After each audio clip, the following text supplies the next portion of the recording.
Chapter 1. Rebirth. In the pitch-black corridor, faint footsteps echoed that a young boy, clad in a thin nightgown, wandered aimlessly through the frigid, silent passageway, his eyes devoid of life, despite the chilling night air and the dew assaulting his frail form. He pressed on without hesitation. He traversed the dim, quiet corridor and the dilapidated staircase, eventually arriving at an empty hall. Yet, he did not pause. Before him, the once even floor suddenly cracked open, revealing an unfathomable abyss of darkness. A greenish flame ignited, illuminating the shadows and unveiling a mysterious path.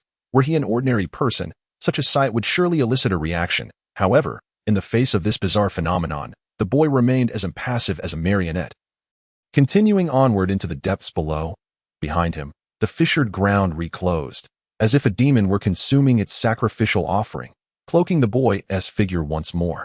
Icy dew droplets fell upon his face, momentarily startling him, and in that instant, his previously lifeless eyes flickered back to life. "What is this place?" The boy gasped in astonishment, his eyes widening as he beheld the scene before him in the expansive underground hall. The emerald flames danced and flickered, casting a glow upon the space. Ornate, mysterious patterns cascaded down the surrounding walls, while stone statues stood sentinel, imparting an eerie and enigmatic aura to the locale. What on earth has happened? Shaking his head, the boy seemed determined to unravel the enigma before him. Yet he soon realized that he could no longer move his body. That it was as though he had been ensnared by some invisible force. Even a single finger was beyond his command. Though his consciousness remained clear and vivid, his body felt like a frozen statue, utterly unresponsive. This is... Faced with the unimaginable spectacle, the boy appeared anxious and restless. He clenched his jaw, instinctively striving to break free from the invisible bonds.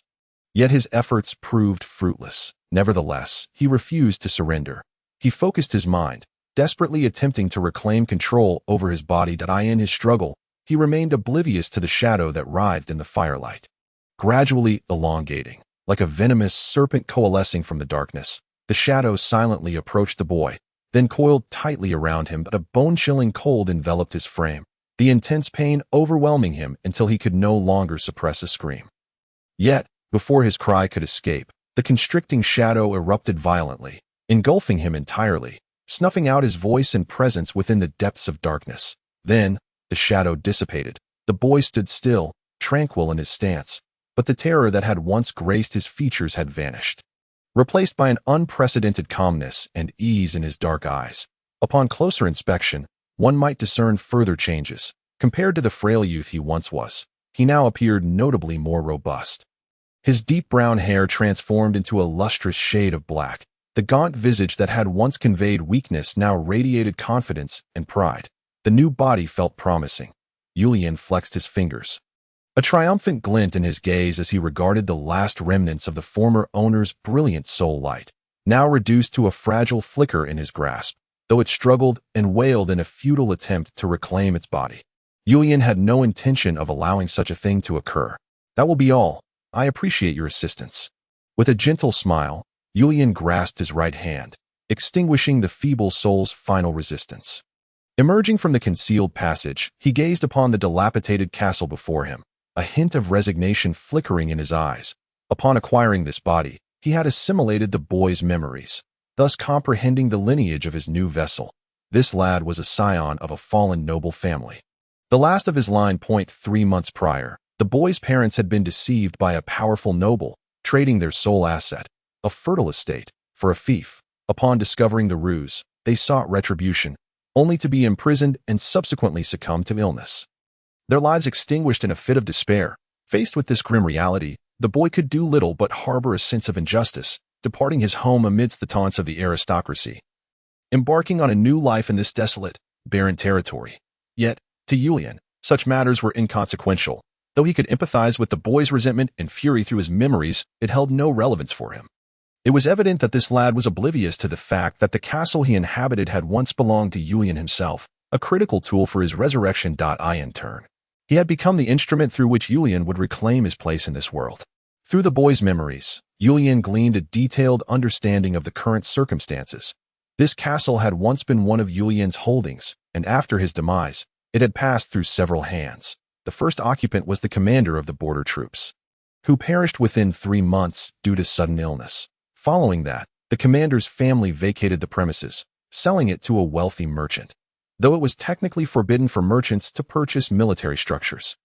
The remoteness of the location meant no one was inclined to enforce the rule, and thus the matter was settled. The merchant, upon moving in, did not fare any better than his predecessor. He too met an untimely end within 6 months, dying inexplicably in his study, leaving even the healers baffled. His family made the same decision as the previous occupants, hastily vacating and auctioning off the castle once more. However, few were inclined to purchase a property that had claimed 2 lives. Its ominous reputation deterring potential buyers. In a twist of fate, a newly arrived earl purchased the castle, intending to establish it as his base. Yet, as anticipated, he met his demise 4 months later when a loose stone from the ceiling fell upon him. At last, the townsfolk recognized the castle as cursed, and thereafter, no one dared to lay claim to it. The ownership reverted back to the aristocracy, who, while unlikely to reside there personally, found alternative means to exploit the property. The last 2 inhabitants had been mere pawns, sent to their deaths after being manipulated by the nobles, who wished to avoid the stain of murder on their hands. Julian's predecessor had suffered the same fate. The nobles, unwilling to bear the burden of guilt, had left the boy behind as a token of generosity, granting him this fief as a consolation prize, an act that appeared benevolent to those unaware of the truth. Ascending the staircase, Julian cast a final glance at the desolate, silent hall, then extended his right hand, snapping his fingers lightly. Snap! The greenish flames erupted, illuminating the space, while countless shadows danced upon the walls, emitting roars and murmurs incomprehensible to mortals. Swirling around Julian, these were the castle's most enigmatic guardians, the wandering souls. They roamed the castle, fiercely protecting it and ruthlessly obliterating any intruders until their master's returned, despite the proximity of living beings. The frenzied spirits refrained from their usual dangerous antics, for they sensed the formidable and terrifying essence emanating from Julian's new vessel. This not only instilled terror within them, but also evoked a profound respect and reverence. I have returned, cleanse this place. Addressing the wandering souls, Julian issued his command, then turned, stretching luxuriously. Indeed, possessing a body was the greatest blessing. Next, it was time for a good, long rest. Chapter 2. The plan as the first rays of morning sunlight streamed through the window, casting warmth upon the soft bedding, Julian opened his eyes. He sat up, gazing out at the landscape. The mountains encircled the area, and under the sun's embrace, the verdant forest thrummed with life, the melodious chirping of birds composing a delightful symphony. Julian reveled in the breathtaking scenery before him, allowing a genuine smile to blossom upon his face. It had been far too long since he had witnessed such beauty within that confined space of his soul. Despite the opulent decor and the cozy bed, the splendor of nature had eluded him, and he had been deprived of the sun's warmth. They say one learns to cherish what they have only after losing it. Yet for Julian, the horizon was brimming with opportunities to savor this world anew. The wandering souls had vanished into the shadows at dawn, retreating back to their subterranean realm. However, the efficiency of these spirits is indeed remarkable. When Julian stepped out of his chamber, he beheld a corridor that was pristine and orderly. The tattered curtains, now completely drawn, were neatly gathered to either side. The once grimy and dilapidated glass gleamed with clarity and brilliance, as if newly polished. If one were to overlook the spiderweb-like cracks adorning its surface, the weeds that had thrived on the floor and the cobwebs adorning the ceiling had vanished entirely. While the once dull red carpet now radiated with vibrant hues, the wandering souls adhered strictly to Julian's directives, flawlessly executing everything within their capabilities. In truth, it was only after Julian had acquired this castle that he became aware of their existence. Subsequently, utilizing the powers bestowed upon him as the Knight of the End, he forged a pact with these spirits, thereby becoming their master. According to the spirits themselves, the location of the castle had once belonged to a necromancer, who in a bygone era had mastered a forbidden art capable of binding other souls, thus creating this very batch of souls. Julian speculates that the necromancer likely sought to fashion a cadre of undead servants for his own use. However, regrettably, he met his demise at the hands of his enemies before completing this endeavor. Consequently, these souls, bound by the arcane arts yet denied physical forms, found themselves languishing in this forsaken realm that as time passed. Humanity seized the land and constructed a castle upon it, leaving the spirits to conceal themselves in the subterranean shadows. It was not until Julian's arrival and his discovery of the wandering souls that their fates were altered. Bound by the necromancer's magic, these souls were neither destined to perish nor to vanish, prompting Julian, in his final moments, to entrust them with the management and protection of his castle, selecting powerful souls for absorption, and maintaining the operation of the magical array for his potential resurrection. Thus far, these spirits have performed admirably. However, the sole limit remains that once the sun rises, they must retreat to the subterranean shadows. This is not due to a fear of disappearance, but rather a natural aversion that undead beings have towards sunlight. Even though the sun poses no threat to them, it significantly weakens their abilities, rendering them almost indistinguishable from the air during the day. Presently, Julian is the only human within the castle. Though a certain old stableman had accompanied him upon his arrival, he hastily departed after delivering Julian to the castle. Leaving the youth alone in this perilous and enigmatic place, it is evident that the boy, bearing the surname Felix, though aware of the castle's rumors, possesses a youthful courage and determination that prevent him from retreating. Last night, Julian inspected the belongings of the body's original owner. It must be said, the heir of this fallen noble family is indeed impoverished. Aside from provisions, he possesses only a single set of clothing for change and a few tomes on the history of the continent. Of course, the boy also holds the documents granted to him by the nobility regarding the feudal grant, all of which are authentic and not forged. Perhaps the nobles had long anticipated that this young lad would not survive long in this place, deeming it a waste of time and effort to fabricate documents, hence opting to present genuine proof instead. This document indicates that he, Julian Felix, has been granted the rights to govern this castle and its surrounding territories. Like other lords, he is required to pay taxes to the kingdom in a timely manner and to dispatch troops to defend the nation in times of peril. Naturally, in correspondence with this, he holds the authority to impose taxes and conscript soldiers within his domain. How utterly mundane at this point, Julian scoffed. In his previous life, he had always harbored skepticism towards this right of primogeniture, particularly regarding the nobles, who showed little interest in such regulations. Initially, it was indeed created to showcase the lord's status and power. However, in reality, most nobles are indifferent to this authority. The reasoning is quite simple. As a lord, there exists a plethora of responsibilities to attend to daily, especially for those of higher rank, who oversee numerous villages and towns, with constant weddings and celebrations occurring. How could a lord find the time to gallivant about exercising his right of primogeniture? Moreover, should he choose to utilize this right, complications arise if he later has offspring. Nobles traditionally regard their bloodlines as sacred and inviolable. Hence, if a commoner bears a child with noble blood, the noble must take the child back for rearing, which would tarnish his reputation. In this era, there exists no means to ascertain paternity through DNA or similar methods, leading to numerous instances of individuals falsely claiming to be the offspring of lords in hopes of extorting wealth. For many, carrying noble blood could yield money and even glory. Thus, at times, brides display an eagerness for the right of primogeniture that far surpasses that of the lords themselves. Consequently, this right has long since become a mere formality, as nobles can procure beauty through myriad means, and marriages do not necessarily guarantee beauty, often resulting in unforeseen complications. Thus, while the right of primogeniture remains unabolished, its only residual significance lies in serving as a reminder to commoners that they remain the property of the nobility. This document is the most valuable item among the boy's possessions. Following this, there are a handful of gold coins and a short sword for self-defense. Truly, the heir of this noble lineage is exceedingly destitute. Although lords can collect taxes from their domains, Julian is acutely aware that within his territory, save for the small town at the base of the mountain, there exists no other human settlement. Even the surrounding mountains are home to wildlife, with not a single bandit or thief in sight. Julian had initially chosen this location merely for rest and concealment, thus finding the absence of humanity preferable. However, he now realizes that matters may become somewhat troublesome. Yet before addressing those concerns, there are more pressing matters at hand. With this thought, Julian seized the boy's short sword. Like other nobles, this weapon possesses little offensive capability. The gems and gold filigree adorning its scabbard indicate that it was designed primarily for aesthetic appeal.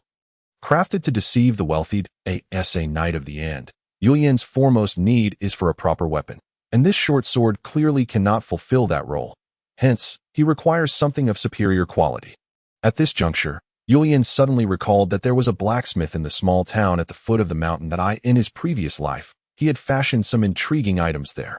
Although 70 years have passed, such a small town should not have undergone any significant changes.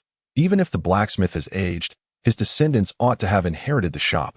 Without further ado, having made up his mind, Julian resolved to take action. Fortunately, the old stableman had shown some conscience, leaving a horse for the young lad before departing. Thus, Julian mounted the horse without hesitation and traversed the mountain path, eventually arriving at the small town at the base. However, Julian did not anticipate that his arrival would immediately draw the attention of the townsfolk. A remote mountain settlement, Twilight Town, though not entirely isolated, is certainly characterized by its lack of mobility, in such a place where outsiders seldom appear. Any unfamiliar face becomes the center of attention and discussion. Thus, as soon as Julian stepped foot in the town, he instantly captured the gaze of all around. Look, it's him. He is the new master of the castle. How pitiful. He is so young. By the grace of the heavens, what a world. Pity, fear, sorrow, confusion, curiosity.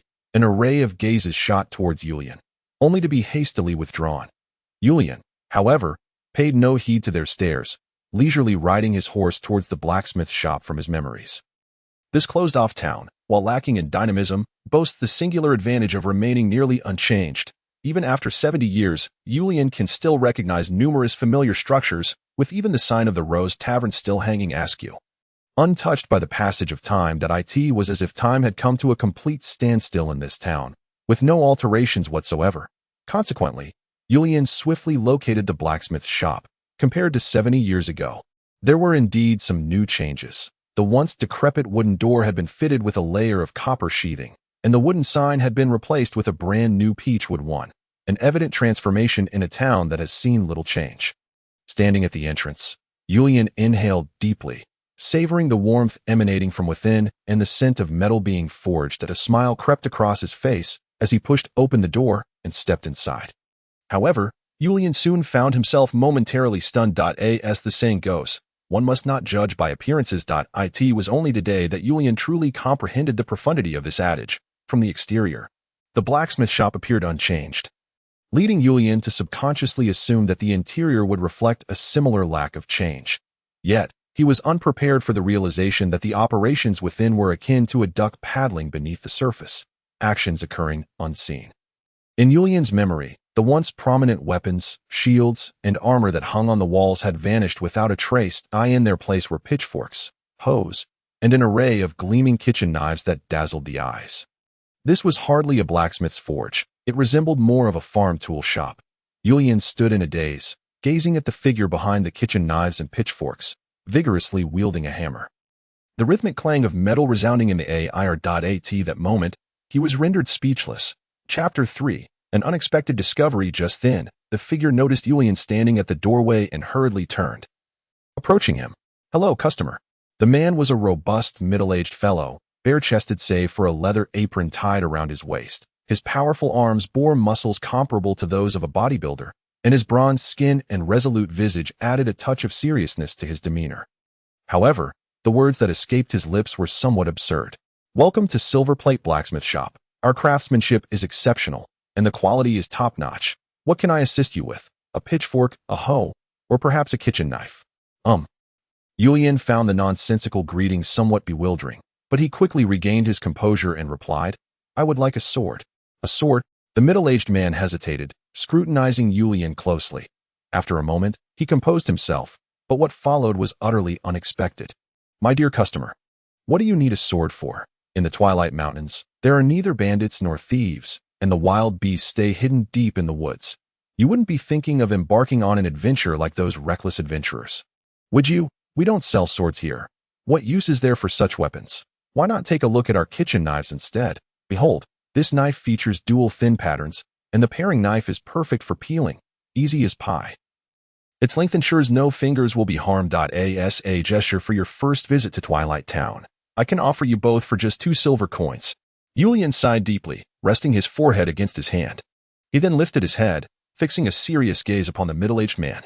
"I only want a sword. A standard, ordinary one will suffice. Do you have any?" "Unfortunately, I must apologize, dear customer. The middle-aged man spread his hands helplessly. We do not have swords to sell. As you can see, Twilight Town is not large, and very few people require swords, so we rarely forge them. Upon hearing this, Julian sighed again, realizing how naively he had assumed that nothing had changed, only to discover that this world was indeed in a constant state of flux. Then, I hope you can forge a standard longsword for me. That shouldn't be a problem, right? Well, the middle-aged man scratched his head in embarrassment, a hint of shame crossing his face for the first time. I'm sorry, but I can't. My father once said that this cursed place wouldn't attract anyone, and the weapons would only be for family use. Learning to forge swords or knives was a waste of time, and besides, violence was too barbaric, so he never taught me. A blacksmith who couldn't forge swords. Julian maintained his composure while a wave of resignation washed over him. Is there truly not a single sword? At Julian's words, the middle-aged man's brow furrowed. He could see that this young man genuinely needed one, and as a simple countryman, it was always a pleasure to help others. Therefore, he did not decline but instead racked his brain for a solution. Suddenly, he seemed to recall something and clapped his hands together with enthusiasm. My grandfather left behind some weapons. Perhaps they might still be usable. Oh. At this revelation, Julian's eyes brightened. The grandfather the middle-aged man spoke of was likely the very blacksmith he had encountered here before. Indeed, that old blacksmith had remarkable skills, and the quality of his work was superb. It was precisely because of this that Julian had sought out this small town in search of his descendants. Julian believed that even if the old blacksmith's successor lacked innovation, mastering 70 to 80% of the old man's techniques would suffice to meet his needs. However, it turned out that while the successor had indeed learned the old blacksmith's skills, he had exclusively forged kitchen knives. Without further ado, the middle-aged man hurried to the back, rummaging through a heap of clutter for quite some time before returning to Julian with a long oilcloth bundle in his arms. Customer. Here, I wonder if this meets your requirements. As he spoke, the middle-aged man unfurled the oilcloth. Before them lay a pitch-black longsword, its simple scabbard encasing the blade. On the surface, it appeared unremarkable, but due to neglect, the cord on the hilt had loosened considerably, and even the guard bore signs of rust.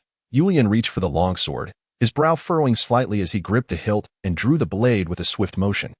Contrary to its unassuming exterior, the sword's blade was adorned with intricate and ornate patterns along its edges, though the blade itself was entirely devoid of luster, resembling a piece of iron long past its prime. Devoid of any practical value at this sight, the middle-aged man's face flushed with embarrassment.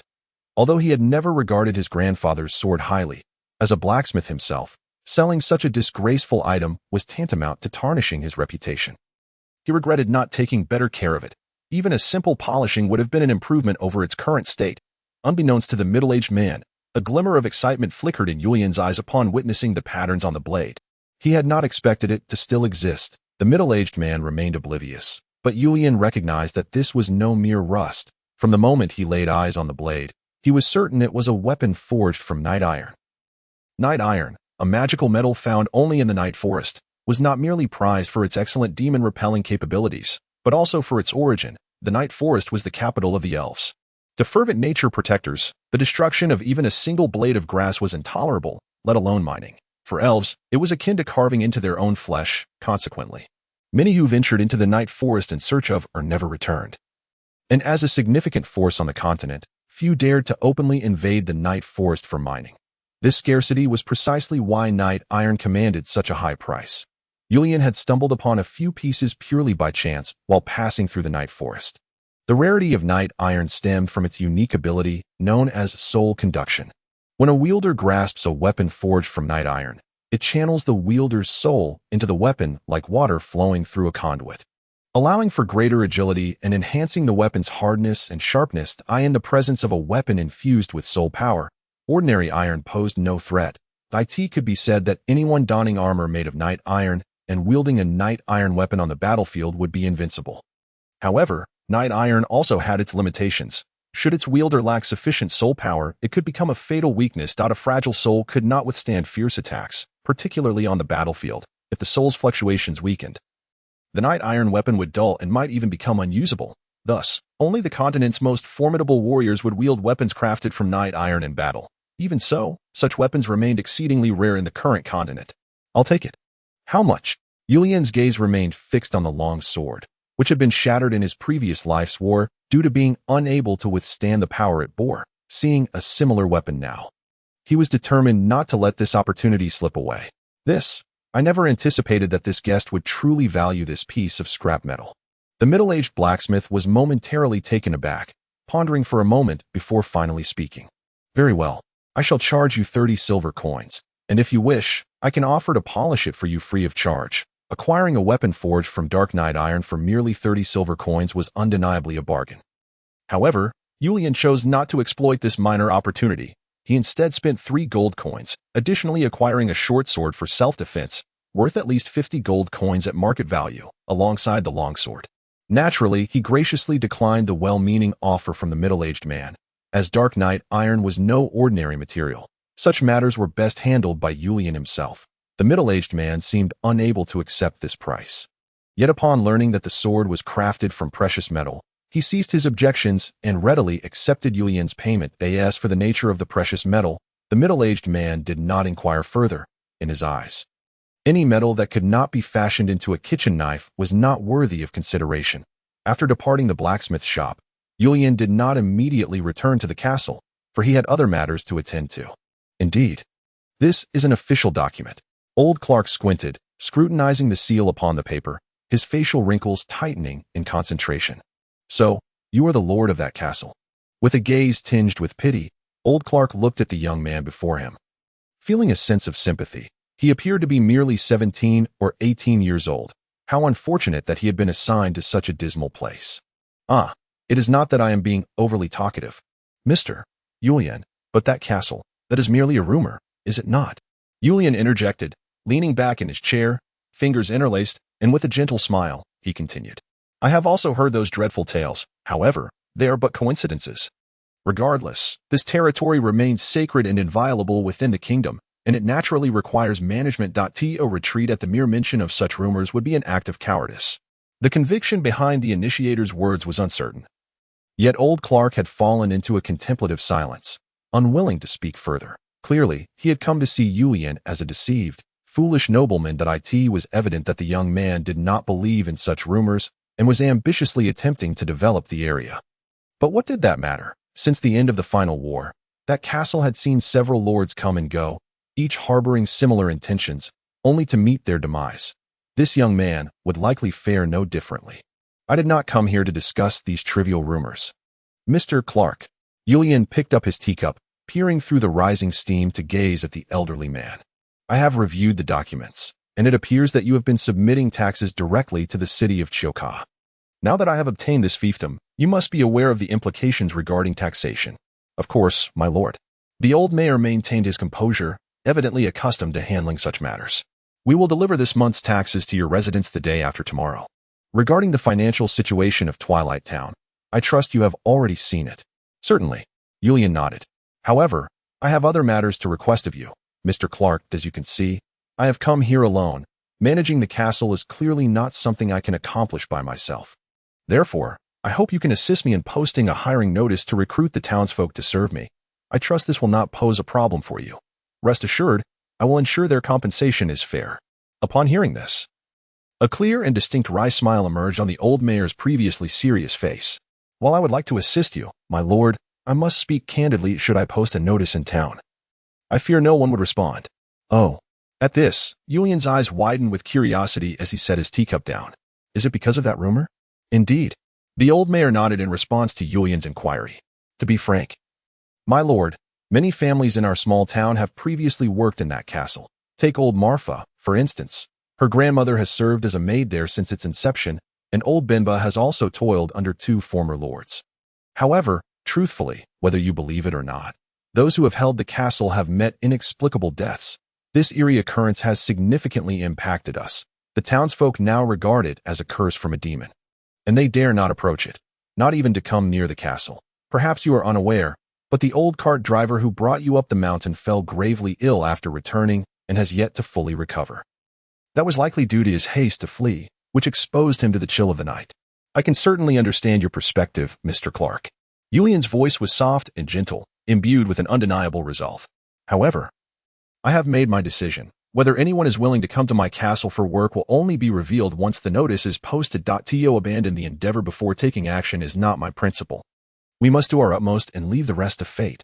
This is the attitude we humans ought to uphold, is it not? Faced with Julian's words, old Clark opened his mouth as if to respond, but ultimately said nothing. In his view, since this lord was resolute, he would allow him to pursue his folly. After all, no one would likely be inclined to accept his recruitment. With this thought in mind, the mayor refrained from further discussion and nodded in agreement with Julian's proposal. Chapter 4. The Hidden Ones. Julian set down the document in his hand, rubbing his temples as a wave of fatigue washed over him. Though he had absorbed the memories of this body upon accepting it, he had not anticipated the complexity of the situation to be this profound. Before him lay a detailed report on Twilight Town, and its contents were proving to be quite a headache. The root of the issue was, after all, this fiefdom. Though the noble families had indeed provided Felix with genuine and effective documents, one must bear in mind that they were not fools. Should the recipient knowingly venture into danger, deliberately creating chaos, they could easily depart this world with a flourish, leaving the burdens of reconstruction and stabilization to the noble families, who would undoubtedly find themselves troubled by the situation. Thus, they had granted Felix a noble fief. On this continent, fiefs come in two forms: royal fiefs, which are directly conferred by the monarchy to others, typically bestowed upon those who have made significant contributions to the crown or share a blood relation with it. Those fortunate enough to receive such lands often possess sufficient resources to uphold their status and reputation. The other form is the noble fief, which is utilized by lords who have received royal fiefs to reward their subordinates. Unlike royal fiefs, noble fiefs lack a defined sphere of influence and are difficult to develop, as those nobles typically only delegate a portion of towns and fortresses for governance. Take, for instance, the fief Julian currently holds, though the great nobility has entrusted him with the entirety of the Twilight Mountain range. He is only permitted to collect taxes from Twilight Town.as for the surrounding villages on the outskirts of the Twilight Mountain range. While they fall within his sphere of influence, he lacks jurisdiction over them. Twilight Town, being an isolated settlement, possesses little in the way of production capacity. The inhabitants have lived here for generations, relying solely on the cultivated farmlands and hunting the beasts of the forest, with no particularly lucrative avenues for income. Consequently, the town's monthly tax revenue barely exceeds 100 gold coins to the average person. 100 gold coins may not seem insignificant, yet to a noble, it is hardly enough to fill a gap between their teeth. It is evident that the documents explicitly state Julian's authority to manage and collect taxes solely from Twilight Town, thereby constraining his development. While the nobles may regard a dying man with indifference, they are wary of witnessing a desperate struggle for survival in his final moments. After all, Twilight Town is small and sparsely populated, with a total population of barely 100. Moreover, lacking any economic power, even if one were to contemplate rebellion, they would find themselves utterly incapable of doing so. They might as well engage in some frivolous antics. The sole advantage lies in the fact that, out of respect for the dying, the great nobles have finally ceased their grievances against Felix and, in an act of generosity, have exempted him from taxation for an entire year. This means that for the duration of this year, the Twilight Castle is not required to pay taxes to those nobles, which is indeed a solitary piece of good news for Julian. Otherwise, with Twilight Town generating a mere 100 gold coins in tax revenue each month, half of which must be surrendered to the nobles, even if Julian possessed extraordinary abilities, he would likely find himself compelled to abandon it all and flee as far as possible. Twilight Castle is not a small stronghold. During Julian's era, it was strategically located on the kingdom's border, nestled against the formidable Twilight Mountains, making it easily defensible yet difficult to assault. The Twilight Mountains are steep and complex, with the only flat expanse found here. The castle and the town below are interdependent, providing mutual support. Under the protection of the castle, Twilight Town remains safe from enemy incursions, and with the town's assistance, the castle does not suffer from supply shortages. Coupled with the clear spring waters flowing from above, it can be said that this place is nearly an invincible fortress. In Julian's time, it had withstood a full 6 months of siege by a coalition army. Although the enemy vastly outnumbered the castle's defenders, the coalition ultimately retreated after suffering nearly 10,000 casualties. According to legend, it was these countless corpses that nurtured the forest's lushness. However, the current state of affairs has rendered this stronghold devoid of its former military significance. Relying on this fortress, the kingdom's territorial borders expanded by a third, and thus, the once vital military stronghold has become obsolete. The status of Twilight Castle, however, precludes any transformation into a commercial or transportation hub. leading to its complete decline, and Twilight Town has similarly lost its former glory, descending into a place of little significance. They are akin to warriors whose purpose fades when the need for them in battle ceases to exist. Shaking his head, Julian cast aside these tedious musings and refocused on the intelligence before him. There was much to be done. The tasks of cleaning and tidying the castle could be entrusted to the lingering souls. But the management of the castle could not. Moreover, Julian did not plan to spend his days in solitude here. He had his own ambitions and, for those ambitions, required numerous resources. This situation was not unfamiliar to Julian. In his own world, he had once started from nothing and ultimately achieved great success. If not for the whims of fate, he would not have left his world to arrive in this strange and wondrous capital. Nevertheless, Julian continued to adhere to his aspirations and successfully established himself as one of the most formidable beings in this world. Furthermore, even back then, Julian had contemplated various scenarios that might arise in the future and had made appropriate preparations. However, it now appeared that the current circumstances were even more dire than starting from scratch. No matter how powerful Julian was, he was still limited to 2 hands and 10 fingers. It was impossible for him to manage everything independently. Thus, he must seek out suitable individuals to assist him, individuals endowed with talent. Yet, as it stands, this seems to be a mere fantasy. Regardless, for the time being, I must rely on myself. With a resigned sigh, Julian closed the documents before him. Just then, a cold gust of wind swept through, causing the papers to flutter and eventually settle on a nearby bookshelf. Although this castle had stood uninhabited for nearly 30 years, the previous occupants had left the furniture intact, fearing the curse of the demon might accompany them if they took it with them. Thus, Julian did not need to concern himself with furnishing. Additionally, the presence of lingering souls deterred ordinary pests from approaching the castle. Ensuring that the furniture remained relatively unscathed, at least for now, it was still in usable condition. The chilling air carried faint echoes of laughter, reverberating within the vast, shadowy castle, sounds that might instill fear and unease in others. Yet for Julian, they were merely the playful antics of the lingering souls, and he did not feel compelled to intervene. Originally, Julian intended to retire to bed and contemplate his next steps, but the whispers within the souls halted him in his tracks. He sensed that the previously gentle currents of soul energy had suddenly intensified and become perplexing. He focused intently on the reports from the lingering souls, his brows knitting together in intrigue. Is that so? Julian murmured to himself, a flicker of surprise crossing his eyes. The flickering torchlight dispelled the darkness and chill of the passageway as Julian descended the frost-laden steps, his expression grave, his right hand resting on the hilt of his sword. Even without the aura of the end night, Julian could easily discern the dangers lurking in the shadows. There were vengeful spirits present. In truth, the lingering souls should have continued their task of cleaning the castle as they did the night before, maintaining its cleanliness. However, upon arriving here, they were astonished to find themselves unable to fulfill their duties, as a presence more potent and frigid than theirs had begun to dominate the space, left with no choice. The lingering souls reported back to their master, leaving the matter for Julian to address. This was indeed a peculiar occurrence for Julian. It is worth noting that these lingering souls are not ordinary phantoms. They were born in the era of the glimmering moon, a time when magic flourished a millennium ago, possessing formidable power themselves. Bound by powerful soul magic and tempered by the passage of time, their strength, while not on par with that of a mage, renders them formidable within the spirit realm. In fact, as a former battlefield, countless souls had perished on this land, and vengeful spirits were not uncommon. However, those vengeful spirits were typically consumed by the lingering souls, serving as sustenance. The fact that there are now vengeful spirits that the lingering souls cannot vanquish undoubtedly piqued Julian's interest. Standing within the pitch-black passage, Julian finally grasped the reason behind the lingering soul's inability to advance. The air was saturated not only with the unique fear of death and obsession with life that characterized the vengeful spirits, but was also infused with potent shadow energy, a distinct form of magical energy that reacts solely to non-corporeal, ethereal beings. Consequently, for the incorporeal lingering souls, a space infused with shadow energy becomes a veritable death trap. Should they dare to enter, their fates would be sealed. Yet, why was such a formidable shadow energy permeating this place? Julian furrowed his brow and pressed onward.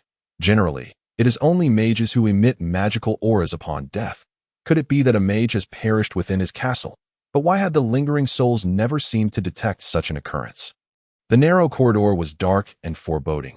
Even the torchlight dimming as he turned a corner, the murderous intent of the spirits becoming increasingly palpable, he hardly needed to confirm its source. It was unmistakably a well.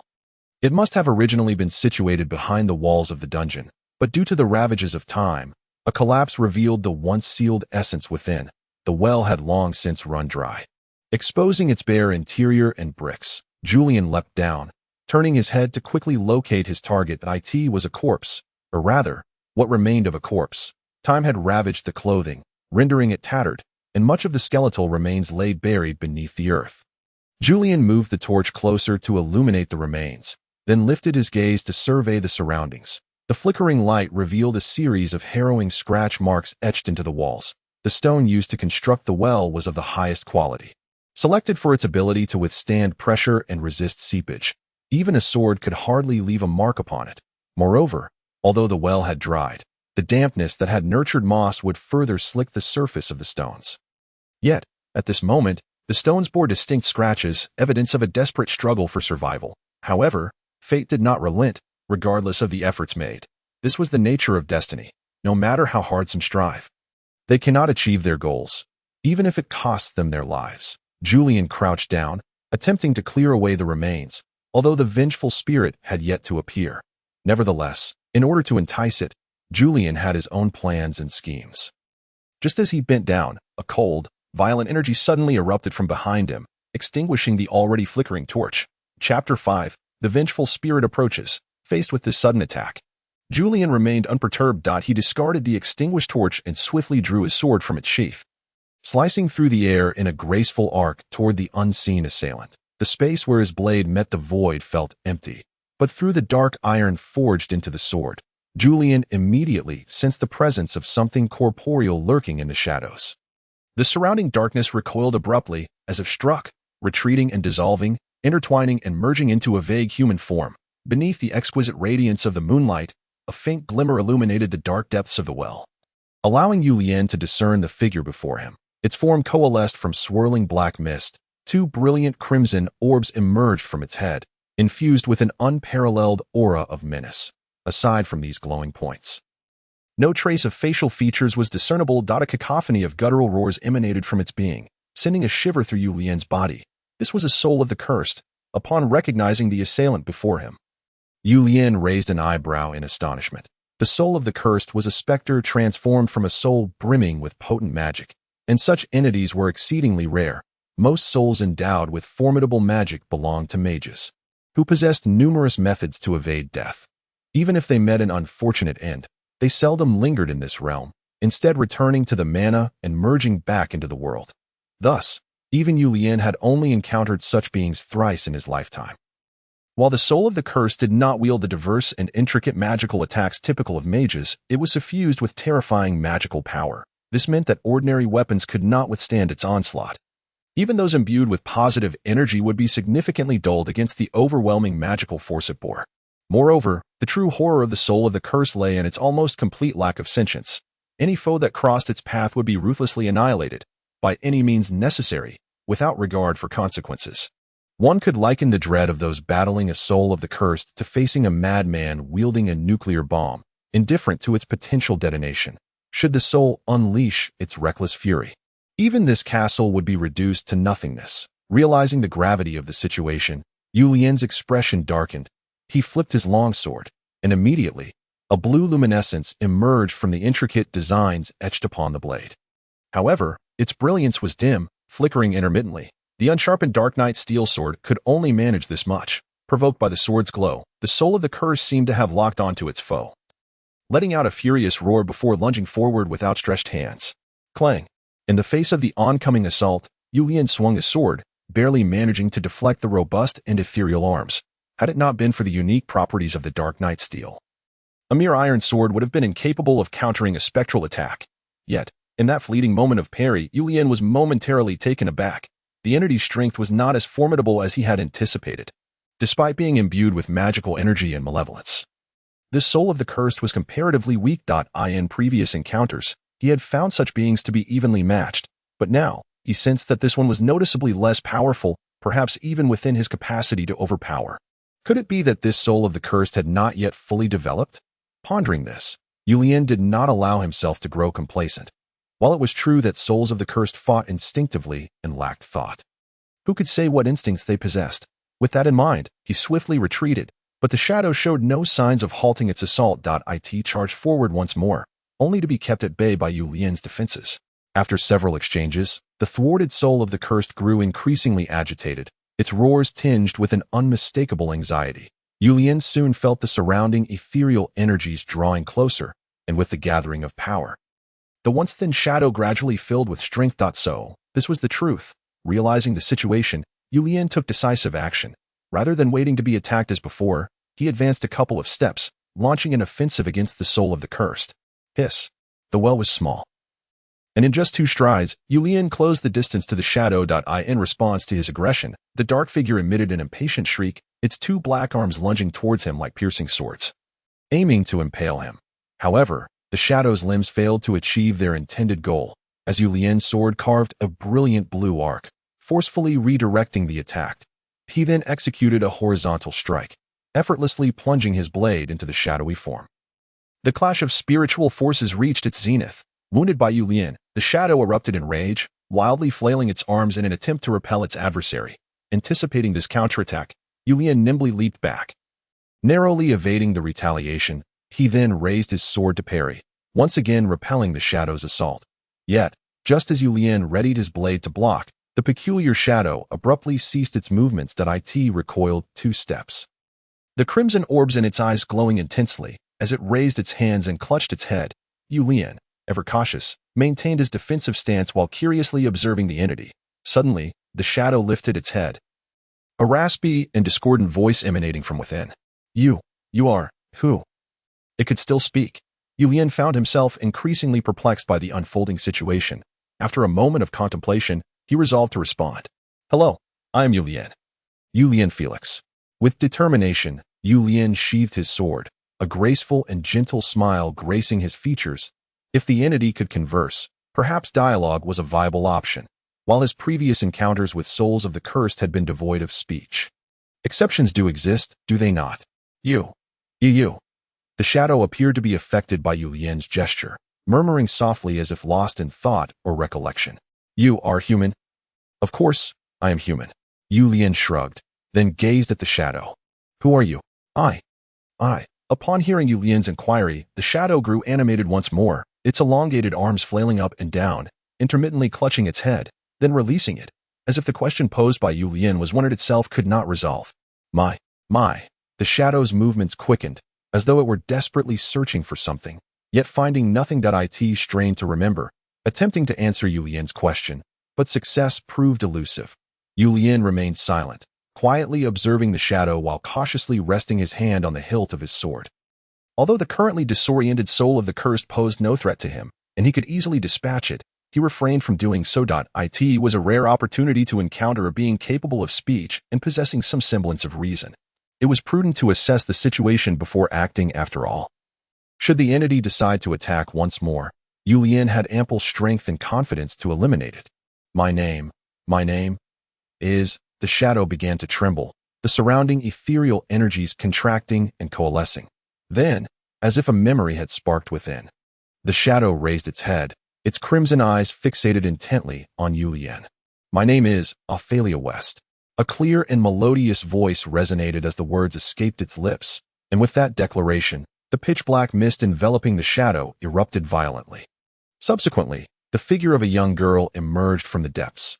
She gazed at Yulian with tranquil eyes, sparkling with brilliance. This is my name. Chapter 6.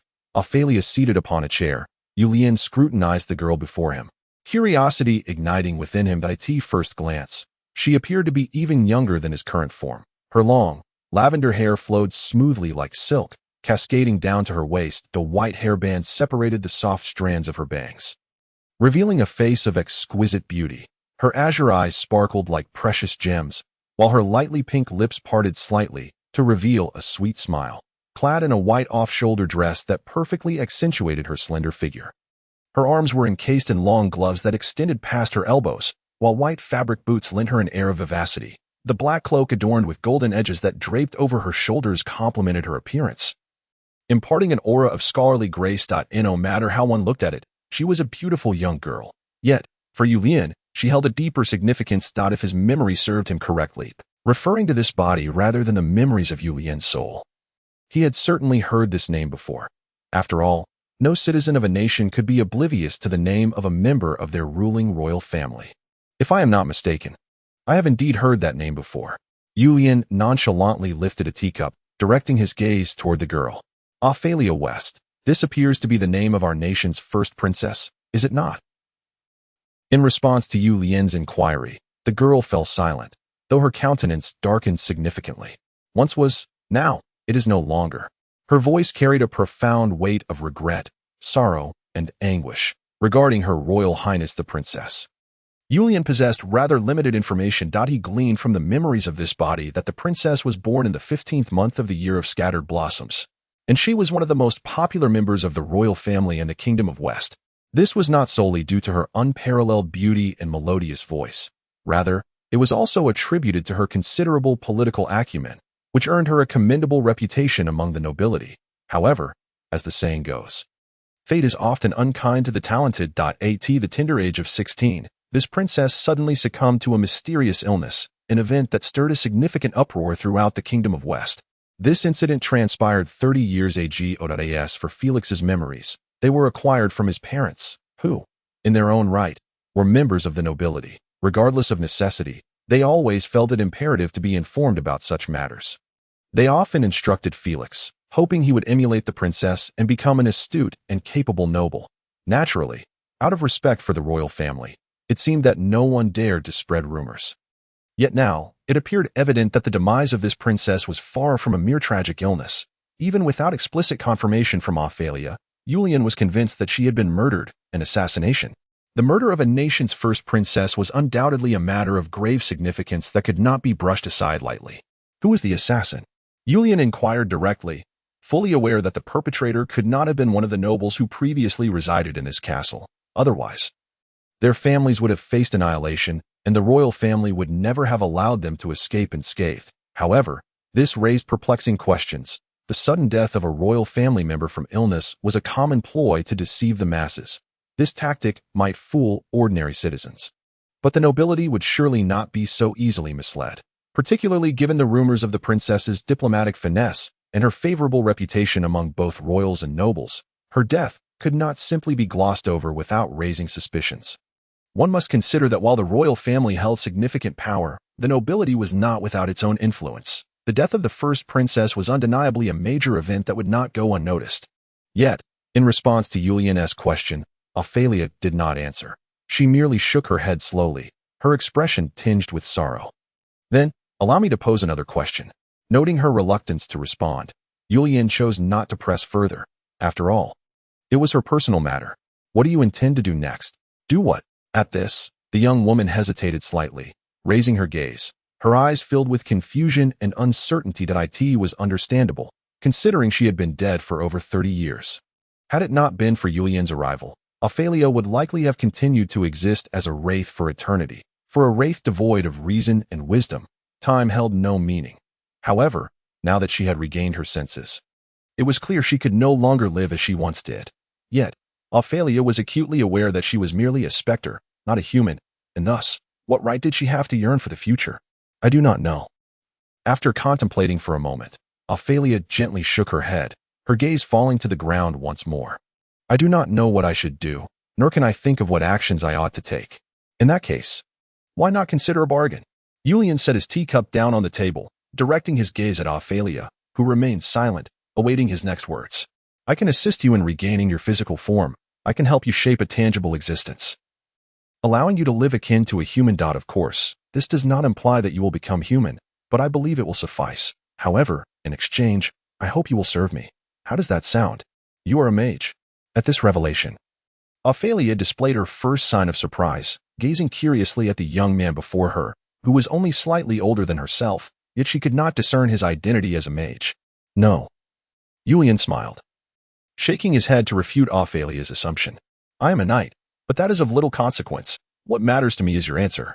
Julian noticed that Ophalia was looking at him without fear, her expression devoid of any shyness, further corroborating the credibility of the rumors he had heard. This princess indeed possessed considerable royal poise. She was not like those sheltered flowers who would feel bashful or embarrassed. Moreover, her self-control was remarkably strong. After all, she had managed to suppress the instinctual chaos of her wraith form upon encountering a human, which piqued Julian's interest that in fact, even Julian himself could not ascertain whether, had he turned into a similar wraith, he would retain such composure as this princess before him. You need me. Her azure eyes sparkled with the light of wisdom. Indeed, Julian did not deny this assertion. But you are merely a minor lord. A hint of confidence curled at the corners of Ophalia's mouth, as she smiled. And I am a royal princess, the first princess. That was in the past. It was once true, but it is no longer the case. In response to Ophalia's words, Julian did not retreat either. He gazed intently at her beautiful visage, unabashedly admiring her. For a beautiful woman was always a sight to behold, and a woman who was both lovely and intelligent was even more captivating. You speak the truth. To this statement, Ophalia neither felt disheartened nor saddened. Instead, she nodded firmly. Now, I am merely an ordinary person, and I believe that exchanges always come at a cost. Currently, I possess no leverage to negotiate, so I cannot think of any reason to refuse your proposal. I do not wish to return to my previous existence. I no longer wish to experience the fear, emptiness, and chaotic pain of losing my sanity. Rather than return to that form, I would prefer to embrace an unfamiliar and unknown future. As she spoke, a glimmer of determination shone in Ophalia's eyes. After all, this is the path I have chosen. Excellent. In light of Ophalia's response, Julian nodded in satisfaction. He then rose from his seat and approached the young woman. At that moment, Ophalia floated in the air, gazing at the young man who drew closer with a mix of curiosity and unease, feeling a sudden flutter of panic. What do you intend to do? Do you not need a magic circle or some incantations? I told you, I am not a mage, but a knight. Julian's smile was elegant and warm, exuding confidence and pride. There is no need for such complicated preparations. I have a simpler method to help you achieve this corporeal form. At this point, Julian paused, noticing the bewildered expression on Ophalia's face. You possess a formidable shadow magic. This power has not left your soul even after your demise. However, I have never heard of you being a mage. I am not a mage. Ophalia shook her head in confusion. I do not know what shadow magic is. I only feel a powerful force deep within my soul, and when I was alive, I never sensed it. This may be related to your wraith form. The potent obsessions combined with the surging magic had bound Ophalia's soul. Perhaps that was why the shadow magic dormant within her body awakened. However, Julian only speculated. In truth, he believed Ophalia's words. Had the princess exhibited any signs of possessing shadow magic during her lifetime, she would likely have been treated like a rare treasure by the mages, rather than meeting a mysterious end in such a remote location. But you do not need to dwell on these matters. Julian chose not to linger on this topic, continuing with his explanation. I believe you should be able to master this power. Now, what I need to do is solidify a core within your soul. Then, you simply need to concentrate and fill that core with your power. That I trust this will not pose any challenge for you. I understand. As she watched Julian step closer, Ophalia's expression grew somewhat rigid, yet she quickly nodded in response. Upon receiving her answer, Julian offered a peculiar smile, then extended his hand toward the young woman's chest. Although she was aware that as a specter, she could not be touched by mortals, Ophalia's instinctive reaction was to cross her arms over her chest, attempting to retreat to avoid his touch. However, Julian did not halt. Instead, he spread his arms wide. And soon, his right hand passed through Ophalia's arms and chest, delving into her being. For Julian, the spirit before him was merely a spirit. Although she appeared almost corporeal, extending his hand would encounter no resistance. For before Julian, there was only air. Thus, once he confirmed he had grasped the source of her magical power, Julian closed his eyes. The end. Accompanied by Julian's whispered words, the surrounding light suddenly dimmed, and a formidable force began to swirl, condense, and reshape around the palm of his right hand. For Ophalia, however, this was an entirely different sensation. For the young girl, this marked the first occasion in her life where a man would enter her body, naturally instilling within her feelings of trepidation and a hint of shyness. Yet soon, she felt an increasing warmth within her body, an indescribable sensation washing over her soul, as if the fervent waves of heat were crashing violently against her form. Alongside this tumultuous tide, Ophalia sensed her body growing warmer, biting her lip in an effort to suppress any sounds, though she could not halt the unfolding event. Subsequently, she felt a sudden contraction from within, followed by a surge of intense, blazing energy that nearly shattered the dam of her reason. Now is the time. Chapter 7. My Lieutenant. Everything proceeded remarkably smoothly. In fact, even Julian was astonished by the sheer magnitude of Ophalia's magical power, which not only completely reshaped her form, but also reconstructed the attire she once wore in her memories. This extraordinary ability of spontaneous creation was something Julian had only witnessed in a handful of grand sorcerers. He never expected Ophalia to possess such talent. However, Julian refrained from elaborating further. Instead, he regarded Ophalia with a proud gaze. That moment, the young girl sat slumped in a chair, breathing heavily, her delicate, graceful legs tightly pressed together, hands clasped before her chest. As her heaving bosom displayed a captivating allure, a faint blush graced her exquisite face, and even her skin, as fair as jade, bore an enticing rosy hue. Her enchanting azure eyes had lost focus, gazing blankly at the ceiling above. Just this scene alone was enough to make Julian feel that the experience was worth every moment. If an uninformed observer were to witness this, their imagination would surely run wild. In truth, even those in the know would likely not think too far removed from it. What is this? Gently gasping, Ophalia finally emerged from that intoxicating sensation. She twitched her petite, charming nose, inhaling the refreshing air while gazing at the flames before her. The warm ambience enveloped her, making her feel as though she were nestled in a cozy inn, and she distinctly sensed a fiery object within her chest, pulsing gently and radiating an unparalleled vitality. How does it feel to be human again? Julian's voice roused Ophalia from her semi-daze. She hurriedly sat up, attending to her disheveled clothing and hair. Although her physical sensations did not match the ease of her ethereal state, she found herself in a state of utmost satisfaction. She was no longer willing to endure the loneliness, fear, and coldness of her spiritual form.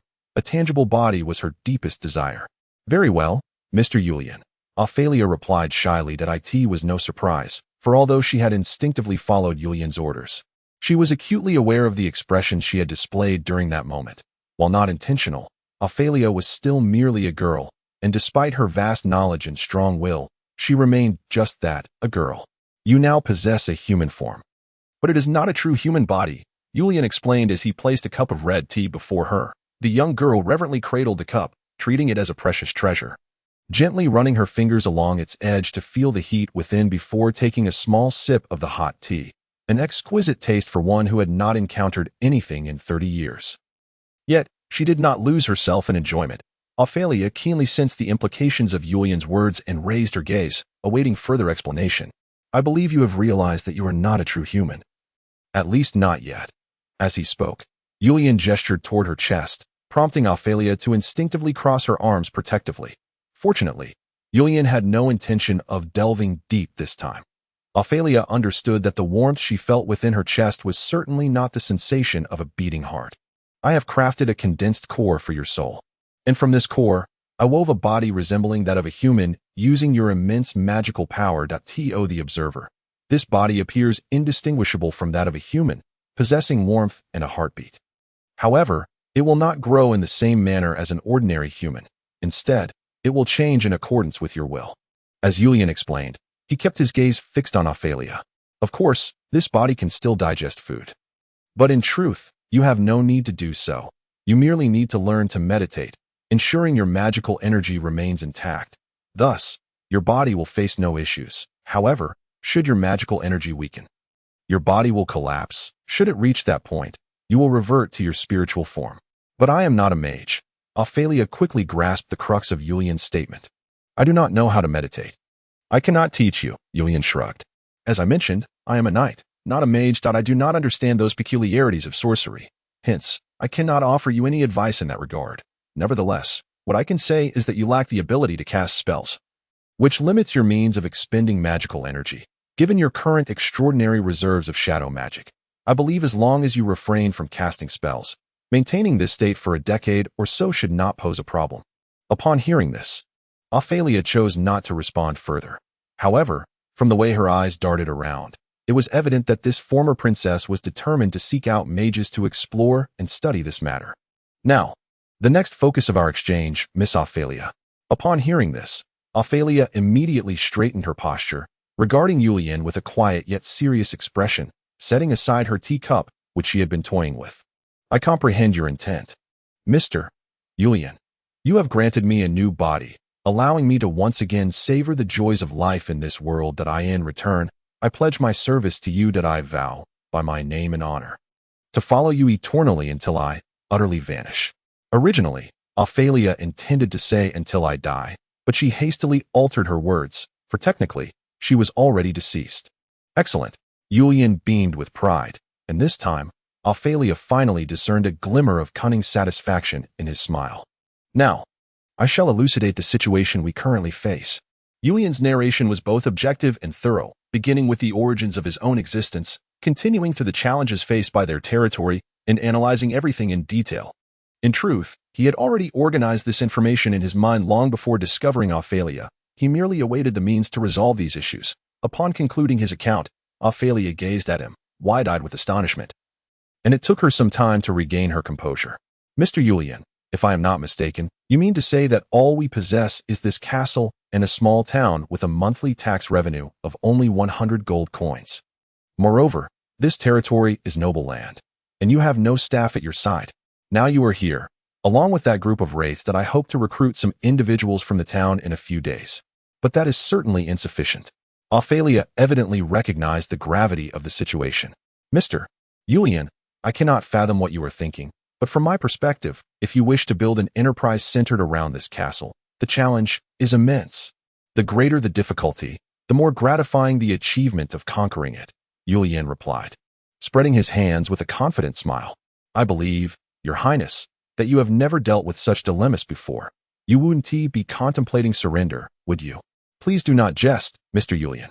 Ophalia raised her elegantly arched eyebrows, displaying an expression of confidence. Compared to maneuvering among the nobles of the royal capital, this challenge is but a trifle to me. Excellent. Yulian stood and extended his right hand toward Ophalia. Then, from this day forth, you shall be my lieutenant. What say you? Are you satisfied with my arrangement? Rest assured, I will handle it. Ophalia reached out and grasped the broad, warm hand of the young man before her. I shall not disappoint you. Mr. Yulian. Chapter 8. Recruitment. To accomplish one's task, one must first sharpen their tools. Ophalia was evidently unaware of this adage, yet she expressed her thoughts through another saying that a solid foundation is the sole staircase leading to success. Regardless of what Yulian ultimately desires to accomplish, it is imperative to ensure the smooth operation of this castle, which presents the most significant challenge before all. There is a shortage of manpower, a lack of funds, and no reliable economic resources. After a brief investigation, Ophalia reached the same conclusion as Yulian. This castle is solely designed for military purposes. The young girl gazed helplessly at the dilapidated map before her. As you mentioned, this location lacks the conditions for transportation and trade. Precisely, Yulian nodded, casting a glance at the empty teacup beside Ophalia.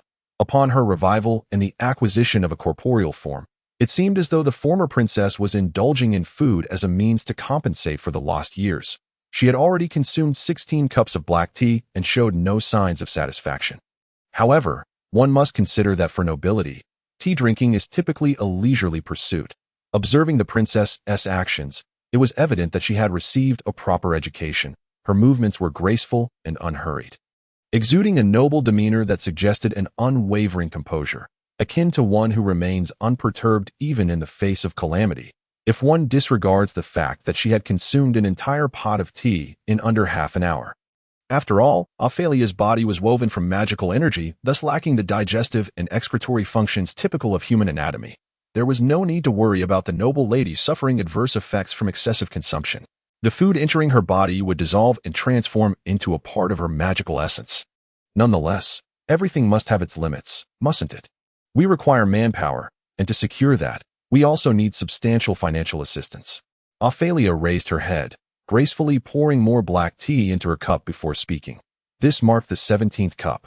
If you possess any personal funds or a hidden treasury, I believe this issue could be easily resolved.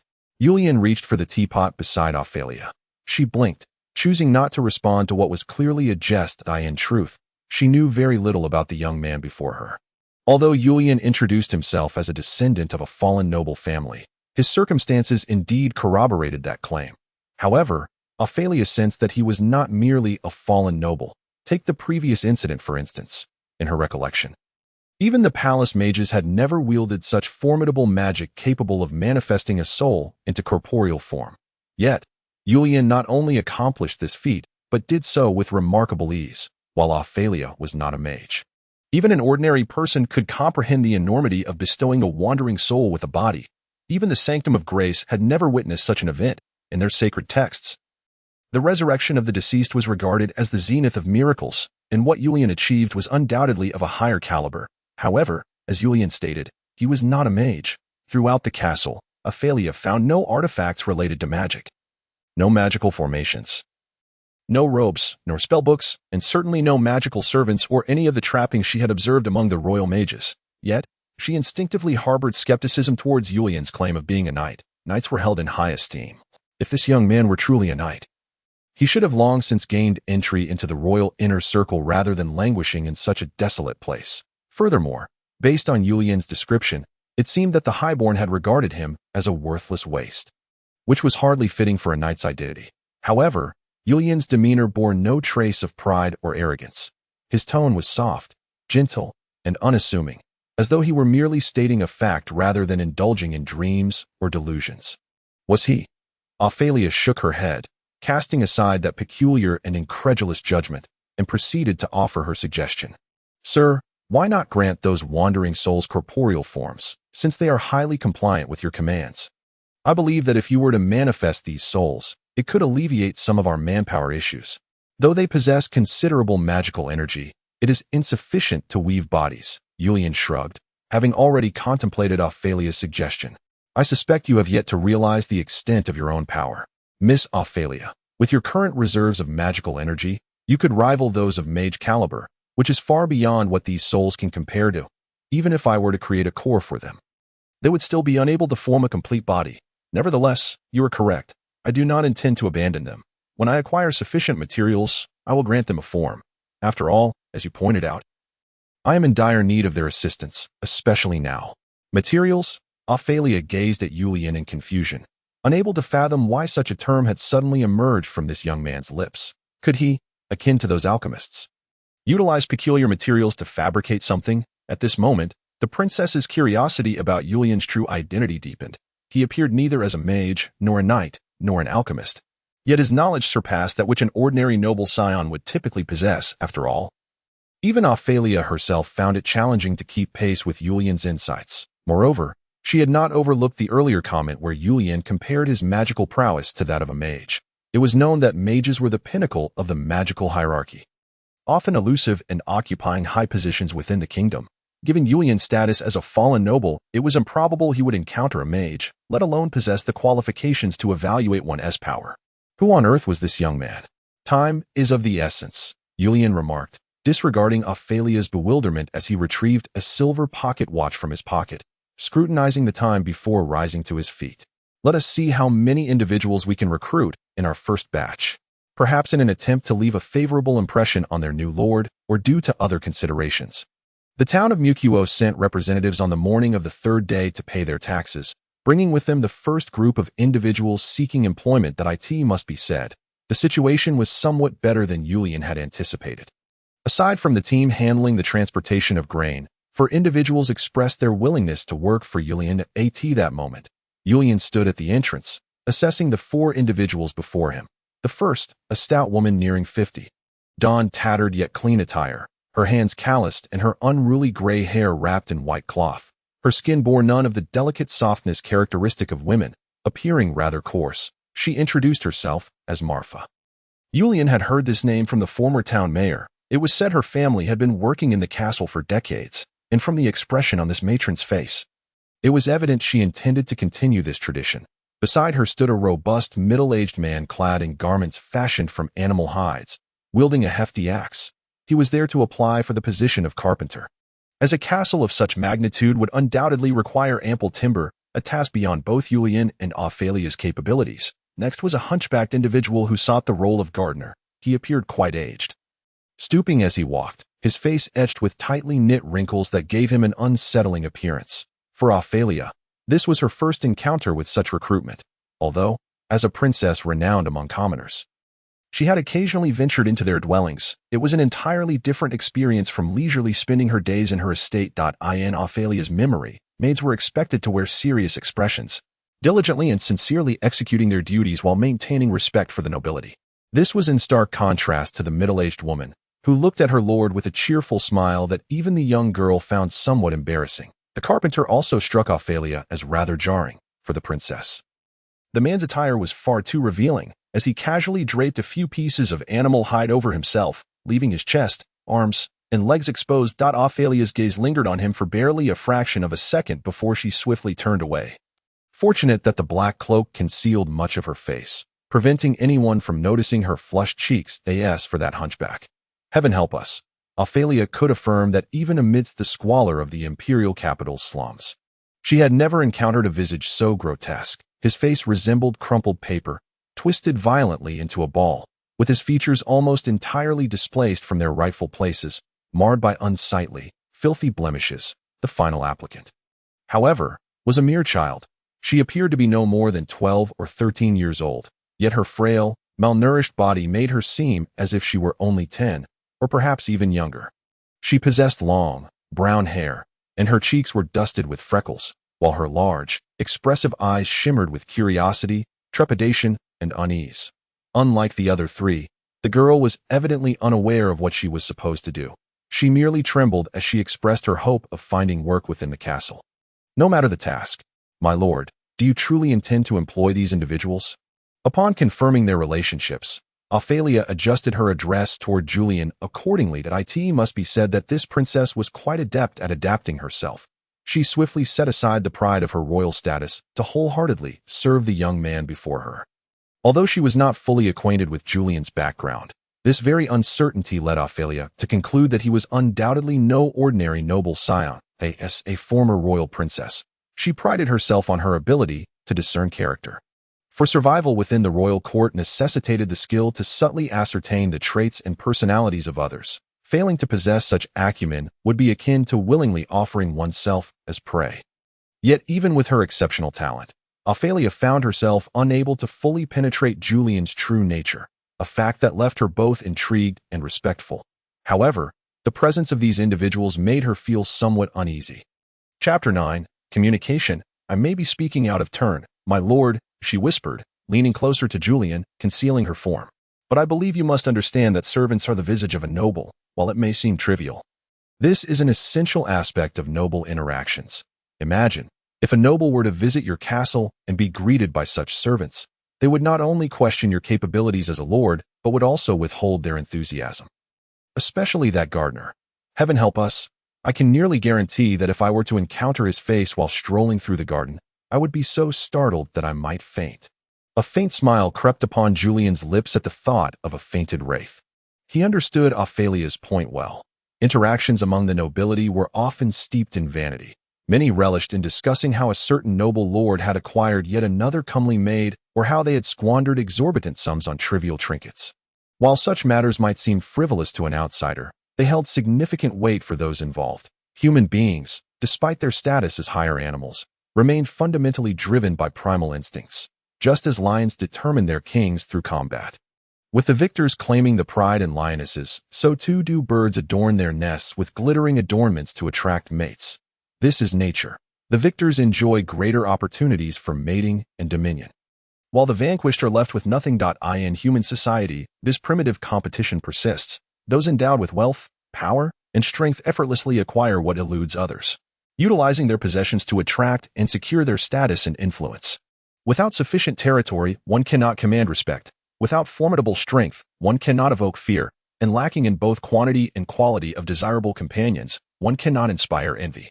The possession of what ordinary people cannot easily attain is a crucial condition for ensuring one's status and identity, as well as a fundamental means of mutual recognition among peers. Even among the nobility, as long as one retains their lands and titles, they will still be regarded as one of their kind. regardless of their poverty. Conversely, an upstart who ascends through opportunism cannot hope to integrate into this circle until they secure a noble title. Take Julian's original identity, for instance. He was a scion of a long-fallen noble house, so diminished in influence that they were overshadowed by local merchants. Yet, even so, those grander nobles resorted to treachery and deceit to ensnare them and deliberately cast him into this forsaken place to meet his demise. When dealing with commoners, these nobles felt no compunction, as they considered everything belonging to their subjects as their own. Only those of the same noble ilk were treated as humans, accorded a modicum of fairness. However, such treatment necessitates an equivalent exchange. Every circle demands similar requirements for reciprocity. Without erudition, one cannot gain the acknowledgement of scholars. Without potent magical talent, one struggles to be accepted by mages, lacking valor. One cannot hope to join the ranks of warriors. Without sufficient intellect and means to generate wealth, one will not be valued by merchants. The noble circle operates similarly. To maintain a minimum level of respect, one must demonstrate their qualifications. Every small circle has such rules, and only two types of individuals can disregard them: those powerful enough to transcend the rules, and those too weak to even approach them. Julian certainly had no intention of becoming the latter. "I understand your point, Miss Ophalia," Julian replied softly. Tilting his head slightly, he could detect the alluring, sweet fragrance emanating from the girl, reminiscent of blooming flowers. "However, we currently have no choice, and I believe the situation may not be as dire as you envision." With that, Julian raised his gaze to the four individuals standing before him, taking a couple of steps forward, his demeanor shifting to one of solemnity and detachment. "Firstly, as the lord of this castle, I extend my warmest welcome to you all. That I trust you perceive that I am in dire need of assistance, and your presence is a significant boon. Rest assured, I shall not shortchange you in terms of compensation." In stark contrast to his earlier demeanor with Ophalia, Julian's voice now bore a tone of indifference. This surprised Ophalia, who scrutinized the expression on the young man's face, realizing that the ever-present smile had vanished, replaced by an air of cold seriousness that imbued him with an undeniable gravitas. "However, I believe you should be aware of the rumors surrounding this castle," Julian continued, seemingly unfazed by the reactions of the four individuals before him. "While I have little interest in such foolish tales, their impact on you should not be underestimated. Therefore, I wish to hear your thoughts."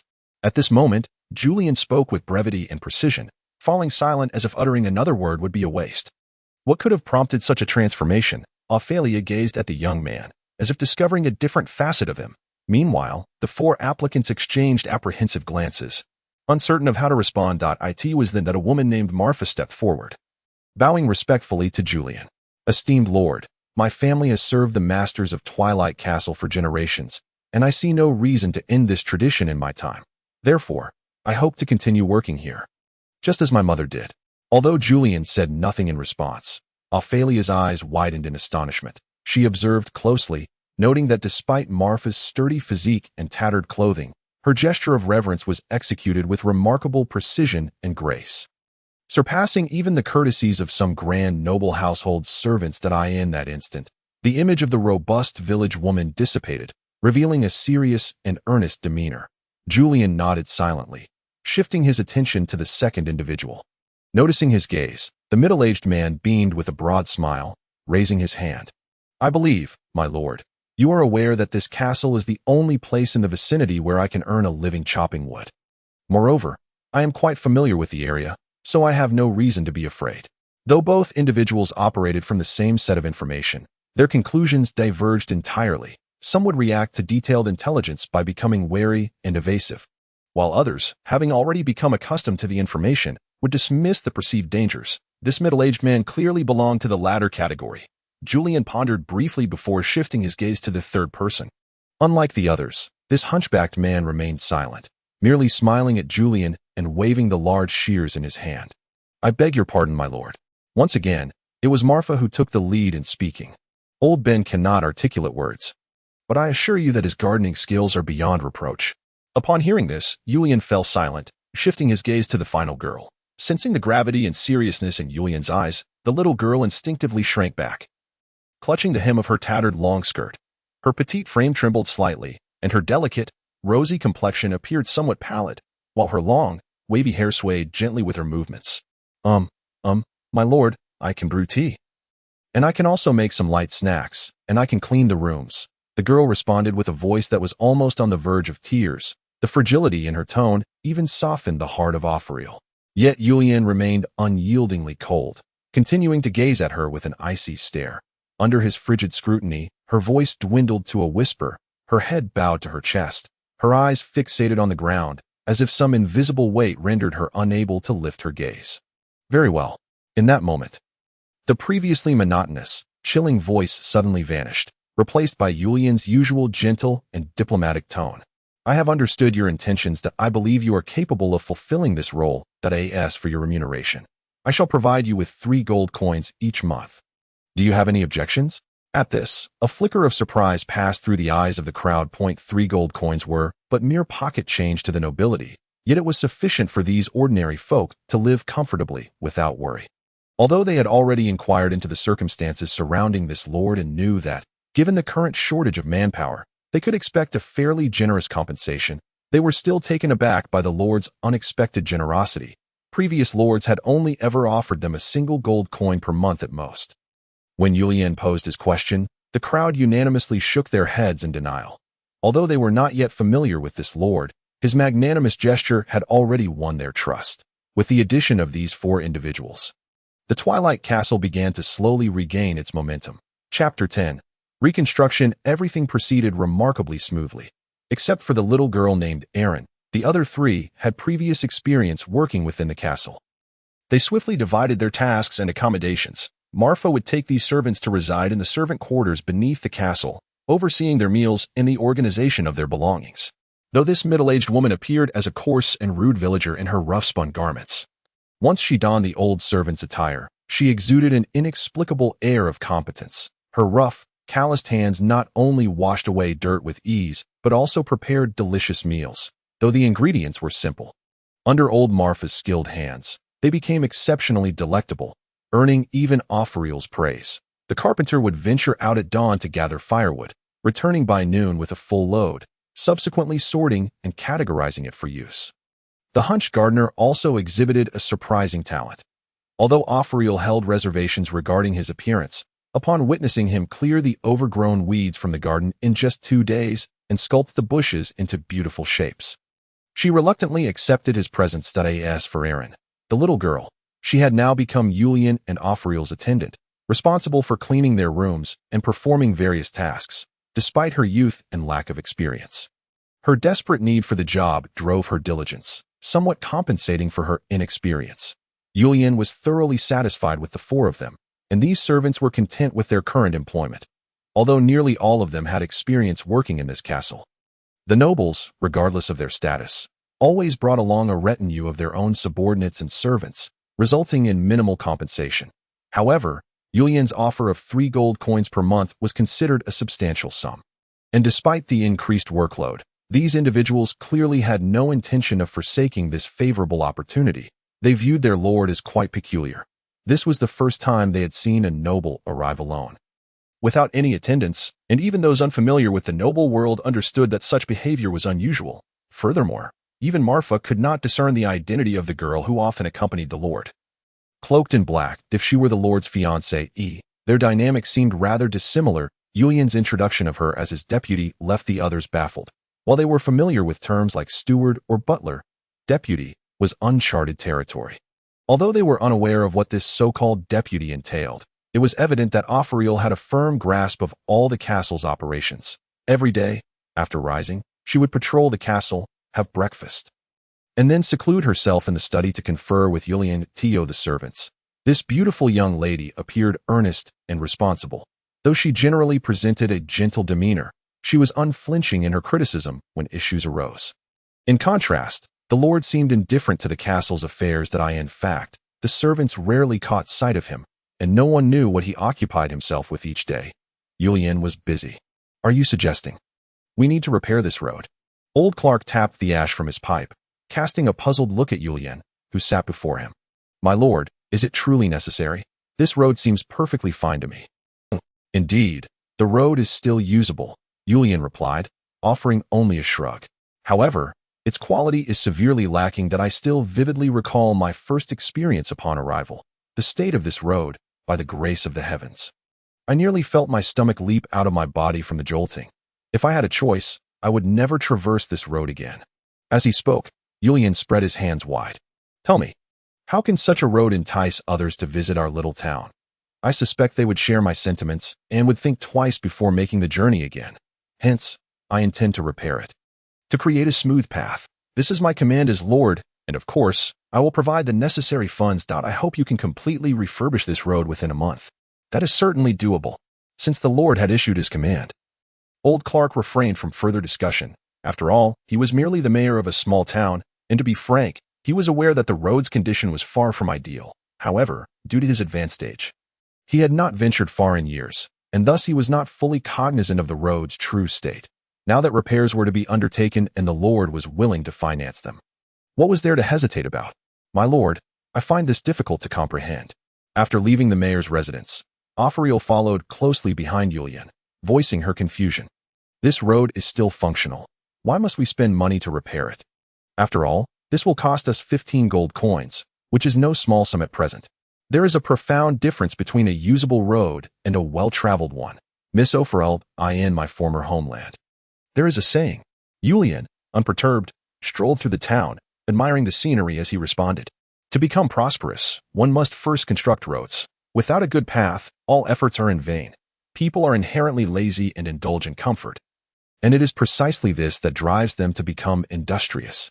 Forgive my impertinence, but I cannot help but feel that your words seem somewhat contradictory. Upon hearing this, Ophalia's eyes widened in astonishment, struggling to fathom how these two concepts could be connected. Is it not true? It is precisely because people are too lazy to walk that they invented carriages. It is because they yearn for comfort that they build warm and cozy rooms.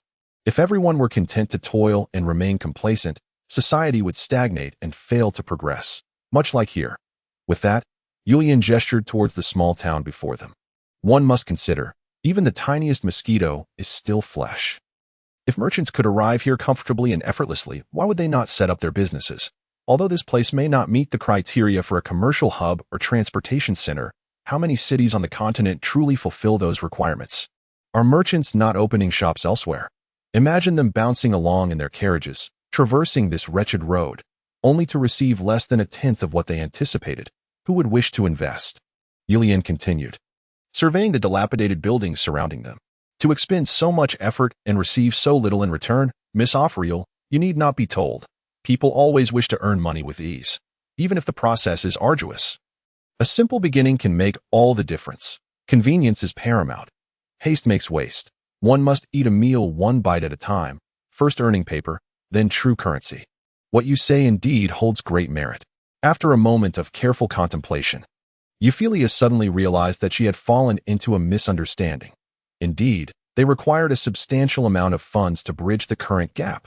Consequently, when considering the situation, she instinctively focused on those aspects that could yield significant returns in a short time, completely overlooking the initially modest income. Julian's words, however, demonstrated that he was not intent on immediately filling the void.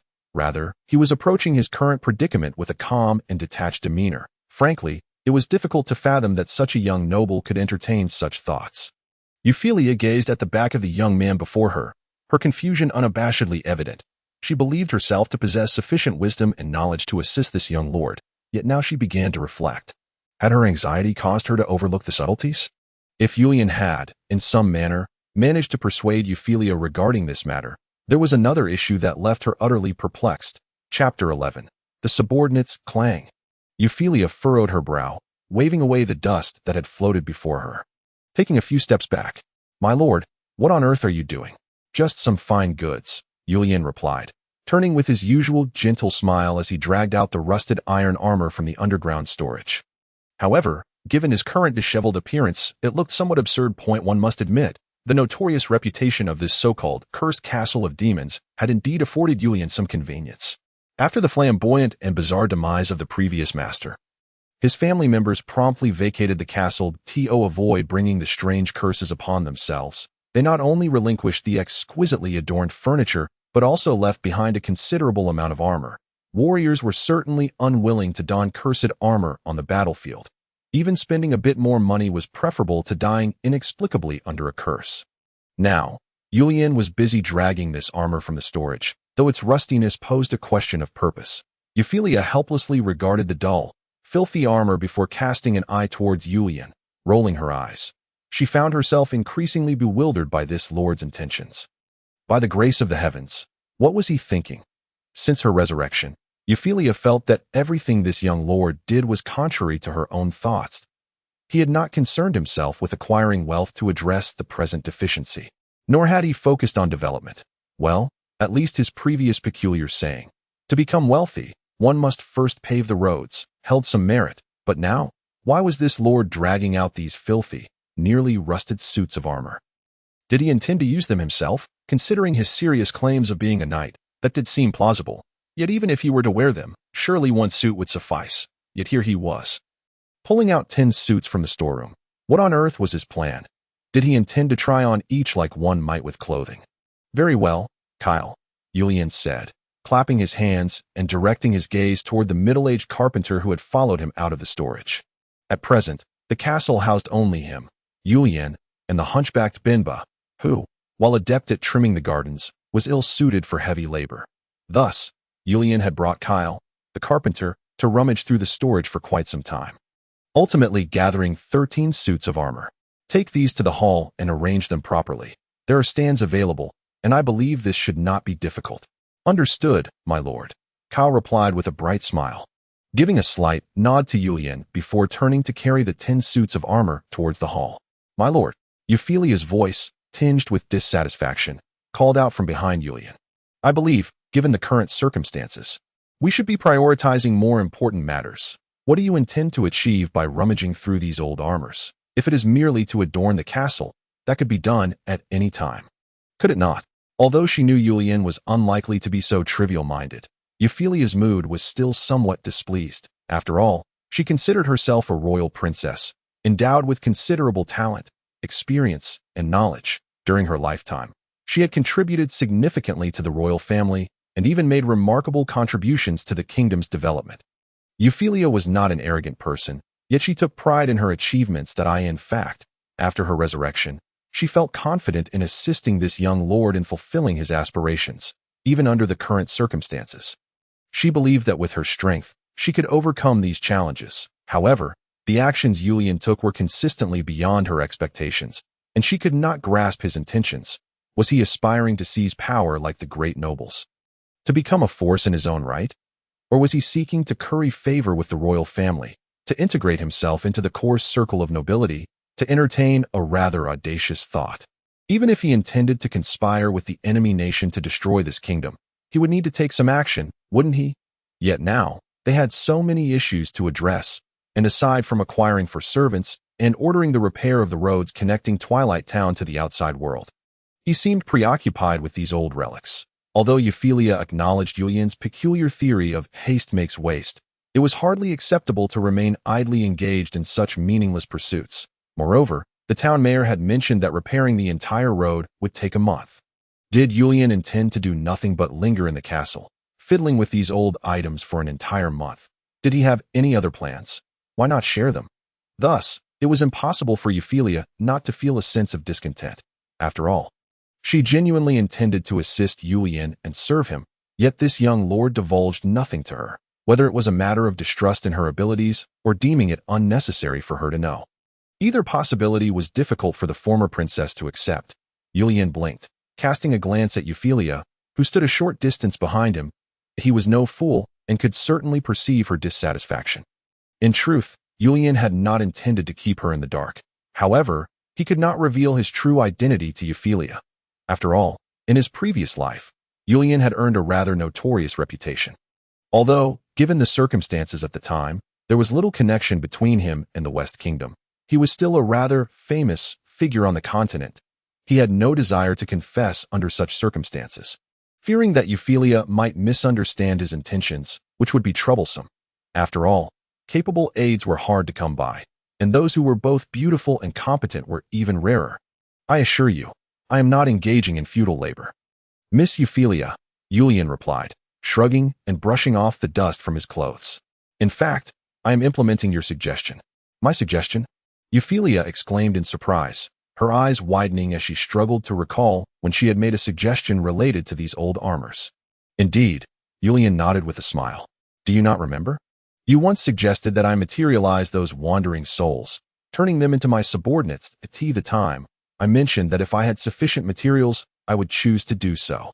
Are you implying that these armors can be used to materialize the wandering souls? Ophalia began to grasp Julian's intention. Precisely, Julian affirmed with a nod.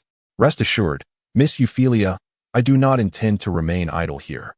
Once we summon these souls, we will be quite busy. As he spoke, a significant smile graced his face. Trust me, it will be a whirlwind of activity. As night fell and the full moon ascended the night sky, the castle had fallen into tranquility. After serving Julian and Ophalia dinner, Eileen departed with Mafa, returning to their quarters to rest. Their lives had not changed since their time in the castle, the only difference being Julian's peculiar rule. No one was permitted to leave their rooms after midnight without a matter of great importance. After all, those wandering souls also required restraint. Although under Julian's watch, they would not claim the lives of the servants as they once did. Encountering them could still pose a problem. Given the castle's reputation as a cursed castle, the addition of a ghost paradise would undoubtedly incite chaos. Even Julian could not envision the uproar it would cause at that moment. Julian stood quietly in the center of the hall, his eyes closed in meditation, while Ophalia stood beside him as a fellow soul being. She had begun to communicate and understand the wandering souls over the past few days. Although Ophalia appeared human on the surface, her essence remained that of a soul being, making her natural inclination towards soul beings hardly surprising. At present, Ophalia wishes to witness firsthand how Julian is able to materialize these wandering souls. After all, she is genuinely intrigued as to why someone who is neither a cleric nor a mage can repeatedly perform such enigmatic feats. When Julian was manifesting Ophalia, he utilized a method that was, well, rather unmentionable, yet it left the young girl feeling quite exhilarated and at ease. However, Julian had also informed Ophalia that these wandering souls did not possess abilities akin to hers. Thus how he intended to proceed became the focal point of her attention. Yet, contrary to Ophalia's expectations, Julian did not immediately spring into action. Instead, he simply stood quietly in the center of the hall, closing his eyes to gather his thoughts. After a moment, he opened his eyes to admire the sculpture before him, then suddenly inquired, Miss Ophalia, you have visited this castle before, have you not? Yes. At this question, a flicker of surprise crossed Ophalia's eyes, and she lowered her head in response. Then, may I ask, did you happen to notice the sapphire on this statue? Ophalia, hearing this, raised her head in confusion, following Julian's gaze. She soon spotted the statue carved into the center of the hall's wall. It depicted a beautiful maiden, her form draped in a tattered cloak, arms outstretched as if to cradle something.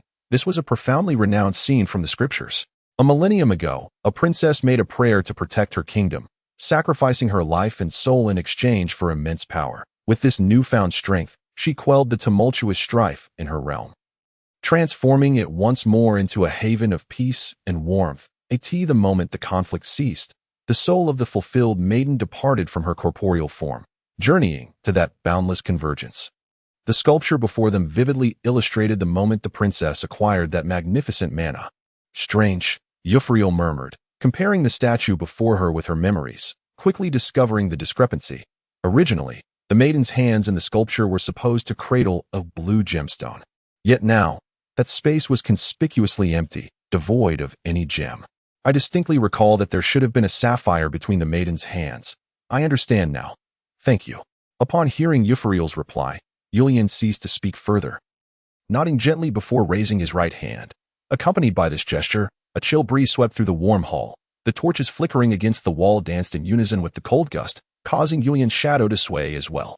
The emergence of such a draft in a confined space was indeed peculiar. However, neither Julian nor Ophalia paid it any heed.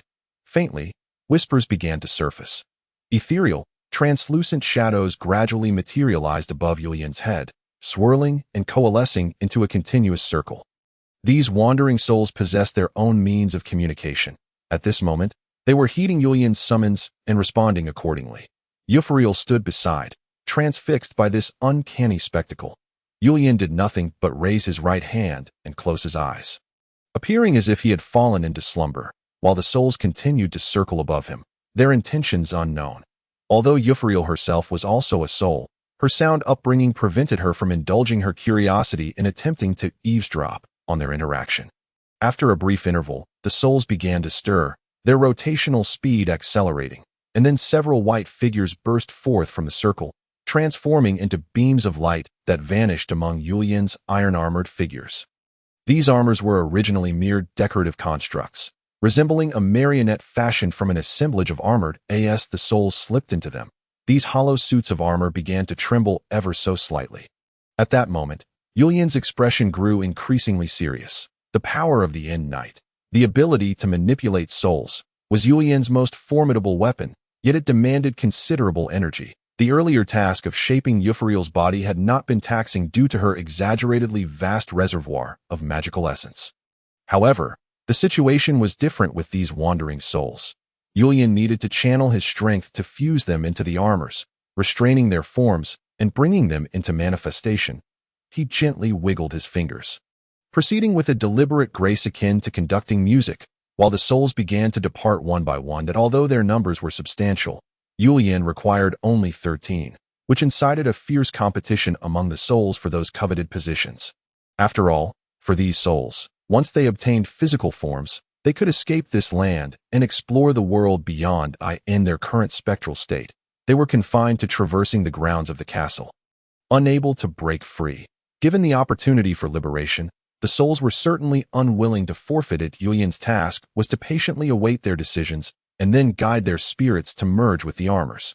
His soul manipulation capabilities, however, had their limits. If possible, he would not have minded granting all these souls corporeality, but his powers were finite, making such aspirations unattainable. Moreover, within the entire warehouse, only these armors remained available for use.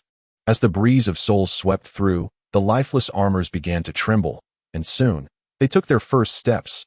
The previously assembled pieces of armor appeared to have lost their cohesion, moving with newfound agility and grace. Euphoriel watched curiously and with astonishment, utterly at a loss for words. The armors, which had been stationary against the wall, began to animate one by one. They detached from their original positions and approached Julian, forming a silent and orderly line behind him. Only when the last suit of armor joined the ranks did Julian exhale a long breath of relief, lowering his hand while wiping the beads of sweat from his brow. This was no simple task for him. "My lord, this is our subordinates," Julian replied with a smile to the somewhat bewildered Euphoriel, then turned to regard the silent armored soldiers standing behind him. "That will suffice for today. We shall set out early tomorrow, Miss Euphoriel, and you should retire for the night, as we will be quite busy from tomorrow onward." "Busy? What will you be doing, my lord?" "Actually, it's nothing much." Julian shrugged nonchalantly in response to Euphoriel's inquiry. "Merely going to eliminate some evildoers." Chapter 12. Departure. "You mean to say you are leaving?" Marfa exclaimed, his eyes widening in surprise as he gazed at the young lord before him, dressed in simple adventurer attire, with a worn and dull longsword slung at his back. Julian stood with an air of determination. Beside him, Euphoriel, cloaked in a black mantle, remained silent, her bright blue eyes glimmering in the shadows of her hood. "Indeed," Julian affirmed with a nod, gently resting his hand on the sword hilt at his waist while addressing his servant. "I have some pressing matters to attend to and will be away for a while. If all goes well, I should return before the end of the month. During my absence, please continue as usual and do not concern yourselves with me. Regarding the small town, I believe there is nothing particularly requiring my attention or intervention at this time."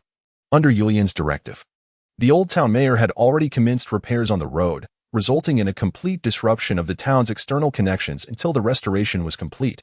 However, for a town that was already somewhat isolated from the world, this hardly posed any substantial inconvenience. "I have left some funds for you to manage as you see fit. If you have the time, please also replace those filthy, tattered tablecloths and bed linens." "I understand, my lord," Marfa replied cautiously as he accepted the pouch of coins Julian offered, bowing deeply in respect. "I will relay your instructions to the others." "And what about me, my lord?" Standing beside Marfa, Eileen timidly raised her hand, her voice quivering with uncertainty. "What should I do? Should I accompany you all?" Julian did not respond immediately. Instead, he glanced at Euphoriel, who, sensing his gaze, took 2 steps forward to stand beside the girl, fixing her with a steady stare. You need not accompany us.asa handmaiden. You still have much to learn. The maiden's clear and serious voice resonated, causing little Eileen to hold her breath in anxiety.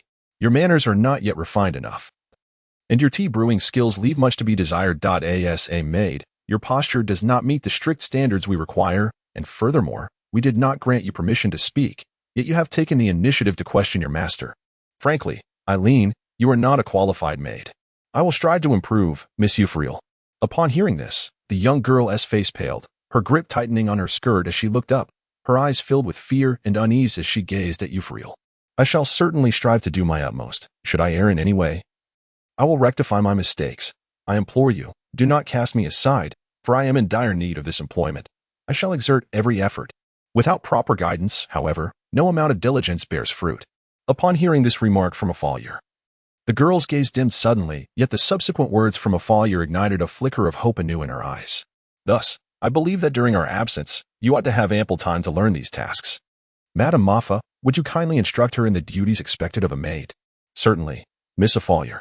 At Ophalia's pronouncement, Maffa's calm demeanor momentarily flickered with surprise as she scrutinized the young girl before her, then responded with a gentle smile.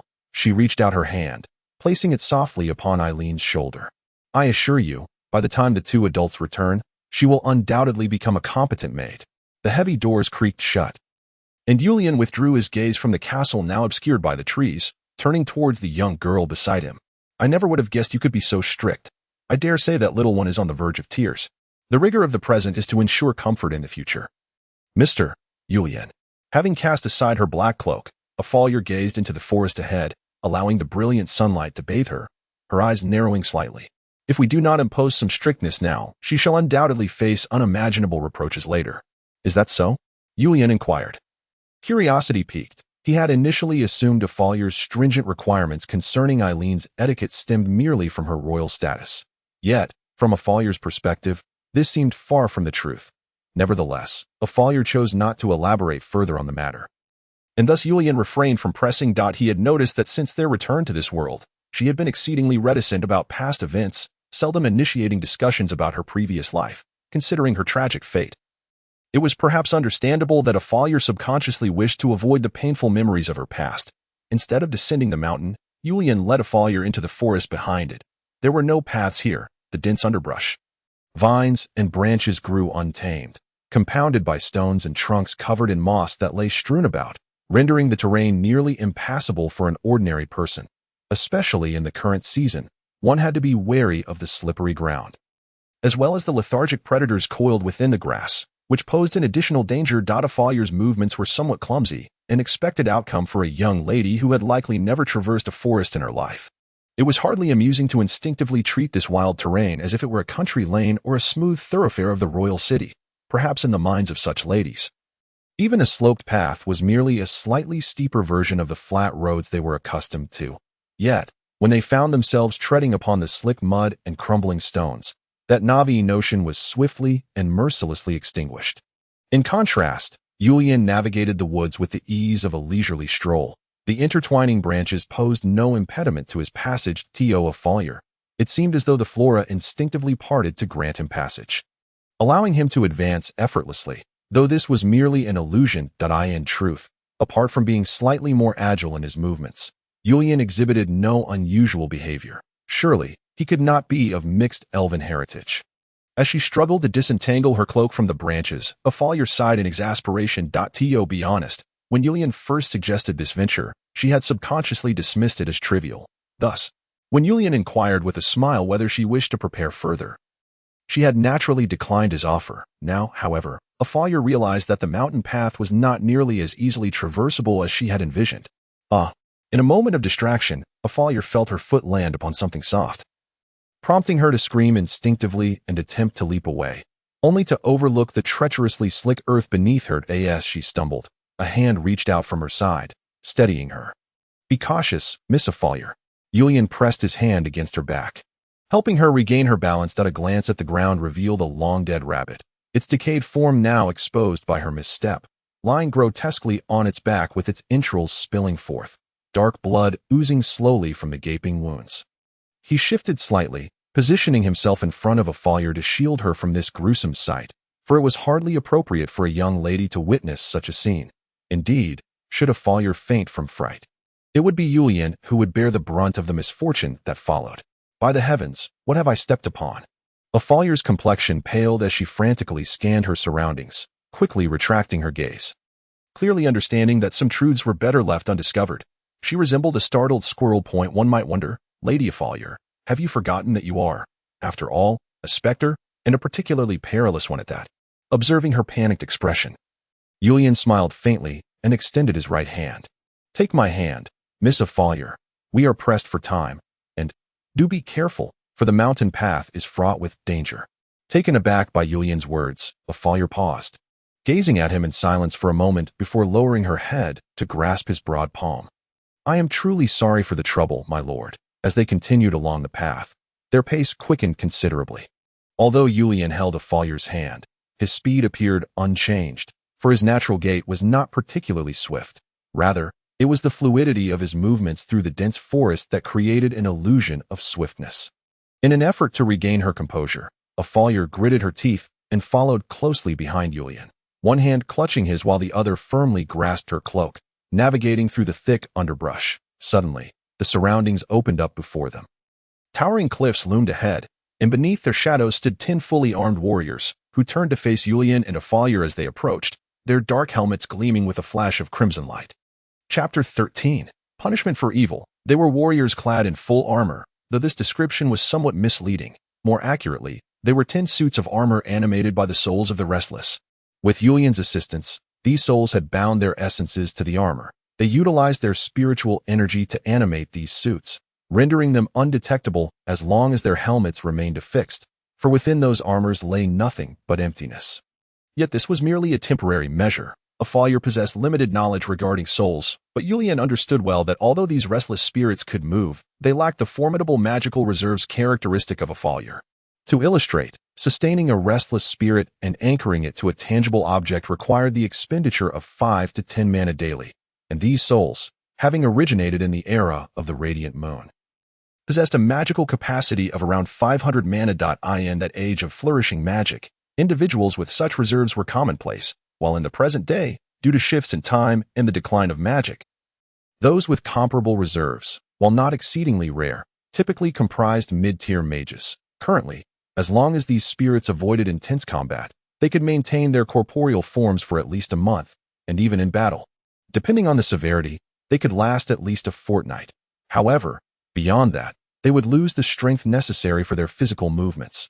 Ideally, they might revert to their original forms and return to their former state of languid existence. But in the worst-case scenario, they would disintegrate and vanish entirely from this world. Julian had no intention of allowing this to transpire, as Ophalia had stated. These spirits were precisely what he needed most at present. Being his most loyal allies, they were already bound by a covenant, having previously fought alongside him in his past life, and were well acquainted with his commands and tactics. Furthermore, having been birthed in the era of the Radiant Moon, they possessed a wealth of long-lost combat techniques. To relegate them merely to the role of servants for cleaning the castle would be a gross misallocation of their potential. It was for this reason that he had chosen to manifest these spirits. Bringing them forth from the Twilight Castle, he intended to enhance their powers and assist them in maintaining and further solidifying their corporeal forms. Once a sufficient reserve of magical energy is amassed and their corporeal forms are created, these wandering souls are capable of unleashing their inherent powers. With this thought in mind, Julian cast a glance at the enchanting Ophalia standing beside him. The radiant sunlight illuminated her exquisite, beautiful visage, while her light purple hair danced gently in the breeze, carrying with it a faint, floral fragrance that wafted from her, in stark contrast to those pitiable souls who could barely move in their armor. This princess appeared entirely oblivious to the immense fortune she possessed. Generally speaking, achieving a semi-solid form and maintaining a humanoid shape is the utmost limit of a soul's solidification, given their inherently limited powers. Particularly for those lacking magical strength. At best, they could solidify their essence to create a rough semblance, barely forming eyes and a mouth for identification. Yet, in Ophalia's case, her magical energy had flawlessly sculpted her body, leaving no strand of hair unattended. Even her garments were perfectly replicated. If the souls tethered to their armors required 5 to 10 mana to sustain their existence, then this princess consumed no less than 300 mana daily. It could be said that if those souls were tasked with maintaining her current form, they would likely vanish by the following noon, leaving not even a shadow behind. Although Julian was not a sorcerer, he could sense Ophalia's extraordinary nature. He had previously deceived her, claiming her magical prowess was akin to that of a mage, when in truth, it far surpassed it. If Julian were to estimate her magical reserves, they would undoubtedly exceed 7 figures. He found it unfathomable that such a staggering amount of magical energy could reside within a young girl. He was certain that had Ophalia awakened this power in life, with her exaggerated reserves coupled with the unique attributes of a spectral form, she would undoubtedly become the most formidable sorceress in the world, without question. However, for Julian, this situation was rather fortuitous. All that remained was to teach her how to wield her powers. Ophalia shivered involuntarily. She lifted her head, squinting at the clear sky, the warm sunlight enveloping her in a comforting embrace, yet she felt an inexplicable chill, akin to walking barefoot on a frigid floor. Have we arrived? Julian scanned the soul warriors standing before him, not expecting a response from them. All their strength was devoted to maintaining and propelling their iron frames, leaving no room for such an inefficient means of communication. Thus, he refrained from further speech, carefully observing the surrounding terrain before waving his hand. Let us proceed. Their destination lay on the periphery of the Twilight Forest, yet Julian chose not to take the direct route from the town to the outside world. Instead, he led Ophalia on a wide detour, traversing the rear of the Dusk Mountains towards the forest's edge.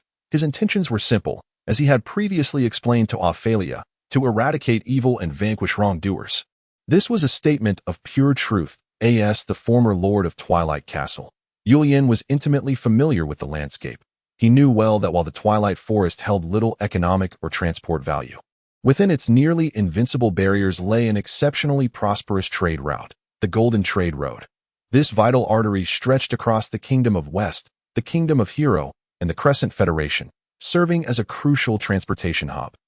In fact, one of the original purposes of Twilight Castle was to safeguard the flanks of the Golden Trade Road against destruction and disruption, as it represented one of the largest lifelines of commerce for these cities. Nations exerted every effort to protect their segments of the road.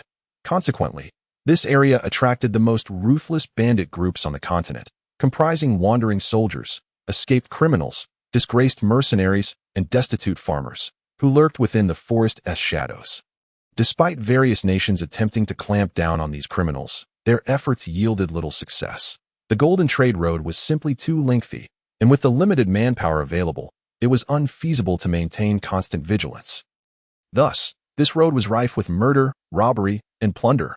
Merchants were left with 2 options: hire formidable mercenary groups for protection or spend a fortune bribing guards and their criminal associates for safety.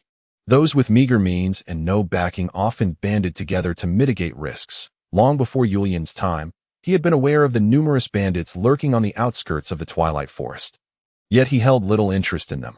The bandits, in turn, were disinclined to provoke Julian, as their sights were set on the wealth of the Golden Trade Road, and they would not be foolish enough to confront the most powerful knight on the continent head-on. Julian's duties at the time involved guarding the border against barbarian forces, leaving him no resources to pursue bandit extermination. In the ensuing days, as threats dissipated and circumstances shifted, Twilight Castle lost its former significance. Yet these bandits never vanished. Fortunate for them, as the impoverished Twilight town, with its meager monthly income of 100 gold coins, held little allure for the bandits. Sometimes, being excessively poor could prove advantageous. However, Julian now reconsidered his stance. "My lord, why must we sneak around to eliminate these bandits?" As she walked alongside Julian, Ophalia could not conceal her confusion, though she was not entirely ignorant of Julian's plans. She believed that, as official forces, they should not be skulking in the woods, moving through shadows, advancing silently while hiding their forms. This was a far cry from her expectations of a bandit eradication operation. Why did it feel as though they were the ones acting like bandits? From a military standpoint, we lack sufficient manpower. Julian, leading the way, pushed aside the foliage before him and answered Ophalia without turning his head. "Were I to command over 100 soldiers, I could proudly raise my banner and march directly into the fray." surrounding these bandits and methodically eliminating them while sending a clear message to the other brigands. But alas, I currently possess only these 10 warriors. He shrugged.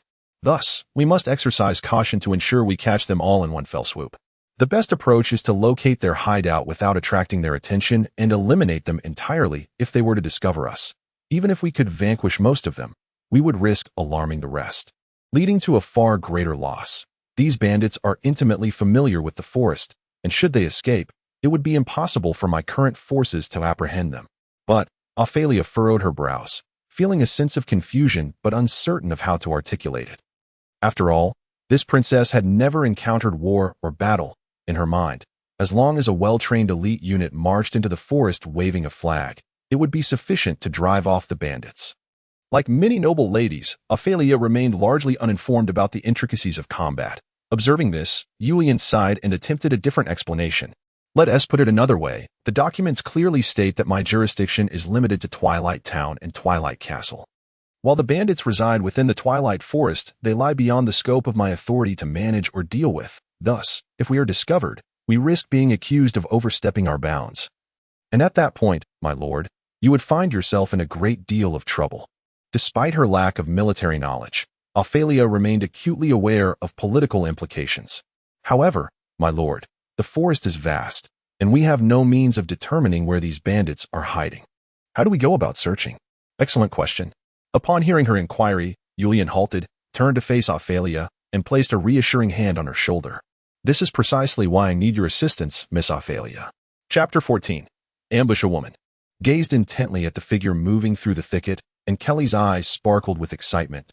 He licked his lips and instinctively grasped the dagger at his waist. This woman was clearly lost.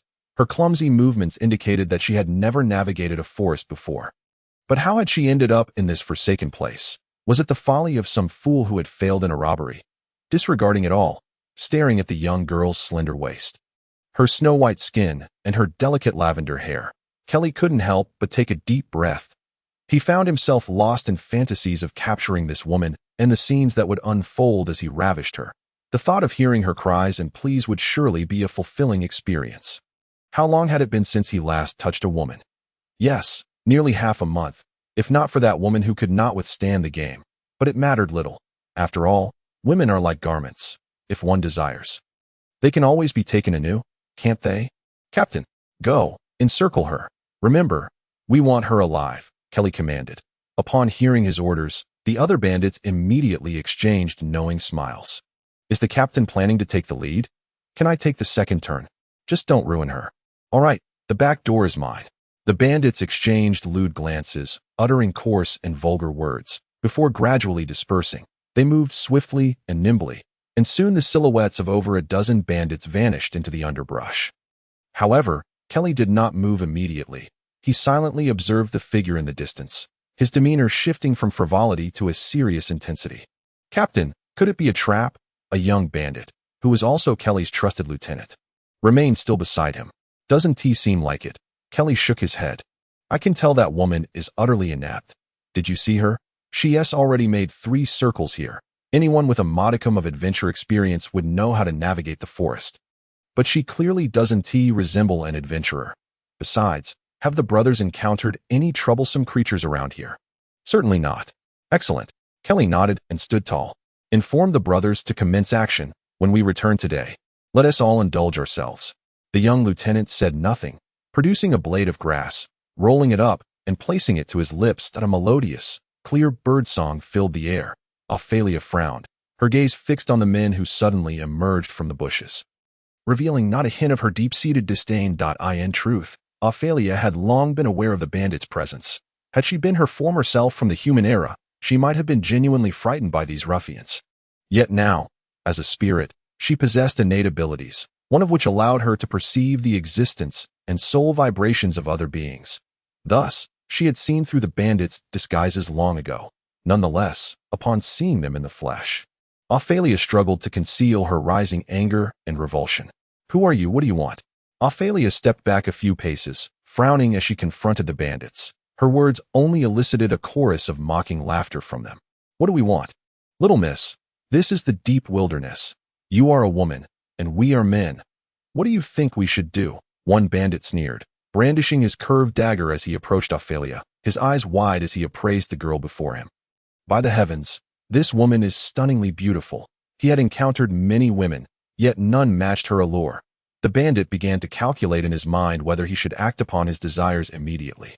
Though the captain's wrath was fearsome, such beauty was a rarity. What if she were to be spoiled or ruined before it was his turn, just like that last time? Humph.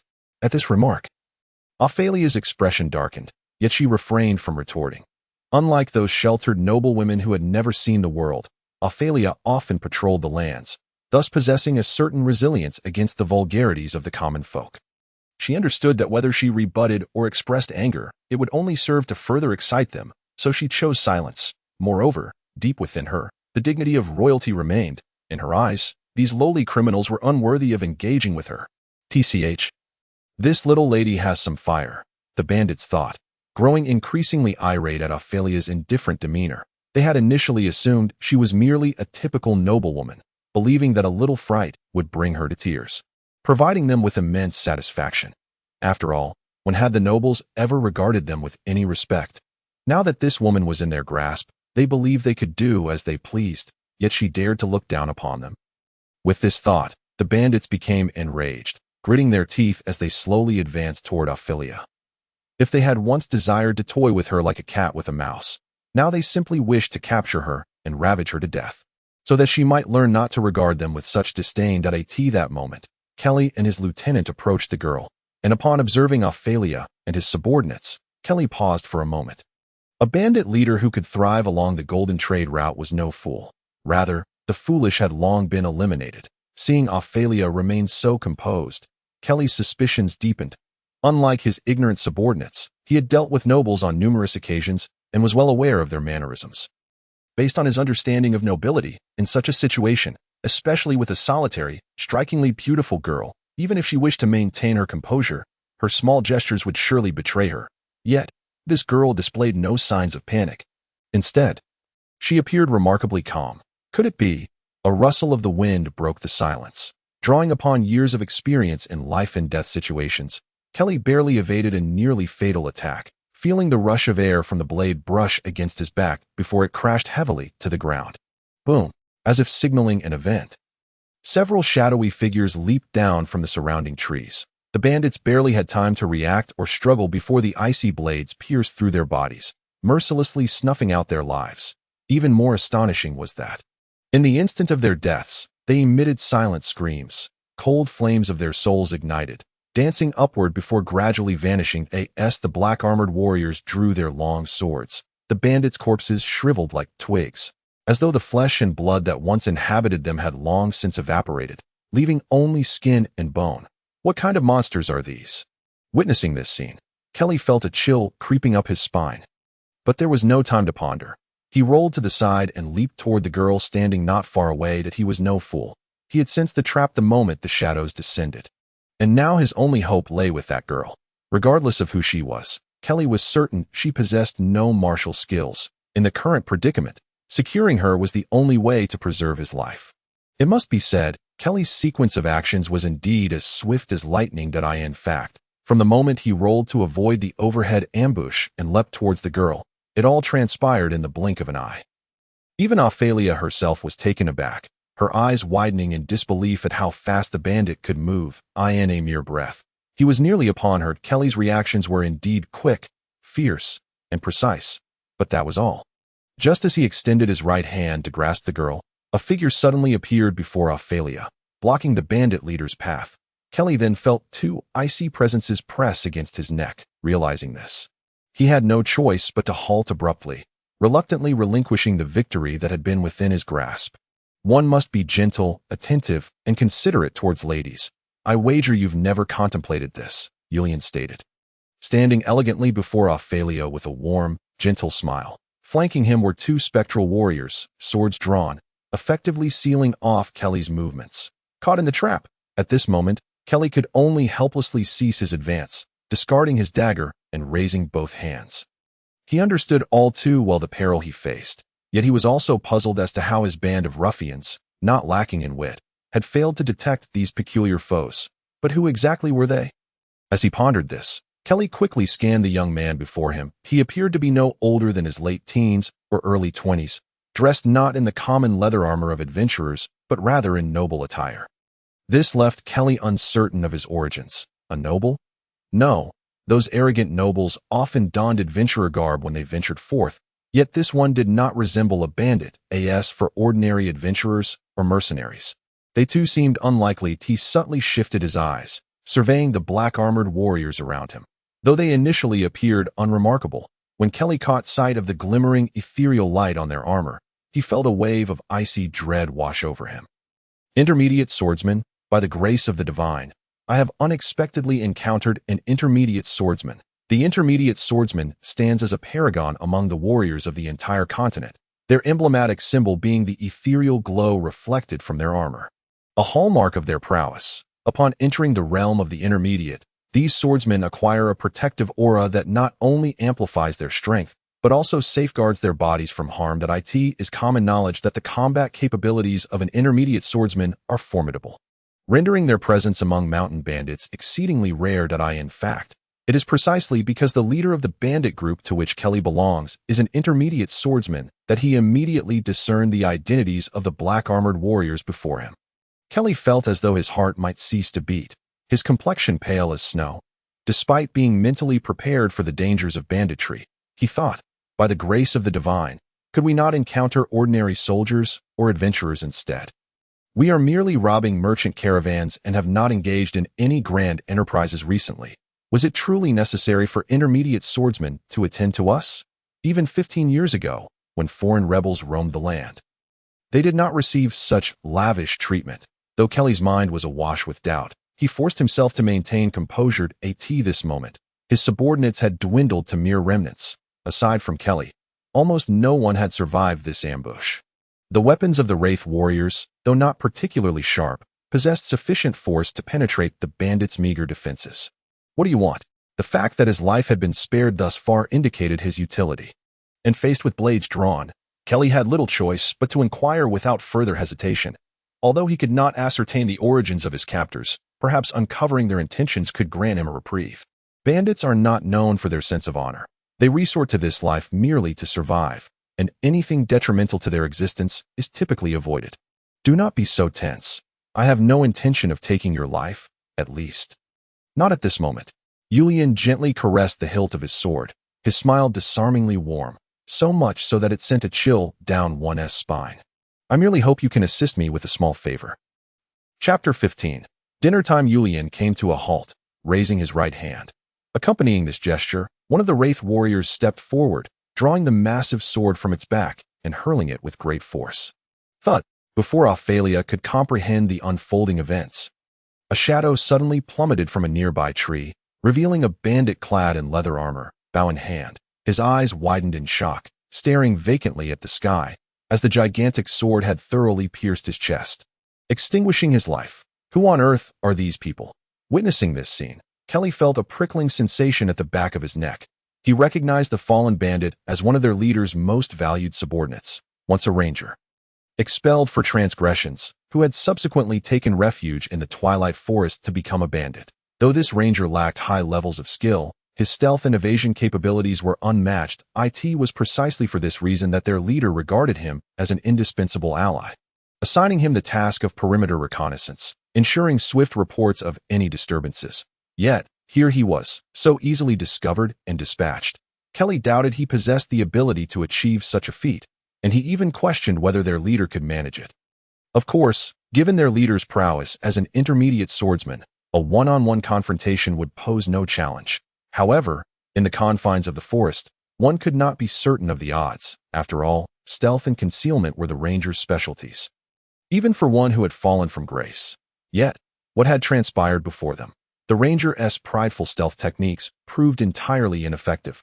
In fact, from the moment Julian halted and raised his hand to the instant the black-armored warrior threw his sword, hardly 5 seconds had passed. It seemed as though they had stood brazenly beneath their very noses, awaiting execution. How much farther? Julian inquired without so much as glancing back, while Kelly swallowed hard before tremblingly replying, "We are almost there, my lord." The Wraith warrior strode confidently to the corpse, retrieving the massive sword and effortlessly swinging it, while Ophalia gazed at the lifeless body with a complex expression, inhaling deeply before closing her eyes and following closely behind Julian. Despite her resolute spirit, she found it difficult to acclimate to the sight of death. Their movements were swifter than anyone had anticipated. Upon reaching the entrance of the bandit lair, most of the bandits were still at rest.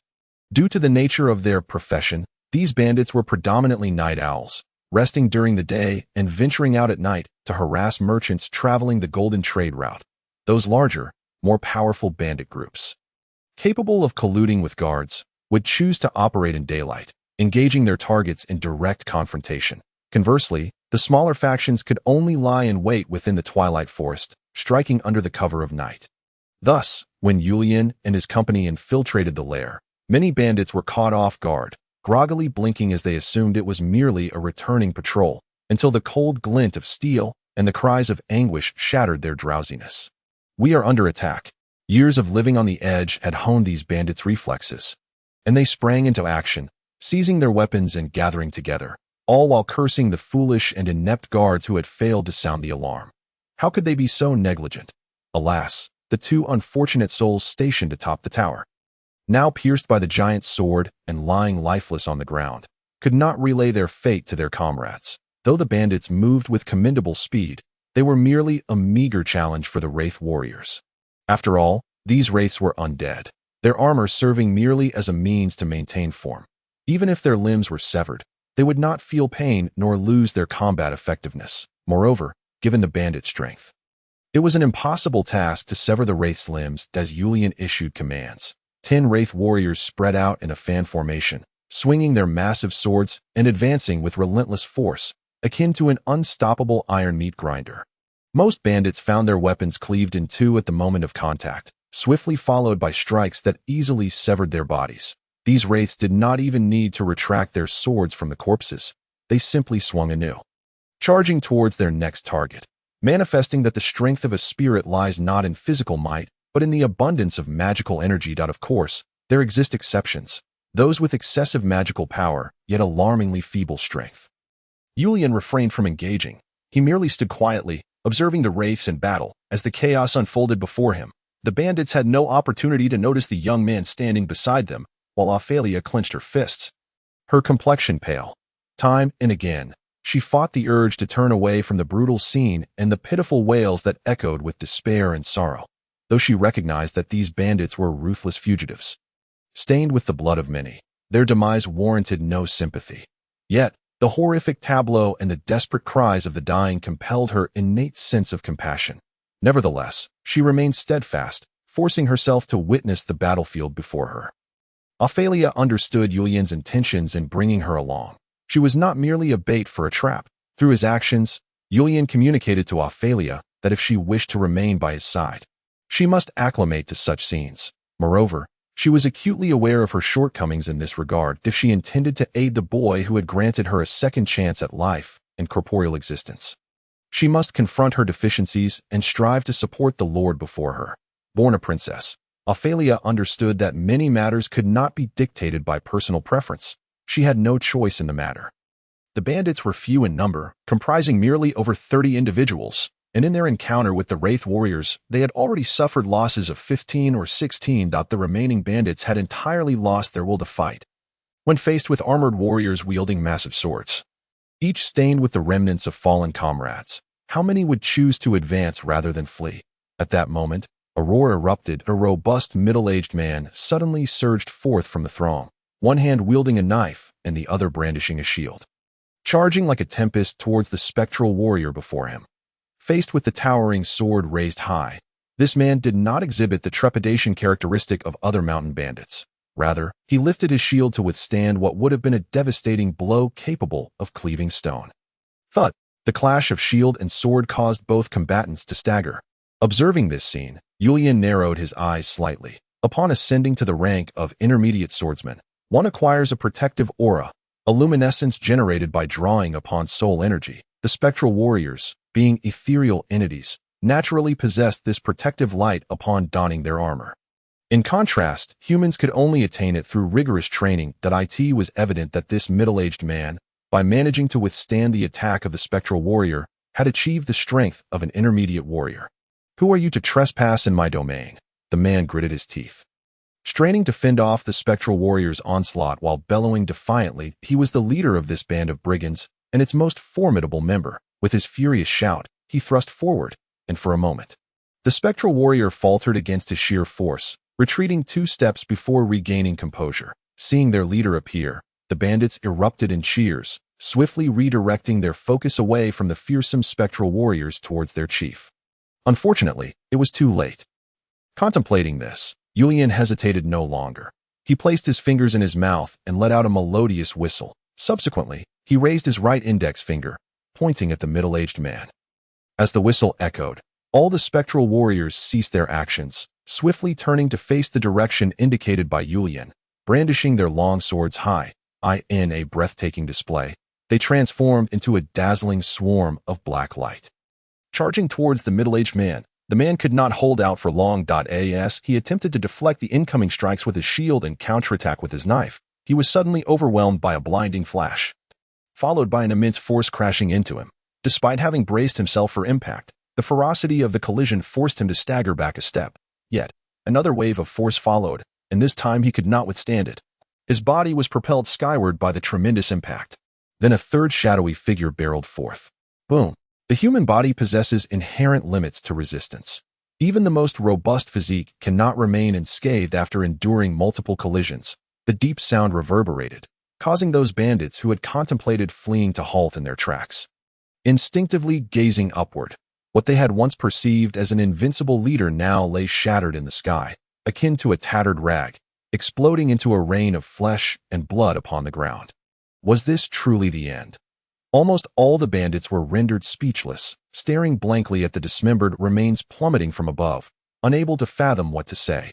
After witnessing their leader withstand the assault, they had momentarily rekindled their confidence, only for Julian to extinguish it completely. At that moment, Kelly's almost mournful cry rang out, "Drop your weapons and surrender immediately." The bandits found themselves with no choice. In the face of such formidable spectral warriors, they had lost all capacity for resistance. Their leader had been obliterated by the onslaught. Thus, upon hearing Kelly's command, they promptly relinquished their weapons and raised their hands in surrender. "What do you intend to do, my lord?" Observing the spectral warriors rounding up the remaining bandits, Ophalia furrowed her brow, inquiring with a hint of confusion. "Are you planning to recruit these brigands?" "Certainly not," Julian replied, shaking his head, dismissing Ophalia's conjecture. "These individuals are utterly worthless. Bringing them back would serve no purpose. And they are all brigands by nature. I have no desire to invite trouble upon myself." "Then what is your intention?" Ophalia blinked, glancing at Kelly. Earlier, when Julian had given Kelly his orders, she had thought he meant to recruit these miscreants. But it now appeared otherwise.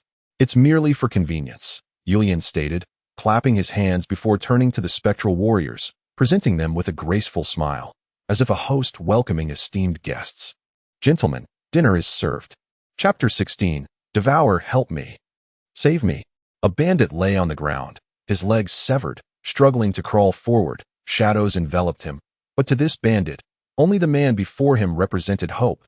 He extended his hand, raising his head in a desperate plea towards Kelly, who, however, mercilessly closed his eyes, refusing to acknowledge his former subordinate. The sharp blade pierced the bandit's chest, forcing forth his final, agonizing scream. His body swiftly withered, becoming a mere husk, as the flames of his soul erupted, soaring skyward before vanishing into oblivion. The spectral warrior withdrew the long sword, which had once been rusted but now gleamed with a sharpness capable of slicing through the hardest materials. The closer inspection revealed that even the armor worn by the spectral warriors had undergone subtle transformations. The tattered and fragmented sections had been mysteriously mended, and the entire black iron armor now emanated a dim glow, its decorative patterns subtly contorting into indistinct human faces. "Is this all there is?" Julian's voice prompted Kelly to reopen his eyes. Fixating intently on the young man before him, gritting his teeth, he slowly lowered his head. "Yes, my lord." His voice quivered with profound fear and a tinge of shame. After all, he too was a bandit. And now he found himself compelled to abandon his comrades under the threat of an outsider, igniting a flicker of shame within him. Yet, it was fleeting. Subordinates could be replaced, and perhaps it was better if they were all gone. If they perished entirely, no one would know of his treachery, and as long as he survived, he would have ample time and resources to rebuild his organization. When that time came, he could easily fabricate a lie, claiming that the bandit group had been annihilated by a powerful foe, from which he had narrowly escaped. Yes, that would be best. That would be ideal. Progress was satisfactory. Julian retracted his gaze, scrutinizing the spectral warriors around him, raising an eyebrow in intrigue. The primary objective of bringing these spectral warriors forth was to restore their strength and solidify their form. While the souls inherently possessed considerable magical reserves, they were merely spirits, without a means to preserve and coalesce their magic. Their power could only be maintained at the lowest threshold of soul manifestation. To illustrate, a soul could contain a maximum of 50 mana, though it might acquire more through various means.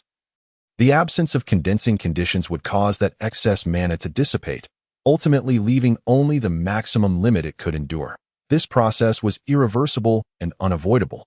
However, once they possessed a means of preservation, if a soul absorbed 100 mana, that energy would remain stored until it was expended. Julian's goal was to empower these souls in the shortest time possible, allowing them to gradually condense that power within their current forms.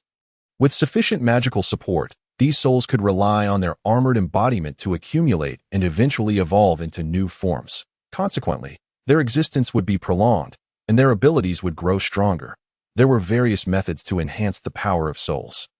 Given that the souls now possessed the armored bodies capable of binding and condensing magic due to Julian's influence, the next step was to enable them to absorb magical energy. The most convenient and expedient method for doing so was to allow them to devour the souls of other beings. Consuming souls is, in fact, an innate instinct for every spiritual entity. Humans sustain themselves by consuming the corpses of other life forms, while spiritual beings rely on the souls of others for their existence.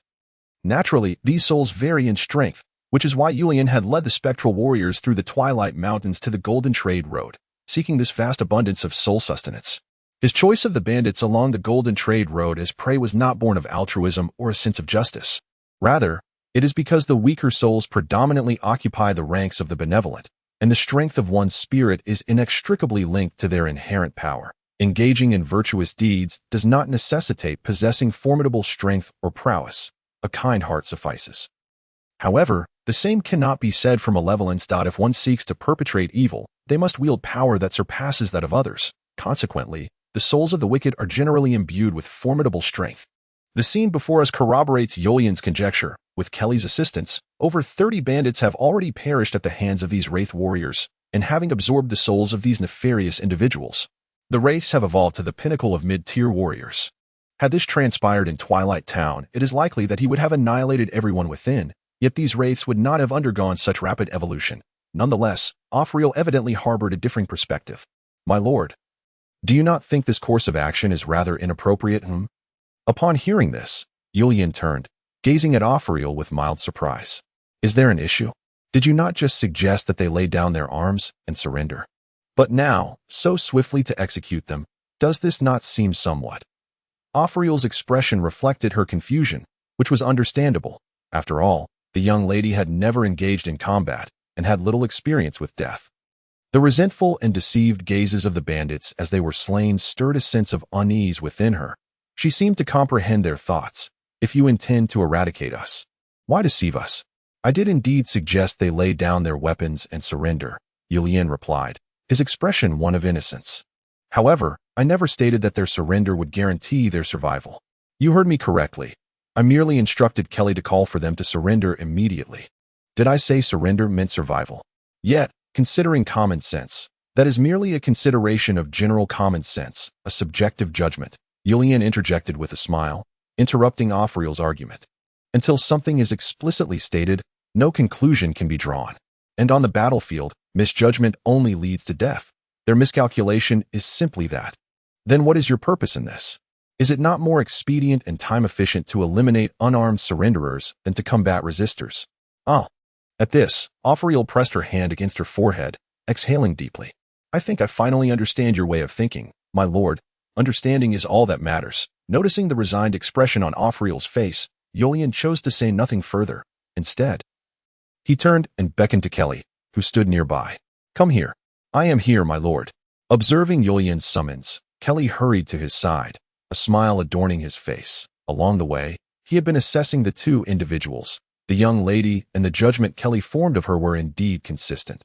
She was undoubtedly a noble woman who had emerged from some unknown place. Thus he did not regard her with particular concern. However, the young man was a different matter entirely. Despite his seemingly frail physique, which did not suggest he was a fighter, Kelly could discern from Yulian's demeanor that he was no ordinary individual. Particularly during the moments when his subordinates were slain, Kelly had been acutely aware of Yulian's expression, regardless of resistance, pleas for mercy, or curses. Yulian's countenance remained consistently calm and gentle, as if the fate of others bore no significance to him. It is worth noting that even Kelly himself could not maintain such composure while taking a life. At the very least, he would feel exhilarated by wielding the power of life and death over others. Yet, in Yulian's expression, there was no trace of such emotional turmoil. Could it be that he is a person of great significance, executing a clandestine mission? The more Kelly pondered, the more plausible it seemed. Yulian's attire undoubtedly suggested nobility, and the young lady accompanying him was likewise of notable appearance, certainly not of commoner origins. Moreover, while the black-armored warriors were not particularly ostentatious in their garb, their astonishing and enigmatic combat skills were unlike anything Kelly had ever witnessed. Complemented by their strict discipline, Kelly had noted that these black-armored warriors had remained utterly silent since their arrival, executing Yulian's commands without uttering a word. Such discipline was rare even among the elite guards of the kingdom of Hilo. Indeed, this young master must be a representative of some grand noble family, and if he could be won over, then in the future. With this thought, Kelly's attitude towards Yulian grew increasingly respectful. You must be quite familiar with those rogues along the golden trade route. Well, somewhat, Kelly replied cautiously, having learned from past experiences. Then you surely know who among these bandits is the strongest. I do. Upon hearing the question, Kelly's eyes lit up. To be honest, my lord, the strongest in the entire golden trade route is undoubtedly Moon Wolf Daros and his band of ruffians. I've heard that Daros has seemingly reached the rank of high-tier swordsman, just a step away from becoming a sole swordsman. A high-tier swordsman. Yulian's brows arched at this revelation. Then you must also know where that fellow's stronghold lies. Well, Kelly's expression shifted slightly.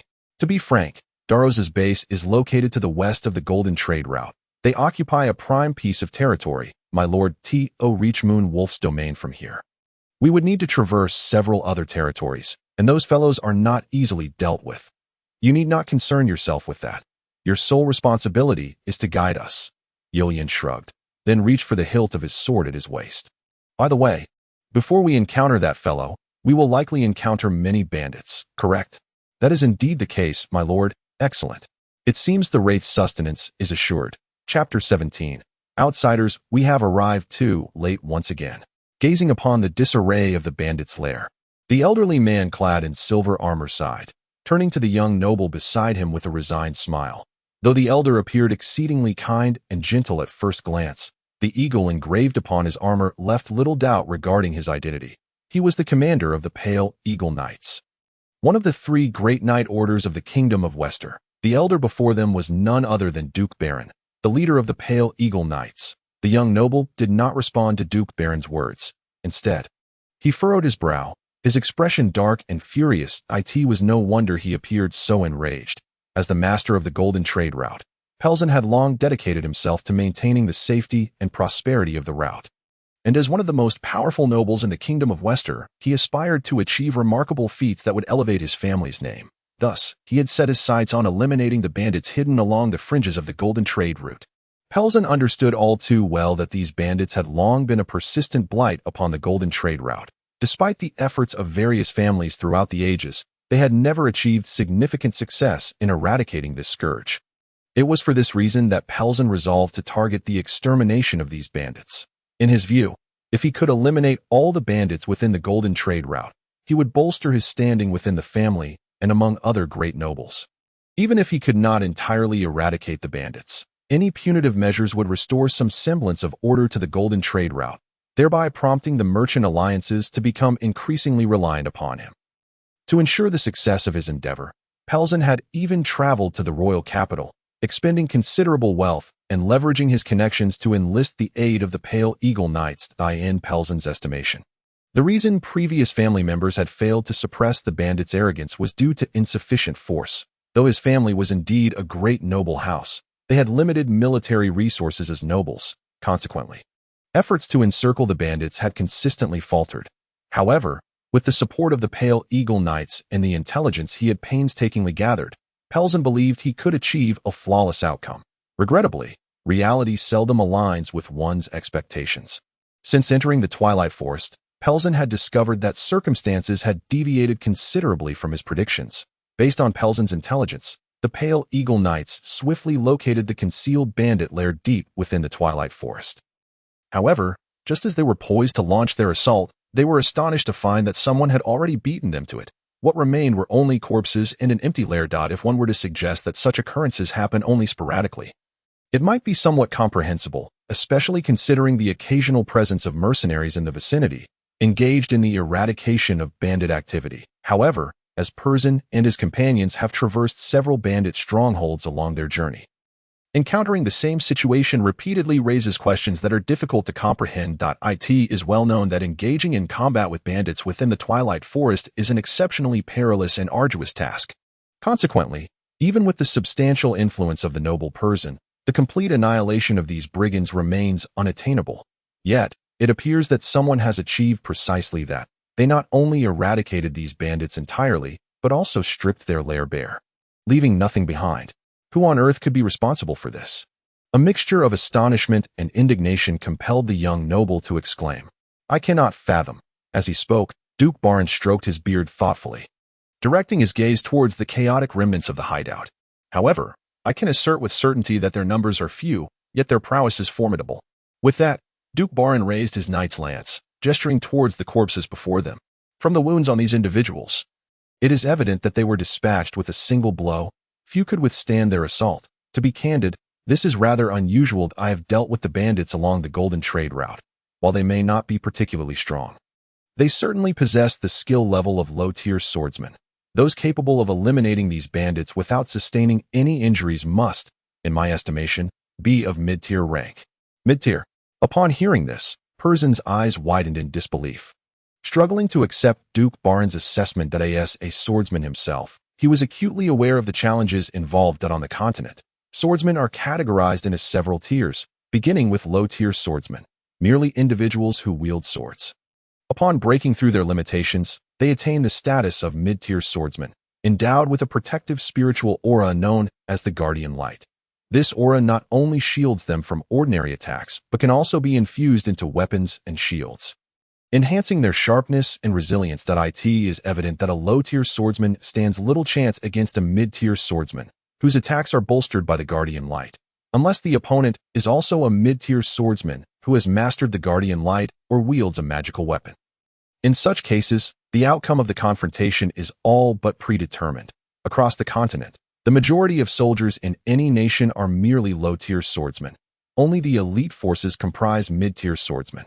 Take the Pale Eagle, for instance, which boasts only a few thousand mid-tier swordsmen, all of whom are the most exceptional knights. Despite variations in training methods across nations, the fundamental strength of mid-tier swordsmen remains comparatively similar.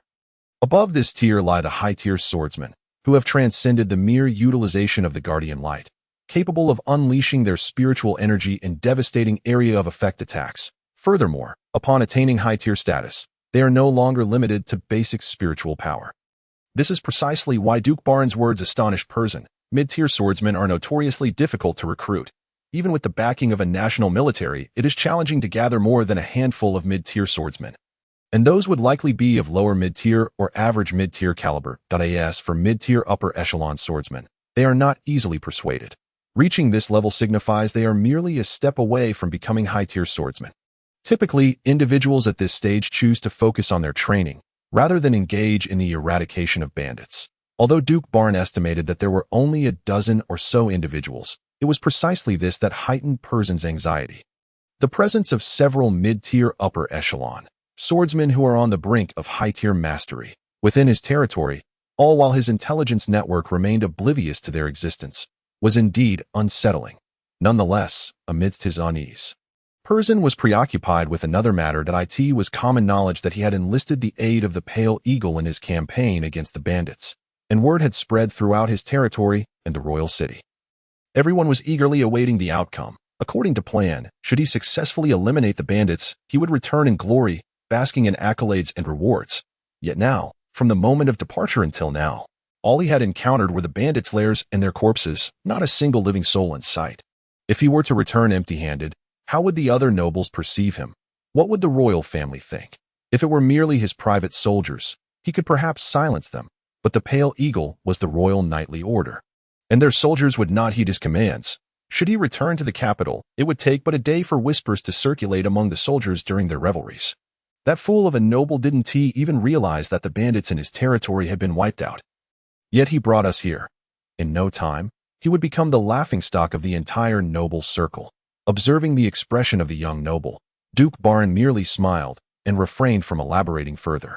Initially, he too had entertained doubts that this might be a rival band of brigands attempting to reclaim their territory, given the frequent skirmishes among bandits along the Golden Trade route. However, he quickly dismissed this notion.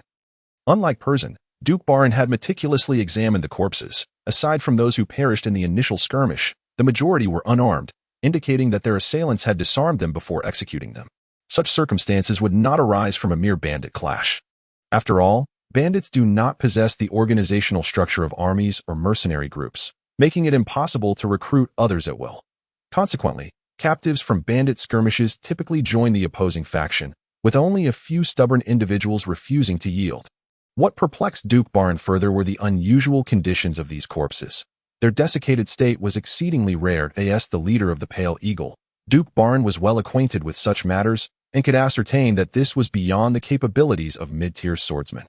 While necromancers might achieve similar effects, it did not appear to be the case here.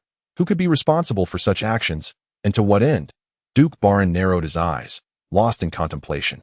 Chapter 18 in the dimly lit forest. A flash of crimson darted past. The heavy, formidable black armor maneuvered through the thicket, crawling on the ground, concealing its entirety amidst the underbrush and grass, cautiously observing the nearby encampment where hundreds of fully armed soldiers were busily organizing their surroundings and setting up camp. Under the flickering firelight, the crimson gaze of the black armor lingered momentarily on the tents before swiftly vanishing back into the shadows. Yulian raised an eyebrow, glancing at the specter warrior before him. Not bandits. They appear to be regular troops. My lord, the specter warrior replied quietly. After acquiring sufficient spiritual energy, they not only underwent physical changes, but also gained the ability to speak. While communication through will was convenient for simple exchanges, it proved inadequate for conveying complex information, necessitating verbal communication in such situations. Regular troops, indeed. A slight smile crept onto Yulian's lips as he turned his gaze towards the distant forest, where flickering flames could still be discerned rising from the trees. According to the Spectre Warriors' report, this group numbered over 100, yet their remarkable silence amidst the woodland suggested a strict military discipline, indicating they were not typical private soldiers of the nobility. Do they share our objectives? From the direction, it seems so.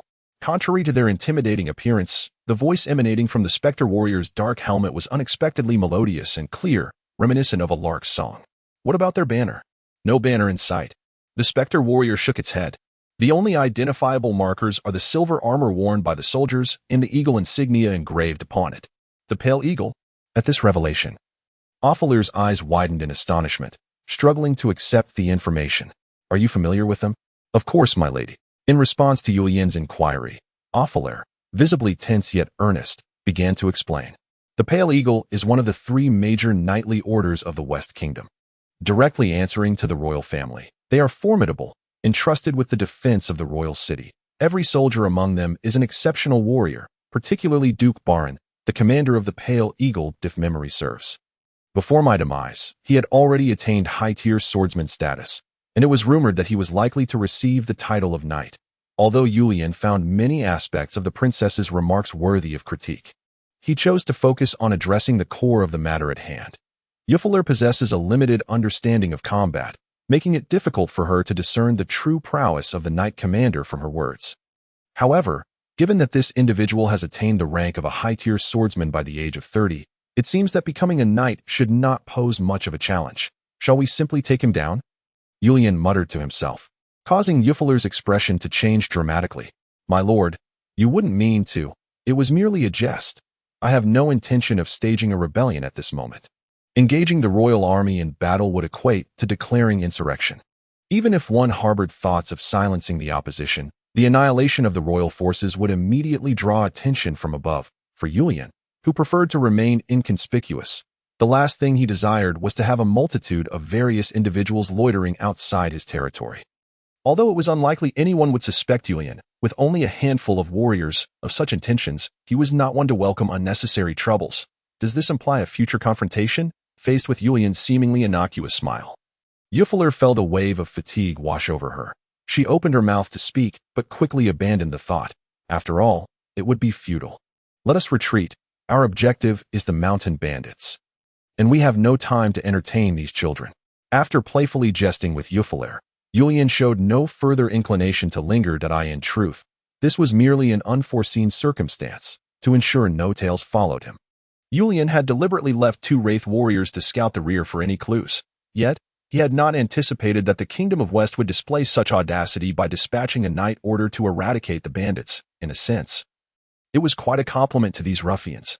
Even during the tumultuous times Julian had experienced, the brigands of the Twilight Forest were only dealt with by the garrison, and while many night orders traversed the forest, none had ever bothered to focus on these petty thieves. Indeed, fortune's turn, even these bandits had managed to warrant the royal family's elite troops. If their predecessors were to witness this, they would undoubtedly be overwhelmed with emotion. Originally intending to rest for the night before proceeding, Julian altered his decision upon seeing the knights. Over the past few days, they had eliminated several bandit groups and were gradually nearing the territory of the so-called strongest bandit of the Golden Trade Route, Moonwolf Dallos.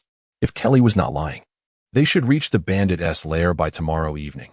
Julian had initially planned to rest and prepare thoroughly before advancing, but he had evidently abandoned that strategy in favor of immediate departure. Despite Julian's current strength rendering him virtually invulnerable to the so-called Moon Wolf, their limited numbers posed a significant concern. Even with the Wraith warriors gradually revealing their power after consuming souls, quality could never substitute for quantity. If Kelly's intelligence was accurate, the bandit group consisted of nearly 100 members, and even if the Wraith warriors were unleashed to kill, it would consume considerable time. Meanwhile, the troublesome night order was trailing closely behind. While they likely did not have someone like Kelly to guide them through the bandit routes, their ability to catch up so swiftly indicated they possessed some means to navigate the Twilight Forest with such speed. Though both were nobles of the kingdom, Julian had no intention of crossing paths with them. Aside from the concerns about overstepping boundaries that Ophalia had expressed, Julian was primarily reluctant to expose his strength under such circumstances. Thus, he resolved to finish swiftly and return to Twilight Castle, hoping to avoid any encounters with these bothersome individuals. Even in the darkness of the forest, Julian's pace remained unimpeded, utilizing the faint starlight. He moved with the same fluidity and agility as always, weaving through the trees. The Wraith warriors, too, exhibited their extraordinary nature. Their heavy armor did not hinder their movements. They extended their arms, twisted their joints, and evaded the entangled branches and foliage. When confronted with robust tree trunks, the Wraith warriors would bend at a right angle, seamlessly slipping through narrow gaps while maintaining their momentum. Among them, Ophalia found herself in the most comfortable position, leaning against one of the Wraith warriors, who cradled her as they advanced. After all, the princess was unfamiliar with outdoor maneuvers, and allowing her to walk alone would inevitably slow everyone down. Thus, during their march, Julian had instructed the Wraith warrior to carry her for increased efficiency. Initially resistant to Julian's directive, Ophalia soon realized that this was not the time to exhibit her maidenly modesty, and reluctantly acquiesced. Although being embraced by the imposing armor felt quite awkward, the Wraith's eventual ability to communicate and the realization that it was a young girl holding her eased Ophalia's apprehension. Currently, she was half-seated on the Wraith warrior, observing the figure that navigated ahead. Most Wraith warriors lacked the agility and swiftness of Julian, but the one carrying her was a notable exception, capable of keeping pace with Julian while safeguarding Ophalia from any harm. The young lady blinked in confusion and then turned her head to address the Wraith warrior. "Miss Judy, will this battle be particularly perilous?" Typically, engaging in conversation during action could divert attention, a highly dangerous endeavor, which is why Ophalia had maintained silence. However, she soon realized that her conventional wisdom did not apply to these individuals. Both Julian and the Wraith warriors had grown accustomed to this mode of operation. Conversing among themselves did not lead to lapses in concentration or mistakes. Throughout these days, they had encountered bandit patrols multiple times while chatting, yet they had incurred no errors or oversights. Thus, Ophalia understood that her so-called common sense was utterly irrelevant in the presence of this group. It was precisely for this reason that she felt compelled to speak up now. Dangerous? Why does Miss Ophalia believe it to be perilous? The crisp voice emanating from the dark helmet conjured images of a lively, youthful girl, a stark contrast to the towering, imposing figure clad in black armor before her. Because, Ophalia furrowed her brows, hesitating to formulate her response. Because I've heard that the bandit leader is a high-tier swordsman with formidable strength. Is that not true? Yet, Miss Judy, you seem to imply that you currently possess only mid-tier swordsman capabilities. That is indeed the case, Judy replied with a light chuckle, skillfully dodging a branch that reached out from the side as she continued to follow Julian's lead. Our current abilities allow us merely to utilize protective spiritual light.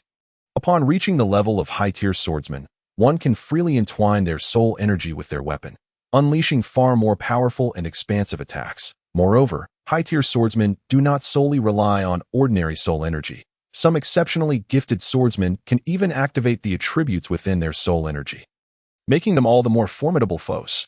Though Ophalia did not entirely grasp Judy's explanation, she was not entirely ignorant of the concepts. Before her death, at the age of 15, she had witnessed the commander of the Pale Eagle Knight Order, a young warrior of high-tier swordsman rank, engaged 10 elite royal soldiers simultaneously, defeating them all unscathed in record time. As the adage goes, those familiar with the craft see the intricacies, while outsiders merely observe the spectacle.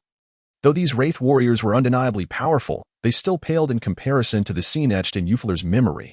Had Julian been aware of Ophalia's current thoughts, he might have sighed in resignation at the nature of women, who tend to think with their emotions that it is essential to recognize that battles among swordsmen are not merely a matter of quantity and speed. A warrior enveloped in protective spiritual light can effortlessly dispatch ordinary warriors. Whether facing 10 or 20, had he known this, perhaps Julian would not have sent the Wraith warriors charging forth for efficiency, had he dispatched only 1 or 2 to engage in battle. Ophalia's perspective might have shifted. Unfortunately, history offers no such alternatives. Consequently, after hearing the Wraith warrior's explanation, Ophalia became increasingly apprehensive. Then, if the bandit leader truly is a high-tier swordsman, Miss Judy, how do you plan to engage in battle? Although Ophalia was genuinely concerned, the response she received was beyond her expectations. You need not worry, Miss Ophalia. We do not need to confront that high-ranking swordsman. He is your prey and shall naturally be dealt with by you. The figure referred to as Your Excellency by the wandering soul warriors could only be one person. But, does my lord possess such power? Upon hearing Judy's response, Ophalia's inner doubts deepened, and she could not help but glance at Julian, who stood not far ahead. Over the past few days, they had fought together. Yet Ophalia observed very clearly that while the wandering soul warriors exhibited considerable combat prowess, Julian had not engaged in battle at all. During the skirmish with the mountain bandits, he, like Ophalia, had merely been an observer. If Ophalia's lack of combat ability rendered her a mere spectator, then Julian's demeanor was rather intriguing. Although she was aware of the boy's peculiar abilities, Ophalia still found it hard to believe that Julian could defeat a high-ranking swordsman head-on.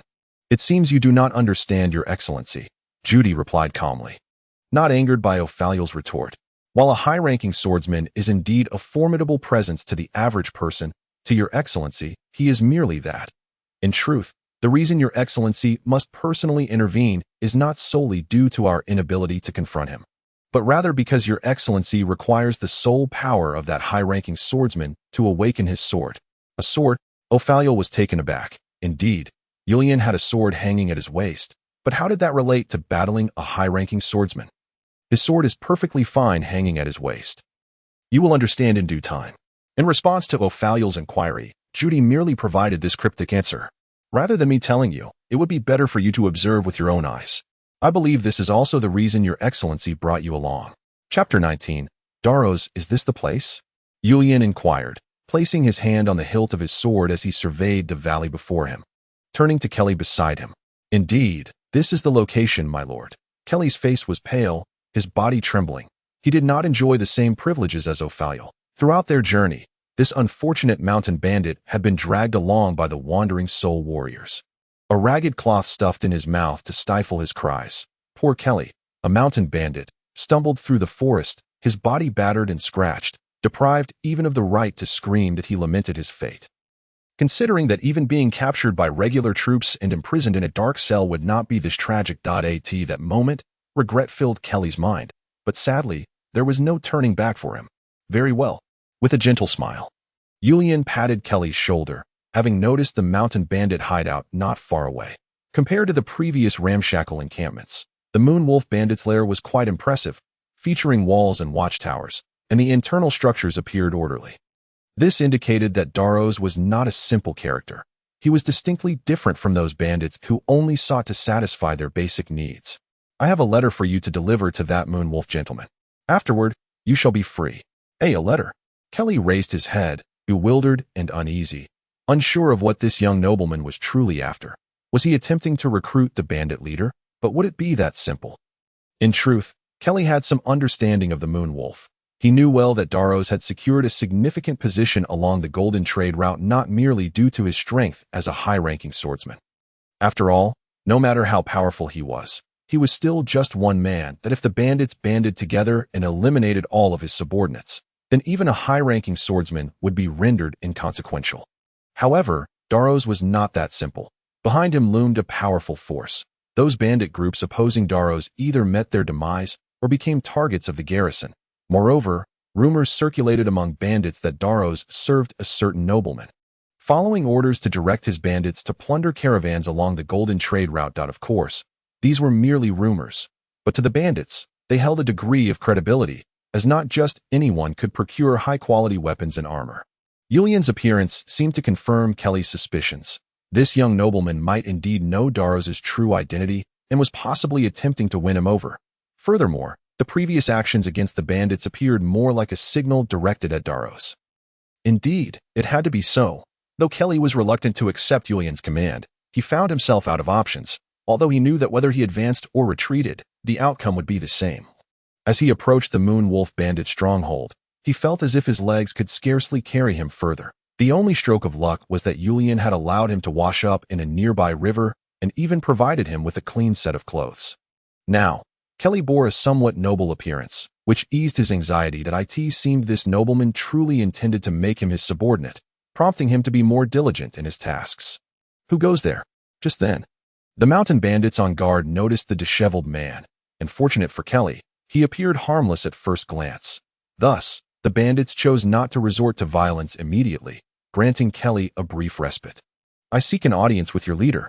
Faced with the blades before him, Kelly steeled himself, gritting his teeth, raising his hand to wave the letter he held.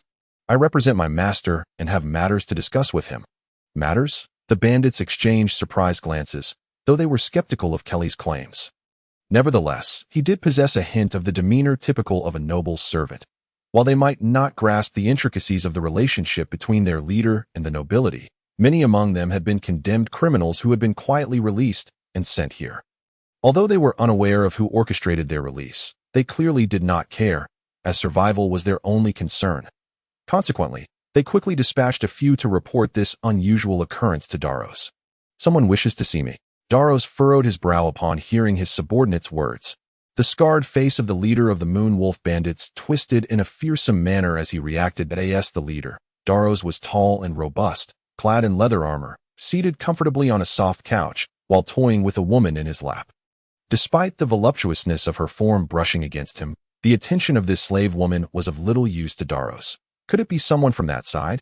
He recalled having received word from the nobility, cautioning that a noble intended to purge the mountain bandits along the golden trade route, and requesting Daros to refrain from causing disturbances for a while. Daros had complied, for as a partner, it was prudent to heed the client's suggestions and opinions. Moreover, he had been informed that the force sent to eradicate the bandits was not the foolish local garrison but one of the kingdom's elite knight orders.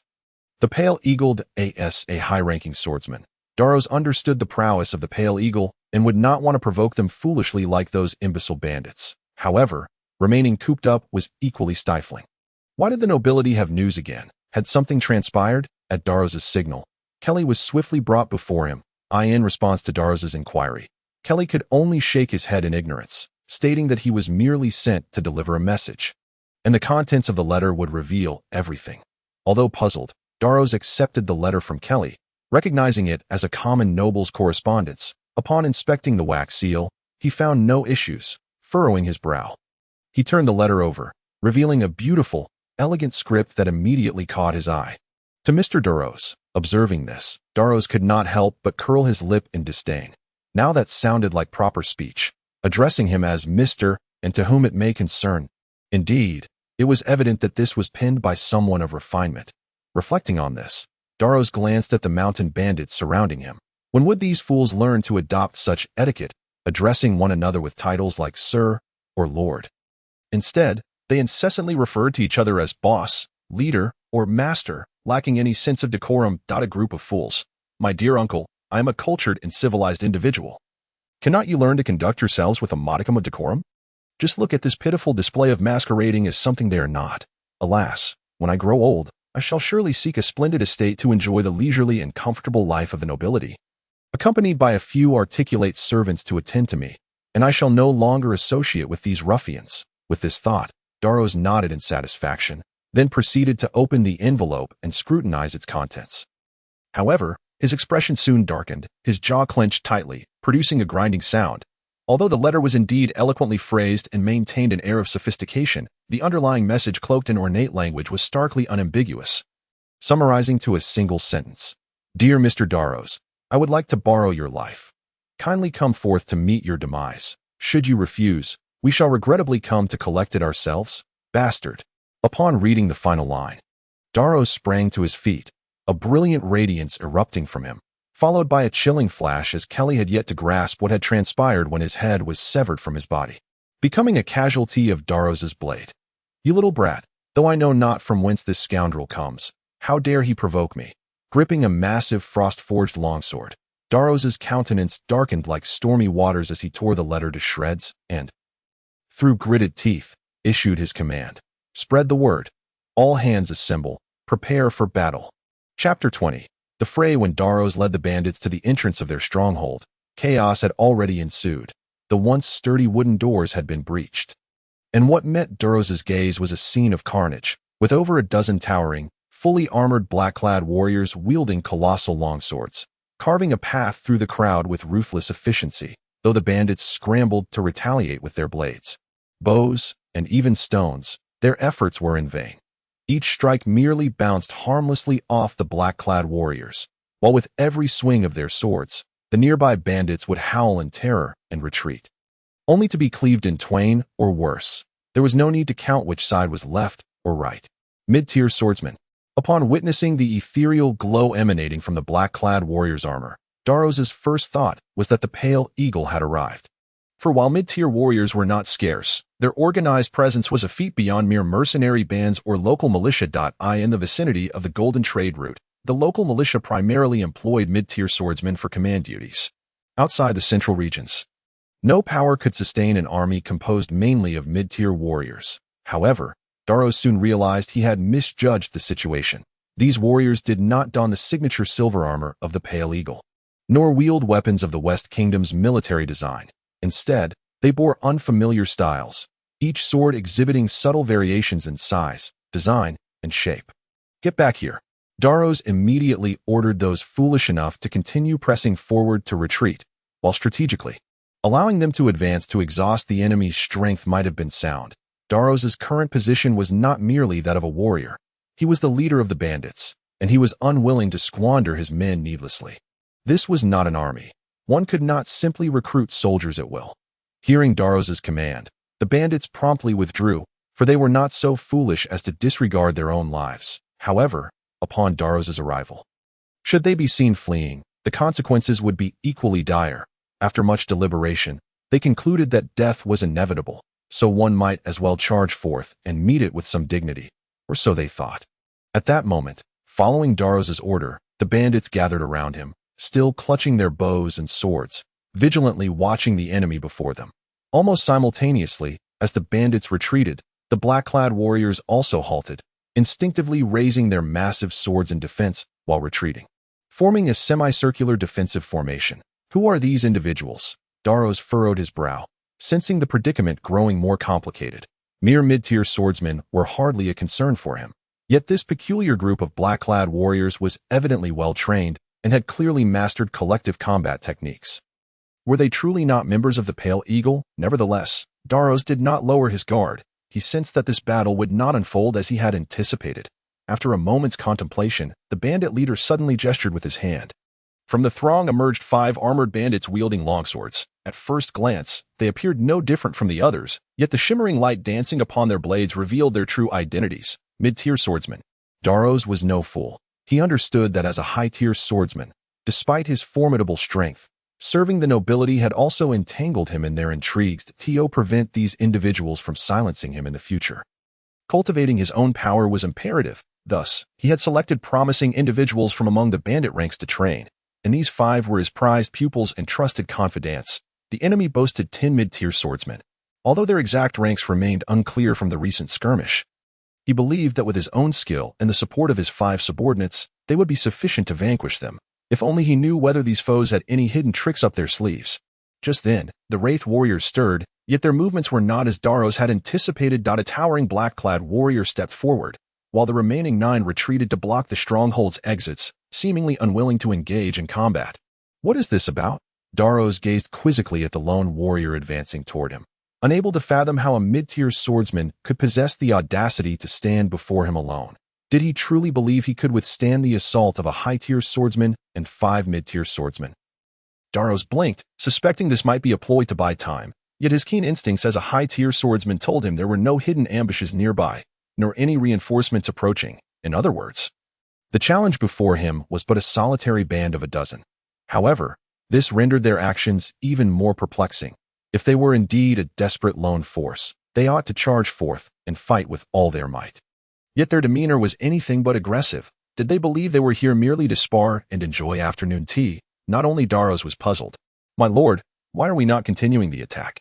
Ophalia, hiding behind the Wraith warriors, clenched her fists anxiously, her knuckles turning pale. Initially, when Ulian commanded an assault, she had genuinely believed they would aim for a swift resolution, especially considering the Pale Eagle was closely following behind. Ulian's approach was thus understandable, yet what puzzled Ophalia was why.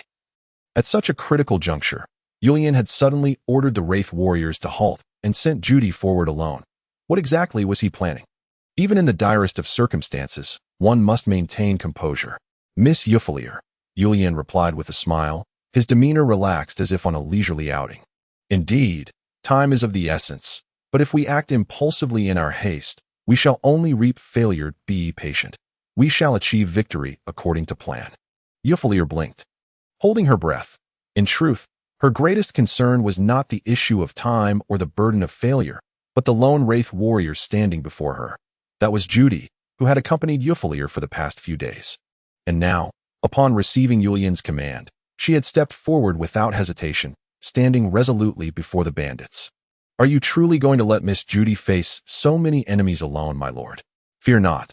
That old scoundrel would not dare lay a hand on her unless he is utterly shameless, Ulian replied nonchalantly, as though enjoying a pleasant day in the countryside. And as for the rest, even if they were to join forces, they would not be Judy's match. The disparity in numbers is not merely a matter of raw strength. You know, it seemed he had indeed overheard the conversation between Judy and Ophalia the previous night. As Ulian had anticipated, Darrows, uncertain of the enemy's intentions, refrained from leading his men into a reckless charge. He prudently stepped back, carefully scrutinizing Judy before him. Since the enemy had sent forth only one warrior, they could not rush forward in a horde. Bandits also valued their pride. To confront a mid-tier swordsman with such a rabble would be utterly disgraceful. Had Darrows still been the seasoned, composed soldier he once was, he might not have made such a decision. After all, the essence of a soldier lies solely in the outcome, with the means being inconsequential. Yet now, he is merely a mountain bandit, nothing more than a common brigand. Reputation and power have blinded his vision.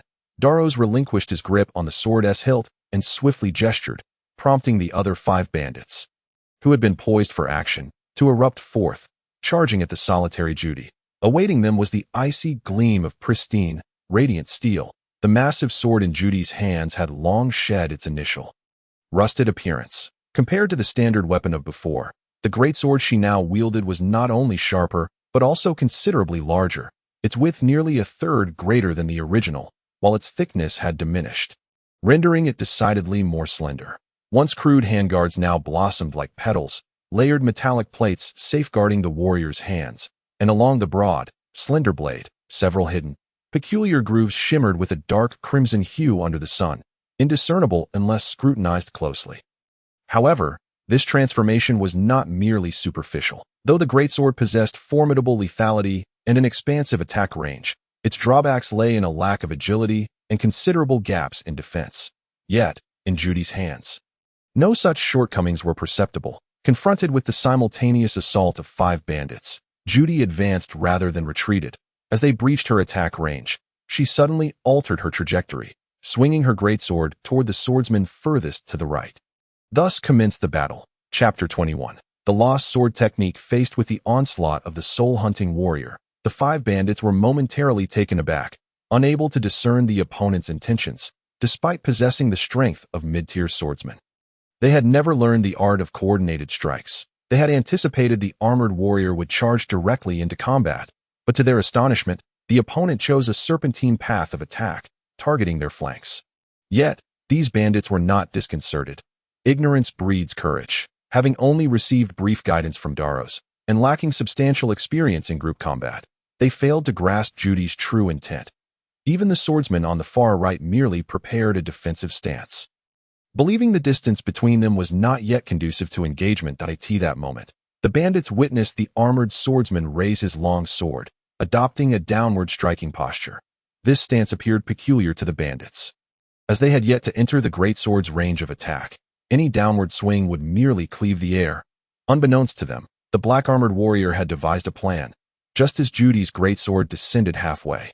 Her dark, colossal figure suddenly transformed into a streak of shadow, hurtling toward her target with a velocity several times greater than before. The unfortunate bandit, designated as her target, had yet to fully react. He merely perceived a blur before the once distant black figure materialized before him. Faced with this abrupt assault, the bandit instinctively recoiled, leaping backward while raising his sword to parry the incoming strike. Yet, he was a moment too late. Even before her charge commenced, Judy's greatsword had already descended halfway. And upon concluding her charge, her strength was not diminished. Rather, it was compounded by the tremendous force of her momentum. Although both parties possessed mid-tier swordsman capabilities, they could not withstand the cataclysmic impact, especially since the disparity in their ranks had vanished, leaving only the raw contest of strength. Clang! The bandit, caught off guard, attempted to defend himself, while Judy was poised and ready, her strength augmented by the momentum from her charge and the weight of her greatsword. The moment their weapons collided, the outcome was apparent. The unfortunate bandit felt a sudden numbness in his arm, followed by a complete loss of sensation, unsure even if he still grasped his sword. Subsequently, his arm flailed uncontrollably outward, leaving him wide open. Judy's greatsword surged forward, effortlessly piercing his body. With a subtle twist of her wrist and a forceful flick, the bandit's lifeless form was sent sprawling, landing on the ground with a visage forever frozen in the terror, anxiety, surprise, and a hint of confidence he felt in his final moments, as if time had halted at the instant he thought he could withstand her attack. Never to change again. A moment of tranquility ensued. Daros and the other bandits stared agape at the lifeless body, rendered speechless. Even the few who had intended to charge forward were halted, unable to believe their eyes. Accelerated charge. Daros swallowed hard, murmuring to himself in disbelief, astonished that the opponent could master such a technique. For mid-tier swordsmen, the charge is a fundamental skill. Its principle lies in condensing one's soul power and unleashing it instantaneously to enhance speed for offense. However, this technique bears a critical flaw. The user must remain stationary to accumulate power before executing the charge. Typically, a mid-tier swordsman adopts a charging posture before launching this skill. This approach allows for the quickest accumulation of strength and facilitates the most agile changes in combat direction. A charge can only progress in a straight line, making precise positioning essential for effective strikes. In contrast, executing a charge while in motion is deemed nearly impossible. Concentrating soul power during movement is inherently challenging. And instability in footing can lead to disastrous outcomes. Imagine a speeding vehicle suddenly losing its wheels. The consequences would be catastrophic. only those swordsmen born in the era of the luminous moon, a time of unparalleled magical prowess, retained such techniques. During that epoch, spellcasters were extraordinarily powerful, and in their defense, swordsmen devised numerous advanced combat techniques, with the accelerated charge being one of them. After all, the spells wielded by those mages were formidable. Standing idly while executing a charge would render one a living target for spells. Only by continuously moving, evading, and sprinting could a swordsman inflict sufficient damage upon mages. The current mages lack the might of yore, and similarly, the sophisticated techniques once passed down among swordsmen have gradually faded. Nonetheless, remnants of these techniques persist in legends, tales, and the teachings of other swordsmen, reminding every warrior that there once existed a group who, in their own way, reached heights unimaginable to later generations. That in contrast to Darrow's astonishment. The other bandits were less contemplative. They had not yet reached his level of understanding, and merely enhancing their own strength occupied their thoughts. Thus, upon witnessing the armored warrior's actions, their sole surprise stemmed from the fact that he could execute a charge while in motion.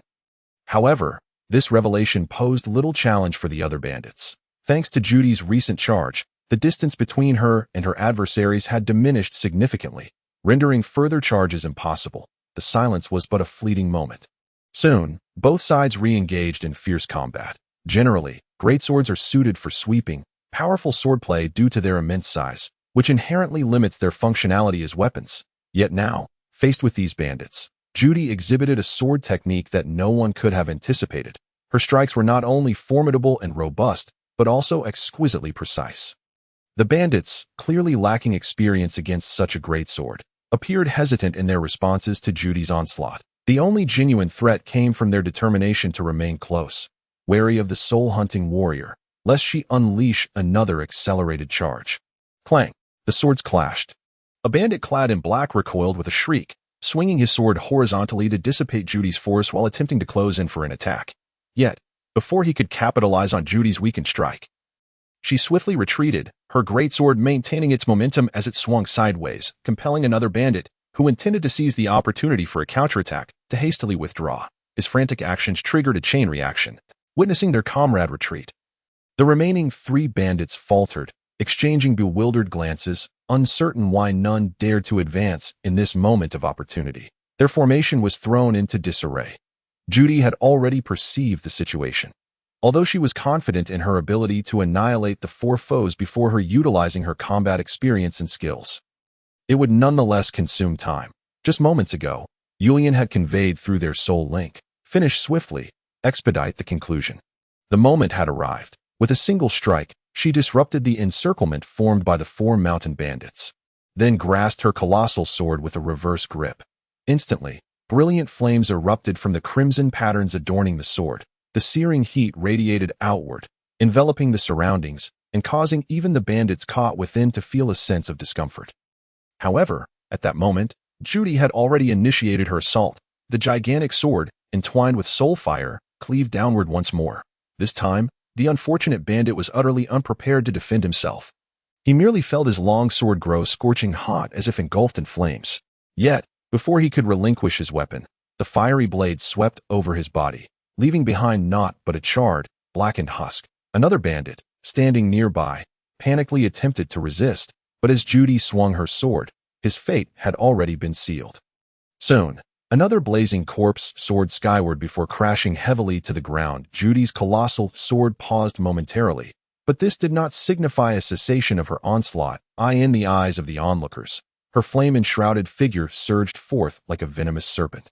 Trailing a long ribbon of red fire, she leaped skyward and, with her gaping maw, lunged toward the ground. The 3rd unfortunate victim, caught off guard, barely had time to emit a cry before being entirely consumed by the fiery serpent's open jaws. The resulting explosion of sound rendered many bandits momentarily blind, nearly causing them to faint from sheer terror. The final bandit did not choose to fight, unaware of the transformations occurring within his adversary. He instinctively recognized that, given his companions had already fallen to this strange foe, he stood no chance. He swiftly turned to flee, seeking refuge beside Darrow's. Yet, after barely 2 strides, he felt an agonizing pain erupt from his chest. followed by a tremendous force and engulfing flames that enveloped his entire being. That it was not until Judy extracted her colossal sword from his charred, shattered corpse that the roaring flames gradually subsided. The bandits stared in astonishment, their eyes widening in disbelief at the spectacle before them. Meanwhile, Darrow's expression darkened, his teeth clenched tightly. Although he had long recognized that his opponent's combat experience and skills far surpassed those of the apprentices he had trained, he had not anticipated that the battle would conclude in such a brief span of time. Attribute power, lost sword technique. Darrow's took 2 steps forward, drawing the long sword from his waist, fully aware that he had no path of retreat remaining. Very well. Though I know not who you are, I believe you are worthy of facing me in combat. Come. While attribute power and accelerated charge were undeniably formidable techniques, Darrow's understood that these skills were merely relics of a bygone era, far from being sophisticated. In that legendary age, attribute power and accelerated charge were essential sword techniques for intermediate swordsmen. Though Darrow's himself had not mastered accelerated charge, he was acutely aware that he still possessed a fighting chance. After all, intermediate swordsmen remained limited by their rank. No matter how peculiar or wondrous their techniques, they could not bridge the gap in power that separated them from advanced swordsmen. However, Darrow's was taken aback when the black-armored warrior did not meet his expectations of engaging in battle. Instead, the warrior sheathed his weapon and returned to his formation, allowing a path to open. A young man, clad in noble attire, stepped forth from the ranks. If that is the case, I shall be your opponent. Mr. Darrow's. Julian inclined his head slightly, a gentle and graceful smile adorning his face as he addressed his adversary. Chapter 22. The draw. Darrow's narrowed his eyes, observing the young man before him with caution and wariness. He donned a black noble's garb, complete with white gloves, presenting an appearance far removed from that of a traveler in the wild. Instead, he resembled the nobility Darrow's had encountered long ago in grand cities. Attending lavish balls and banquets, the longsword was not positioned at his side like that of an ordinary swordsman. Rather, it hung diagonally behind his waist, a rather cumbersome stance for drawing his weapon. Typically, swordsmen would carry their swords on the left side, making it easy to unsheath with the right hand. However, Julian's sword was positioned at his back, and his right hand rested gently upon the protruding hilt. This arrangement rendered drawing the sword exceedingly difficult. Even if he were left-handed, it would only serve to waste precious time. Moreover, Julian's demeanor suggested that he had no intention of drawing his weapon.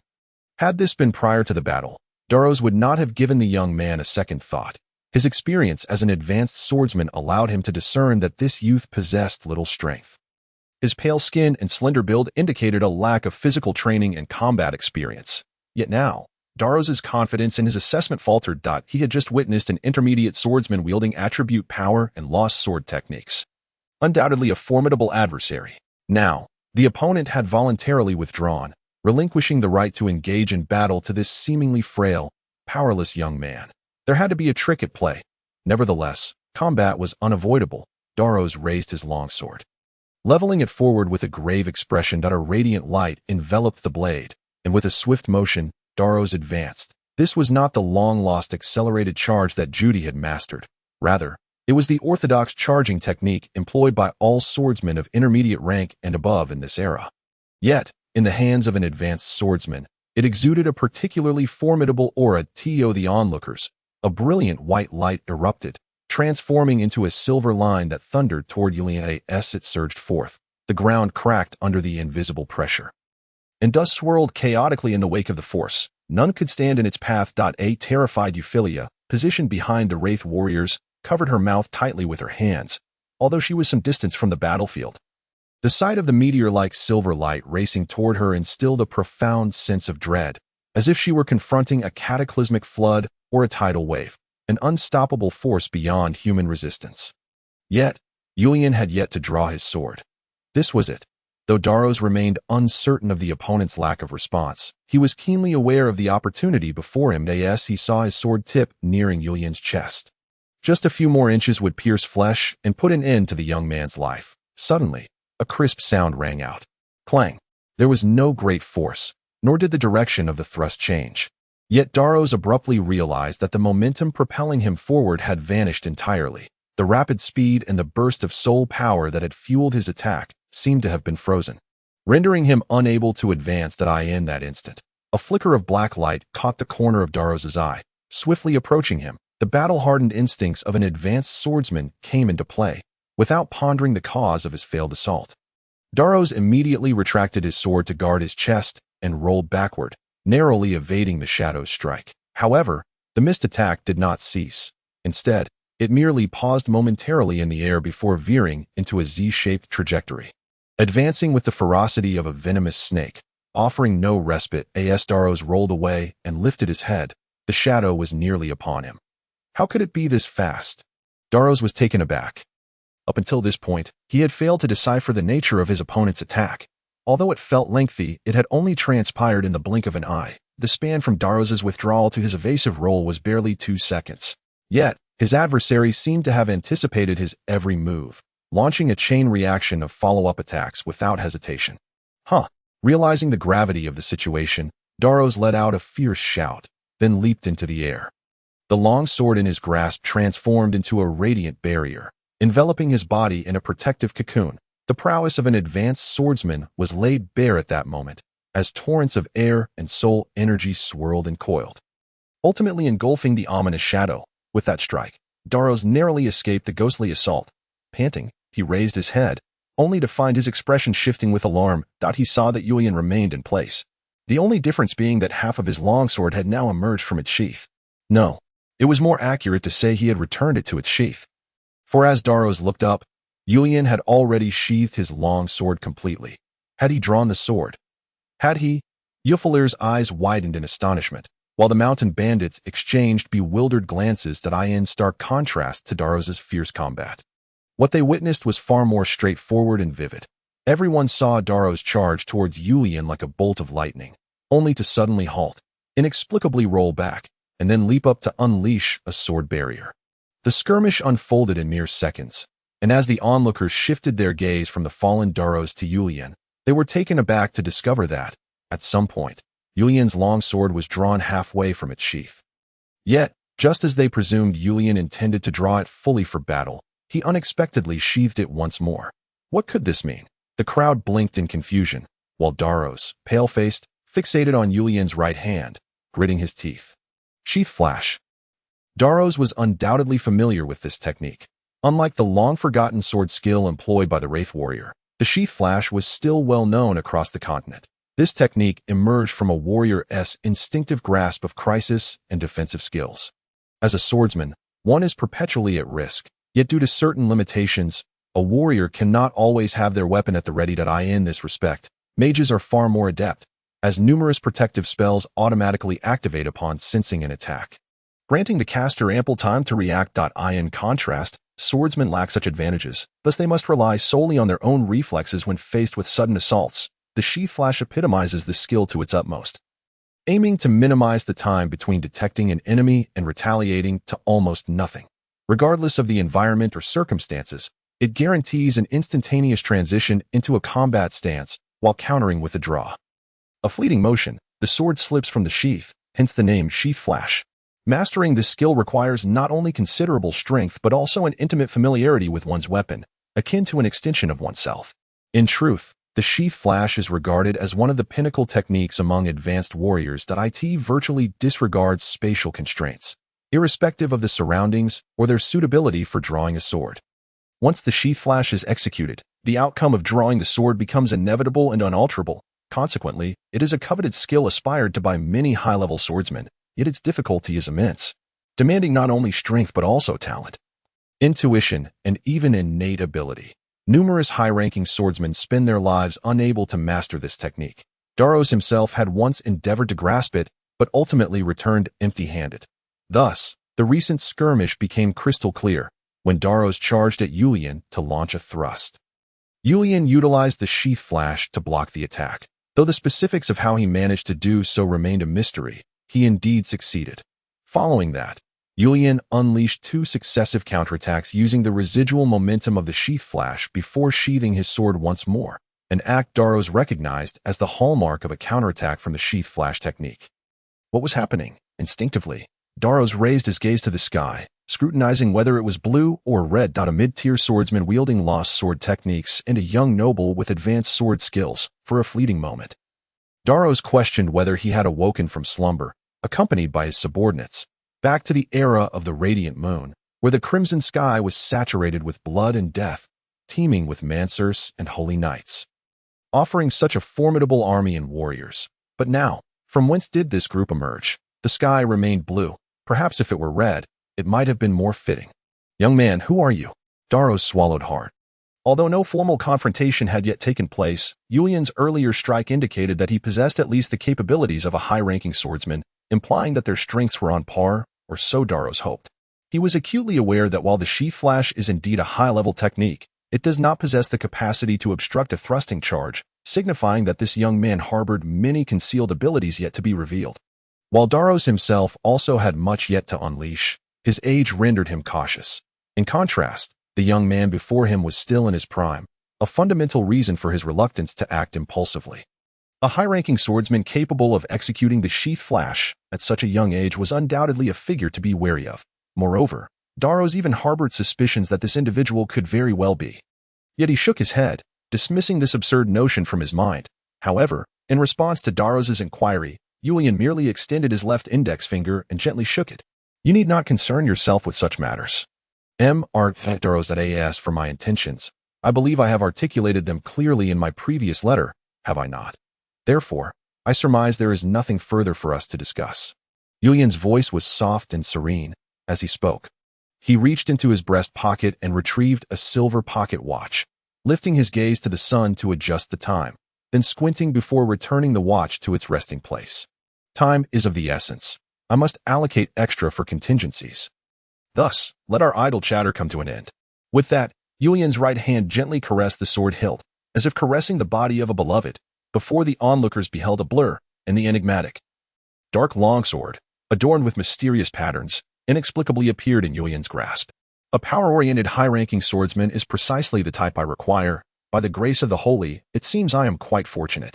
With his previous relaxed and carefree smile now retracted, Yulian slowly raised the longsword. However, he did not immediately assume an offensive stance.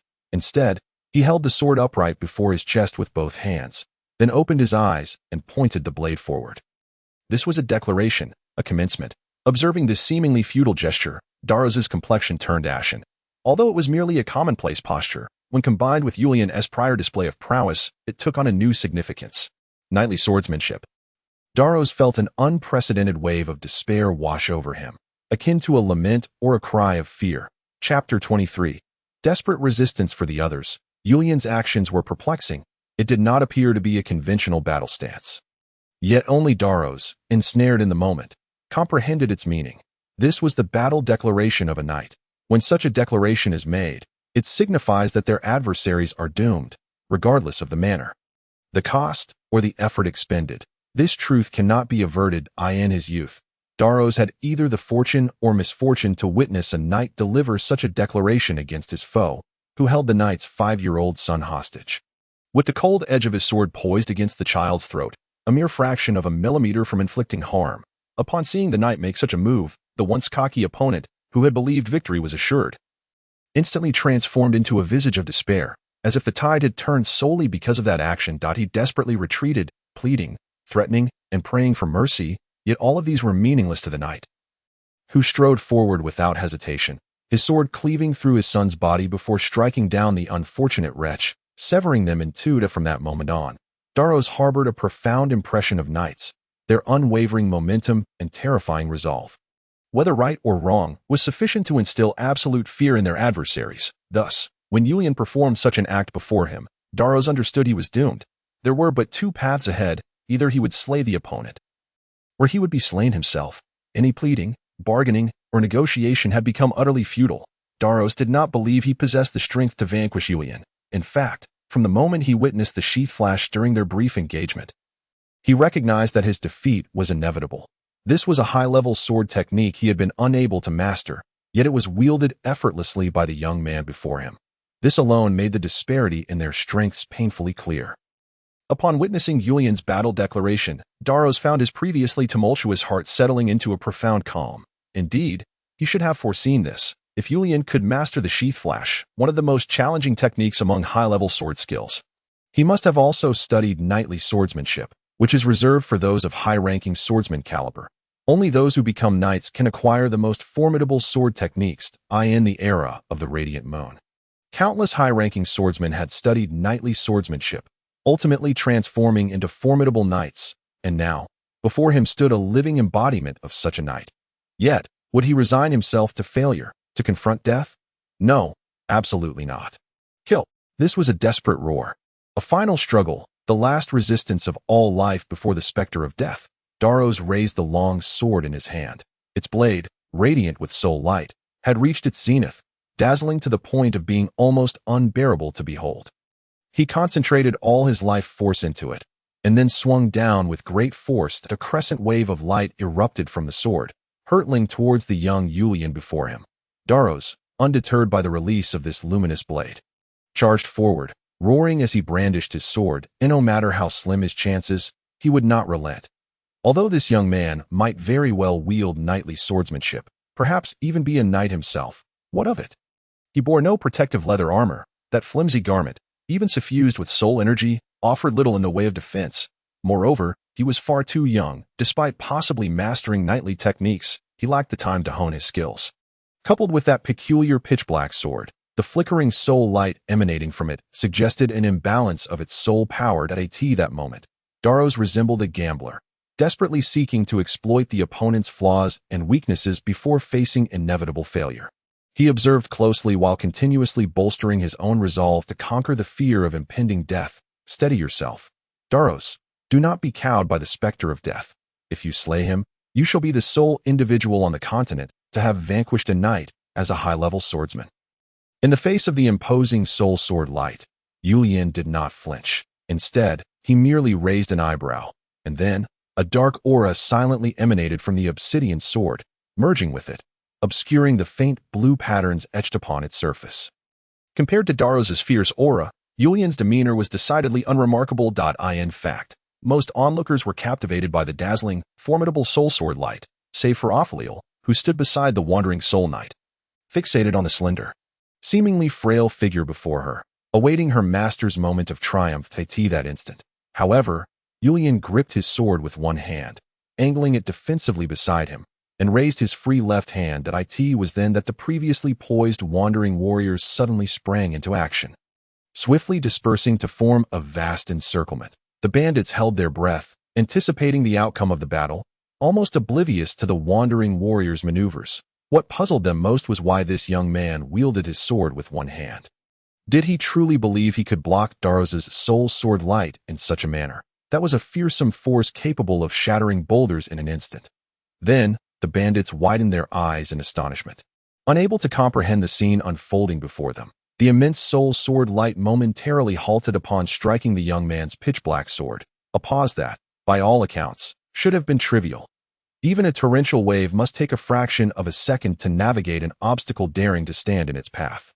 Yet, rather than continuing its forward surge, the sword light suddenly swelled, as though its tremendous force had nowhere to vent, before swiftly dissipating into mere motes of light, vanishing into the air.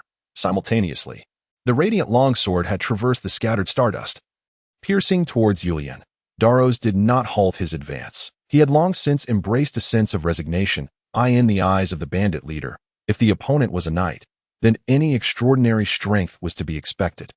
Thus, he felt no surprise when his soul sword light was effortlessly neutralized. Indeed, when his attack, imbued with enough force to send a bull soaring hundreds of meters, was easily parried by Julian with a single hand. He did not even consider the absurdity of it. He was utterly despondent. Just as in his previous thrust, the moment his sword clashed with Julian's blade, Daros sensed his power fade away. No, it was more accurate to say he found himself unable to mount an effective offensive. As if his strike had concluded before it had even begun, leaving him devoid of the strength or space required to continue. Failing to land a blow, Daros swiftly retreated, though not as swift as his charge. He was nonetheless propelled by his soul energy, retreating several meters in the blink of an eye. Was then he saw Julian swing his sword, transforming into a streak of darkness that surged toward him. Damn it! Instinctively raising his sword to shield his chest, Daros cursed himself for his foolishness. Even the armored warriors understood the art of accelerated charges, and this young man surely did as well. How could he have been so foolish as to overlook such an obvious tactic, naively attempting to create distance to afford his opponent an opportunity to charge? Had he lost his wits? However, Daros soon found solace, for Yulian demonstrated that this was not a foolish endeavor. He did not require distance to launch his charge. A charge is fundamentally about unleashing speed in an instant, pushing it to its limits. Hence, the distance was not inherently a problem. Rather, this skill is typically used to close the gap with an opponent, leading most to subconsciously believe that charging necessitated creating distance to manifest its full power. Furthermore, modern charges require build-up, and in melee combat, no fool would remain within a sword's reach, waiting for their adversary to gather strength for a foolish charge. Yet, accelerated charges are not solely about closing the gap. They were specifically devised to counter mages, ensuring that they could not escape the vicinity of their foes. Those with experience understood that even if one managed to close the distance with a charge, if they could not ensnare their opponent, it would be a futile endeavor. Mages possess myriad means to create distance, limited only by one's imagination. At that moment, Daros was fortunate enough to experience the feelings of a mage facing a knight's assault during the Age of Radiance. Yulian's sword swept left, pinning down Daros's long sword, then swiftly thrust upward, attempting to redirect Daros's blade. The sword then accelerated, reaching the enemy in an instant, only to slightly tremble after being parried, before tracing a perfect semicircle and advancing with the same velocity once more. Daros felt as though he might lose his sanity. He could no longer discern his opponent's weapon. His own long sword merely acted on instinct to protect his most vital areas, flailing defensively against Yulian's relentless strikes. This rendered him quite disheveled. Things should not have unfolded this way. The sole attribute Daros possessed was one of explosive power. He could channel his soul energy to elevate his strength to unprecedented heights, effortlessly launching a person into the sky or shattering a boulder taller than two men.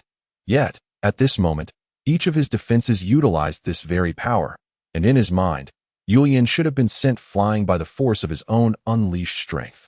But the reality was starkly different. His soul energy remained, yet upon clashing with Yulian, it vanished completely, as if it had never existed. Damn it! Realizing that this course of action held no hope of victory, Daros became utterly panicked. He shouted as he lifted his right foot and stomped down with all his might. Boom! The deep rumble and tremor of the ground felt akin to an earthquake, as the earth beneath Daros shattered, forming a spider web of cracks that radiated outward. Subsequently, having fended off Yulian's next attack, Daros gripped his sword with both hands and struck downwards with great force. Under the impact of this tremendous power, the fractured ground around Daros erupted, sending debris soaring into the air. Many bandits, caught off guard, were struck by the flying stones, collapsing to the ground in despair, while others were silenced before they could evade, their heads imprinted with a dent from the incoming rocks before they fell motionless.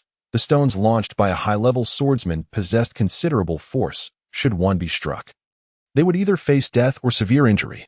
Ophalia, hiding behind Judy, watched the battlefield in astonishment and anxiety. As the dust settled, Daros remained in his stance, the massive sword still poised to strike the ground, while Yulian had somehow maneuvered behind him. The obsidian sword pierced through his neck, crimson blood dripping from the blade onto the earth. "This is the end. Your soul, I shall claim." As Yulian spoke, the dark sword in his hand began to undergo a transformation. Chapter 24. The battle concludes. Daros gaped, the flame of life in his eyes extinguished. Yet, his robust, towering form began to tremble uncontrollably, moving involuntarily with Yulian's words. Meanwhile, a translucent luminescence coalesced from his ears, eyes, and mouth, swaying as it flew towards the obsidian blade that pierced Daros's neck, before vanishing entirely within that dark sword's body. A low, resonant hum spread through the air, unlike the roar of any creature, yet it evoked a peculiar dread, as if it heralded the imminent emergence of some ominous entity that had been slumbering. Should one observe closely, they would notice that at this moment, the long sword in Yulian's hand had split into two. One remained in his grasp, a weapon crafted from dark night iron, used to slay Daros, its pale blue glow flickering along its intricate patterns. The other sword, however, possessed no physical form. It was merely an illusion, overlapping with the dark night iron longsword, due to their shared obsidian hue. They appeared indistinguishable at first glance. Yet, the ethereal sword was incomparably more exquisite than the one Yulian held, its slender, sharp blade extending nearly 1/3 longer than the dark night iron sword. The engravings upon it were breathtakingly intricate, surpassing even the finest elven murals, while the reverse guard, modeled after outstretched claws, presented a fearsome and savage visage. Atop the blade, the patterns were continuously coalescing, gathering into an inscrutable phrase that no one could comprehend. A column of dark light erupted skyward. At last, my beloved sword has returned. Gazing upon the phantom longsword, Julian's lips curled into a slight smile as he sheathed his weapon. With this motion, Darrow's lifeless body, now a mere husk, slowly crumpled to the ground, and before the eyes of the onlookers, it disintegrated into grains of sand, utterly vanishing. Run! Upon witnessing this scene, the mountain bandits lost all will to fight. Though they outnumbered their foes tenfold, with even Darrow's, a high-ranking swordsman, and 5 mid-tier swordsmen dispatched, what could a band of ruffians, accustomed only to a life of idleness, hope to accomplish? At that moment, someone shouted, and the bandits immediately scattered, fleeing in terror. Unfortunately, it was too late. The Wraith warriors, having already formed a perimeter under Julian's command, stood ready, rendering any resistance or struggle from the bandits utterly futile. Julian, having sheathed his sword, stretched lazily and surveyed his surroundings before beckoning to Ophalia. Come, we have matters to attend to. Matters. Hearing this, Ophalia promptly approached Julian's side. Despite the cacophony of shouts and clashing weapons surrounding them, no fool dared to launch an attack on Julian. For he had effortlessly slain even high-ranking swordsmen. No one with any sense would choose to confront him. Of course, Julian smiled as he glanced at Ophalia, shrugged, and turned to walk deeper into the stronghold. Let us peruse the possessions of this Darrow's fellow. We may uncover something valuable. Treasure again? Ophalia responded with an exasperated tone, instinctively touching the spatial pocket at her waist. Throughout their journey, while she neither fought nor commanded, there was one task uniquely suited to her, that of identifying treasures. Bandits typically returned home with their spoils, often unaware of what they had stolen. Yet a princess born into royalty possessed a knowledge of art that far surpassed that of these ruffians. Thus, Julian entrusted her with the task of appraising the loot. Currently, her spatial pouch was filled with a variety of items, including renowned paintings and exquisite ornaments, alongside the 5,000 gold coins Julian had plundered from the bandits. If all were sold, the operations of Twilight Castle would face no issues for some time. Certainly, that is one of the reasons. Julian shrugged and glanced back at Ophalia, whose brow furrowed slightly at his gaze. She instinctively looked towards the corpse of a nearby bandit, paused momentarily, and then her expression shifted to one of realization. Subsequently, Ophalia quickened her pace to walk beside Julian. My lord. If you were to choose between the Sebea family in the Southern Territory and the Kazel family in the Western Territory, I personally recommend the Kazel family. Their kin have served in the military for generations and are unwaveringly loyal to the crown. Moreover, they are bitter enemies of the Bird family. I believe the Kazel patriarch would be willing to offer a handsome price for this transaction, provided we indeed have goods. Oh, at this, Julian turned to Ophalia, whose azure eyes sparkled with vibrant light under the sun, exuding determination mixed with a hint of cunning. That is an excellent suggestion, Ophalia. Julian withdrew his gaze. I shall consider it carefully.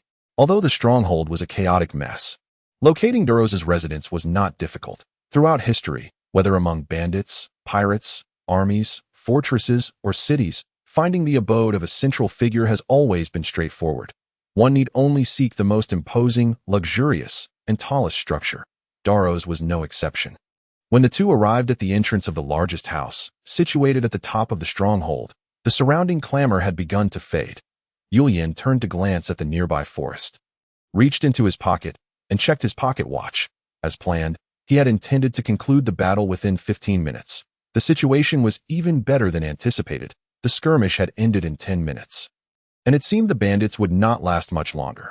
Moreover, the clues he had deliberately left to mislead the Pale Eagle should suffice to support his escape after the plunder, or so he hoped. We shall proceed from the north. Stowing the silver watch away, Julian made this nonchalant remark, yet Ophalia showed no signs of surprise, merely nodding as if she fully understood his intent. Julian then pushed open the door and stepped into the chamber. The stench of alcohol and blood wafted forth, causing Ophalia to wrinkle her nose. Although she had encountered such odors before, adjusting to the unpleasant was no easy feat. The hall remained in disarray from Darrow's departure for battle, with overturned tables and chairs scattered about, and food and drinks spilled everywhere. The unfortunate Kelly's corpse still lay in the center of the hall. It seemed Darrow's had left in such haste that no one had come to collect the body. What a shame about that fine outfit. Julian lamented as he regarded Kelly's clothes. Letting out a resigned sigh, he gestured for Ophalia to remain in place while he leisurely advanced. While bandits typically did not employ the extensive traps favored by mages or nobles to protect their possessions, they had their rudimentary methods to safeguard their hard-earned loot from being pilfered. Darrow's room lay behind the main hall, and whether due to his confidence in his own strength or for other reasons, Julian found no traps upon entering his chamber, which was not surprising. Many bandits set traps to safeguard their treasures because they were too weak to defend them otherwise. However, Darrows, as a high-ranking swordsman, would not find it easy for anyone to steal from him under his watchful eye. Nevertheless, Julian did not believe he was truly arrogant enough to forego any form of defense. Yet, at present, Julian perceived an unexpected opportunity. Raising an eyebrow, he gazed at the bed before him. Upon that plush bed lay a woman who, though not quite as breathtaking as Ophalia, was nonetheless striking in her own right. At this moment, she lay in deep slumber, seemingly oblivious to the events that had transpired. However, this posed no issue for Julian. He approached the bedside and casually pulled aside the fur covering her body. A chill coursed through the woman, prompting her to utter a soft sound of discomfort as she slowly opened her eyes. Upon recognizing the young man before her, her expression shifted dramatically, and she sprang upright, curling into the corner of the bed, regarding Julian with wariness. "Who are you? How did you get in here?" "You." The cold blade of Julian's sword silenced her, and she furrowed her brow, glancing toward the doorway, now devoid of anyone. The bandits who should have been guarding the entrance had vanished, raising her suspicions. "This is Darrow's room. Are you out of your mind?" "Darrow's is dead, miss," Julian replied with a smile and a slight bow. "And I am here to claim his belongings. So, dear lady, I trust you will not mind assisting me with this task." "You." Upon hearing this, the woman raised an eyebrow, ready to chastise him for his nonsense. However, Julian merely waved his sword, compelling her to swallow her words and realize that, regardless of what had transpired, the power was undoubtedly not in her hands. "What do you want?" The woman rolled her eyes, ceasing her struggle. She looked at Julian, unable to believe his claim that Darrows was dead. What a joke! He was a high-ranking swordsman, not someone one could simply kill at will. Yet, it was clear that Darrows was indeed absent from the room, a space where even his most trusted confidants were not permitted entry. What was that group of guards outside doing? Quite simple. I only require a few trinkets. Julian's smile was exceedingly gentle and refined, gradually calming the woman, who had initially felt a sense of dread. "Mr. Darrows must have been corresponding with someone, and in truth, I have a great need for those letters. Do you happen to know their whereabouts?" "Letters?" The woman hesitated for a moment, then a cold glint flashed in her eyes.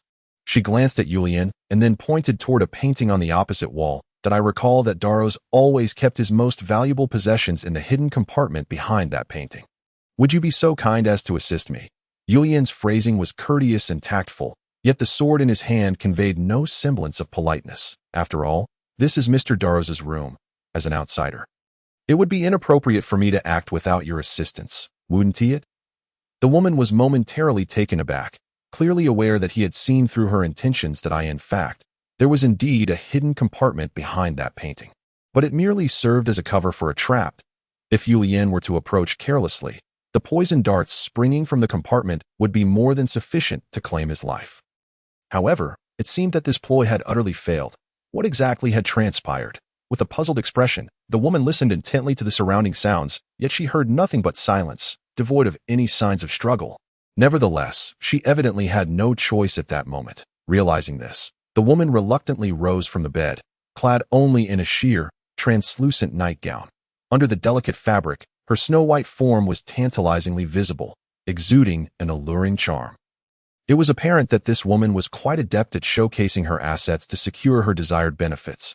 She gazed at Julian, attempting to find in his eyes the same lust that other men had displayed, like those from her village. The bandits, and even Darrows himself, who had once looked at her with barely concealed desire, faced with the woman's provocative gaze, Julian lowered his eyes, prompting her to let out a soft laugh. It seemed he was still a naive young man. "You are quite enchanting, my lady." Julian's voice remained unchanged. "Thus, I hope you will cooperate willingly if you choose to assist me. I assure you that I shall not take your life." "That's what you say?" The woman pouted slightly, a hint of a smile gracing her lips. She then approached the wooden wall on the other side and gently tapped it twice before crouching down to flip a wooden panel. With a soft sound, The panel slid open, revealing an ornate wooden chest concealed within. The woman picked up the chest, her voluptuous figure accentuated as she approached Julian, feeling his gaze linger momentarily on her impressive bosom before shifting to the chest in her hands. It appeared that was all there was to it. The woman raised an eyebrow, then opened the chest, revealing the letters inside to Julian. He reached out to retrieve the letters, but she swiftly placed the chest on a nearby table. Stepping closer to him, "Don't be so hasty, young man," she giggled. "You claim Daros is dead. Surely, you have ample time now, don't you?" "To be honest, I do have a bit of time." Julian retracted his sword, shrugging. In fact, I merely came to collect Mr. Daros's personal belongings. Oh, is that so?" Seeing him put away his sword, the woman smiled, wrapping her arms around Julian's neck. "Then I suppose I can also be considered one of Mr. Daros's possessions. Are you not planning to take me as well? I believe that is a rather delightful suggestion. In response to the woman's flirtation, Julian encircled her slender waist with his hand, while his other hand ventured down to caress her alluring form. "Then, you ought to demonstrate that with your actions." Feeling his touch, the woman let out a soft gasp, leaning closer to him, pressing her chest against his. "Perhaps you wish to leave your mark on my body?" She grasped Julian's left hand, pulling it between her legs, her cheeks flushed, her eyes sparkling. She appeared quite enticing. "Now that you want to kill me, why not indulge in me, sir? Do you not find me appealing?" In my view, at this moment, Julian had maneuvered her against the wall. After hearing her words, he suddenly shifted his stance, pressing her firmly against the wall, leaning in to whisper coolly in her ear. "Yes. Huh?" The woman was taken aback by his response, but at that moment, Julian swiftly pushed her hand aside. With this motion came a faint click, and she felt a tightness around her wrist. When she turned in surprise, she discovered that Julian had somehow pinned her next to the hidden trap, her right hand now firmly ensnared by the mechanism, rendering her unable to move. A steel restraint clamped down on her wrist, restricting any further action. "I suggest you refrain from making any sudden movements, my lady." Julian stepped back, adjusting his attire before offering her another smile. "You may not realize it, but this is a concealment trap, commonly employed by bandits. I want to elaborate on its operation, but I hope you understand that if you attempt to withdraw your hand or touch the walls of the compartment, the trap will be triggered. I advise you to prioritize your safety. Why you? What do you mean? Did you not say you wouldn't kill me?" Hearing this, the woman grew cautious, glancing at her right hand. It was evident that Julian had seized a remarkably opportune moment to gain control over her body. Her right hand dangled precariously in midair, a position that could not be sustained for long. "Indeed, I have not killed you." Julian shrugged, walking over to the wooden table where he opened the letters, responding to her inquiry. "You see, I have upheld my promise." "Have I not? I must say, you have been quite cooperative, for which I am truly grateful. Here it is. It seems Mr. Daros has amassed quite a collection." Inside the chest were not only letters regarding Daros's correspondence with nobles, but also evidence he had meticulously gathered concerning the collusion between the nobles and bandits, all of which now lay open for Julian to peruse. "Excellent. Thank you for your assistance, my lady." Having successfully obtained what he sought, Julian closed the chest and nodded at the woman. "Now then, farewell. I hope my uninvited visit did not disturb your peace." The woman's eyes widened, fixated on Julian as he moved toward the exit, perhaps wishing to devour his heart right then and there. However, Julian seemed utterly unfazed by her gaze. Just as he reached the door, he suddenly turned as if recalling something. "Oh, by the way, having troubled you for so long, I should offer some token of appreciation. Here is a gold coin as my gratitude. Please, do not hesitate to accept it." With that, Julian produced a gold coin from his pocket and flicked it toward the woman. No. At that moment, realizing his intent, the woman screamed in terror, reaching out in an attempt to grasp the coin. But Julian was far too quick. As she extended her left hand to intercept the coin, it had already flown into the hidden compartment, lightly tapping her right fingertips before falling to the ground. The slight jolt caused her fingers to involuntarily open, brushing against the cold steel interior of the compartment. Clang! Several long spears suddenly shot down from the ceiling. The woman could only instinctively raise her hands to shield herself. But the sharp, deadly spears pierced through her, leaving her a bloody, lifeless corpse. What a dreadful coincidence. Accidents are indeed omnipresent. Julian sighed at the sight before him. He then turned and exited the room. "My lord, what has transpired?" As Julian emerged from the room, Ophalia immediately inquired. She had certainly heard the chilling screams moments earlier and was acutely aware that something unsettling had transpired. "It is nothing," Julian replied. casting a glance, whether intentional or not, towards the direction of the bedroom. Merely a matter of someone's unfortunate luck, nothing more. Chapter 25, Complete Failure. Standing upon the scorched earth, Persine's countenance was grim as he surveyed the ruins before him. In truth, he had sensed trouble long before the scouts reported signs of an encampment. The heir of the bird family, Persine was well aware of the ambiguous ties between his lineage and the Moonwolf Daros. Prior to his departure, the clan leader had repeatedly cautioned him to steer clear of Daros's territory. After all, a high-ranking swordsman was a rare asset, and should the Pale Eagle catch wind of their presence, it would spell significant trouble. While Daros himself might evade harm, the potential for misunderstanding should he suspect Persine and his companions of foul play loomed ominously. The bird family was acutely conscious of the leverage Daros held over them, should matters escalate into the public eye. Daros could easily extricate himself, vanishing into obscurity to rebuild. The bird family, however, lacked such privileges. Their foundation was intricately tied to their local dealings, which could not simply follow them into the night. Earlier, as Persine observed the Pale Eagle retreating into the distance, a flicker of hope had ignited within him, for the expansive twilight forest obscured the Moonwolf bandits' hideouts. Yet, upon witnessing the ominous plume of smoke rising from the forest's depths, his heart plummeted. While journeying alongside the Pale Eagle, he had fervently prayed that Daros would not associate this incident with their presence. Otherwise, calamity would surely ensue. However, upon spotting Daros's scattered garments and weapons strewn across the ground, a complicated mix of relief and unidentifiable emotions washed over him.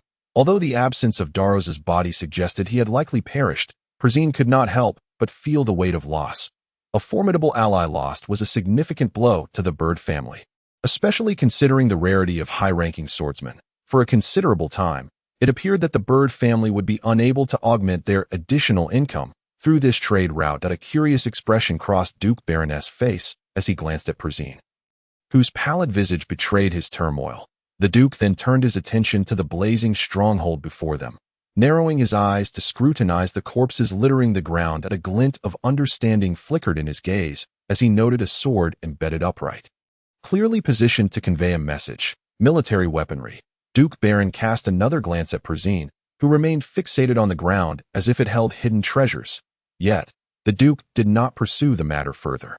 He simply beckoned, and shortly thereafter, a sergeant hastened to his side. "What is the situation?" the Duke inquired softly. "Just as before, Your Excellency," the sergeant replied, his demeanor revealing a seasoned soldier's trepidation. "Due to the fire, the men could not enter to investigate, but from what we observed, it appears the outcome is the same as prior encounters. Only the bandits' remains are present. They seem to have left no trace." This was hardly surprising. Duke Baron nodded. Choosing not to elaborate, he understood the sentiments of his soldiers. Initially, the Pale Eagle's troops had been disgruntled over their quarry being snatched away, for they, as warriors, derived their worth from combat. Yet, as events unfolded, their attitudes shifted. Once or twice was tolerable. After all, the forest was rife with bandits. Surely there were others to pursue. But after repeated instances where their scouts discovered the bandits' lairs, only to find them littered with corpses, such occurrences were intolerable. Consequently, the Pale Eagle soldiers harbored grievances against the elusive interlopers, even as they recognized that these individuals were not intentionally usurping their prey. Nevertheless, the relentless pattern was wearisome. As they pressed on, the soldiers' mindset evolved. Death is an inevitable companion in battle, a truth they accepted. Even in skirmishes with bandits, they could not guarantee their safety, yet their adversaries had seemingly achieved this. Within the bandit strongholds, only the remains of the brigands were found. No suspicious figures among them, nor any signs of concealment. Was it possible that the perpetrators had removed the bodies? While conceivable, logic dictated that if they had indeed taken the corpses, they would have made a hasty retreat. To attack a bandit hideout while burdened with the dead was an impractical endeavor. Thus, the only conclusion was that these individuals had annihilated the bandits without sustaining losses. This reality undermined the soldiers' confidence. Throughout their recent operations, they had speculated on the identity of those who had outpaced them in eliminating the bandits. Was it the palace guard? Or perhaps formidable warriors? According to the scouts' reports, the numbers of these individuals were merely in the teens, hardly indicative of a large force. Yet their prowess was undeniably formidable. "And what of our friends?" Duke Baron inquired with a wry smile. "According to the scouts, they seem to have headed north," The sergeant replied promptly, his expression reflecting resignation. North, you say. Duke Baron instinctively turned his gaze towards the northern expanse of the Twilight Forest, a realm of boundless wilderness. A chaotic land, the home of mercenaries. It appears our friend's journey has reached its conclusion. With a sigh, the Duke lamented. Truth be told, as a commander of elite forces within the kingdom, he yearned to pursue these individuals, not out of resentment for their preemptive strikes, but because such skilled and disciplined warriors would undoubtedly enhance his own ranks.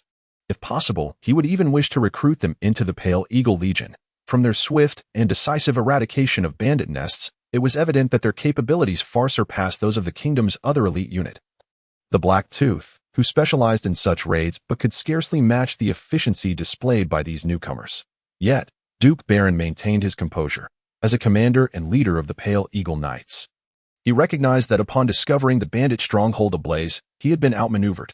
The signs of their camp indicated an intention to depart, a ruse to mislead him into erroneous conclusions, and the ensuing flames served as a warning of their true intentions. It was clear that these individuals had detected his presence and were unwilling to engage. In light of this, there was little choice but to allow them to slip away. Moreover, the Duke was acutely aware that advancing further would lead them beyond the Bird family's territory and into that of other nobles. A breach of protocol. They had come at the invitation of the Bird family to exterminate bandits, and any incursion into another noble's domain would be considered provocative, jeopardizing royal standing. Regrettable as it was, this was where their pursuit must end. Dispatch the order to withdraw, Duke Baron instructed, refocusing his attention on Przene, who had regained his composure, though the pallor of his face suggested his spirits were less than buoyant. Was it due to the failure of his ambitions to gain renown among the nobility? Or, Baron raised an eyebrow, choosing to say no more, while it appeared that their expedition yielded no tangible rewards. Only Duke Baron understood the true gains he had secured. The next step was to determine how best to leverage this knowledge. Chapter 26. On the journey home, report, my lord. The enemy has abandoned their pursuit and is retracing their steps. Excellent, Yulian nodded, turning to Ophalia at her side. Just as you surmised, is it not? This is certainly. Euphaliel sighed, pressing her hand against her forehead in resignation. Intruding upon others' territories, engaging in a game of hide and seek with the royal army, and even plundering the spoils from those mountain bandits. By the grace of the divine, I have never partaken in such deeds. Where there is one, there is another. One grows accustomed to it. Yulian consoled her with a gentle pat on the shoulder. In any case, one must eventually become accustomed to such things. Does this imply that such occurrences will continue? Euphaliel cast a reluctant glance at Yulian. Although she had indeed set aside her identity as a princess, the education she received within the palace had not been discarded. Euphaliel. Every matter must adhere to rules and be conducted in accordance with established norms. As for Yulian's actions, well, while slaying bandits and seizing treasures may not be deemed illegal, the kingdom's legal code does not contain any provisions to restrict such activities. Nevertheless, this princess could not shake a sense of discomfort, albeit merely a personal sentiment, which Yulian had utterly disregarded, setting aside Euphaliel's minor discontent. Yulian perceived the entire operation as remarkably successful. After absorbing the soul energies of several hundred bandits, the Wraith warriors had shed their original spirit forms and begun their transformation towards physical existence. At present, aside from Judy, who served as the captain, the remaining 9 Wraith warriors had already regained their mid-tier prowess. Naturally, due to their differing attributes, there would inevitably be variations in their transformation process, yet for Yulian, this outcome sufficed. In terms of finances, aside from the bandit treasures they had previously seized, Dallos presented Yulian with a rather pleasant surprise. It seemed that hoarding private funds was a common trait among men. Within that wooden box lay not only various pieces of evidence regarding his collusion with the nobility, but also several exquisite gemstones of considerable value. According to Euphaliel's calculations, should these gemstones be auctioned on the market, they would fetch no less than 20 or 30,000 gold coins, sufficient funds to sustain the operations of Twilight Castle until a stable and legitimate income was secured. Reflecting on this, Yulian lifted his gaze towards the distant starry sky, while the crackling of the campfire mingled with the whispers of the wind. Upon turning around, he discovered that Euphaliel had not departed but remained quietly by his side. Is there something else? Indeed, my lord. In response to Yulian's inquiry, Euphaliel appeared uncharacteristically bashful, hesitantly raising her gaze before articulating her request. I would like to ask you to teach me some knowledge about combat. About combat. At this, Yulian was momentarily taken aback. What do you know regarding this subject? I must admit, it is rather embarrassing, Ophalia replied, a faint smile of bitterness gracing her lips. My knowledge in this area is no different from that of an ordinary royal noble. That seems somewhat incongruous with your status, Yulian remarked, maintaining a neutral expression while effortlessly pinpointing the inconsistency in Euphaliel's words. Were it anyone else speaking such sentiments before him, Yulian might have been led to believe them. However, this girl was different. She had once been hailed as a prodigy of the West Kingdom, celebrated as the first princess, not one of those sheltered in the palace, living in a fantasy of fairy tales until adulthood. I cannot learn. Yet. In response to Yulian's inquiry, Euphaliel shook her head with a tinge of sorrow. In truth, I possess only half of the royal bloodline. Oh, intrigued, Yulian scrutinized Euphaliel closely before patting the grass beside him. Do share. Hesitating for a moment at Yulian's invitation, Euphaliel adjusted her skirt, hugged her legs, and settled beside him, beginning to recount her story. This tale was far from glorious for either Euphaliel or the West Kingdom. Euphaliel's mother was neither a queen nor a concubine. She was merely an ordinary lady-in-waiting. Their family had long served the royal palace, and ideally, her mother would have continued in that capacity, marrying, bearing children, and allowing her offspring to enter royal service, perpetuating the cycle. However, fate had other plans. When the former king turned 35, he achieved victory on his birthday, driving the once fearsome Ivark barbarians back to their homeland. The dual joy of his birthday and triumph led the king to indulge in a few extra drinks, after which Euphaliel's mother and another lady-in-waiting assisted him to his chambers for rest. Yet, even kings are but men, and drunken indiscretion is not uncommon. That night, Euphaliel's mother and the other lady-in-waiting lost their innocence to the king. Though it may sound tragic, those who serve the royal family are expected to fulfill such obligations. Often, these ladies-in-waiting are merely gifts bestowed upon the king's sons or subordinates as rewards. Thus, after that night, life resumed as usual. The lady-in-waiting remained unaffected, and the king paid little mind to who had shared his bed. However, when Euphaliel's mother became pregnant and bore Euphaliel, the situation escalated. Had the child been ordinary, the matter might have been overlooked, but Euphaliel possessed unmistakable royal traits. Her violet hair and azure eyes were the most evident symbols of royal lineage, singular and unparalleled at that time. This was deemed a disgrace to the royal family. According to custom, Euphaliel should have been cast into the lake to drown, her corpse disposed of. Yet, the reigning Westford did not follow through with this. At the age of 40, he had yet to father a child, and the sudden arrival of a daughter brought him immense joy. Defying the opposition of those around him, he took Euphaliel's mother as a concubine and bestowed upon Euphaliel the royal surname West. Thus, a lady-in-waiting's family abruptly ascended to the ranks of royalty. Such an absurd elevation inevitably incited jealousy, particularly among concubines and queens who had not borne the king any children, in a realm where marriages between states were predominantly political. These consorts were typically princesses or noblewomen. In contrast, a mere lady-in-waiting, serving them, held a far lower status. How could such a lowly individual now possess equality with them? Consequently, Euphaliel witnessed her mother endure ridicule and scorn from those consorts at banquets. Their disdain for her lineage, background, upbringing, and even her daughter laid bare. This left Euphaliel's mother feeling utterly helpless. After all, she was merely a lady-in-waiting, ill-equipped to navigate the treachery of courtly relations. Enduring the venomous taunts, she could only swallow her pride, and thus, Euphaliel vowed to protect her mother. And she did just that. She diligently immersed herself in the study of politics, history, economics, and various other disciplines, acquiring knowledge through her efforts and intellect. Gradually blossoming into a prominent figure within the West Kingdom, many of her political ideas and proposals garnered recognition from commoners, nobles, and even the king himself. In such an environment, her mother no longer endured the humiliations of the past, instead leading a peaceful life. Despite her many accomplishments, this princess was acutely aware of the boundaries she could never cross: military matters, combat. Of course, it was not unusual for noble women from martial backgrounds to learn combat skills from a young age. But Euphaliel's status was different. She was a princess. Even with her intellect, the absence of martial training allowed many to rest easy. However, should a princess of such talent and renown begin to study combat techniques and military strategy, what would that signify? Euphaliel understood all too well that her current peaceful existence hinged upon this very point. After all, she possessed only half of royal blood, unless Westfor were to have no daughters but her for the remainder of his life. The throne would never be within her reach, particularly after the birth of the first prince and second princess. That possibility dwindled to nearly zero, in such a context.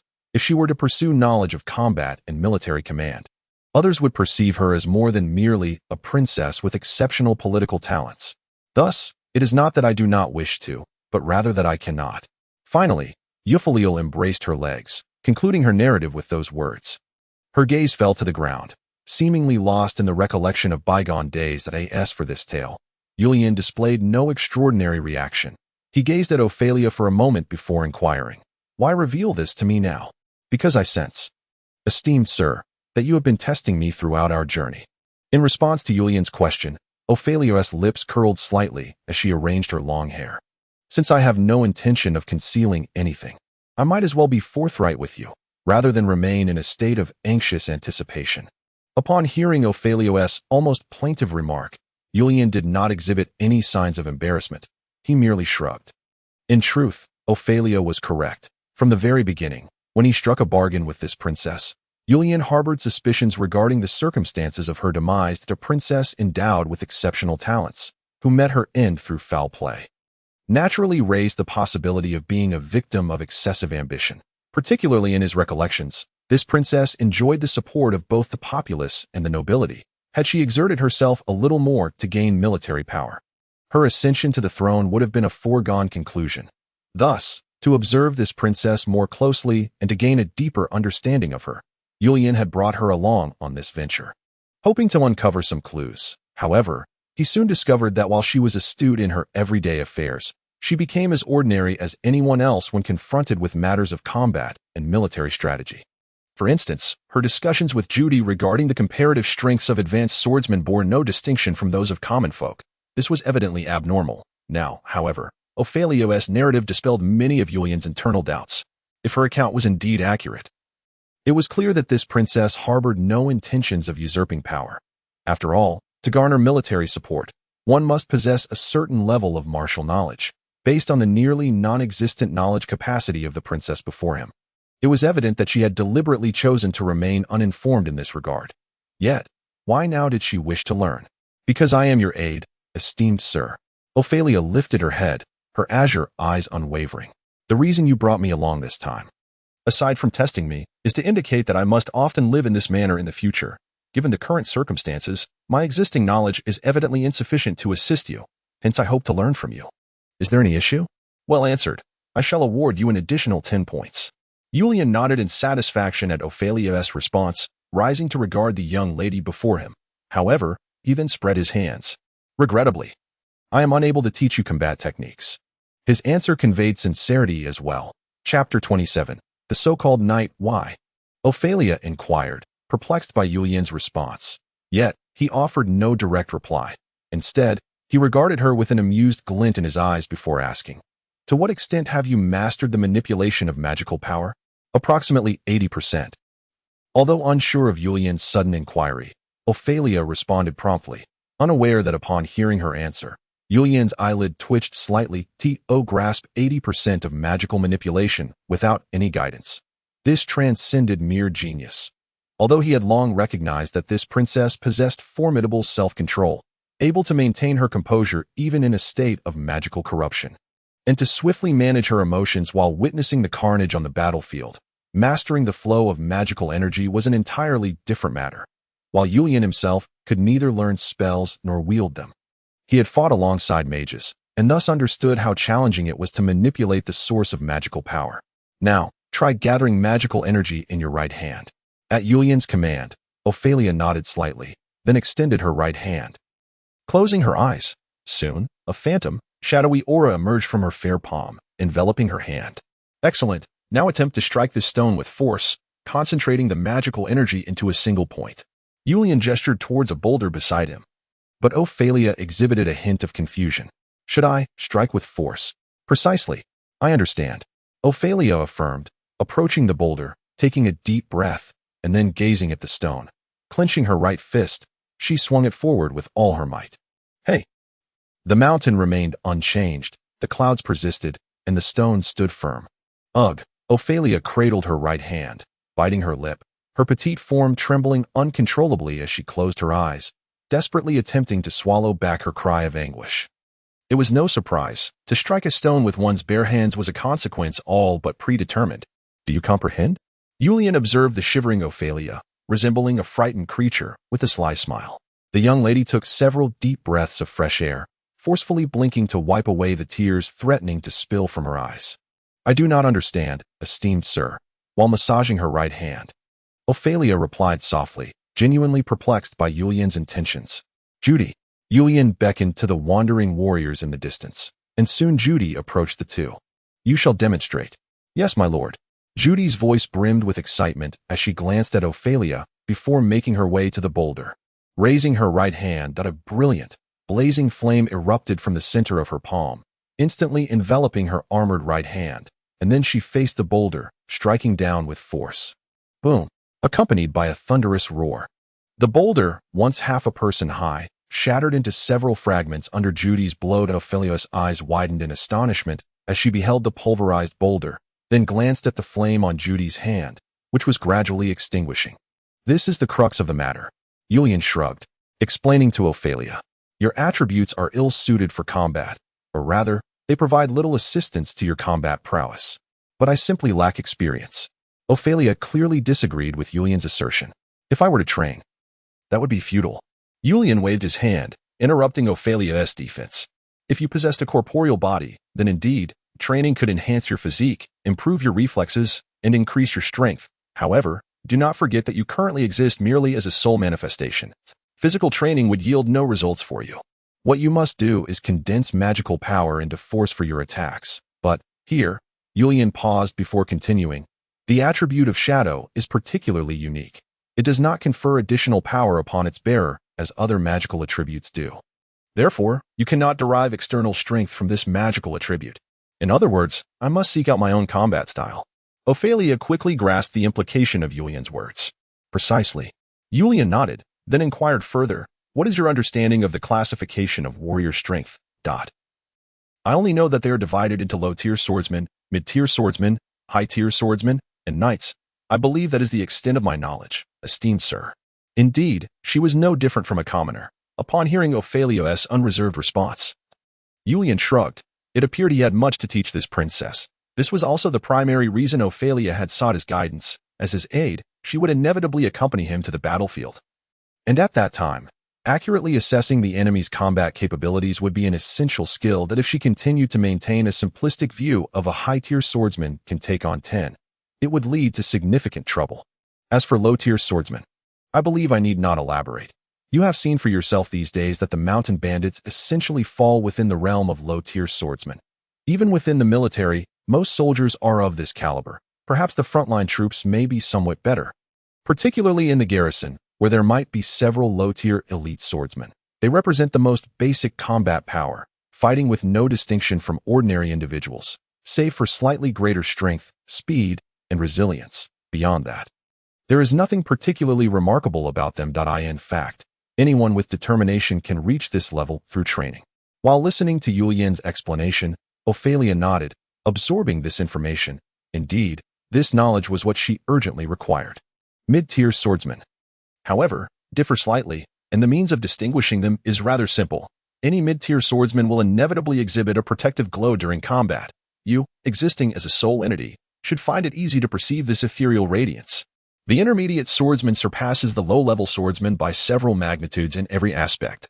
And with the protection of their protective spirit light, a mere low-level swordsman cannot inflict any harm upon them. Upon reaching the intermediate rank, they can explore and master their soul attributes. Soul attributes. Upon hearing this term, Ophalia involuntarily cast a glance at Judy, recalling vividly that during the previous battle with Daros, the bandit leader had spoken of some power related to attributes to Judy. Indeed, Julian nodded.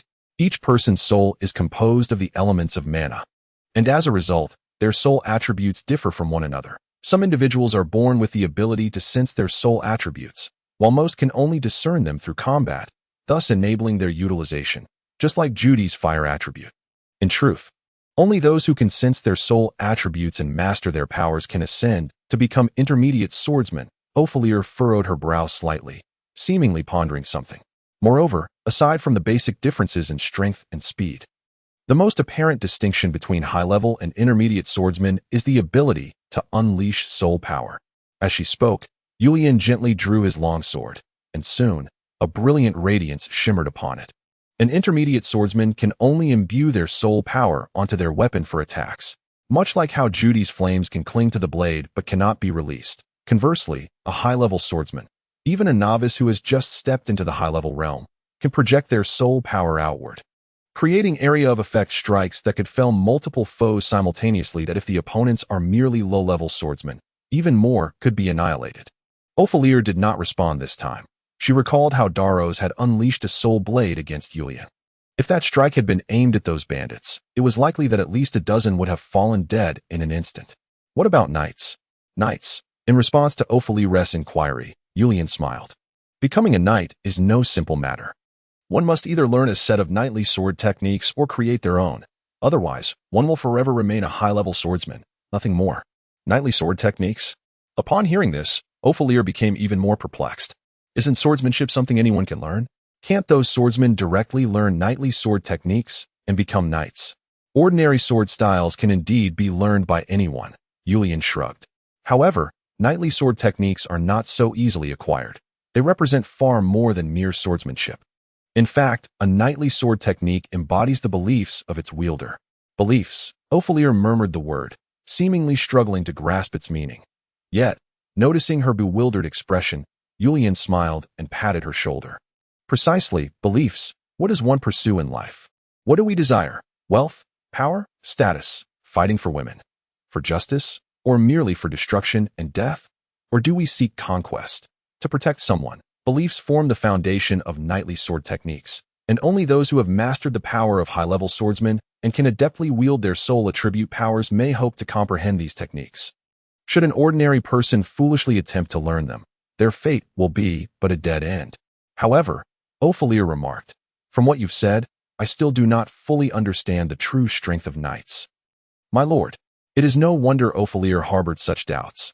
Thus far, Yulian's explanation had merely indicated that knights possess a sword technique that reflects their beliefs, which hardly seemed impressive.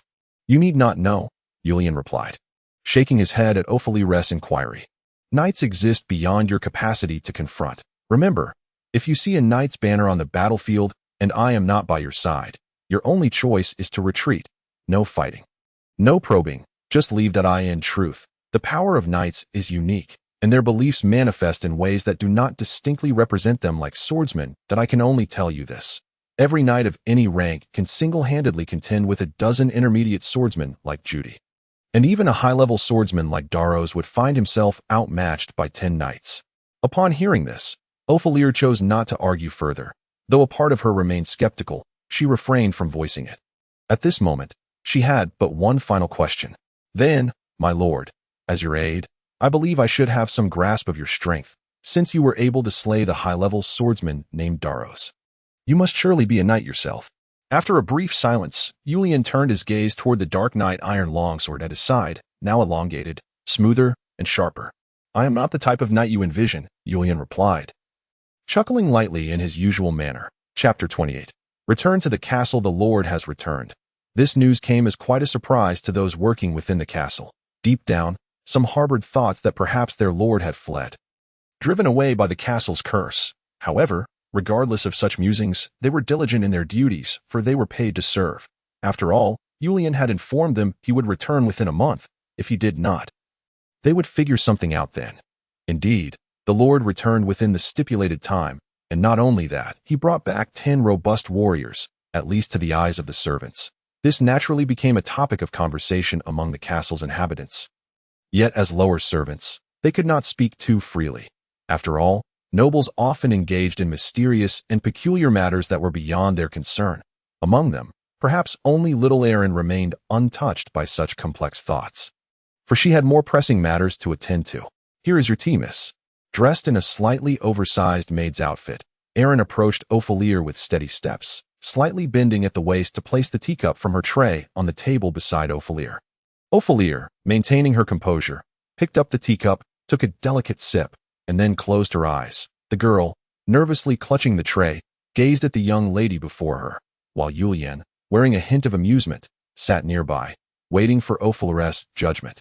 Eventually, Ophalia opened her eyes, and a hint of a smile broke through her previously stern expression. "You have passed." Upon hearing those words, Erin excitedly inhaled sharply, her heart racing as she looked up at the elder Ma-Fa beside her. Only Erin herself knew the trials and training she had endured during Julian and the others' absence. Back when she was merely an ordinary village girl, Erin had thought that servitude consisted solely of attending to her master and obeying their commands. However, after being recruited by Julian, she discovered that even as a servant, there were numerous tasks to accomplish and many rules to follow. She opened her mouth, wanting to say something, but ultimately fell silent, simply gazing at Ophalia with excitement and eagerness. Although Julian was the master of this castle, it was this beautiful young lady who held the power of personnel decisions here. "You may leave now. Erin, we will call for you when needed." "Yes, Miss Ophalia." Despite her excitement, Erin remained mindful of Aunt Ma-Fa's words. She slightly bowed and then turned to depart, her adorable little face unable to conceal a bright, sunny smile. "A lovely girl," Julian remarked after Erin had left. Unlike Ophalia, Julian was indifferent to the castle's personnel affairs.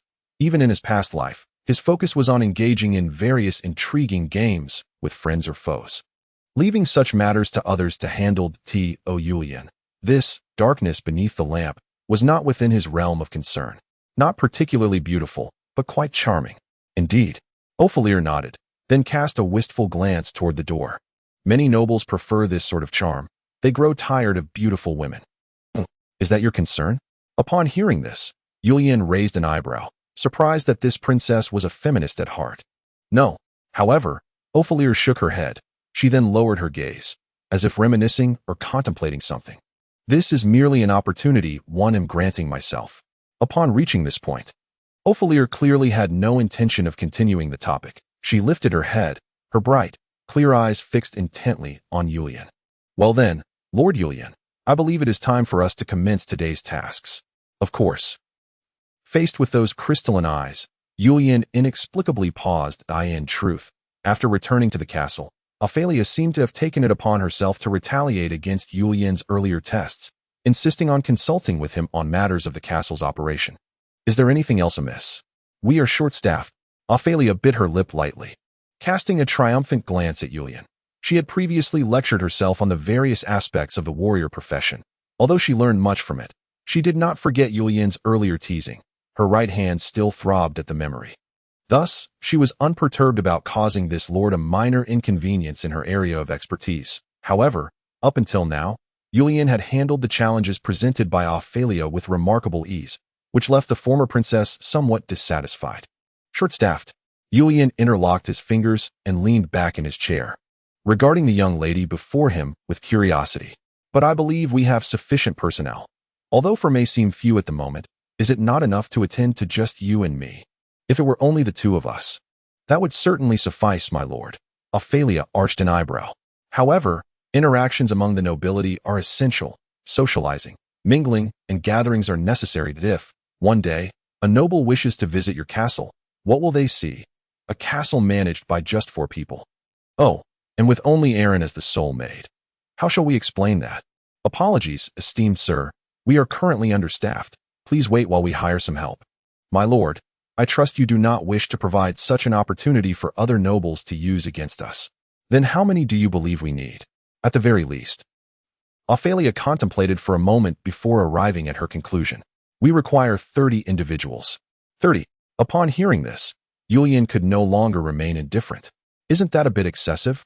After all, no noble would want to come to this castle for a chat. Would they?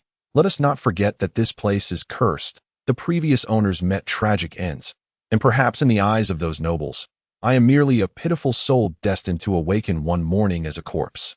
I doubt they would have any interest. Furthermore, where shall we find 30 people?" Although Julian's recruitment efforts in the Twilight town had not ceased, it seemed that apart from these 4, the townsfolk were still wary of this ancient castle and were unwilling to work here.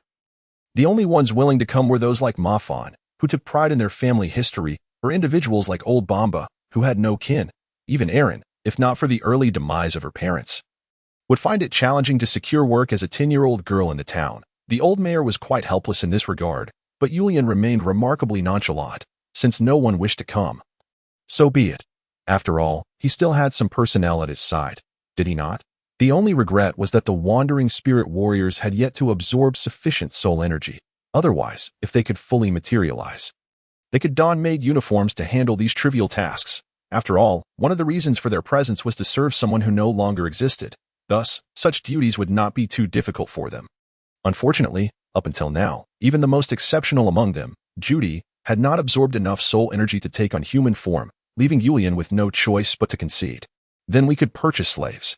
Ophalia frowned, realizing her lord was utterly unconcerned about the matter. Although we are not in a time of war, some educated slaves should not be difficult to find. My lord, that I trust you understand my point. That can be reconsidered. Can't it? In response to Ophalia's probing, Julian leisurely brushed it aside. After all, we still have time. Perhaps we should focus on the construction of the town itself, which is our primary concern. However, Julian's words were interrupted by a sharp knock at the door. And subsequently, Erin entered the room, her fair and adorable face betraying a hint of anxiety. My lord, someone wishes to see you. In the spacious hall, Thompson sat quietly on the sofa, scrutinizing the castle before him. As a noble servant, Thompson had served the Bird family for 30 years, encountering numerous nobles and visiting many noble estates. Yet, how to say it, this uniquely peculiar place was unlike anything he had ever witnessed. Although the Twilight castle appeared somewhat dilapidated from the outside, upon entering, Thompson felt his initial impression was misguided. While the interior was spacious, it was far from filthy. It was impeccably clean and orderly. And from the perspective of a seasoned servant, he could discern some hidden intricacies. The family crest hung prominently in the center of the hall, flanked by suits of armor and swords. Traditional symbols of ancient nobility, used by many to showcase their family's glory and rise to prominence. However, this crest seemed rather strange. Thompson furrowed his brow, intently observing the crest above when a youthful voice interrupted his thoughts. Welcome to my castle, esteemed guest. Upon hearing this voice, Thompson immediately redirected his attention to the young man descending the staircase towards him, inclining his body slightly.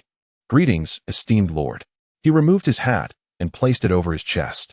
Bowing his head, I come on behalf of Lord Ewan Bird, the Viscount of the Bird family, to extend his greetings.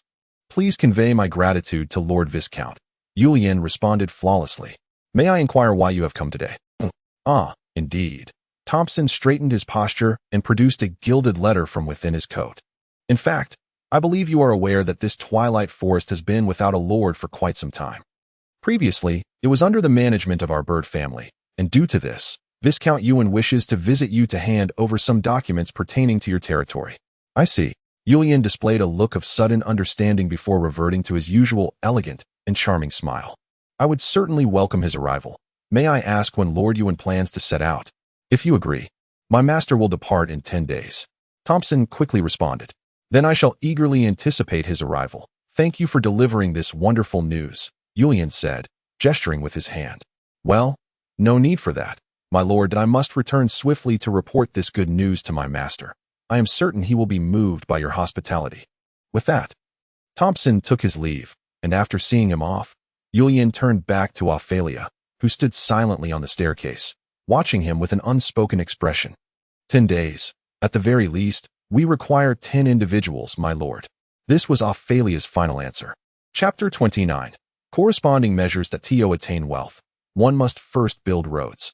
This was the phrase Julian had used to persuade Ophalia, hoping that once the roads were completed, wealth would flow in from outside.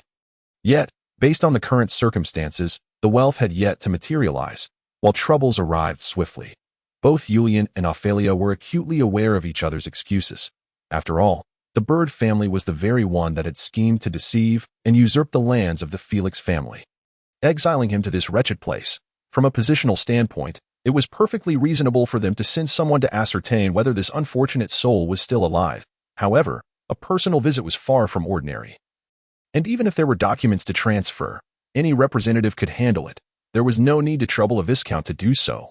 Thus, both were filled with profound skepticism regarding the Bird family's visit. As for this Viscount Ewan, Julian had never heard of him, and Ophalia was equally in the dark. After all, She had not been part of this world for 30 years, and many matters were beyond her knowledge. Currently, their focus was on why the other party had suddenly requested a visit at this time. Although Ophalia once stated that social interactions and visits among the nobility are quite commonplace, Julian, at present, is merely the lord of a noble fief, lacking even an official noble title. Given his identity and current status, he can only be considered a mere baron at best. That it stands to reason that, in the short term, no one would wish to associate with such a low-ranking noble. Even if someone were inclined to do so, it would hardly be a figure of the Viscount's rank. It seems something is amiss, Julian remarked, gently shaking the teacup in his hand, his expression remaining relaxed and carefree, a stark contrast to Ophalia, who sat beside him, deep in thought with a furrowed brow. My lord, have you perhaps committed some indiscretion in the past? How could that be? In response to Euphalia's inquiry, Julian feigned innocence. You know well that I have always abided by the law. How could I engage in such conduct? Moreover, I am, after all, a victim in this matter, am I not? Ophalia felt a familiar ache in her head returning. Well, we will only know the purpose of their visit when they arrive. For now, we have more pressing issues at hand. Lord Julian, you must understand that if these nobles are indeed here to trouble us, we must do everything possible to avoid provoking them, at least on the surface.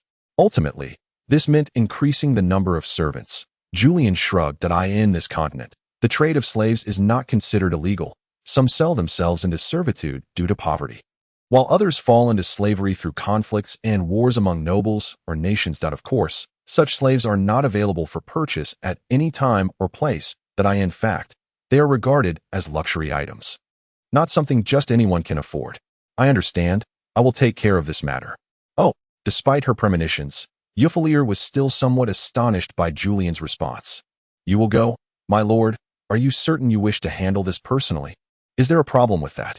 Well, faced with Julian's counter-question, Ophalia found herself momentarily at a loss for words.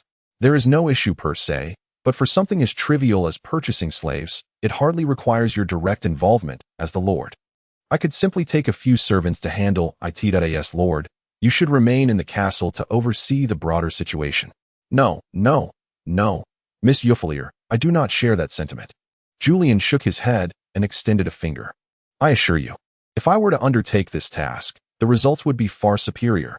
Have no fear, entrust it to me, and I promise you will be satisfied with the outcome. Upon hearing this, Ophalia cast a puzzled glance at Julian. Unable to fathom why this young lord exuded such confidence, her insistence on going stemmed from her lack of trust in his capabilities, from the events of recent days. It was evident that Julian was neither knowledgeable nor concerned about the daily affairs among the nobility. Many matters requiring attention seemed to be met with his laissez-faire attitude. What Ophalia needed were individuals of good breeding who could maintain decorum and act in the capacity of noble servants. Did this lord truly comprehend her requirements? You need not worry about that. I have my own judgment. Let us hope that is indeed the case, having witnessed Julian's actions towards those bandits firsthand. Ophalia understood that his words should be taken with a grain of salt. However, now that she was no longer a princess, when the lord issued commands, she had no choice but to comply. Very well. I shall remain in the castle to manage the remaining affairs. My lord, do you have any other directives? Hearing Ophalia's question, Julian pondered for a moment before speaking. Regarding the road construction, there are no further issues. Correct. Everything is proceeding smoothly, my lord. Upon Julian's inquiry, Ophalia retrieved a report from her side and reviewed it attentively. The roads have been repaired, and there appear to be no problems. All is being conducted strictly according to requirements. However, it seems that expenses have exceeded the budget somewhat.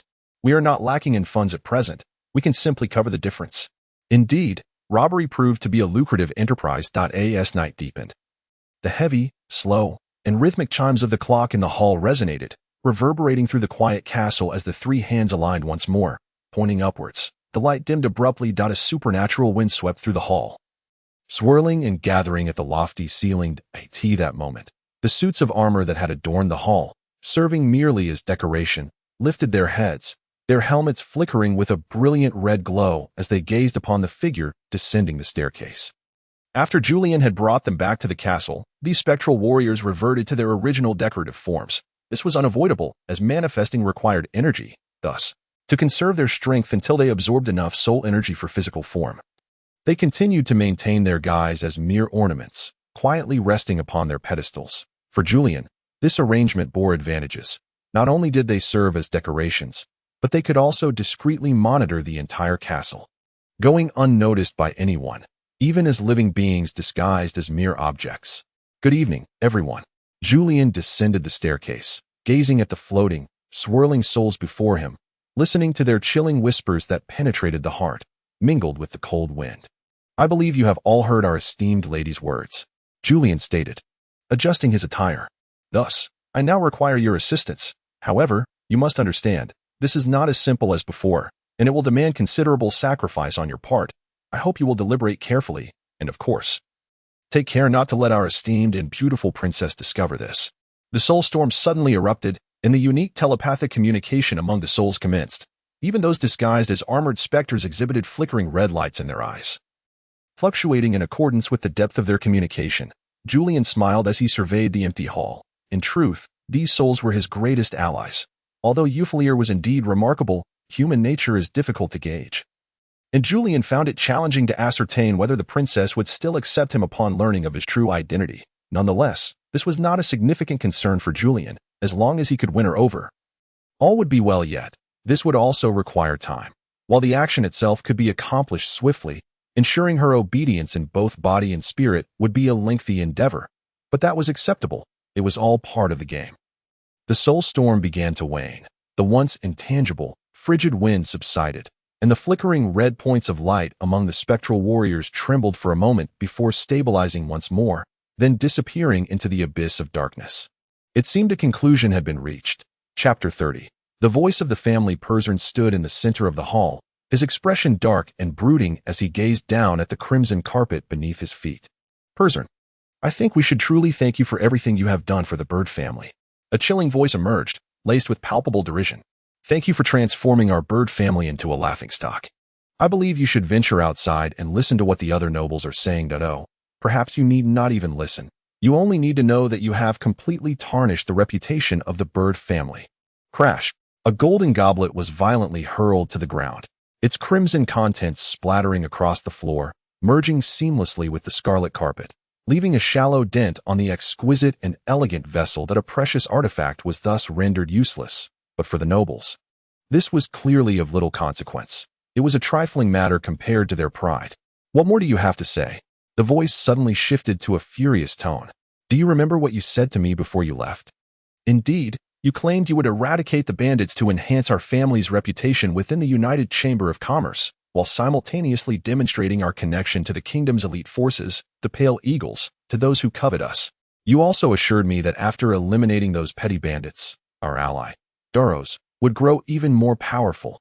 Do you recall uttering those words? Yes, I remember. Persian clenched his fists. Responding vehemently, he could feel the scornful and contemptuous gazes of those around him, which ignited an immense fury within him. He was Persian.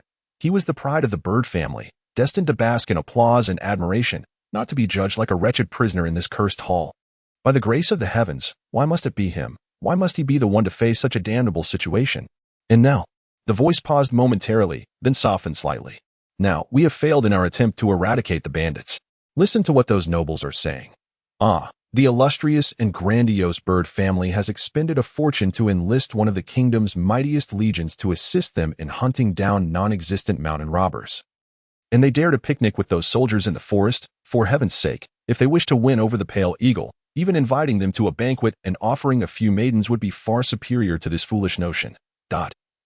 Persian clenched his jaw, remaining silent, as the scornful remarks felt like sharp, curved blades slicing through his flesh, inflicting excruciating pain that pierced to the bone. The honor of the bird family has been utterly tarnished. And it is not merely that. What of Daros? Persian, tell me, where is our dear, close ally now? I believe he is dead. I do not require your beliefs. The sudden roar not only startled Persian, causing him to flinch, but also silenced the murmurs of those surrounding him. An eerie stillness enveloped the hall, reminiscent of the calm before a storm. He is dead. Then where is the body? Have you seen the corpse? Did you bring it back to present to me? Did you? Enough. At this point, the voice seemed to lose the desire to continue discussing the matter. I do not wish to dwell on this. Persian, you may remain, while the others may leave. I expect you to remember today's discourse and not disclose it to any outsiders. With this, the noble seated alongside him understood his implication. Clearly, Persian had narrowly escaped a grave misfortune.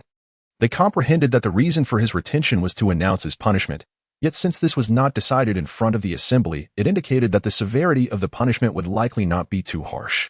Although this realization left many feeling disgruntled, they had no choice but to depart in silence. The room remained quiet. Then the voice resumed, this time imbued with warmth. Lift your head, my child. Father. Persian suddenly dropped to one knee, raising his gaze to the elderly man seated not far before him. It is I who have sullied the honor of the bird family. Please punish me. Whatever the consequence, I shall bear it without complaint. You have not tarnished the honor of the bird house. At that moment, the elderly man, his hair and beard entirely white and of slight stature, no longer exuded the earlier domineering presence. Do not pay heed to those rascals' slander, Persian. Our bird family has ruled this region for 2 centuries, enduring countless wars and crises, and we have persevered. We are the sovereigns of this territory. The great nobility. Do not concern yourself with the words of insignificant creatures. They cannot harm us, merely indulging in verbal excess. However, your recent actions have slighted the royal family. That is somewhat problematic, yet you need not overly worry. I shall personally apologize to His Majesty the King and Duke Baron, and I believe they will grant me this favor. Of course, during this period, it would be wise for you to keep a low profile at home, avoiding any chance for them to seize upon your missteps. Yes, I understand, Father. Failure is not a disgrace. At this juncture, the elder revealed a gentle smile, before adopting a serious demeanor once more. However, I hope you shall not err in the same manner again. Now, rise and recount the events. You have concealed certain matters during the meeting, my child, and I wish to know what it is you have hidden. Yes, Father. Soon, Persian stood, shaking off his previous regret, calmly narrating to his father all that had transpired without the slightest concealment. That as he listened, the elder's brow furrowed, lost in contemplation until Persian concluded his account. He then sighed softly. It appears you have indeed encountered a formidable opponent. Father, could it be that other families are seeking to undermine us? No. Before Persian could finish his thought, the elder shook his head in denial. I do not believe those individuals possess such combat prowess. Consider Dauros, a high-ranking swordsman. The one who could slay him would undoubtedly be no ordinary foe. If other families truly had such individuals, we would have certainly caught wind of it. To defeat a high-ranking swordsman and escape unscathed would require a knight's strength. However, a person of knightly caliber could not remain obscure until now. But, by the way, I wish to inquire about the new lord of Twilight Castle. What is the situation there? Suddenly, the elder posed a question that had never crossed Persian's mind. After a moment's reflection, he recalled, are you referring to the Felix family? We had set our sights on the plains possessed by the Felix family and thus engaged in an exchange. Rest assured, we conducted ourselves strictly within the bounds of protocol, not overstepping any limits. Although Persian did not say it outright, the elder evidently grasped his implication. And what of the members of this family? As for that, the original head of the family and his wife passed away due to illness, leaving only their son to inherit the estate. To my knowledge, aside from him, there are no other members of the Felix family. In truth, Persian had conducted thorough investigations, for even impoverished nobility might possess hidden backing. Had he not clarified the family's composition, encountering an insurmountable obstacle could have left him helpless. I see. Upon hearing this, the elder nodded, refraining from further comment. Do you suspect? After listening to your report, I immediately dispatched someone to investigate. However, aside from that young boy, there have been no other peculiar occurrences in the Twilight Forest recently, nor have any mercenaries entered. But, hearing this, Persian furrowed his brow. I do not quite grasp your meaning. Are you suggesting that this matter is linked to that young boy? I do not share that opinion. If the Felix family truly had ties to a knight, though he did not complete his thought, Persian's meaning was clear. If the Felix family indeed had connections to a knight, how could they have fallen to such depths? Moreover, during his investigation, Persian had specifically scrutinized their social circles and familial ties, finding no such connections. Otherwise, even with tenfold courage, they would not dare to provoke such a fallen noble. You must remember, my child. The elder gently closed his eyes. No matter how absurd the possibility, it persists until eliminated. Currently, we have no other sources of leads, and I believe that meeting with this young lord may not be a bad idea. I think we can ascertain who this young fellow truly is and what his intentions are. It would be of no detriment to us. It is always prudent to be cautious. Should I accompany you, father? No need.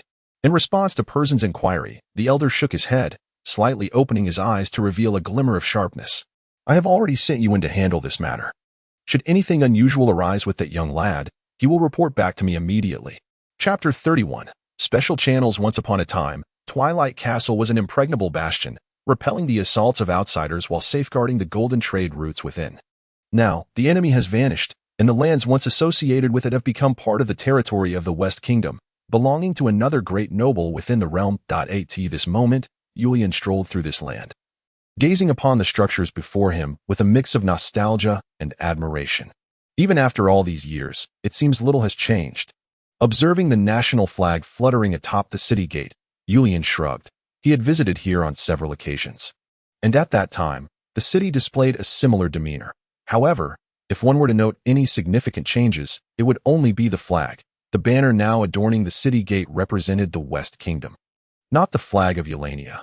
The latter had long since perished, of course. Julian's choice to come here was not solely for reminiscence or to greet other nobles. He had also learned from Ophalia that the noble who governed this territory harbored deep-seated animosity towards the bird family. Yet Julian's journey was not motivated by this conflict. His purpose for visiting was simple, just as he had assured Ophalia. He had come merely to procure servants. The rationale behind not choosing a more bustling, vibrant city closer to the Golden Boulevard is, naturally, quite sound, for that area is the domain of the bird family. Initially, Julian may have been indifferent to such matters, but following the inexplicable visit from the bird family's emissaries, he became markedly more vigilant. As the saying goes, a powerful dragon does not tread upon the territory of a local snake. The bird family has operated on this land for over a century, and any hint of disturbance on his part would undoubtedly be detected by them. Thus, it is wise to conserve one's strength before a direct confrontation. Hence, Julian deliberately opted to steer clear of the bird family and conduct his business in the territory of another noble. After all, they would hardly regard him, a newly minted noble with freshly inherited lands, as worthy of scrutiny or investigation. With this thought in mind, Julian lifted his gaze to the boy before him. This lad was encountered at the city gates, where he was begging. Julian had handed him 3 silver coins, enlisting the little fellow as his guide. Individuals like them, who dwell at the fringes of society, possess an intimate familiarity with many corners of the city, and are likely privy to secrets unknown to the average citizen, precisely the information Julian sought. Behold, esteemed sir, yonder lies Victory Square, where it is said that once. The boy, elated by the 3 silver coins, beamed with excitement. Though such an amount might seem trivial to nobles, it could sustain a small person like him for an entire month, allowing him to purchase a new linen tunic rather than continue wearing his threadbare, nearly colorless rags. He looked up, his face alight with enthusiasm, towards Julian, who was clad in a black noble's attire, his ample cloak enveloping his figure and obscuring his visage. The dark sword still hung diagonally at his back, rendering Julian's appearance quite conspicuous in this city. Sir, I have no interest in such matters, Julian replied, waving his hand dismissively as he surveyed the surroundings. That I wish to procure exquisite, high-quality jewelry at a reasonable price. I hope you can direct me to a few suitable establishments. Of course, sir, the boy responded. Although Julian's request struck him as somewhat peculiar, it was not beyond his capabilities. Despite his status, he could never enter those shops himself, yet he had his own means of gathering such information to earn a reward. However, the boy perhaps underestimated the complexity of the task. Initially, he led Julian to several jewelry stores frequented by the nobility in the city center, yet the young noble appeared dissatisfied. Thus, he could only guide him to the workshops of artisans known for crafting their own jewelry. But still, there was no success. This left the boy feeling somewhat dejected. To him, those ornaments were finely crafted and of high quality, and he could not fathom why this nobleman would be so particular about them. Yet, he refrained from voicing his thoughts, for as a vagabond, he understood the subtleties of social conduct better than most. There were things one ought not to say or inquire about. Those high above had their own considerations, and he merely needed to fulfill his own role. This, sir, is the last shop. After a full day of scouring the city with Julian, the boy was nearing his limit. They had traversed every jewelry and artisan shop. Yet Julian showed no signs of satisfaction. What, precisely, was he searching for, in contrast to the weary child? Julian displayed no signs of impatience. He gazed up at the seemingly precarious sign overhead and nodded. You may leave now. Well then, farewell, and may fortune smile upon you. Kind sir. Upon hearing this, the boy, who had been fatigued from a day of labor, swiftly turned and soon vanished into the dark, shadowy alley. Julian shrugged, withdrawing his gaze from the boy's retreating figure, before he pushed open the heavy wooden door and stepped inside. Welcome, valued guest. How may I assist you today? The jewelry store appeared no different from others. With exquisite pieces quietly resting within glass displays, and the surroundings meticulously maintained, a man of advanced years rose from behind the counter, a smile upon his face as he regarded Julian, who had entered. I wish to examine your jewelry. Certainly, that is no problem at all. Upon hearing this, the elderly man beamed. All our items are of exceptional quality, and I assure you, they will meet your satisfaction. Julian picked up a ring placed upon the counter and scrutinized it closely, turning it slowly in the light of the setting sun, as if appreciating a work of art. Your discerning eye is commendable, sir. The old man squinted, smiling as he began to explain that it was clear he had discerned Julian's noble status from his attire and voice. Young nobles were always the most desirable clientele, youthful, fond of ostentation and collecting, and possessing deep pockets. This ring was crafted by the master artisan Sanford, known as the Tear of Jade.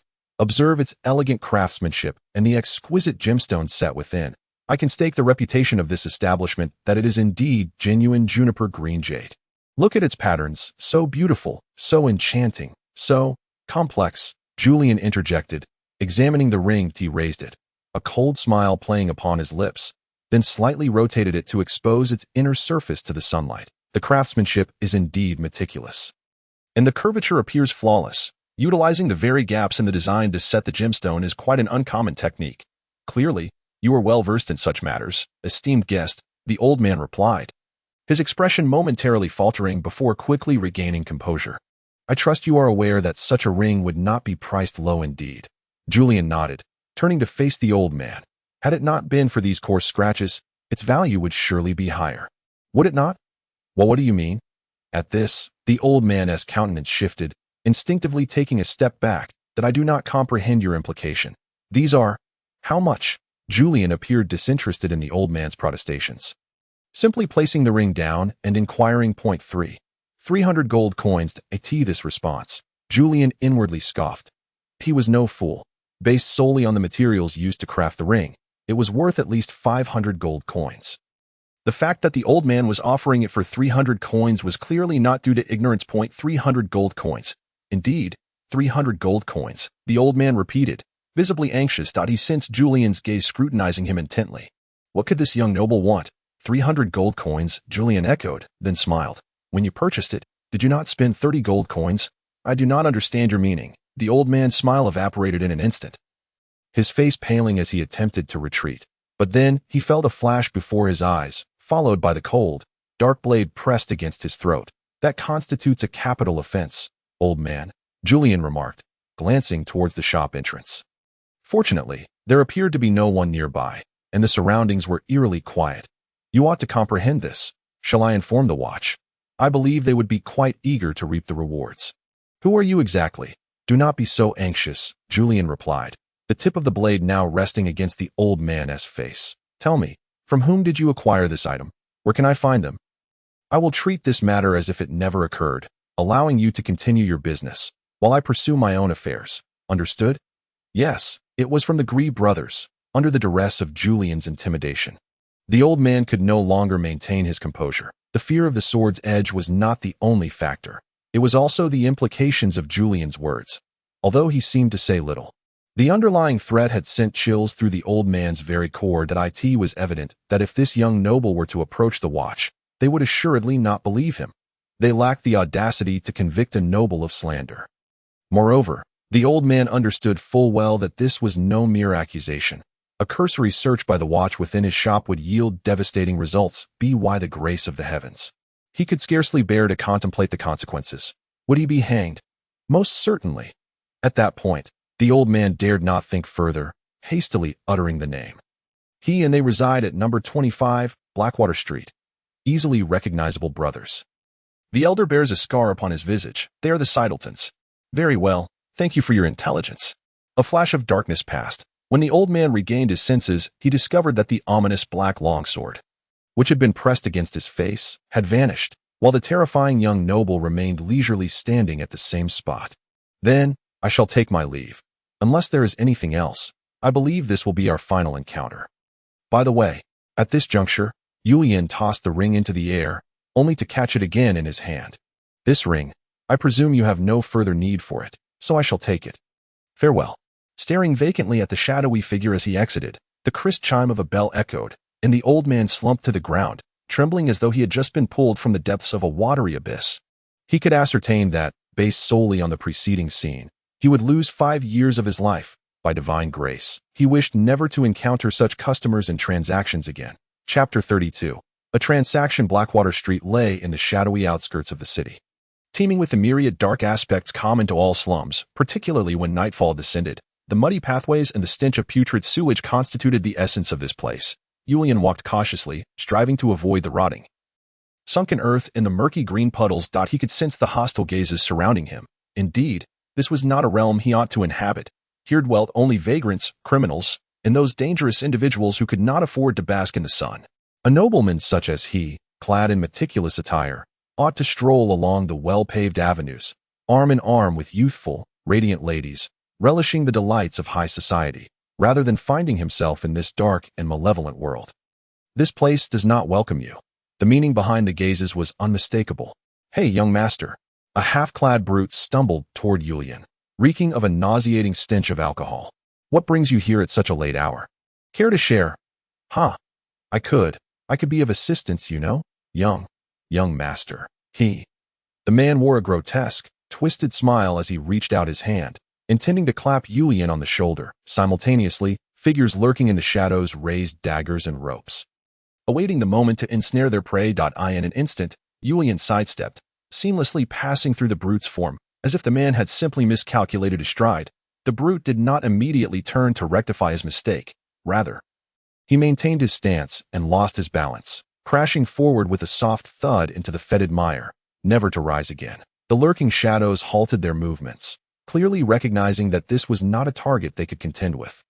The individuals hidden in the darkness exchanged glances, conveying information, ultimately resigning to abandon their pursuit.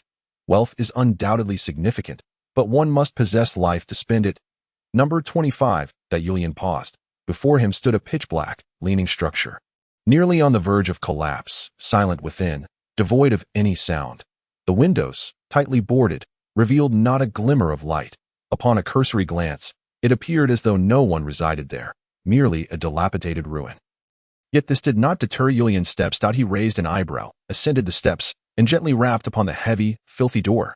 Thus left a clear imprint on his gloves, yet Yulian seemed unfazed by this. Knock. Knock, knock.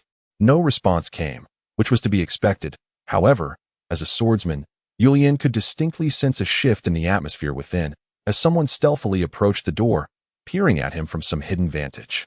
I seek the Grilly brothers. Yulian's voice remained utterly flat. Silence persisted. I have a business proposal, and I wish to discuss it with them in person, concerning the underworld trade. The wooden door creaked open, revealing a narrow slit, through which a cold gaze scrutinized Yulian. Who sent you? I received the address from the proprietor of the Kingfisher shop. Yulian shrugged, without a hint of hesitation, selling out the poor old man. I hope to leverage your resources and methods to complete a transaction. Trust me, it shall benefit us both. Who are you? You need not know. In response to the inquiry, Yulian gently shook his finger, his face still shrouded in the hood of his cloak, rendering his features obscured. This is the safest and most secure arrangement for both you and me, is it not? I am the guest. You are the merchant. That is all you need to comprehend. The door opened wider, revealing a diminutive, frail man who propped himself against the doorframe and nodded cautiously at Yulian. He then cast a wary glance outside as Yulian seized the moment, swiftly stepping inside. The door slammed shut behind him, the harsh sound resonating in the dark space for a moment before fading away. Greetings, guest. In the dim room, only a single oil lamp flickered on the central table, casting a feeble light that rendered the surrounding environment indistinct, revealing only the silhouette of a figure seated across from him. Was it old Pikes who sent you? To be frank, I can hardly believe that old fool possesses such audacity. I merely stated that I obtained your address from him. unperturbed by the sudden tension that arose from his words. Yulian advanced, pulled a chair closer, and fixed his gaze on the shadowy figure illuminated by the faint light. However, there is no distinction between the two. I require your services, and I shall compensate you handsomely, ensuring that this transaction bears no loss for either of us. I hope so. A raspy, unpleasant voice emerged, and the man shifted uneasily, as if uncertain of his control over the situation. Given that you are aware of our line of work, may I inquire what you wish us to do for you? We can supply a variety of jewelry and weapons. If you possess sufficient intelligence, we can provide you with whatever you desire. Of course, our prices are not modest. Should the commission be perilous, it will command a steep fee. I understand. Yulian nodded slightly, narrowing his eyes as he scrutinized the man before him, his right hand lightly caressing the hilt of his sword. However, you need not worry. I seek something that should be easily within your grasp, perhaps a bit convoluted, yet not an overly challenging commodity. Oh, upon hearing this, the man's tone softened somewhat, though he remained vigilant, not relinquishing his wariness due to Yulian's candor. Then, what is the specific item you seek? I require corpses. Yulian's voice remained steady and indifferent, yet in that instant, the air in the room seemed to freeze. I need 10 young, beautiful, fair maidens' corpses. As for the specifics, please hold on. With that, Yulian reached into his garment, retrieving a notebook, and continued reading under the dim light of the lamp. Preferably long-haired, slender, bust, never mind, those details are rather inconsequential. After a moment, realizing the absurdity of his criteria, Yulian shrugged and sighed helplessly, returning the notebook to his cloak. In any case, I require 10 corpses of young maidens who have perished within the last 5 days, the more beautiful, the better, and ideally, they should have died of illness or drowning. If there are any wounds on the corpses, that would present quite a complication. Your request is indeed peculiar, Guesty. The man's tone took on a somewhat mocking lilt. I imagine this does not align with your usual line of work. Yulian's voice remained unwavering, devoid of any alteration, as if merely discussing the sweetmeats of the day. That he was acutely aware of the nature of these individuals before him. They were grave robbers, agents traversing the realms of darkness and death, excavating tombs to pilfer the ornaments and burial goods from corpses for trade. Certainly, this was a perilous occupation. Should they be discovered, they would face hanging and execution. Yet, despite this, these grave robbers persisted, lurking in the shadows and beneath the earth, living their own nefarious lives. I require only the corpses of those maidens. I have no interest in their belongings, which you may freely sell. As he spoke, Yulian extended his right hand, revealing the ring he had obtained from the old man earlier that afternoon. This would also serve as a rather lucrative transaction for you, would it not? Regarding the price, 100 gold coins per corpse, how does that sound? 100. Upon hearing this, the shadowy figure suddenly trembled, nearly rising to a half-stand, gazing incredulously at Yulian before him. Indeed, Yulian nodded slightly. If you can deliver the goods as per my request, the total reward will amount to 1,000 gold coins. Faced with Yulian's offer, the figure opposite him began to waver. 1,000 gold coins was certainly no trifling sum. While it may not hold significant value within the city, it would suffice to purchase an entire estate in the countryside, allowing one to live as a landowner. At that point, they would no longer be in their current dismal state, but rather lead a respectable life, free from the constant anxiety of this dark and dismal place. I understand that this is not an easy task. With that, Yulian extended his hand and tossed a coin pouch, the sound of clinking gold coins immediately capturing everyone's attention. This consists of 150 gold coins, which I offer as a deposit. That I require you to rent a warehouse outside the city and transport the goods there. Remember, you have only 3 days. 3 days. The figure, initially reaching for the coins on the table, suddenly appeared uneasy upon hearing this statement. You mean 3 days? Precisely, you have only 3 days. Remember, do not let any word slip, and avoid causing any trouble.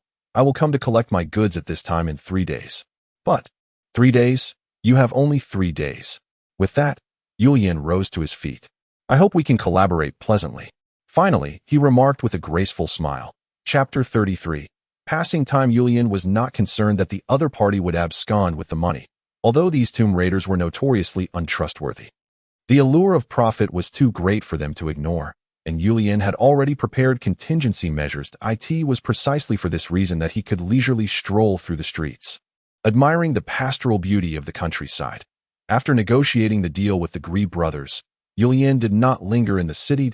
He spent a night at an inn within the city before departing. Settling in a small village and outside the city. Clearly, the Gree brothers were quite invested in this transaction, as they had rented a warehouse shortly after Julien's departure, evidently for the purpose of storing the corpses. As for how Julien had come by this information, it could only be deemed a commercial secret. Taking a deep breath of fresh air, Julien lifted his gaze towards the nearby fields. It was early spring. The biting cold had yet to fully recede. Yet it was already suffused with the breath of life, invigorating to behold. The lush greenery danced gently with the wind, producing a rustling sound. The only figures moving about were farmers, weary merchants, and adventurers clad in armor and bearing swords. It was evident that the Kingdom of West was undergoing significant changes compared to Julien's memories. It had not always been a thriving nation, its surroundings plagued by relentless warfare that stifled its breath. However, the present was different. It was apparent that this kingdom had amassed sufficient power to protect its territory. Julien squinted slightly. In his recollection, he had encountered countless such villages, appearing so peaceful and serene. Isolated from the world, akin to a blank canvas, pristine and unmarred. Yet, in an instant, this beautiful illusion could dissipate, replaced by blood and corpses becoming the dominant theme, the vibrant green of life overshadowed by a crimson hue. The only sensations left would be the seepage of blood and the foul stench permeating the muddy roads. In times of war, he had witnessed such battlefields countless times, and had often transformed them into such scenes himself. How long could peace endure? It could be shattered in a heartbeat. Should Julien draw his sword now, the tranquility of this village would vanish within 3 seconds. And how long would they have to wait for peace to return? Years, decades, perhaps even longer. With this thought, Julien raised an eyebrow slightly, his hand gently caressing the hilt of his sword, and then he sensed several gazes upon him. These gazes bore no malice, yet were tinged with urgency, anticipation, and unease. When Julien turned his head, he noticed a group of militia members standing at a nearby intersection. They were engaged in conversation with several individuals who appeared to be adventurers, glancing over at Julien from time to time. Upon noticing Julien's gaze, the leading militia member paused momentarily, then cast a troubled glance towards the adventurer beside him. However, the latter seemed unfazed, returning Julien's gaze before turning away, speaking hurriedly. Ultimately, the militia member appeared to be persuaded, letting out a long sigh before striding towards Julien. Julien did not leave. He simply stood quietly, awaiting their arrival. As the militia member approached, he came to a halt and saluted Julien with a formal military gesture. "Greetings. Esteemed sir, I apologize for the intrusion. What is the matter?" Julien interrupted the militia member's somewhat awkward greeting, cutting straight to the heart of the matter, although he understood that his attire would draw attention. It was unexpected for the militia to seek him out, given that nobles typically enjoyed privileges across the board. Even a minor lord such as himself was not someone whom militia could harass. The law had never applied to the privileged class. "It is like this." Perhaps sensing Julien's relatively gentle tone, the militia member hesitated no longer and quickly expressed his purpose. It turned out that they were the militia of this village, responsible for protecting it from damage and harm, much like militia organized elsewhere. However, the village had not been entirely peaceful in recent days. Every night, beasts would emerge from the forest and ravage the crops. This was not particularly unusual, as such occurrences had been reported in previous years. Beasts that ventured close to human settlements had developed a certain cunning and means. Many of these creatures would sneak into the fields under the cover of night, feasting upon the crops as if they were laid out for them. Nonetheless, the current situation had escalated. In the past, these beasts would only strike when the crops were ripe or mature, but this time, they appeared during planting season, which posed a significant threat to the farmers. Consequently, the militia had exerted considerable effort to combat the issue, yet this time, the beasts seemed to exceed their capabilities. Despite managing to locate the creature through prior experience, the militia found themselves outmatched during the confrontation. The beast effortlessly evaded their pursuit and even left several militia members severely injured. After multiple failed attempts, the militia had no choice but to concede, realizing that they lacked the strength to deal with the beast. Thus, they posted a notice, hoping for adventurers to step forward and assist in its capture. Due to the villagers' generous offers, adventurers quickly accepted the task, setting up ambushes to confront the beast once more. Initially, Everyone assumed that with so many militia and adventurers combined, capturing the beast would pose no issue. However, an unexpected turn of events occurred. Despite their relentless assault, the beast exhibited remarkable agility, once again breaking through their defenses while almost sending a few individuals back to their homes as a result. The plan to eliminate the beast failed once more. Yet, this time, they did not return empty-handed. Among the adventurers, an experienced swordsman discerned the creature's true identity. It was an aberration, a beast mutated by the influence of mana. If categorized by level, this aberration was approximately at a low-mid tier, far beyond the capabilities of these ordinary militia and adventurers. Hence, the adventurer suggested that the militia seek assistance from the nearby city's guard. As such a creature had exceeded their ability to handle that moment, the militia spotted Julian. Nobles were perceived as lofty figures among these villagers, and thus, they believed he possessed the authority to mobilize the guards. Although they had already submitted formal documentation, based on their experiences, they knew that such requests would yield no response for at least half a month. After all, the primary responsibility of the guards was urban security, not to venture into the wilds to hunt down beasts. Otherwise, what purpose would the militia serve? Thus, they hoped to leverage Julian's noble status to summon the guards and aid them in eliminating the creature. Unbeknownst to them, Julian had no such authority. A mere beast. Julian raised an eyebrow, then turned his gaze towards the adventurers not far behind him. It was evident they were quite youthful and brimming with vitality, which stirred memories of his own past. Once upon a time, he too had been part of such an adventurous band, exploring the mysterious and unknown realms alongside mercenaries. Reflecting upon it now, that feeling was indeed delightful. With this thought, Julian reached into his pocket and retrieved his pocket watch, calculating the time with precision. The rendezvous with the Gree brothers was set for the evening 2 days hence, leaving him ample time to indulge. Thus, he declared, "I am willing to acquiesce to your request, but I have one condition: that I wish to see the beast in question before making a decision." A smile graced his lips as he spoke. "Although your descriptions of the creature are formidable, I must witness it firsthand to ascertain whether the assistance of the guard is truly warranted." As he spoke, Julian maintained an unflappable demeanor, as though he genuinely possessed such authority. Chapter 34.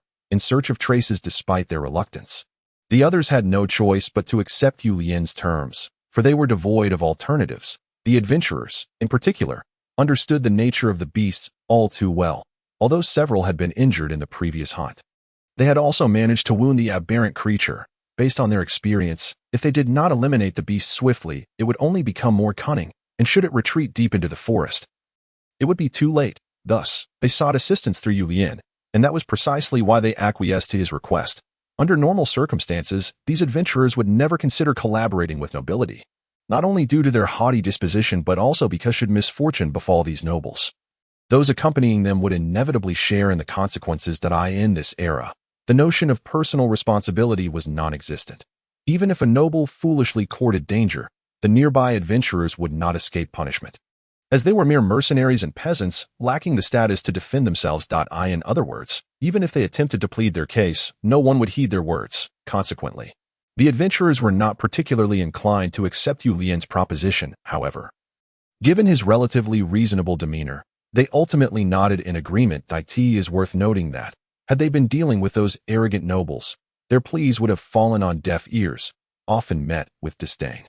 Now, observing the figure leisurely strolling through the underbrush, the adventurers began to feel less confident in their choice.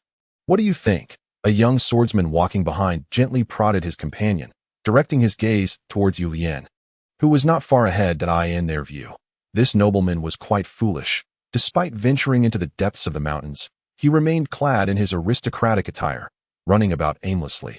Who was he trying to impress? Had he been on the streets, it might have served as a display of status, but in the desolate wilderness, such attire was utterly pointless. After all, the beast cared not whether one was a noble, an adventurer, or a villager. They were merely potential prey in the eyes of the savage creatures.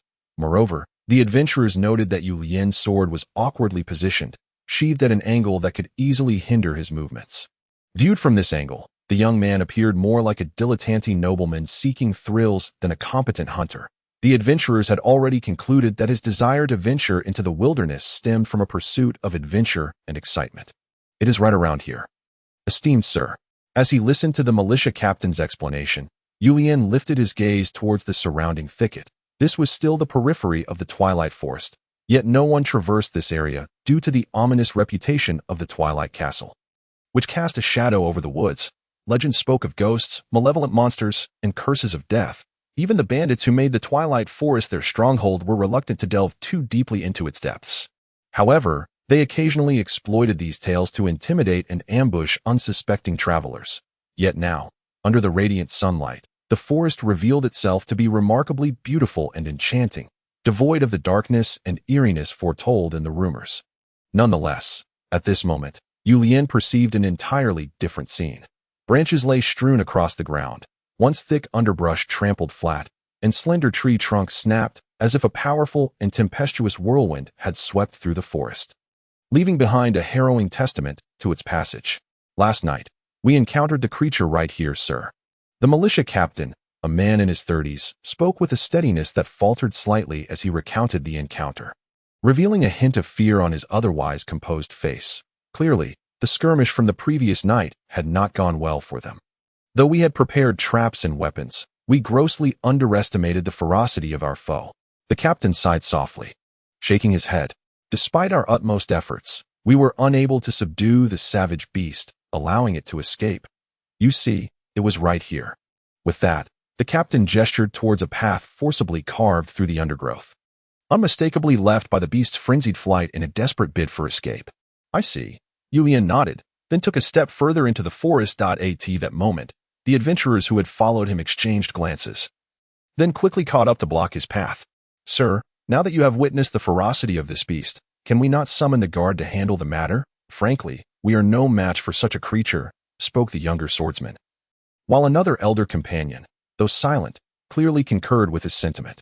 Yet I have yet to lay eyes on the beast, Yulian replied, raising an eyebrow and allowing a sly smile to play at the corners of his mouth. All I have seen are these traces. According to you, the beast has retreated deep into the thicket, has it not?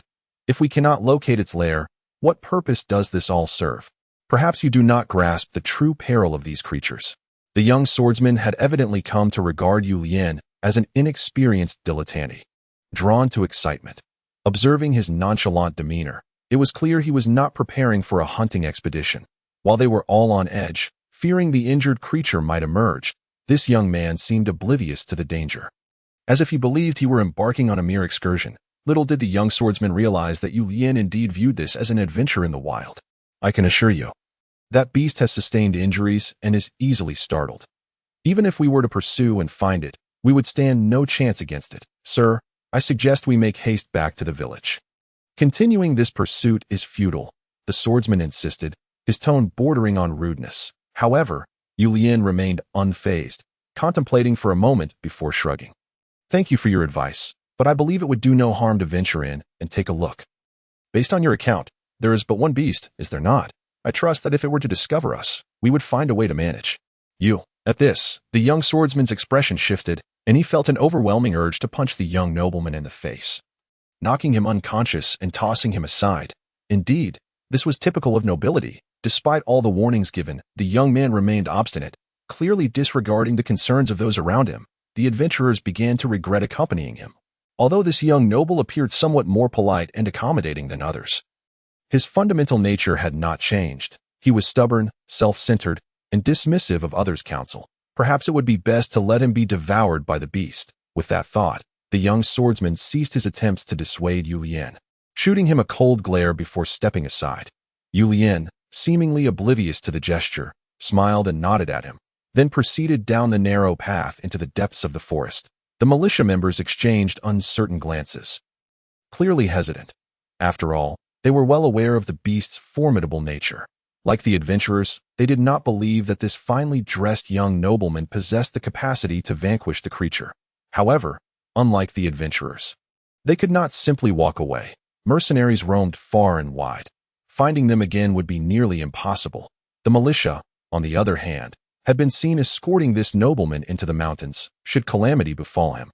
They would not escape scrutiny and might even endanger their families. Thus, after much deliberation, the militia members gritted their teeth, grasped their swords and spears, and continued to follow Yulian deeper into the thicket. But The young swordsman spat as he watched Yu Lian's retreating figure. The nobility truly are a bunch of fools. Thinking that wielding a sword makes them knights if they wish to play, they should do so themselves instead of dragging others into it. What a disgrace. The young swordsman's words trailed off as his companion, already shouldering his sword, pressed onward, evidently unwilling to abandon their course. Observing his companion, the young swordsman could only sigh in resignation, muttering complaints as he followed behind. Yet, this time, his gaze towards Yu Lian was tinged with a hint of hostility. Should any trouble arise, he would not hesitate to teach that noble a lesson, regardless of his status.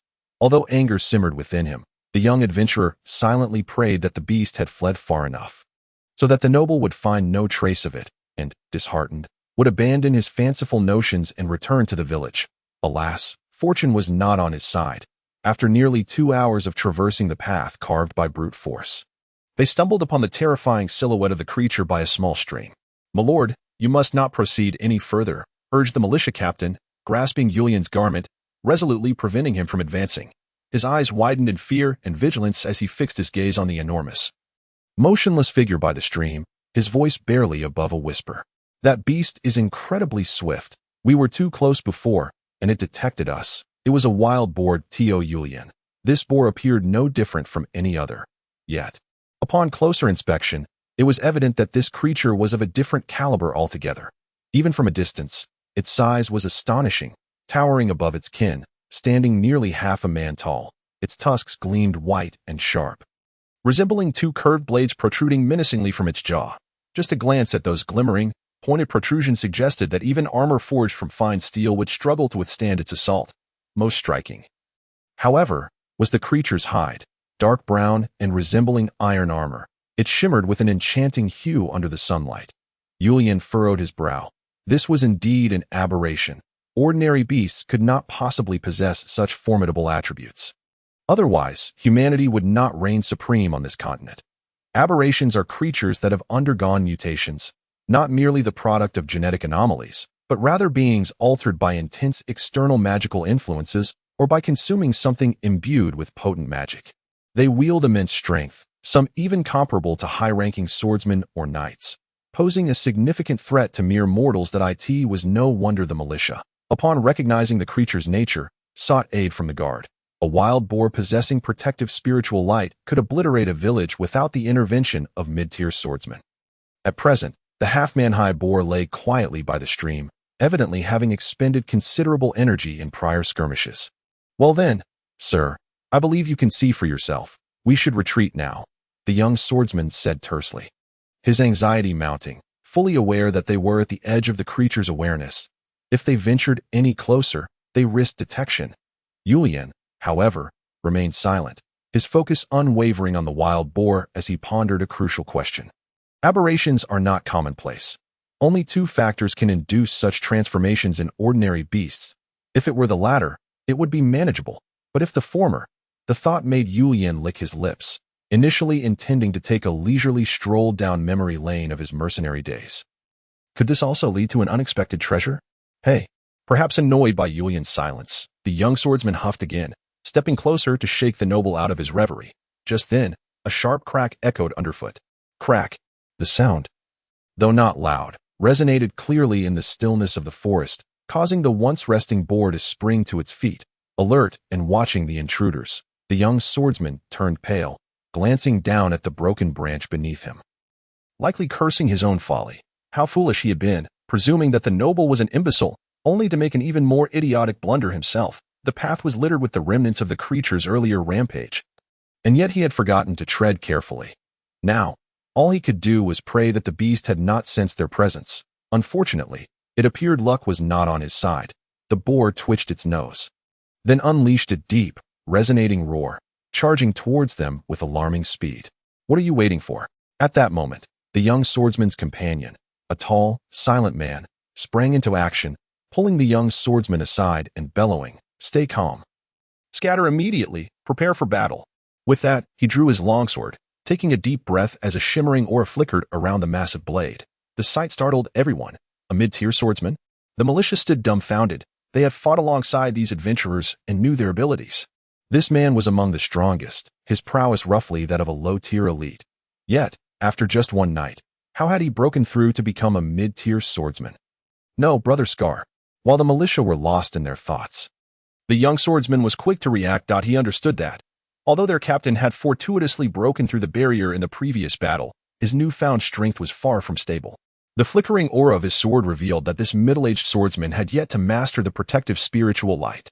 To forcefully engage in battle under such circumstances could lead to unimaginable consequences. Their swordsmanship instructor had always emphasized that after breaking through, one must first acclimate to their newfound power. Otherwise, should they be backlashed, they might never advance again. The situation was dire. Since the boar wielded protective spiritual light, it had undoubtedly mastered its power, while the middle-aged swordsman was merely beginning to grasp his newfound abilities. How could he stand against such an aberration? At that moment, the boar locked onto his presence, charging with a roar that sent tremors through the ground, its speed nearly imperceptible. The sound of its heavy hooves striking the earth was alarming. Facing this creature, the middle-aged swordsman gritted his teeth. Though he had previously engaged the beast, it had been under the cover of night and with traps set in ambush. Now, facing it head-on, he felt the full weight of its might. In terms of strength, both were mid-tier, and they should have been evenly matched. However, the instability of his power rendered him incapable of unleashing his true potential. Could he truly confront this aberration? He clenched his jaw, gripping the hilt of his sword, questioning himself inwardly. Brother, the voice of a companion broke through his thoughts, and at that moment, the middle-aged swordsman made his decision. As the boar charged, he swiftly dodged, rolling aside in a less than dignified manner to evade its assault. After all, breaking through this barrier was no simple feat. Should he lose the opportunity in this battle, it would be unacceptable. Boom! As the middle-aged swordsman evaded, the boar thundered past, the whirlwind it created forcing him to stumble and roll away.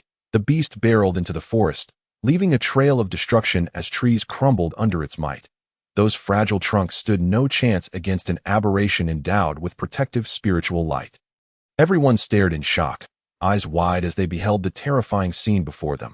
Though they had witnessed the aftermath of the creature's rampage on their journey, witnessing its destructive power firsthand exceeded their wildest imaginations. They had never encountered such devastation. Even in their worst nightmares, by the Holy Grace, should anyone be struck by that charge, they would surely be reduced to mere fragments.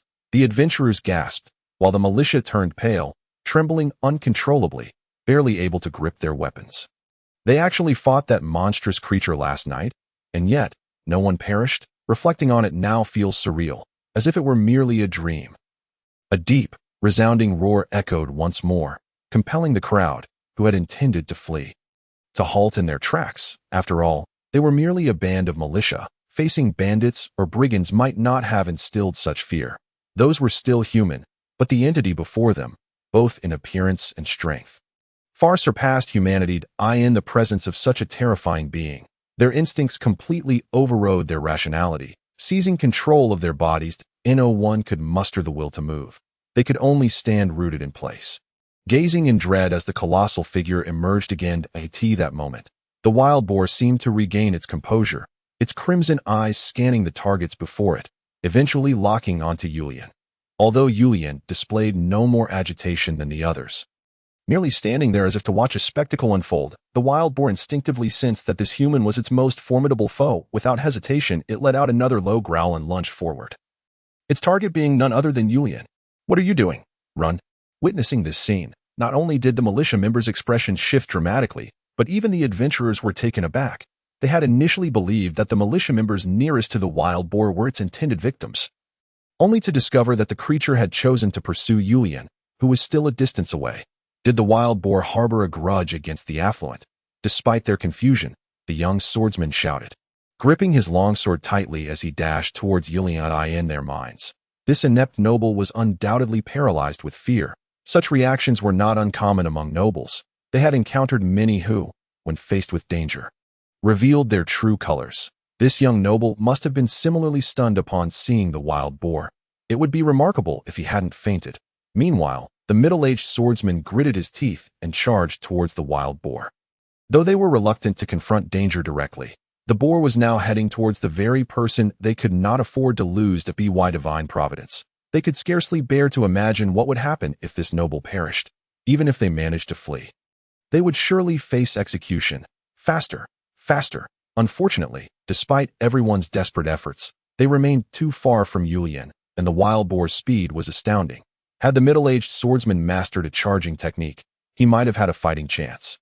But he had only begun to grasp the fundamentals of his powers half a day prior, let alone learn any advanced skills. This was disastrous, as the wild boar closed in on Yulian. Despair etched itself onto the faces of nearly everyone present. They envisioned the creature's razor-sharp tusks effortlessly piercing the young noble's body, tearing him apart like a rag doll. Perhaps they could seize this opportunity to escape.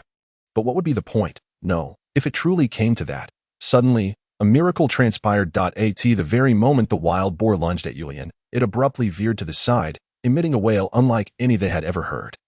And then, propelled by its own momentum, it soared into the air before crashing down heavily to the ground. Boom! The thunderous sound left everyone momentarily stunned, but unlike before, their paralysis was not born of fear. They simply could not comprehend what had just occurred. That was until a faint crack reverberated through the air. The middle-aged swordsman widened his eyes in disbelief as he gazed at Yulian, standing just a short distance away. He had seen it clearly. That crack was the sound of the young noble sheathing his sword. Yet he was certain he had not witnessed Yulian draw his weapon. To him, it appeared as though the wild boar had merely halted, then soared, and finally landed, after which he noticed that Yulian's sword had been drawn halfway. Just as he concluded that Yulian's slow reaction had led to this outcome, Yulian casually sheathed his sword once more. He then reached into his attire, producing a pristine white handkerchief to wipe away the specks of dust left by the wild boar's ascent. The middle-aged swordsman swallowed hard, forcing his gaze back to the wild boar. This time, he observed with clarity. A deep gash marred the center of the creature's skull, from which blood and brain matter oozed forth. The wild boar, once a formidable presence, now lay still, its massive, robust body twitching for a moment before succumbing to tranquility. It was dead. Others approached, gazing at the now motionless carcass of the wild boar. Mouths agape, utterly at a loss for words. What a jest, that a creature of mid-tier power, adorned with protective magical auras, could fall so easily. They glanced from the boar to the young man, who was now dusting himself off. Unsure of what to say, did he slay it? How did he do it? Who was this young noble? In an instant, a multitude of questions surged within their minds, yet Yulian seemed entirely indifferent to their curiosity. After brushing away the dirt, he returned the handkerchief to his pocket and turned to address the militia and adventurers, who remained in a stupor beside the wild boar. Just this one, right? Well then. Our work here is done. With that, Yulian spoke nonchalantly. Chapter 36. A spark of fire. The battle concluded in a manner completely unforeseen by all. As they traversed the forest, the expressions of the militia members appeared somewhat dazed. The enormous carcass of the wild boar was now bound and being dragged down the mountain by the militia. Though it was an aberration, in death it was merely a beast, fit for consumption. Moreover, it was the very culprit behind the attacks and devastation of their village, destined to be returned for public display. While there was no moral quandary in this, the militia found the experience rather jarring. To be frank, they had initially embarked on this expedition merely to show the nobleman the destructive power of the beast, never anticipating an actual confrontation. Thus, when the wild boar had detected their presence, their first instinct was to flee. They had never imagined that the outcome would far exceed their expectations. Not only had they slain the fearsome creature, but they had also suffered no casualties. This was beyond their wildest dreams. They had assumed that even if they managed to take down the beast, there would be injuries, perhaps even fatalities, all of which they could accept. Now, they felt as though they were returning home with a stone only to discover they had stumbled upon gold. Excitedly, they exchanged tales of their triumph, eager to share the news with friends, family, and anyone they knew. As for the young noble, he had become shrouded in an aura of mystery in their minds. The militia members had not seen much of the world, but they could discern that this young noble was indeed formidable. How formidable? At the very least, more so than they or the adventurers. Oh, and certainly far superior to the wild boar. Consequently, on their way back, the militia captain warmly invited Yulian to accept the villagers' hospitality. However, Yulian, uninterested, politely declined, stating that he was merely out for a break and wished to avoid entanglements. Although he was not well versed in the ways of high society, the villagers understood not to intrude upon his plans. So after Yulian's refusal, they ceased their entreaties. In contrast to the simplicity of the villagers, The adventurer's thoughts were more complicated. Brother, do you truly believe that nobleman killed it? The young swordsman shook his head, seemingly unconvinced. I can't believe he possesses such skill. It was likely a fluke. We all witnessed the wild boar's strength. Perhaps it collided with a hard rock and met its demise. That wouldn't be surprising. But you also saw the wound. It was clearly inflicted by a weapon. In response to the young swordsman's remarks, Scar frowned. He understood that his companion's intentions were not malicious, but his stubbornness on certain matters could lead to trouble. While such obstinacy was often harmless, it could occasionally provoke significant issues. Scar was well aware that this companion harbored a deep disdain for nobility, viewing them as nothing but parasitic leeches. This sentiment was common among many young people. However, when faced with a young noble possessing formidable power, one must consider the inherent dangers. Although Julian had not taken offense at his companion's rudeness, Scar recognized that this too was a reflection of noble decorum. However, should this reckless individual overstep his bounds, the nature of his treatment would be uncertain. After all, human patience has its limits, and the nobility is no exception. And what of it? Yet, in the face of Scar's admonition, the young swordsman clearly dismissed it. He is still so young, perhaps just in his early 20s. How could he possibly possess the strength to slay a mid-tier aberration? Come on, brother, even if that wound was inflicted by a person, so what? He is a noble, with wealth. What kind of person cannot be hired? Just wait. I wager that fellow surely has a highly skilled guardian by his side, which is why he walked so confidently into the forest with us. What else could it be but to flaunt his prowess before us? I am certain he is merely putting on a facade. Everything is the doing of his bodyguard. I can guarantee it. At this point, the young swordsman nodded vigorously, evidently convinced of his own assertion. Indeed, it must be so. Fine, even if that is the case. Faced with his obstinacy, Scar furrowed his brow. He wanted to say more, yet understood that further discourse might incite the other's defiance, leading to troublesome consequences that would be hard to resolve. Even if he truly has a guardian, you must realize that the guardian's strength is undoubtedly formidable. The ability to act undetected by us points to the likelihood of being an advanced swordsman. Our teacher is an advanced swordsman. You should understand that an ordinary noble cannot afford such a protector. Regardless of his personal strength, if he indeed has such a powerful bodyguard accompanying him, he is not someone to be trifled with. You wish to bring trouble to our teacher. Upon hearing this, the young swordsman finally tempered his demeanor, furrowing his brow in contemplation before shaking his head. I certainly do not intend to trouble our teacher. You are not a child anymore. Scar's expression turned serious as he continued. Do not always act like a child guided by emotions, even if you dislike someone. Do not let it be apparent on your face. That is not wise. What if that noble gentleman wishes to showcase his strength? He has not harmed your interests. Why must you be so concerned? But I simply cannot abide the arrogance of these nobles, the young swordsman scoffed. Are they not merely richer than us? Possessing a bit more status and power, why do they hold themselves so high above? Hearing this, Scar's brow furrowed. He opened his mouth, intending to respond, but ultimately shook his head in resignation. Now that the aberration is dead, our task is complete. I suggest we prepare ourselves and continue our journey. Our trial is far from over, and we cannot afford to be distracted by such matters.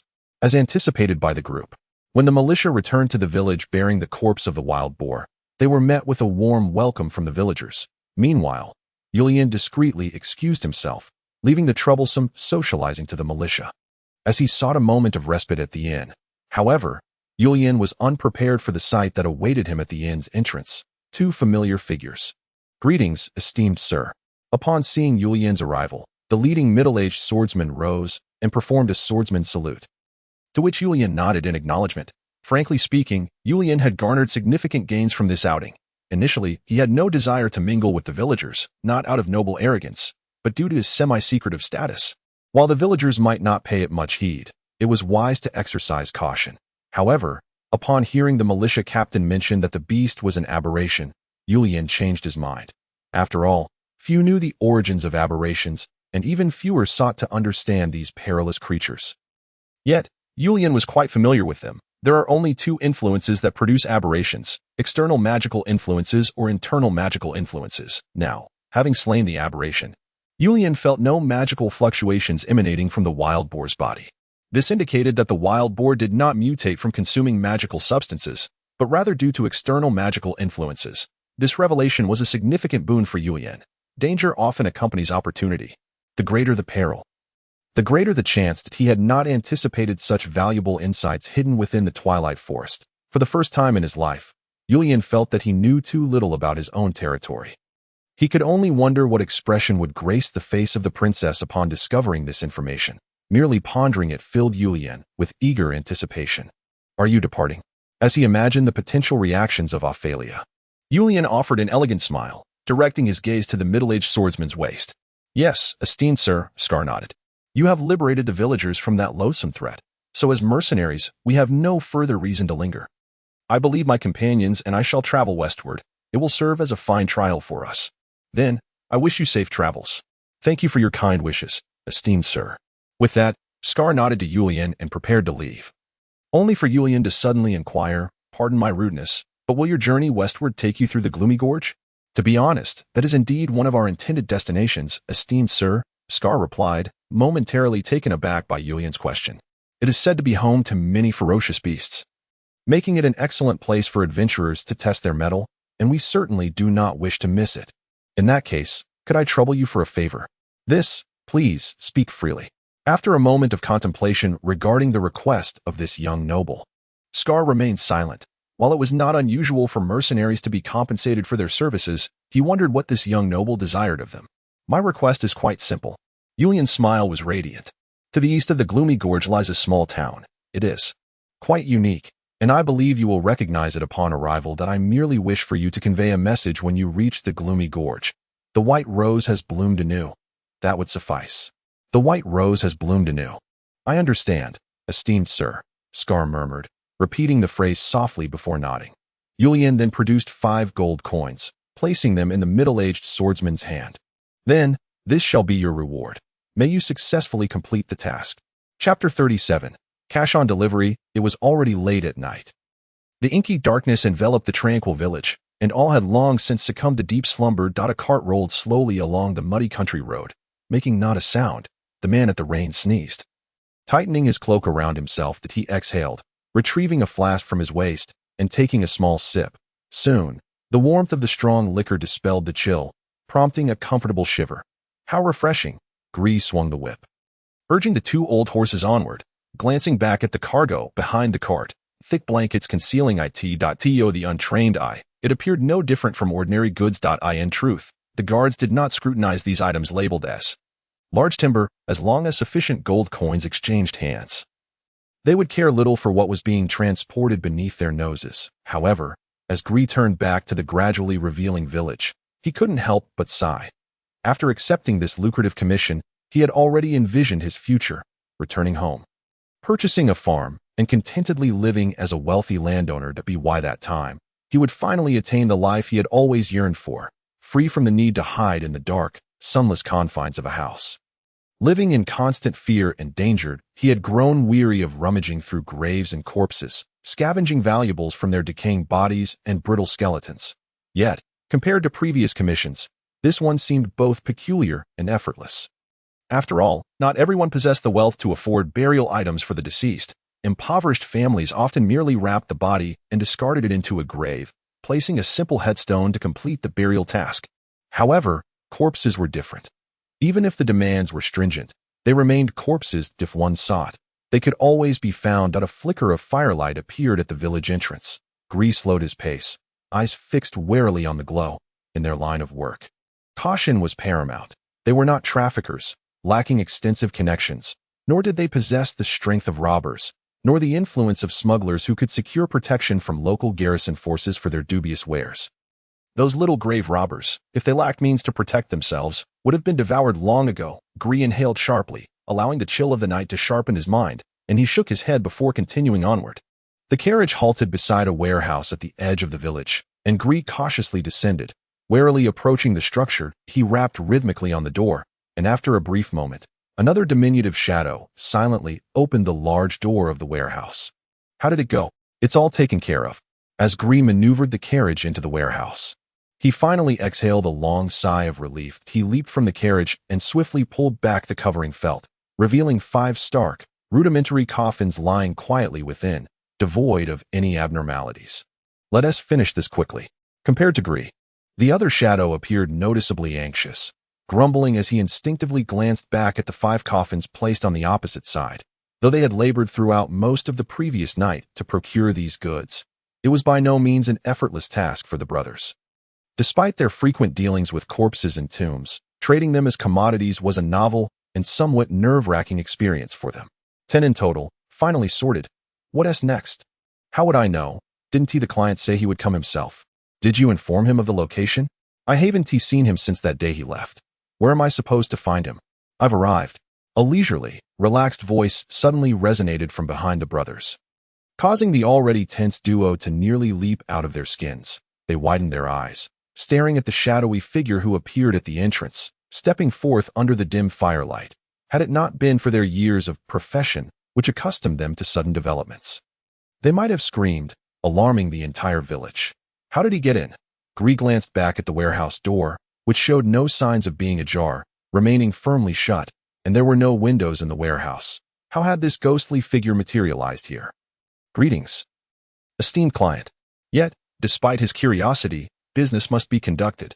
Thus, Gree swiftly cast aside his doubts and spoke. We have brought the goods as per your instructions. Please inspect them. Excellent.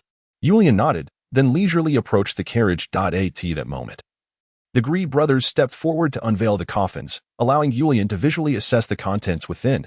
Inside the coffins lay, precisely as Julian had requested, a collection of beautiful young maidens in their teenage years, each with distinct skin tones and ethnicities, yet all remarkably lovely. The Gree brothers also elaborated on the origins of these corpses. Some had perished from accidental drowning, while others succumbed to severe illness. Unable to afford treatment, their beauty had not been enough to preserve their lives. In fact, it had, in some cases, been the very cause of their demise. This one is a female militia member from Bukka village in the west. As Gree introduced the body of a fit, fair-faced girl, his tone was tinged with hesitation. To be honest, esteemed client, I have seen her a few times. She was truly a stunning girl with quite the character. Regrettably, she caught the eye of a local lord who sought to take her as a concubine. When she refused, she hung herself before he arrived. Fortunately, she has only been dead for 4 or 5 days. Presently, it was early spring, and the cold air helped preserve the bodies, preventing them from decaying too swiftly. It was this season that prompted Julian's request to acquire corpses, a factor he had calculated into his plans. As Gree continued his introduction, Julian meticulously examined each of the young maidens laid out in the coffins, disregarding the visible marks of strangulation and bruising on their necks. For those were not of concern to him, as long as the internal organs remained intact and undamaged, there was no issue. Judging by the current state of affairs, the corpses appeared to meet his requirements. Just as Julian shifted his gaze to inspect the next body, he suddenly squinted, halting in his tracks. What is this? Before him lay the diminutive corpse of a charming girl, though death had rendered all distinctions moot. She was undeniably different. The silk burial shroud she wore suggested she hailed from a family of nobility, and if one were to glance at her, she resembled a slumbering princess awaiting her prince's kiss to awaken her. A noble woman? Julian furrowed his brow. He had no qualms about acquiring corpses from impoverished backgrounds, but those of nobility required careful consideration, as they were not easily overlooked compared to the common folk. Much like Ophalia, who, in the presence of outsiders, had to conceal her beauty beneath a cloak. Even after 30 years of death, she could not explain why a girl with royal features appeared in such a remote castle, at least not until a suitable excuse could be found. Oh, this is the daughter of Lord Bakma. Gree examined the girl closely before responding. I heard she was poisoned and died due to failed attempts at rescue. In retaliation, Lord Bakma executed several physicians and even condemned 2 of her handmaidens to death. As for the specifics of the poison, I am not quite certain. By the way, those 2 handmaidens were also part of the transaction. Otherwise, gathering 10 corpses within 3 days would not have been an easy feat. Excellent. After thoroughly inspecting the merchandise, Julian nodded. The bodies presented no obvious external injuries, indicating they were not defective due to internal damage. Thus his plan remained intact. Once satisfied with the goods, Julian reached into his pocket and produced a coin pouch. Upon hearing the crisp clinking of coins within, the Gree brothers' eyes immediately sparkled with greed, even in the dim light of the warehouse. Thank you for your efforts. Here is your payment. At this point, Julian paused, glancing at the 2 men, a sly smile curling at the corners of his mouth. though shrouded in shadow. No one noticed. So, how do you plan to divide it? Huh? Taken aback by this unexpected inquiry, the Gree brothers hesitated. How to divide it? It seemed they had never contemplated this issue. There are 5 bags of gold here. Yulian's hand appeared to perform magic, producing 5 red coin pouches that he set down steadily on a nearby wooden table. Each bag contains 200 gold coins. Don't you think it prudent to clarify the division beforehand to ensure a smooth transaction? That doesn't seem to be your concern, esteemed client. Gree furrowed his brow, casting a glance at his brother. To be honest, had it not been for Yulian's reminder, he might have completely forgotten that this money did not solely belong to him. I understand. Yulian shrugged and stepped back a few paces. I'm merely making a suggestion, as the saying goes. Clear accounts among brothers. Perhaps I'm overthinking it. With that, Yulian extended his right hand, making a gesture. Then, may our transaction be pleasant. Chapter 38, Shallow Tombs. It secured, faced with the 5 vibrant red pouches before him. Gree's eyes gleamed with excitement. He stepped forward, reaching out to grasp the pouches, but at that moment, a shadow blocked his path. Gree frowned at his brother. What are you doing? I believe this gentleman is correct. Brother. The brother, usually quiet and reserved, now stood before him with an unsettling demeanor. We should first count the money clearly before dividing it. What is there to divide? Gree frowned, in fact, upon seeing the 5 pouches. He had already sensed the issue. Originally, he had intended to address this matter later, but it seemed his brother was adamantly opposed to his viewpoint. Gree scowled, glancing at Yulian, who remained engrossed in inspecting the corpses, seemingly oblivious to the commotion on their side. All right, let us leave here first. We don't want to stir up trouble. Once we're in a safe place, we can divide the money. No, to Gree's astonishment, his brother, who had always obeyed his commands, was now unexpectedly refusing. I want to divide it now. You, brother, I know what you're planning. The frail shadow fixed his gaze upon Gree, his eyes shimmering with an unprecedented intensity. You yearn to return home, to become a wealthy gentleman, so that our parents may witness that we are not the worthless failures they perceive us to be. Indeed, that is your choice. However, it is not mine. I have no desire to return to that wretched place. That damned wooden shack, those cursed farmers, and everything else that fills me with disdain. I long for the outside world, for the bustling metropolis and the enchanting young women, not the dowdy peasant women of the countryside, but rather the elegant and noble maidens like the one lounging over there. Moreover, I do not crave corpses. I desire the living. Grigori gazed at his brother in astonishment, as if he were encountering this hidden facet of him for the first time today. Thus, I do not intend to return with you. I wish to continue living in this city that in the past. I lacked wealth, but now I possess it. I have the means to open a shop in the affluent district. Just like old Baran. I possess skills. I have abilities. And now I also have money. I can undoubtedly live better than I do now. And how do you propose to divide it? Grigori furrowed his brow, regarding his brother with a hint of displeasure. It is simple. Brother, you shall take 2 bags, and I shall take 3. I believe that is fair. Fair, my foot. Upon hearing this, Grigori disregarded Yulian entirely and bellowed in anger. Why should I take 2 bags? I am your elder brother. Do not forget that you have survived all these years by following my lead. Very well. Considering you're my brother, I can give you 2 bags for 100 gold coins. Surely that is enough to fulfill your dreams. Dream on. Yulian spat coldly at Grigori's suggestion. Do not forget, brother, that you previously received a deposit of 150 gold coins from that gentleman. Now you expect me to take 400 while you keep 700. On what grounds? Do you think all that money belongs to me? Grigori's expression darkened further, feeling that his brother was utterly ungrateful. Do you have any idea how much I have spent over these 3 days to bribe those damned guards, the night watchmen of the cemetery? And how much I paid to rent this cursed warehouse and the wagon? Do you think that comes without cost? How much could that possibly cost? Grigori's brother scoffed at his elder's claims. Aren't you always boasting that you can handle those people without spending a dime? You said not to discuss business, but rather emotions, brother. Well, I do not know how much you spent, but you certainly took more than I did, so I demand those 3 bags of gold coins. No less. Enough. Grigori slammed his hand on the table. Do you honestly think so highly of yourself?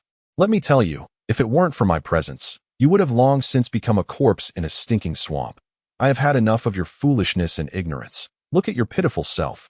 Every time we go to work, you are as timid as a mouse, jumping up and fleeing faster than a rabbit at the slightest rustle. Nonsense. In the face of Grigori's fury, his brother could not accept it. I am the one who descends into the graves. I am the one who handles those rotting corpses. What have you done? Just stood by and watched me work. Do not think I am unaware of your thoughts. In your eyes, I am merely a useful laborer, am I not? You do not dare hire others for such tasks. But you can count on your brother without fear of being reported. That is precisely how you think, isn't it? Ever since childhood, whenever you wanted something done, you made me do it while you merely stood by. Flapping your lips, do you not think I have forgotten? You little. Grigori's anger flared as he raised a hand. Pointing at his brother, he gritted his teeth and growled, but faced with the burning rage in Yulian's eyes. He fell silent for a moment, his previously stormy expression settling into calm. Fine, this will be our last business together. As you said, you have worked for me for so long, and admittedly, I have not provided you with much benefit. Very well, let us divide it as you wish. I shall take 2 bags, and you may have the remaining 3. With that, Grigori stepped back, picked up the 2 bags of gold from the table, and opened them, carefully inspecting their contents. Noticing his brother's unexpected demeanor, Yulian was momentarily stunned, then smiled in turn, turning to open the remaining 3 bags of gold on the table, under the illumination of the light. The gleaming coins shimmered with an intoxicating brilliance. So much money.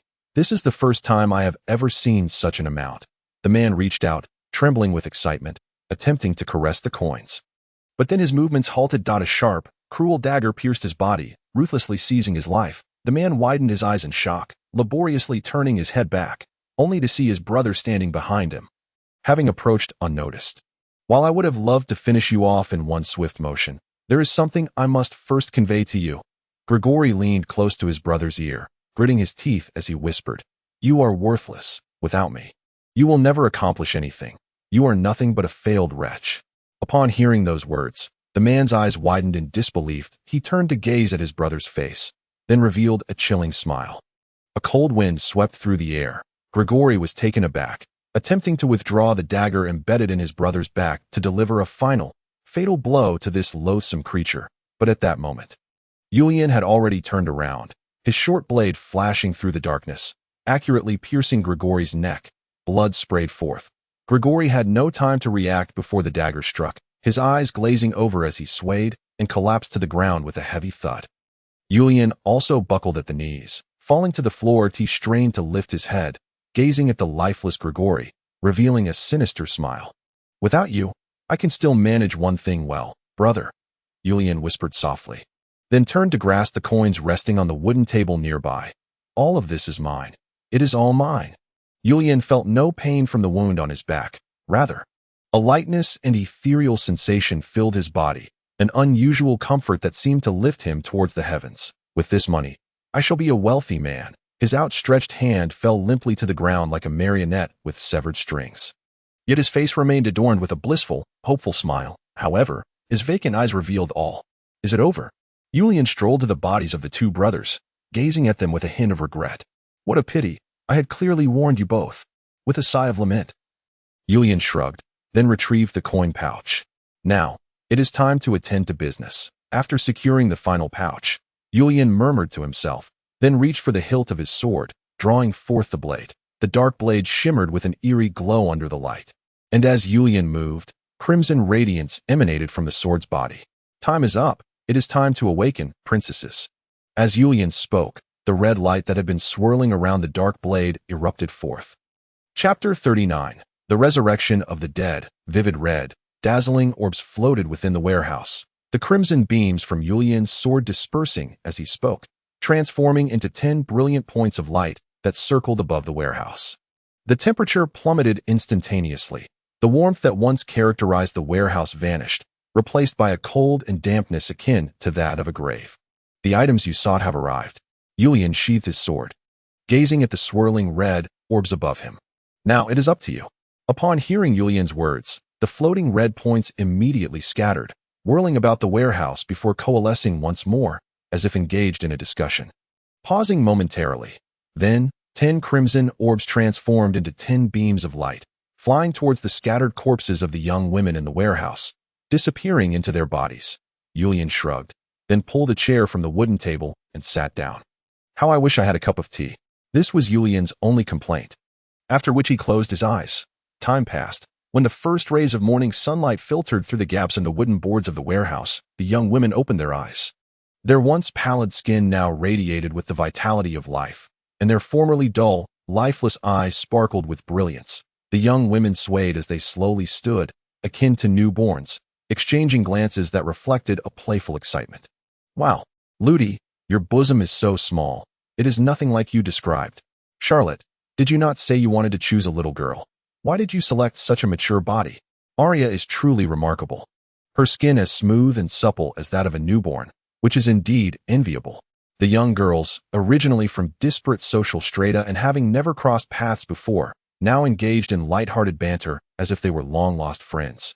Exchanging soft laughter and comparing themselves, their faces adorned with an array of expressions that radiated the sheer joy of living and being alive.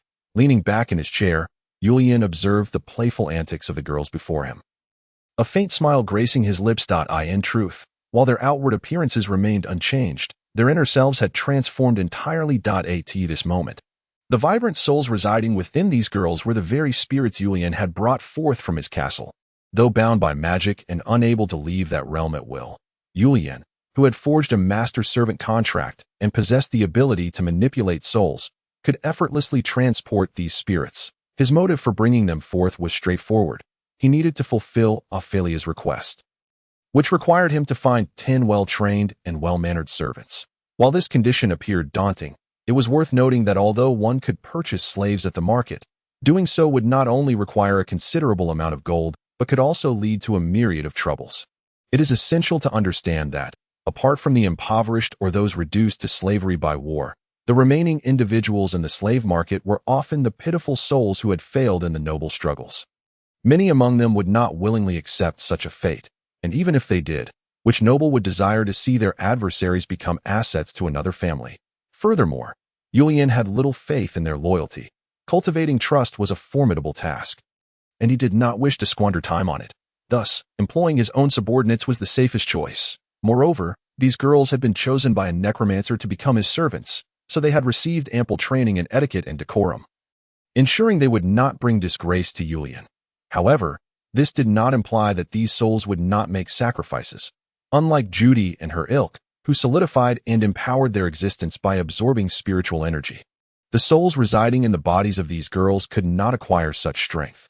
After all, soul warriors were attached to inanimate objects, which did not require energy consumption. To illustrate, the armor of these soul warriors resembled eggshells, absorbing external nutrients and warmth to nurture the life within, transforming them into new beings capable of breaking free from their shells. In contrast, these girls, although they had assumed human forms before the soul warriors, possessed significant shortcomings. Firstly, unlike armor, these corpses could not exist without nourishment.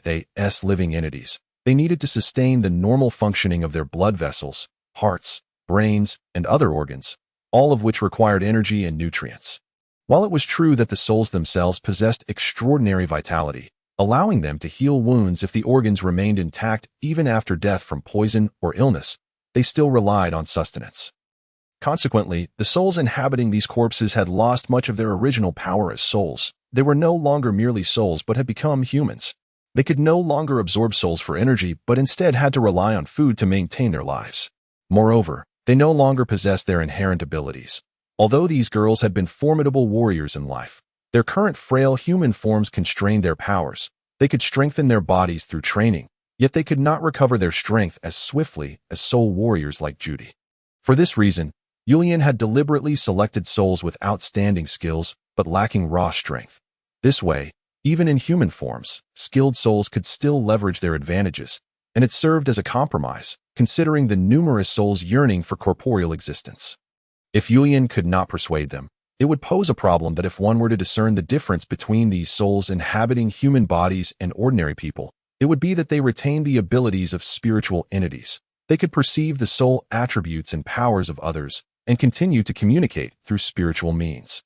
Most importantly, due to the binding of that sinister necromantic spell, even if these girls' bodies perished, their souls would not return to the River of Souls, but would linger on this land, awaiting Julian to provide them with new bodies or to continue existing as souls, albeit the powers they wielded in life would vanish along with death. After a brief exchange, the girls promptly arranged themselves into neat formations, standing before Yulian with eager and grateful gazes, chests puffed out as they awaited his inspection. "How do you feel?" Yulian inquired, rising with a smile. "Very well, master," responded a girl with bright golden hair, clearly the leader among the 10.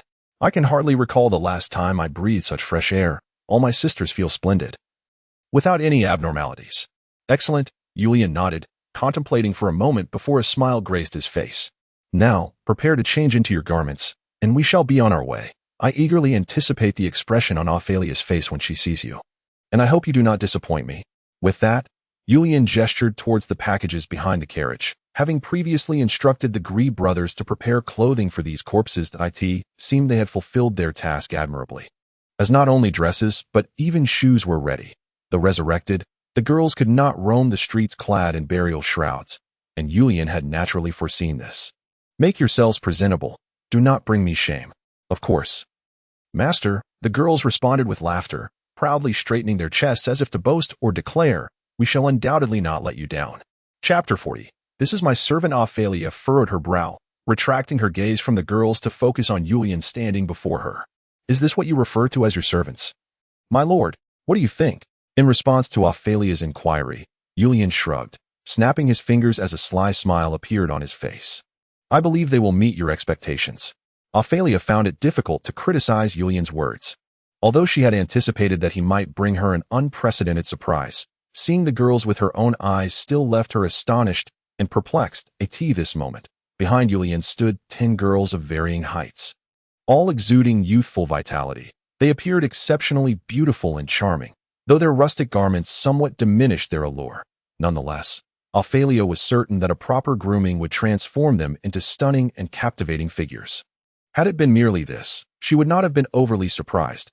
While beautiful girls might seem a distant dream in the realm of ordinary folk, they were a common sight in the palace, where various enchanting women congregated, even amidst lively dances where one could encounter many pure, vibrant, or charming young ladies.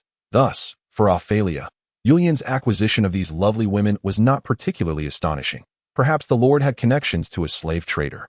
This was merely a mischievous notion from the princess. Yet what truly astonished Ophalia was the discipline displayed by these girls. Although Yulian described them as purchased slaves, Ophalia observed no signs of confusion, despair, or unease among them. This was quite unusual. Typically, one would expect a sense of trepidation when being bought by a stranger and transported to an unfamiliar environment where they might spend their youth and lives. Did they not feel any apprehension? Pondering this, Ophalia scrutinized the girls once more. Indeed, regardless of whether they appeared older or younger, none of them exhibited any shadows of doubt or anxiety, as if they were entirely at ease in this new setting. Devoid of any fear or trepidation, they gazed at the castle and the princess with eyes filled with a mix of excitement, and Ophalia could not shake the feeling that their gazes were not merely those of strangers, but rather akin to those who had known her for an eternity. Such a notion was, of course, impossible. Euphrael let out a bitter smile, shaking her head as she cast aside this peculiar notion. After all, she had been deceased for 3 decades. Even if someone were to recognize her now, they would likely be in their 30s or 40s, while these young girls had yet to be born at that time. How could they possibly know her? If the attitude of these maidens merely left Euphrael perplexed. Their demeanor, however, astonished her. Even under the piercing gaze of Euphrael, these young women showed no signs of wavering. They stood tall and straight, slightly bowing their heads, embodying the essence of cultured lower-class individuals, striking a delicate balance between humility and dignity. Achieving such equilibrium is a formidable challenge, for training servants is no simple task. To appear too submissive invites disdain, while excessive pride earns the label of disrespecting one's master. Many struggle to find this balance. Yet these girls managed to do so flawlessly. Their actions conveyed their status, while simultaneously showcasing their self-respect. What baffled Euphrael most was that she sensed an air of pride and honor emanating from these girls. It was utterly inconceivable. After all, if Yulian were the patriarch of a grand family wielding unparalleled influence in this region, it wouldn't be surprising for the servants to take pride in their service to such an esteemed lineage. Yet, Yulian was merely a scion of a fallen noble house, devoid of any renown. Why, then, did these girls stand here imbued with such a sense of glory and pride? Such sentiments require time to cultivate and accumulate. much like a royal family that commands respect only through centuries of governance and illustrious achievements. Even old Marfa felt a sense of belonging due to generations of service within the castle. Yet even her attachment stemmed from the castle itself, not Yulian. Could it be that Yulian had spoken to them in a way that inspired such feelings? Contemplating this, Euphrael couldn't help but glance at Yulian. Reluctantly acknowledging that the young man possessed a way with words that it was not entirely implausible that he had deceived these Navi girls into believing they were serving a prestigious family. But to fool 10 of them at once, the odds seemed exceedingly slim. Welcome to your new home, Euphrael mused for a moment, deciding to set her questions aside for another time. She bestowed a gentle smile upon the girls and nodded at them. I believe you have already heard the general details from the Lord, so I shall refrain from reiterating them. Now, I will have Marfa escort you to prepare your quarters. You will be residing in the servants' quarters on the ground floor. Yulian interjected, causing Euphrael to furrow her brow in discontent. I trust you will adapt to your new life swiftly. Now, girls, you may leave. I have matters to discuss with Miss Euphrael. Yes, master. In response to Yulian's command, the maidens replied in unison, gracefully lifting their skirts and bowing slightly to both individuals before departing the hall with smiles. Following Marfa. Throughout, they maintained an air of decorum, every action imbued with tranquility and poise. My lord, from where did you acquire these girls? As soon as their figures vanished from sight, Euphrael immediately began her inquiry. They are certainly not mere village women or slaves. How did you come by them? I assure you, there was no theft, no robbery, no deceit. All was conducted on the basis of fair and reasonable transactions, Yulian replied, raising his hands in mock innocence, a sincere smile gracing his features. Rest assured, all will be well. All will be well. I find that hard to believe, Euphrael frowned, casting a skeptical glance at the youthful lord. Especially that girl named Charlotte. Do not attempt to deceive me. She is no slave, her skin alone reveals that she has been exceptionally well cared for. A privilege not afforded to those in servitude. As she spoke, she lightly clapped her hands, her azure eyes fixed intently on Yulian, clearly demanding an explanation. Is it not possible that she is the daughter of a fallen noble? Yulian countered, his tone calm. I believe that would not be surprising. The daughter of a fallen noble would not know how to serve others, Lord Yulian. Whenever Euphrael resorted to using both his title and name, it signified a shift in her demeanor. You too are a scion of a fallen noble lineage. Did you learn how to serve other nobles, to smile at them and lower your stature? Everyone is different, unique in their own right. Yulian shrugged, gazing into her piercing blue eyes. Perhaps that young lady has her own ideas. Euphrael sighed deeply, finding it hard to accept Yulian's words as genuine. For now, she redirected her queries to another matter. Why have you chosen to house these girls in the castle? Surely you understand the potential for panic should anything arise. Each midnight, the restless spirits that gathered in the castle's depths would emerge, and to prevent chaos, previous servants had always resided in the outer side rooms of the castle. Euphrael had even established a rule forbidding them from entering the castle after dark. Yet now, these maidens had been brazenly permitted entry. What would happen if something occurred during the night? There is always a solution. Trust me, I assure you they will adhere to the rules, and I will also speak to the spirits. Yulian waved a dismissive hand. Miss Euphrael, I understand your concerns. However, we are soon to welcome a viscount. Do you truly wish for me to address that esteemed gentleman with my most sincere apologies, dear sir? But our castle has a rule prohibiting movement after midnight that I hope you will abide by our regulations. Euphrael opened her mouth, only to close it again, realizing the impracticality of such a request. While it is customary for guests to respect their host's rules, the visitor was a viscount, and Yulian had yet to attain formal noble status.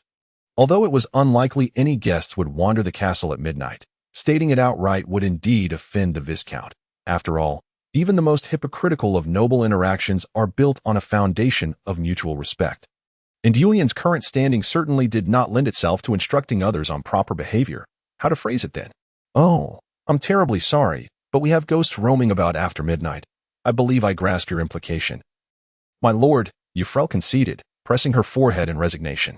To be honest, I may have been somewhat lacking in my considerations. No, the fault does not lie with you. With Euphrael's concerns successfully assuaged, Yulian waved his hand dismissively before inquiring, how have things been lately? All is proceeding smoothly. My lord, upon discussing the current state of Twilight Castle, Euphrael instantly perked up, retrieving various documents from her desk and presenting them to Yulian. The repairs to the road have been completed, All the issues you entrusted to me have been resolved.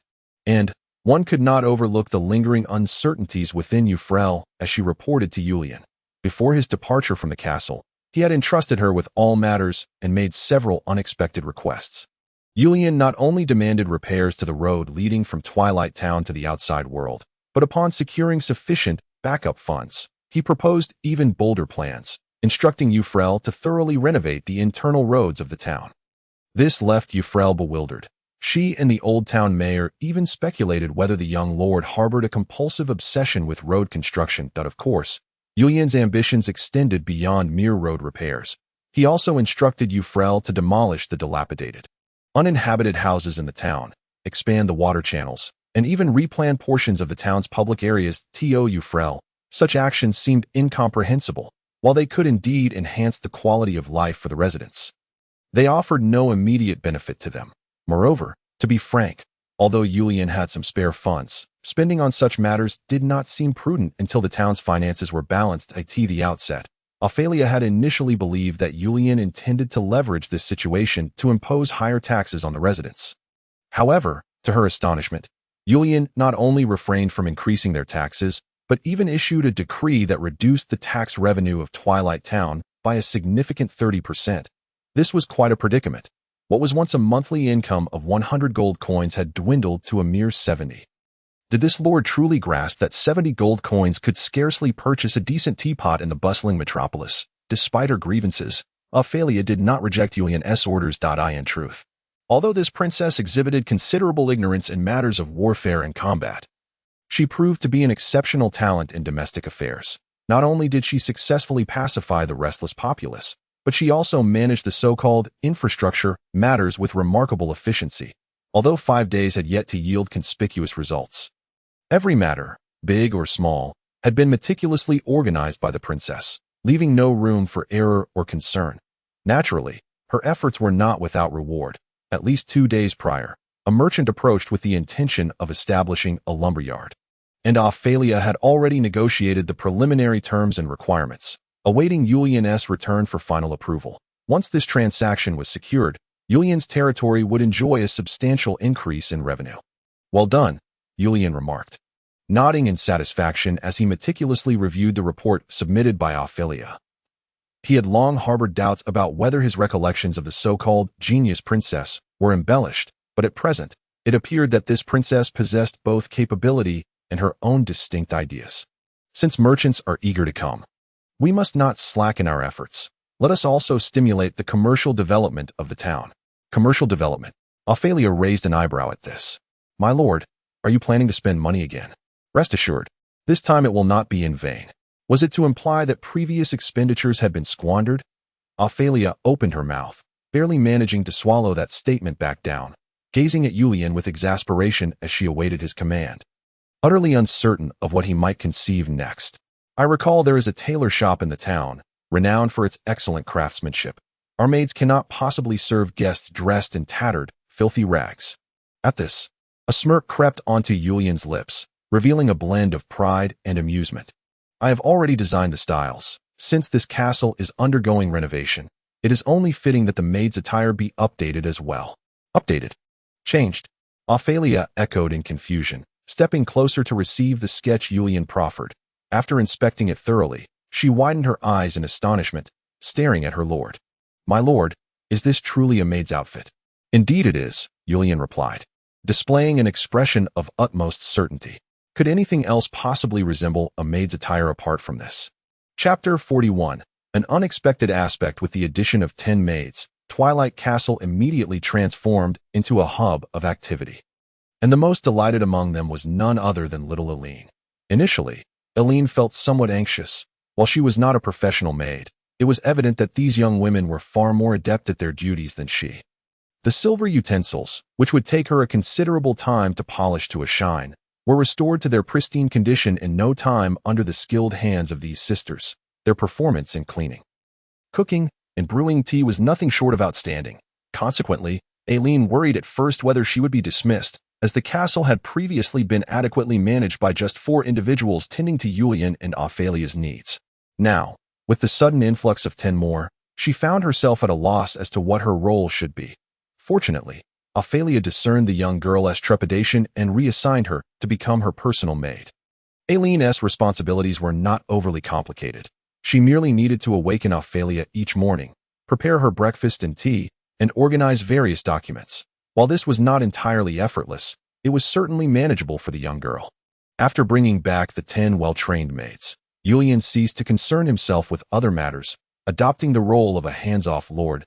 He had little interest in such bothersome affairs, and with Ophalia's remarkable capabilities, she was more than capable of handling all tasks, thus freeing him from worry in the days that followed. Aside from leisurely sipping exquisite black tea, Julian found his sole amusement in observing Ophalia directing the maids as they tidied the entire castle and arranged the decorations.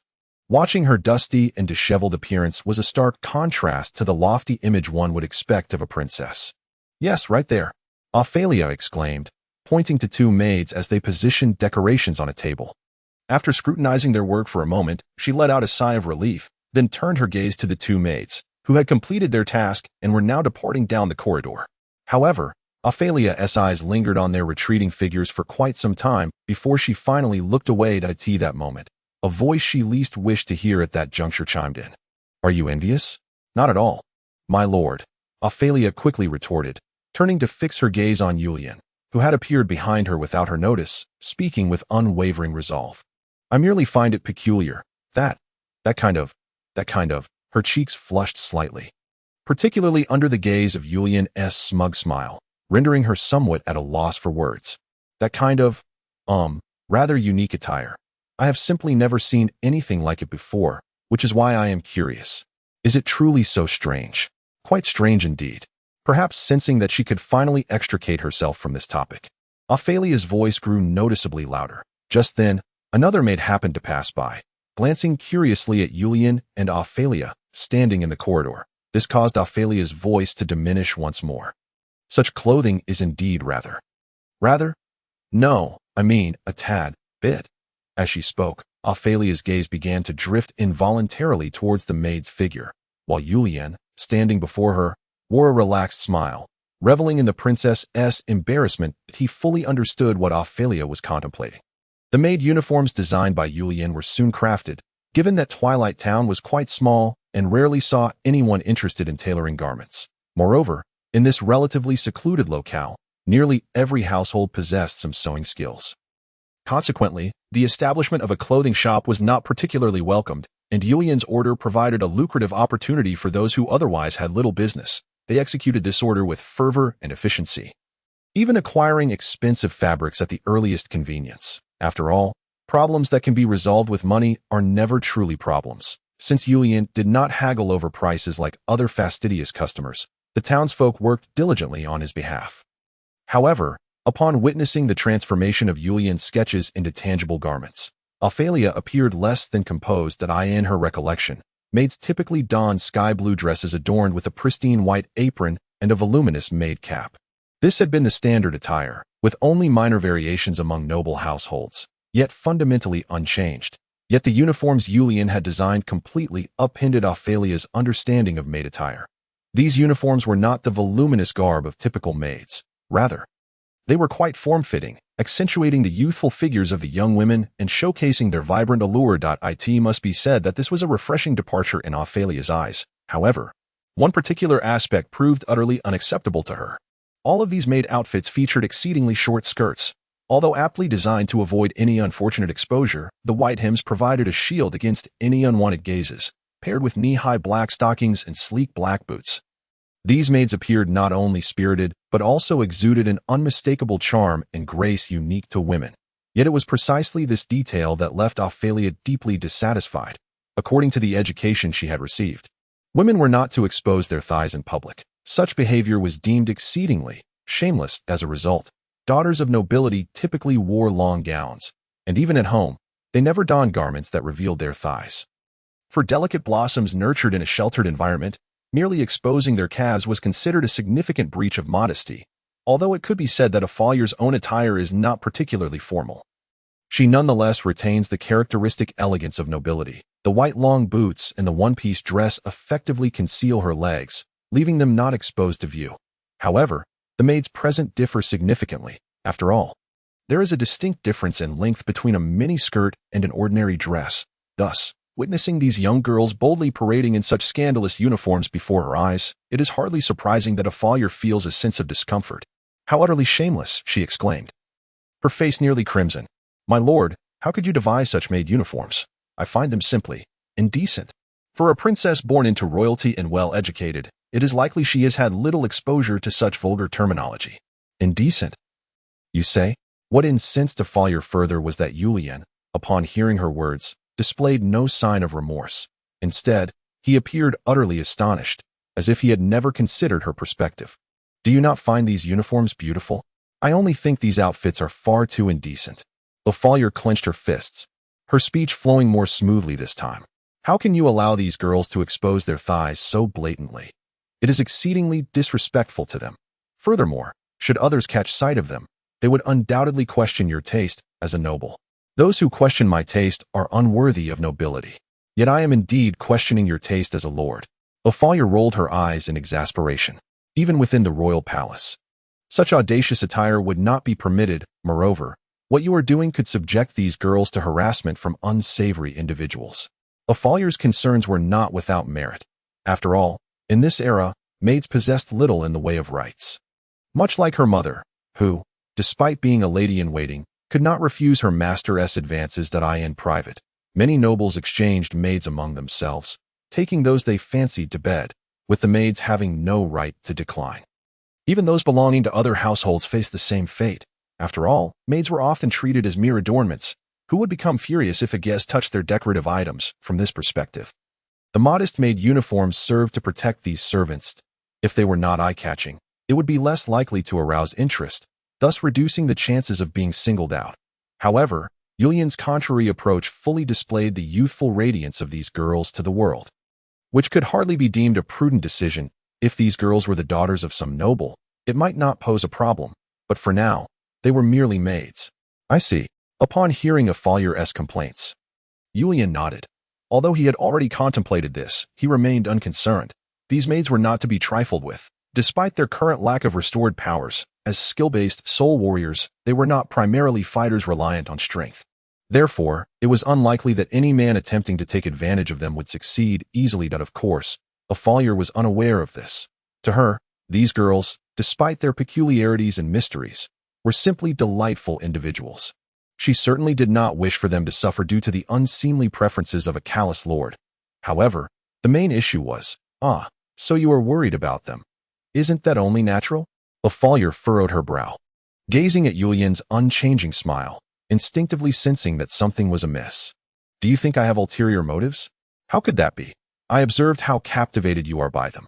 I thought perhaps you wished to wear one yourself. Am I mistaken?" "Me?" Ophalia exclaimed, her azure eyes widening in surprise at this unexpected response.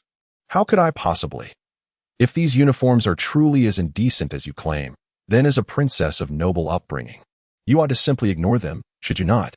It was evident that Julian was thoroughly enjoying the shifts in Ophalia's expressions. "Yet you cannot seem to tear your gaze away. It appears I have erred. Even Aaron has already donned a new uniform. There is no reason not to prepare one for you as well. After all, you are my aide, and it is only fitting that you have a uniform of your own. You want me to wear one?"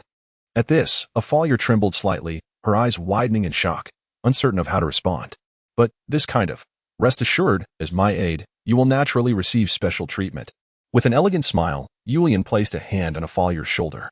"If you dislike such a dress, you could simply have yours lengthened, could you not? Of course, from my personal perspective, women should showcase their beauty. If you were to conceal it, that would indeed be a great pity." "That would not be a pity at all," Ophalia exclaimed, jumping back a few steps, her face flushed as she looked at Julian. "Very well, Lord Julian. I hope you will retract this bizarre notion. I am completely satisfied with my current attire and see no need for a change." "What a pity." Julian frowned, clearly dissatisfied with Ophalia's response. "However, I suppose I can understand your feelings, Miss Ophalia. After all, no one wishes to reveal their unattractive aspects to others. It seems I have been meddling too much." "Who says that?" Even a fool could discern the implications behind Julian's words. Upon hearing this, Ophalia appeared to be deeply affected, her complexion reddening as she vehemently retorted, "I am not concerned for that reason. My legs are not unattractive in the slightest. With that, Ophalia audaciously lifted her skirt, revealing her intentions to Julian. Faced with the sudden outburst from the princess, Julian was left speechless. Meanwhile, Ophalia, having erupted, quickly regained her composure, trembling as she gazed at her hands clutching the hem of her skirt. At that moment, her hands tightly gripped the fabric, lifting it high, exposing her beautiful, white, and enticingly slender legs to Julian's view. The rounded, alluring curves were fully unveiled to the air. If she raised it any higher, she might even reveal her hidden sanctum to the glaring light of day. Ophalia's face was flushed, her eyes and mouth agape, unable to utter a single word. Julian, after the initial shock, soon regained his calm.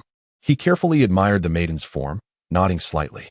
Truly beautiful, Miss Ophalia. With his usual smile, Julian responded earnestly. I must take my leave now. Ophalia released her grip, momentarily frozen as if a puppet, before swiftly turning on her heel and vanishing down the corridor in a flash. Who would have thought that this seemingly composed princess would display such a side? Watching Ophalia's retreating figure, Julian shook his head with a wry smile. It seemed that the number of garments to prepare had just increased by one more. Chapter 42. A Visitor from Afar. 1. Sunlight filtered through the leaves, casting dappled shadows upon the smooth path, which swayed gently with the breeze that a pitch-black carriage sped along the road, and within it, a young man furrowed his brow, leaning against the window as he gazed out at the somewhat indistinct silhouette of a castle nestled within the forest, an air of somber heaviness crossing his face. As one of the most outstanding figures among the younger generation of the Bird family, Viscount Ewan was known for his caution and meticulousness. Although he was not a direct member of the main family, he had nonetheless earned his title through sheer effort. In fact, his father had lamented several times after a few drinks that had he not been the head of the branch family, the first heir to the Bird family would undoubtedly belong to Ewan. Yet Ewan himself did not cling to this identity as his father imagined. In truth, he was quite pleased that the title of first heir had fallen to Pelzern instead. As a member of a prominent family, Ewan understood well what the title of first heir entailed. It was certainly not something he could easily manage. For him, the most important aspect of life was stability. And as for aspirations and goals, if one could not even survive, then there was no point in discussing what lay ahead. It was precisely due to this calm and stable attitude towards life that Ewan garnered the old patriarch's favor. Indeed, a soldier who does not aspire to be a general is not a good soldier. But if every soldier wished to be a general, it would lead to far more complications, particularly within such an extensive family. History, tradition, and regulations have long since been established. A defining characteristic of this grand lineage is that authority is not to be challenged. If every noble scion aspires to occupy that singular position, the entire family would undoubtedly descend into chaos. With eyes closed, the young Viscount ceased to admire the castle before him. He furrowed his brow and began to contemplate the matter at hand. Initially, Ewan did not perceive this as a trivial undertaking. Though he had spent less than 5 years by the side of the venerable patriarch, he was exceedingly confident in his abilities and evaluations. The elder leader had always held him in high regard, entrusting him with significant responsibilities. Yet now, he found himself assigned to investigate a fallen descendant of nobility whose territory had been conferred by their own kin. From the moment he learned of this task, Ewan sensed an aura of peculiarity surrounding the entire affair. Moreover, as the assistant to the patriarch, he was acutely aware of Persian's recent plans, following Persian's failure. The patriarch had not dispatched him to maintain and stabilize the family's internal affairs. Instead, he had unexpectedly sent him to the Twilight Forest domain. Coupling this with the fact that Persian had just returned from the Twilight Forest, a conclusion was readily drawn. Prior to his departure, Ewan had also received detailed information regarding the new lord, Felix, a fallen noble, which did not pose a significant issue concerning the exchange of territory. Ewan discerned the underlying complications. No one was willing to trade a bountiful estate for this barren forest, notorious for its malevolent curses and dangers. Thus, the situation was quite straightforward. His family had employed the unique means characteristic of nobility to seize the other party's lands and exiled him to this desolate place. Ewan had certainly heard of the castle's infamous reputation. In fact, many within the Bird family were familiar with its tales, including one family member who had met an untimely demise there. Although, as a young man, Ewan was somewhat skeptical of such stories, he could not entirely suppress a sense of tension and unease. Regarding this mission, he harbored no small measure of doubt. he understood that he had been dispatched to investigate the young man named Julian Felix, who, according to the patriarch, appeared to have a direct or indirect connection to Persian's failure in the Twilight Forest. Or perhaps it was simply due to the lack of any other suspect that attention had shifted to this individual. Before setting out, Ewan had contemplated this matter. To his mind, there were only two possibilities. The first was that this young lord had no genuine connection to Persian and lacked the capability to be involved, rendering the entire affair mere speculation. The second was that this young lord was a cunning and perilous figure. If he had managed to deceive Persian and the Pale Eagle, then Ewan feared he would gain no advantage himself. At this moment, upon witnessing the scene before him, Ewan's heart began to sink. He had begun to perceive that the latter possibility was increasingly likely. The impeccably maintained and smooth road indicated that this lord was far from a mere trifler, at the very least. He was not among the idle nobles Ewan had encountered before. As a member of the bird family, Ewan understood that road maintenance was no trivial task, while it was not insurmountable for the nobility. Who could imagine that a fallen noble, deceived by his peers and stripped of his lands, would exhibit such concern for his territory, relying solely on the meager reputation of his family to scrape by? Had he been traversing a crooked and dilapidated road and gazing upon a squalid town, Ewan might have felt reassured. However, now, his unease began to mount. Observing the road, he recognized it required substantial expenditure. And according to intelligence reports, this lord had little wealth at his disposal. How could he possibly afford such expenditures? Glancing at the town, Ewan recalled visiting it by chance in the past. At that time, it seemed isolated and scarcely changed. Yet now, looking at the demolished buildings and the workers busily clearing the air and waterways, Ewan furrowed his brow. This was certainly not undertaken in anticipation of his arrival. This lord was likely earnest in his intentions to establish something significant here, but had he not heard the notorious tales surrounding this castle? With this thought, Ewan instinctively drew back the curtains to gaze at the castle in the distance. Those tales of the dead were no mere legends. Who could say whether this lord would survive the time ahead? Perhaps by this time next year, he would have become nothing more than a cold corpse. Was this the youthful folly unique to the young? Or, Thompson, what are your thoughts? Ewan withdrew his gaze and directed it toward the middle-aged man seated opposite him, the very individual who had ventured to Twilight Castle 10 days prior and was now Ewan's trusted aide. What is your impression of this lord? In response to his master's inquiry, Thompson's stern countenance twitched slightly, and after a moment of contemplation, he furrowed his brow and replied, I cannot say, my lord. Cannot say? Ewan echoed, a hint of confusion lacing his words. He was familiar with Thompson, who had been by his side for many years. While his judgments were not always profound, they possessed considerable reliability, and he had his own methods of observing others. Yet, now, how could he say he did not know? After all, the individual in question was merely a young noble in his early 20s. Is he perhaps a taciturn and difficult person to engage with? Well, Thompson shook his head, offering a wry smile. Not at all. My lord, the demeanor of Lord Felix was exceedingly cordial, and he appeared quite composed, displaying no peculiarities. Then, Ewan furrowed his brow, sensing a contradiction in Thompson's assessment. Have you not encapsulated his characteristics? Perhaps I am merely growing old, making me sensitive in certain respects. Perceiving his master's bewilderment, Thompson continued with a rueful smile. For some reason, I feel there is something concealed beneath that lord's smile. Perhaps it is due to the cursed nature of this castle. But I cannot shake the impression that this lord is unlike any young noble I have encountered before. Indeed, he exhibited a remarkably friendly and amiable demeanor. Yet, my lord, I cannot help but feel that for a young noble residing alone in such a strange castle, he seems rather aloof. Aloof? Ewan quickly grasped the crux of his aide's statement. Are you suggesting that this? I am unsure how to articulate it. Strangely, Thompson, who typically expressed his opinions with precision, hesitated this time, ultimately shaking his head after a moment of reflection. I sincerely apologize. My lord, my understanding of this lord is rather limited. Regardless, we shall soon meet him. Ewan nodded, choosing not to dwell on the peculiar expression on his aide's face, redirecting his focus toward the imposing castle that loomed ever closer. I believe we shall soon accomplish this task. Upon hearing his master's words, Thompson opened his mouth, yet ultimately refrained from voicing his disquieting feelings. When he entered the castle and encountered Julian, this seasoned aide felt a profoundly strange sensation, as if the castle and the smiling young noble had fused into one. akin to a colossal beast observing his every move with an imposing gaze. That feeling sent chills down his spine. Yet, in retrospect, it seemed merely a nightmare, a figment of his imagination, a continuation of some malevolent dream. The immense, shadowy figure enveloped the carriage as it turned once more around the winding incline. At last, Twilight Castle emerged before Ewan. Upon sighting the castle, Ewan felt as if his heart had been tightly gripped. This was not his first encounter with the castle. 15 years prior, as an impetuous youth, he had sneaked out with friends to gaze upon the imposing structure that loomed ominously, described by adults as fraught with peril. At that time, no one dared approach it. Even they had only dared to observe from a distance.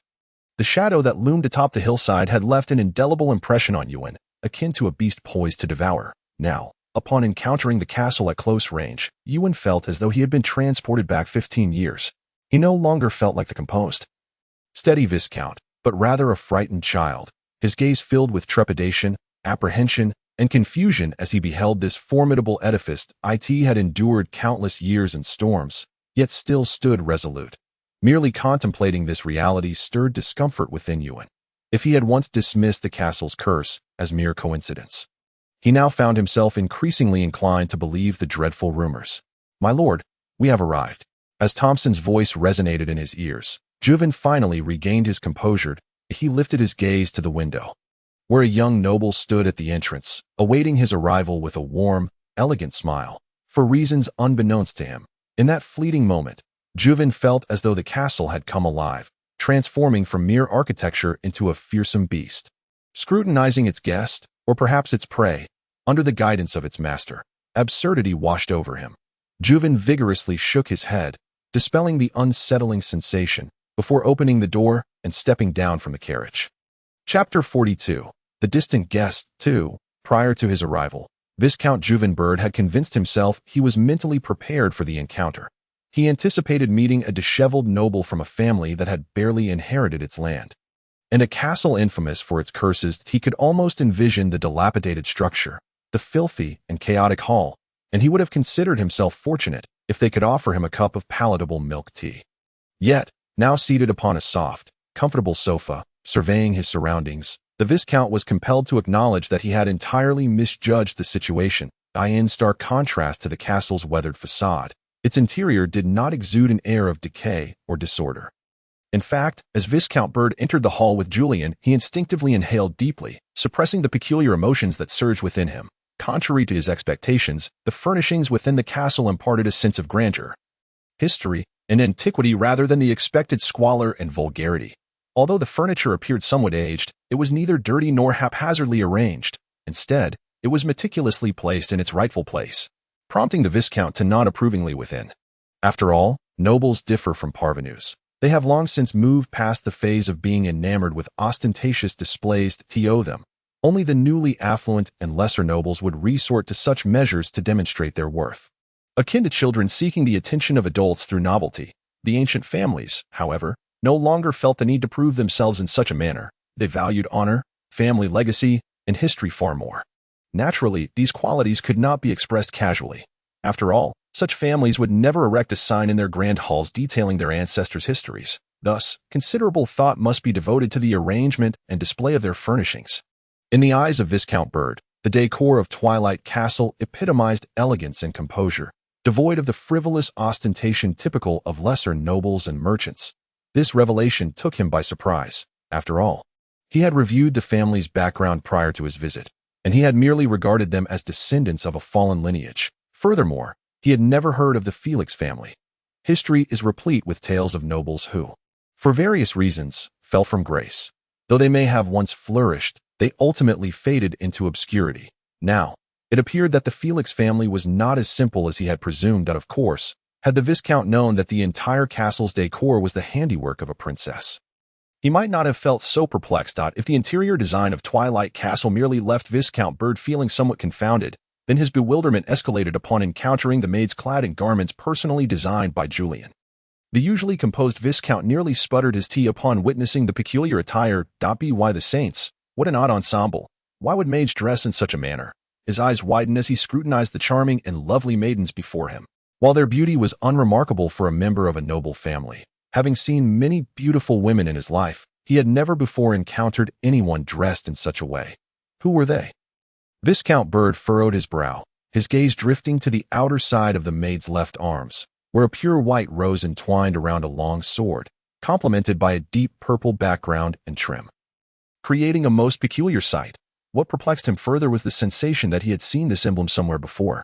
Yet, when he endeavored to recall, he drew a blank. Viscount, it seems you are quite intrigued by these young ladies. Julian, seated opposite him, had naturally noticed the Viscount's gaze. He raised an eyebrow, discreetly interrupting the man's thoughts. A bit, Bird replied, his contemplation abruptly halted by Julian's sudden inquiry. Though slightly displeased, he masked his feelings, for he was a guest here, and Julian was the host. It was essential to maintain a facade of politeness, and as a representative of a family with a long-standing history, he could not afford to behave impolitely. To be frank, their attire is rather unique. I have never encountered such a style before, which compelled me to look a bit longer, Bird admitted, retracting his gaze and reaching for his teacup while observing Julian. As the intelligence reports had indicated, Julian appeared to be in his early 20s. However, the Viscount felt no trace of the youthful vigor typical of one so young. The unease deepened within him. He understood the reasons behind this young man's presence. And for someone his age, encountering such circumstances would typically elicit either anger or despondency. Yet, Julian's smile suggested a contentment with his surroundings. Indeed, it is a tad peculiar, yet aesthetically pleasing, wouldn't you agree? Julian responded nonchalantly, shrugging his shoulders and reclining on the sofa, smiling at the nobleman before him. However, that is beside the point. I have heard that you are here to. Of course, it is for business, Mr. Felix. Viscount Bird interjected smoothly, subtly reminding the young man that he was merely Mr., a title devoid of any noble rank, while he himself held the title of Viscount, a position of greater distinction, albeit still lowly among the ranks of nobility. Originally, the Viscount had hoped to glean some information from this remark, believing a young and impetuous noble would bristle at such a reminder. After all, he was of noble blood, and the indignation of being treated as a commoner might provoke a reaction. With this in mind, Bird scrutinized the youthful face before him, searching for any sign of perturbation, however subtle. Yet, Julian disappointed him. He seemed entirely oblivious to the veiled mockery and continued to smile, awaiting the Viscount's next words. I have come to convey some documents on behalf of the Bird family, the Viscount announced, snapping his fingers. Immediately, a middle-aged man who had remained silent behind him approached, respectfully presenting a document and placing it on the table. I believe you are aware that Twilight Forest has long been the domain of the Bird family, thus it has always been under our jurisdiction. Now that it has a new master, we hope to see it rejuvenated. These are the management documents pertaining to Twilight Forest and the surrounding village. We have always held a keen interest in this place. This was nothing but a blatant fabrication. In reality, the Bird family had never cared for this desolate land. Twilight Village was too impoverished, and Twilight Castle too terrifying. People had grown weary of the dreadful tales and rumors, instinctively shunning this cursed locale, where tax revenues barely exceeded 100 gold coins per month. What value or significance could such a place possibly hold? And now, as you assume your role as the new master, I can see that you intend to make significant changes. Mr. Felix, I have observed your efforts on my way here, and I must admit, you possess a keen eye for potential, the Viscount remarked, spreading his hands and shrugging. And what do you imply? Julian inquired, curiosity piqued as he regarded the nobleman, eager to discern the nature of the message he would deliver. I believe you understand, Mr. Julian. After a moment of contemplation, Viscount Bird finally spoke. If you wish to transform this place into a bustling and prosperous territory, it will prove quite challenging. I am fully aware of that, Julian replied, interlocking his fingers with a confident smile that he had no intention of concealing his ambitions. After all, the roads had been repaired, and the village had been restructured. This information would undoubtedly reach the Bird family in the near future, and to obfuscate the truth would be a foolish endeavor. However, I am confident that I can succeed. That we certainly do not doubt. Upon witnessing this scene, Viscount Bird quietly exhaled, feeling a sense of relief. The air of mystery that this young man had initially exuded had considerably diminished in his eyes. To him, such confidence was emblematic of youth. They often believed that everything lay firmly within their grasp, filled with hope and self-assuredness regarding the future, which was not entirely a bad thing. However, I fear you may be underestimating the situation, Mr. Felix. Managing a prosperous town is no simple task, especially as the population here continues to grow, bringing with it a plethora of challenges. Forgive my bluntness. But prior to my arrival, we conducted an investigation into your circumstances. Frankly, Mr. Felix, your current resources may be insufficient to realize this dream of yours. Julian remained silent, his gaze fixed on the other man. Yet his somewhat dim expression betrayed his inner turmoil that at last matters were returning to a semblance of order. Viscount Bird breathed a sigh of relief. The doubts and apprehensions he had harbored since entering the castle had now entirely dissipated. Indeed, this young man might harbor ulterior motives, but he was still too young and rather naive. Therefore, we hope to extend our assistance to you. Having come to this realization, the Viscount's subsequent words flowed with much more ease. I believe you are aware that the Twilight Forest has, for some time, lacked a proper security detail to maintain order here. Of course, I concede that life in this area is indeed tranquil. However, should you wish to expand your territory, it is inevitable that you will require assistance. If you so desire, our bird family can dispatch a security team to Twilight Town to aid you in maintaining order. What are your thoughts on this? Upon hearing the Viscount's proposal, Julian's countenance shifted slightly, revealing a hint of discomfort as he contemplated his response. Just then, Ophalia's anxious and urgent voice pierced through his thoughts. This is a trap. Do not be deceived, my lord. Chapter 43. The Visitors from Afar. 3. Ophalia did not need to physically manifest beside the two men. Her current human form sufficed, as her essence remained that of a spirit. Thus, mental communication posed little challenge for her. In fact, prior to the Viscount's arrival, Julian had arranged a suitable position for Ophalia to overhear their conversation, providing her with the opportunity to offer counsel at opportune moments.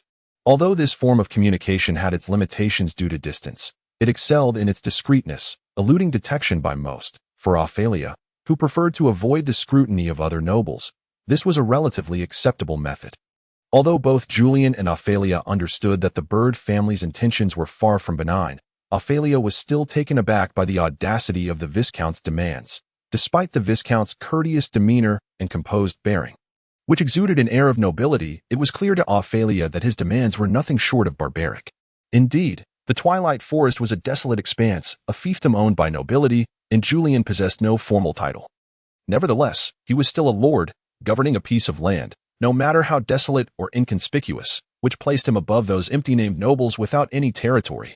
From the onset, Viscount Julian Bird had adopted an aggressive stance, having deliberately referred to Julian as Mr. Felix, subtly undermining the latter's noble status. Now, he presented a condition that no self-respecting lord could possibly accept, even if the security situation in the Twilight Forest were dire. It was ultimately Julian's responsibility to address it, without interference from other nobles. The most crucial authority a lord held over his domain was the power to tax and govern. Maintaining security was the sole means of asserting the lord's dominance. Only by ensuring that his subjects recognized his control could he cultivate respect among them. Should another noble send private soldiers to assist, it would only serve to erode Julian's authority for the subjects. If their protector were not under the lord's command, how could they possibly place their trust in him? It would be akin to a king traveling to a foreign land, proclaiming that the local army was ineffective and suggesting, "Why not utilize ours?" An assertion that could only incite conflict. At this moment, Ophalia shared this sentiment. Recognizing the barbarity of the Viscount's blunt demands, he either perceived Julian as a fool incapable of rational thought or intended to leverage his status to coerce compliance without regard for the potential fallout. While this approach may appear brazen, Ophalia understood that Julian currently lacked the power to confront the Viscount. Nevertheless, she felt compelled to caution him, for it was her duty. This seems rather inappropriate. Julian's expression darkened as he scrutinized the Viscount, his tone revealing a tinge of hesitation and unease. After all, I am the one managing the Twilight Forest. While I concede that the issues you mentioned could indeed arise, I believe they are challenges I must face alone. That is not quite the case, Mr. Felix. In response to Julian's polite refusal, Viscount Bird smiled and continued, "Indeed, your assertion is correct. This is your territory, and you should bear the responsibility. However, I implore you to grasp one critical fact: the golden trade route that borders the Twilight Forest." Here, the Viscount deliberately paused before continuing, "is under the management of our bird family. From our perspective, we have no desire for our lands to be marred by uncontrollable issues. We are merely stating facts. If trouble were to arise in the Twilight Forest, It would undoubtedly affect our golden trade route, a situation we are most keen to avoid. With sound reasoning, Viscount Bird clearly articulated his family's position.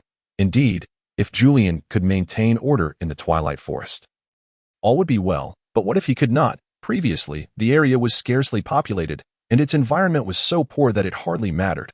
However, with Julian undertaking extensive development, repairing roads and enhancing infrastructure, the stakes had risen. Should troublesome individuals exploit the Twilight Forest as a cover to launch attacks on the Golden Trade route, it would pose a significant threat to the Bird family. I trust you understand my point. Mr. Felix, we must safeguard our investments. Should any issues arise in the Twilight Forest, we would be compelled to resort to measures neither of us wish to see. A blatant threat. Ophalia gritted her teeth, while she acknowledged that every word spoken by the Viscount was technically correct. The audacity of his candor revealed a blatant disregard for the Twilight Forest's significance, though she was well aware that the forest itself hardly warranted such consideration. Julian did not respond immediately. Lacking Ophalia's guidance, he could only surmise that the princess was likely infuriated. Yet, he had reached a resolution. I cannot acquiesce to your demands. The Twilight Forest is my domain. Julian lowered his teacup, his expression darkening considerably. I am confident in my ability to develop it, and I believe those troubles will not materialize. That remains to be seen. Viscount Bird fixed his gaze on Julian, the corners of his mouth curling into a faint, enigmatic smile. I trust Mr. Felix recalls our Bird family. You should be aware of our capabilities. While I concede that this proposal may be somewhat presumptuous, it stands to benefit both parties, does it not? If circumstances were to escalate beyond our desires, Mr. Felix, I can assure you that our reluctance to see such a scenario unfold does not equate to an inability to accept it. I need to consider this. Julian remained silent for a moment before finally rising to extend an inviting gesture towards the Viscount. I acknowledge that your points are well-founded. Yet I must insist that this is ultimately my decision. Of course, I fully understand. Viscount Bird nodded, rising in turn, believing he had done his utmost. Now, it awaited the other man's response. Having traveled from afar, it would be remiss of me as the host not to express my hospitality. Allow me to arrange accommodations for you both at once. As for the remaining matters, we can discuss them after dinner. Upon hearing this, Viscount Bird said nothing further. He exchanged a brief smile with Julian before departing the hall, accompanied by the maids standing nearby, making their way to the guest rooms located on the second floor. Julian watched his retreating figure, a hint of a relaxed smile gracing his features. These fellows are simply outrageous, my lord. Ophalia appeared at Julian's side at just the right moment, her gaze filled with discontent as she regarded the direction in which Viscount Bird had vanished. You are a noble yourself. How dare they provoke you so? Do they not fear causing a scene? They have no reason to fear. At this moment, Julian's earlier gloominess, which had accompanied his conversation with Viscount Bird, had dissipated. He lightly patted his cheek and resumed his seat on the sofa. They are deliberately seeking to gauge my reaction, and I shall oblige them. After all, they have come a long way. If I do not cooperate in some manner, there are those who might be sorely disappointed. Pausing momentarily, Julian turned his gaze toward Ophalia.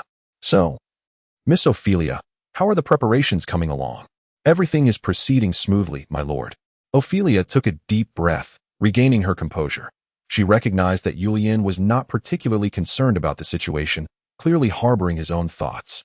However, as his aide, she refrained from pressing further, merely furrowing her brow slightly.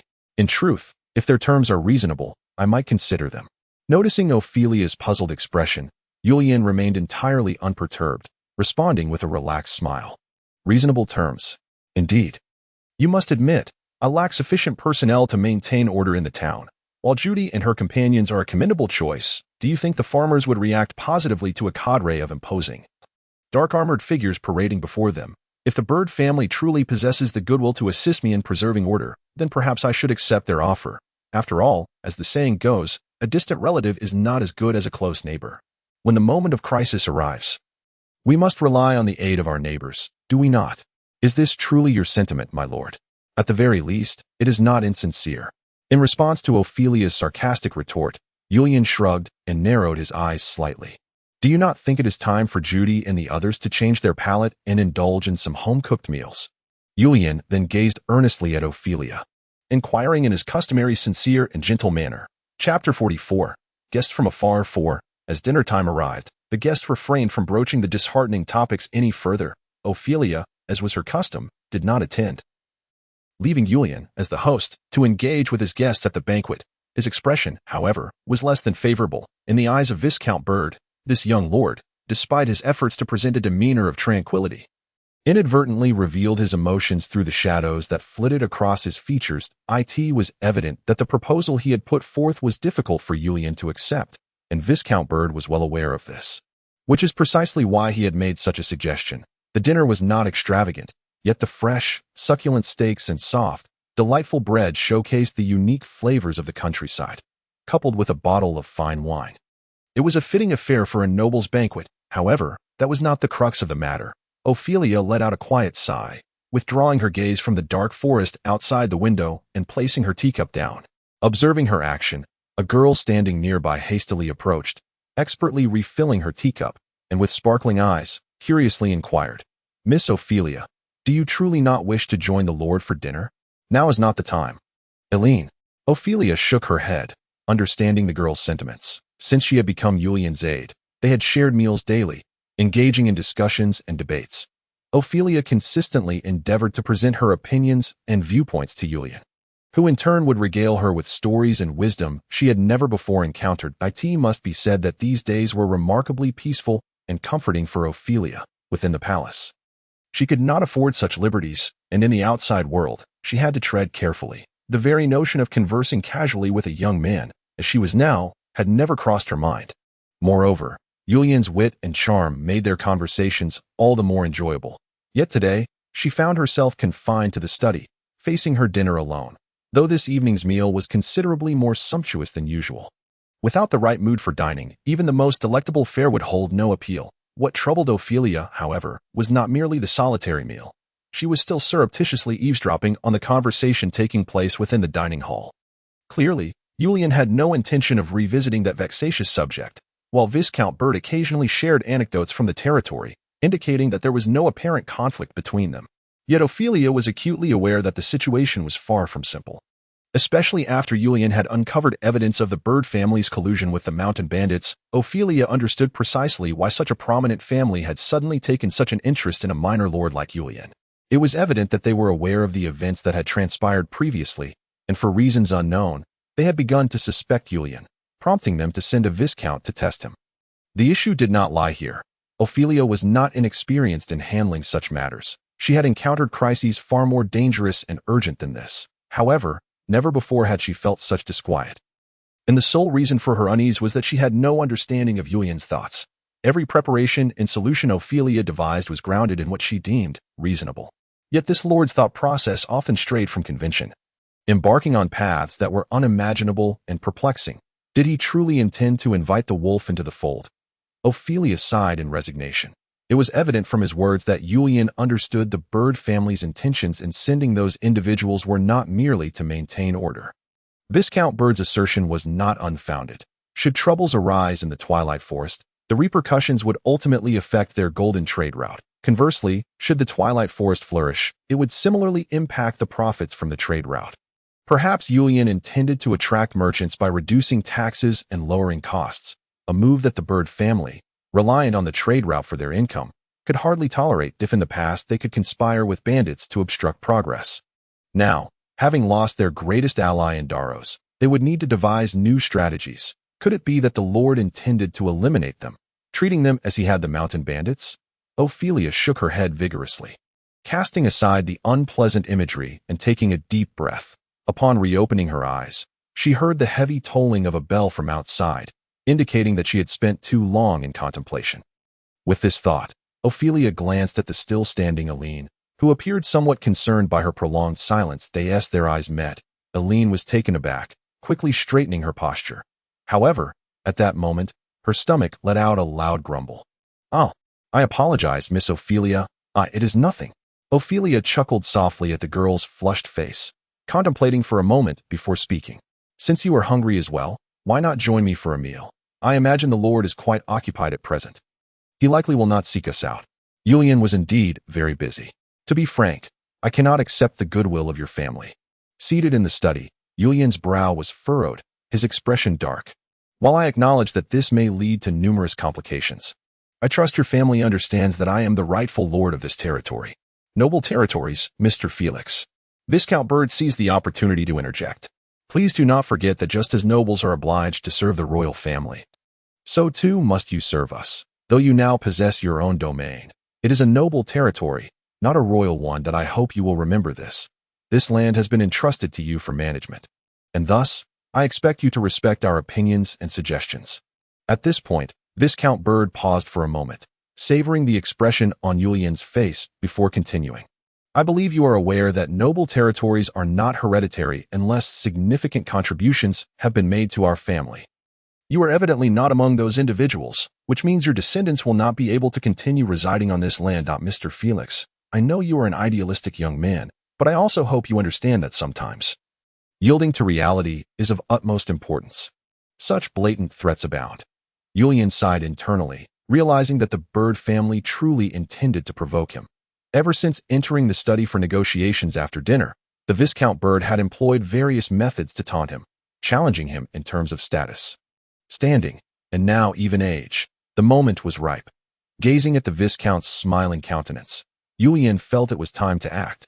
If he continued to maintain this impasse and denied the other party an opportunity to retreat, it would complicate his plans considerably. With this thought, he deliberately remained silent for a moment, contemplating, before finally lifting his head and exhaling a long sigh. It seems I have no choice. This is a gesture of goodwill from the Bird family. Mr. Felix. Seeing the other party finally relent, the Viscount smiled in return. His inner confusion dissipated. He believed he had completely understood this young lord. Just as he suspected, Julian was merely an ordinary young man, filled with ideals, ambition, and passion, alongside a touch of unrealistic pride and vanity. But on a side note, that maid's outfit truly was rather splendid. However, I do have a few requests. Julian's words did not surprise the Viscount in the least, after all. This was still a young man who valued his dignity. Thus, he refrained from elaborating further, instead nodding with a gentle smile. Please, do elaborate. Firstly, I wish for your envoy to display our family crest. You must understand. Viscount, I have my own reasons. That is certainly not an issue. The Viscount pondered for a moment before nodding in agreement. This was not a difficult request, and it would facilitate the unfolding of their plans. Secondly, Julian raised 2 fingers. I hope your family can provide me with a clear demarcation map. A demarcation map? This request struck the Viscount as somewhat peculiar. What could he possibly need that for? However, Julian quickly perceived his confusion and promptly offered an explanation. You see, Viscount, while I received this fief with complete and lawful authorization, the boundary delineation is rather unclear, and I know that the Twilight Forest is my territory. But the specifics of the borders remain ambiguous. As you mentioned, this land was once managed by your family. Thus there has never been a clear boundary established. However, since your family intends to send a garrison to assist me, this matter must be addressed. Otherwise, should some unforeseen incident occur and we cannot ascertain responsibility, wouldn't that become exceedingly troublesome? Well, you make a valid point. The Viscount was taken aback. He had not considered this issue before. Yet, hearing Julian's reasoning, it was evident that it could not be overlooked. After all, should any troubles arise along the golden trade route, and this lord decided to shift the blame onto him, it would indeed be a predicament. Nonetheless, shouldn't such boundary delineations have been prepared during the transfer of territory? With this thought, the Viscount furrowed his brow. He surmised that those beneath his family likely understood that this lord was on a path to demise, and thus there was little incentive to expend effort delineating borders for someone who would soon be a corpse. After all, once he was dead, wouldn't the Twilight Forest simply revert back to the Bird family? Moreover, boundary delineation was no simple matter. Although previous lords had established their own boundaries, the landscape of the Twilight Forest had undergone significant changes over time. Lands that once belonged to the Twilight Forest had now become part of the Golden Trade Route. If they were to revert to the old demarcations, would they be relinquishing part of the profits from the Golden Trade Route? This was certainly not something the Bird family would wish to see. Consequently, boundary delineation was a labor-intensive task, requiring negotiation, compromise, and consensus. Although there was no real need to negotiate with such a powerless young lord, the notion of wasting time on a man who was on the brink of death was deemed unnecessary even by the Viscount. However, it appeared that their perspective might need to shift. I understand your point. I will address this matter upon my return. No problem. Julian nodded, his expression somewhat grim, clearly dissatisfied with this decision. Yet he opened his mouth without uttering another word. Well then, the night has grown late. Viscount, after your long journey, I imagine you must be quite fatigued. Please, do take your rest. Thank you for your kindness, Mr. Felix. The Viscount rose, smiling and nodding, before turning to leave the study. Consequently, he did not notice the icy smile that had crept upon Julian's lips as he turned away. The heavy sound of the door closing echoed in the study as Julian crossed his arms. Remaining silent and thought upon his chair, he then reached for the bell on the table, giving it a gentle shake. Ding ding ding. Soon, a knock echoed at the door, followed by the entrance of a golden-haired maid. Her fair and lovely face adorned with a calm, gentle smile as she regarded Julian, her emerald eyes glimmering with curiosity. Is there something you need, master? In response to the maid's inquiry, Julian did not answer immediately. He turned to gaze out at the night sky, finally speaking, There is no moon tonight. It truly is a fine evening, is it not? Charlotte, inform your sisters that since we have distinguished guests from afar, it would be a waste not to showcase the charm of this castle. Wouldn't you agree? Understood, master. Upon hearing this, a glimmer of excitement flickered in the maid's eyes, and she responded with a smile and a nod. However, she then slightly pursed her lips, seemingly dissatisfied with Julian's suggestion. But, master, if I may be so bold, the full moon is far more enchanting, don't you think? Chapter 45. The haunting shadows of the haunted house upon entering his chamber and shedding his coat. The Viscount could not help but reveal a smirk of self-satisfaction. He could sense that the other party had completely surrendered. In truth, apart from the initial surprise upon entering the castle, he had maintained control over the situation throughout. The young man's demeanor aligned perfectly with the Viscount's expectations. Though he possessed confidence, ideas, and determination in the realm of nobility, these qualities alone were far from sufficient. With that thought, the Viscount chuckled softly, shaking his head. He then pulled out a chair, sat at the desk, and took up a pristine sheet of paper to begin composing a report for the family patriarch, while he could verbally inform the elder patriarch upon his return. Written documentation was sometimes indispensable. After all, mere words lacked substantiation, and considering the patriarch's advanced age, it was prudent to err on the side of caution. Regarding Mr. Felix, my perspective is, the night deepened, dense clouds obscured the sky, shrouding the castle in shadow and dimness. Moments slipped by, and after an indeterminate duration, the Viscount finally lifted his head. Exhaling a long sigh, he set down his pen, gazing contentedly at the report laid before him. It thoroughly documented his observations and judgments regarding the lord since his arrival at the castle. Although Julian's behavior aligned with the Viscount's predictions, he did not believe the young lord's background to be entirely simple. At the very least, the castle's furnishings suggested that the Felix family had once held considerable status. Perhaps, upon his return, he ought to pay more attention to this aspect. With this thought, the Viscount felt a sudden dryness in his mouth. He reached for the water jug on the table and poured himself a glass, drinking it down in one go. The crystal-clear spring water offered a refreshing coolness, easing his body considerably. What time was it? It was only then that the Viscount realized he had not checked the time. He instinctively glanced around the room, but found nothing to remind him of the hour, prompting him to frown. As a guest room prepared for visitors, shouldn't it have been furnished with more consideration? Well, a country bumpkin was a country bumpkin. He did not expect them to understand much. With this thought, the Viscount ceased to make further demands, shrugging his shoulders and chuckling at his own predicament. Just then, soft footsteps echoed from outside, followed by a knock at the door. Ewan, Viscount Bird, is there anything else you require? A melodious young girl's voice rang out. The Viscount felt as though he had heard that voice before. Indeed, she must be the maid who had accompanied the young lord earlier in the afternoon. With this realization, the Viscount licked his lips, compelled to admit that although the young lord was unskilled in the art of negotiation, he certainly possessed a certain talent. He wondered where he had managed to acquire such maids. Indeed, it is quite beautiful and charming. Particularly that attire. Viscount Bird narrowed his eyes slightly. Although it is said that maids are the private property of nobles, that little imp is not yet a formal noble. Thus, indeed, I still have, upon this thought. Viscount Bird broke into a smile. Just as he was about to respond to the other party, a series of deep, resonant chimes suddenly interrupted him. Dong, dong. The ancient, rhythmic tolling of the bell seemed to possess an ineffable magic, not only disrupting Viscount Bird's speech, but also resembling an unseen hand that tightly gripped his throat, compelling him to swallow the words he had intended to utter as the bells rang. The entire castle began to undergo a subtle, enigmatic transformation unknown to human perception. It is already midnight, Miss Ophalia.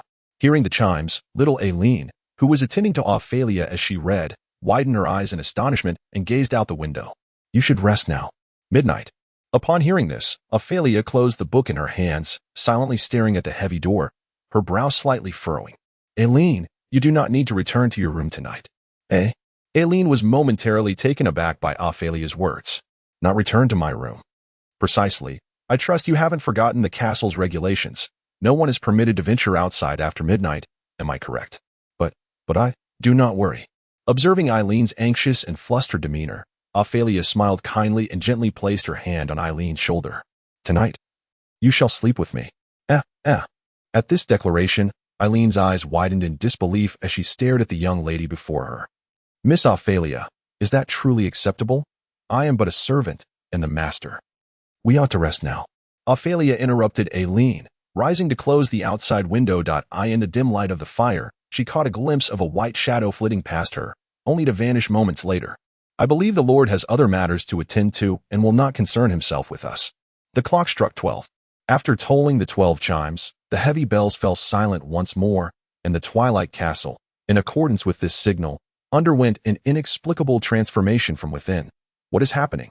Viscount Bird furrowed his brow. The recent chimes inexplicably instilled a sense of unease within him. The once warm room now felt as cold as a tomb. Was it merely an illusion? With this thought, Viscount Bird shook his head, dismissing the matter from his mind. He then turned his gaze toward the doorway and finished the sentence that had been interrupted. I am somewhat hungry. I would like a light snack. No one responded. Are you listening? Viscount Bird frowned, attempting to speak again, but received no reply. What is going on? Could it be that maid left just now, ignoring the request of a guest, simply walked off without a care? How utterly uncouth. With this thought, Viscount Bird scowled and flung open the door to the guest room, peering outside, yet saw no sign of life. The dim light cast shadows along the corridor, rendering even distant furnishings indistinct. It was indeed empty. The maid who had been standing at his door and inquiring just moments ago had evidently vanished. Truly absurd. Viscount Bird shrugged, closing the door behind him, although he felt a twinge of annoyance at having missed this opportunity for intimacy. Women were plentiful. And upon returning to the city, with his looks, status, and wealth, he could have any woman he desired. This was merely a craving for something novel. If he could indulge, splendid. If not, it mattered little. Just then, Viscount Bird's gaze inadvertently swept across the desk, landing abruptly on an unsettling sight. He distinctly noted a large spider slowly emerging from the water bottle on the table, its dark, oversized body glistening with droplets of water, leaving him to wonder how it had managed to crawl inside. However, that was not the crux of the matter. There was a spider in the water bottle, and he had just consumed water from it. This thought made Viscount Bird feel a wave of nausea wash over him. He barely had time to react before he sank to his knees, retching violently. A spider, for heaven's sake, these country bumpkins. How dare they? Cursed be them. Did they do this on purpose? The intense feeling of revulsion flooded Viscount Bird's mind, and he collapsed to the ground, completely stripped of the elegance and confidence he had possessed earlier that day. Finally regurgitating his dinner before feeling somewhat better, gasping for breath, Viscount Bird rose, his complexion ashen as he turned away. This was absolutely intolerable. In all his life, no one had dared to treat him in such a manner.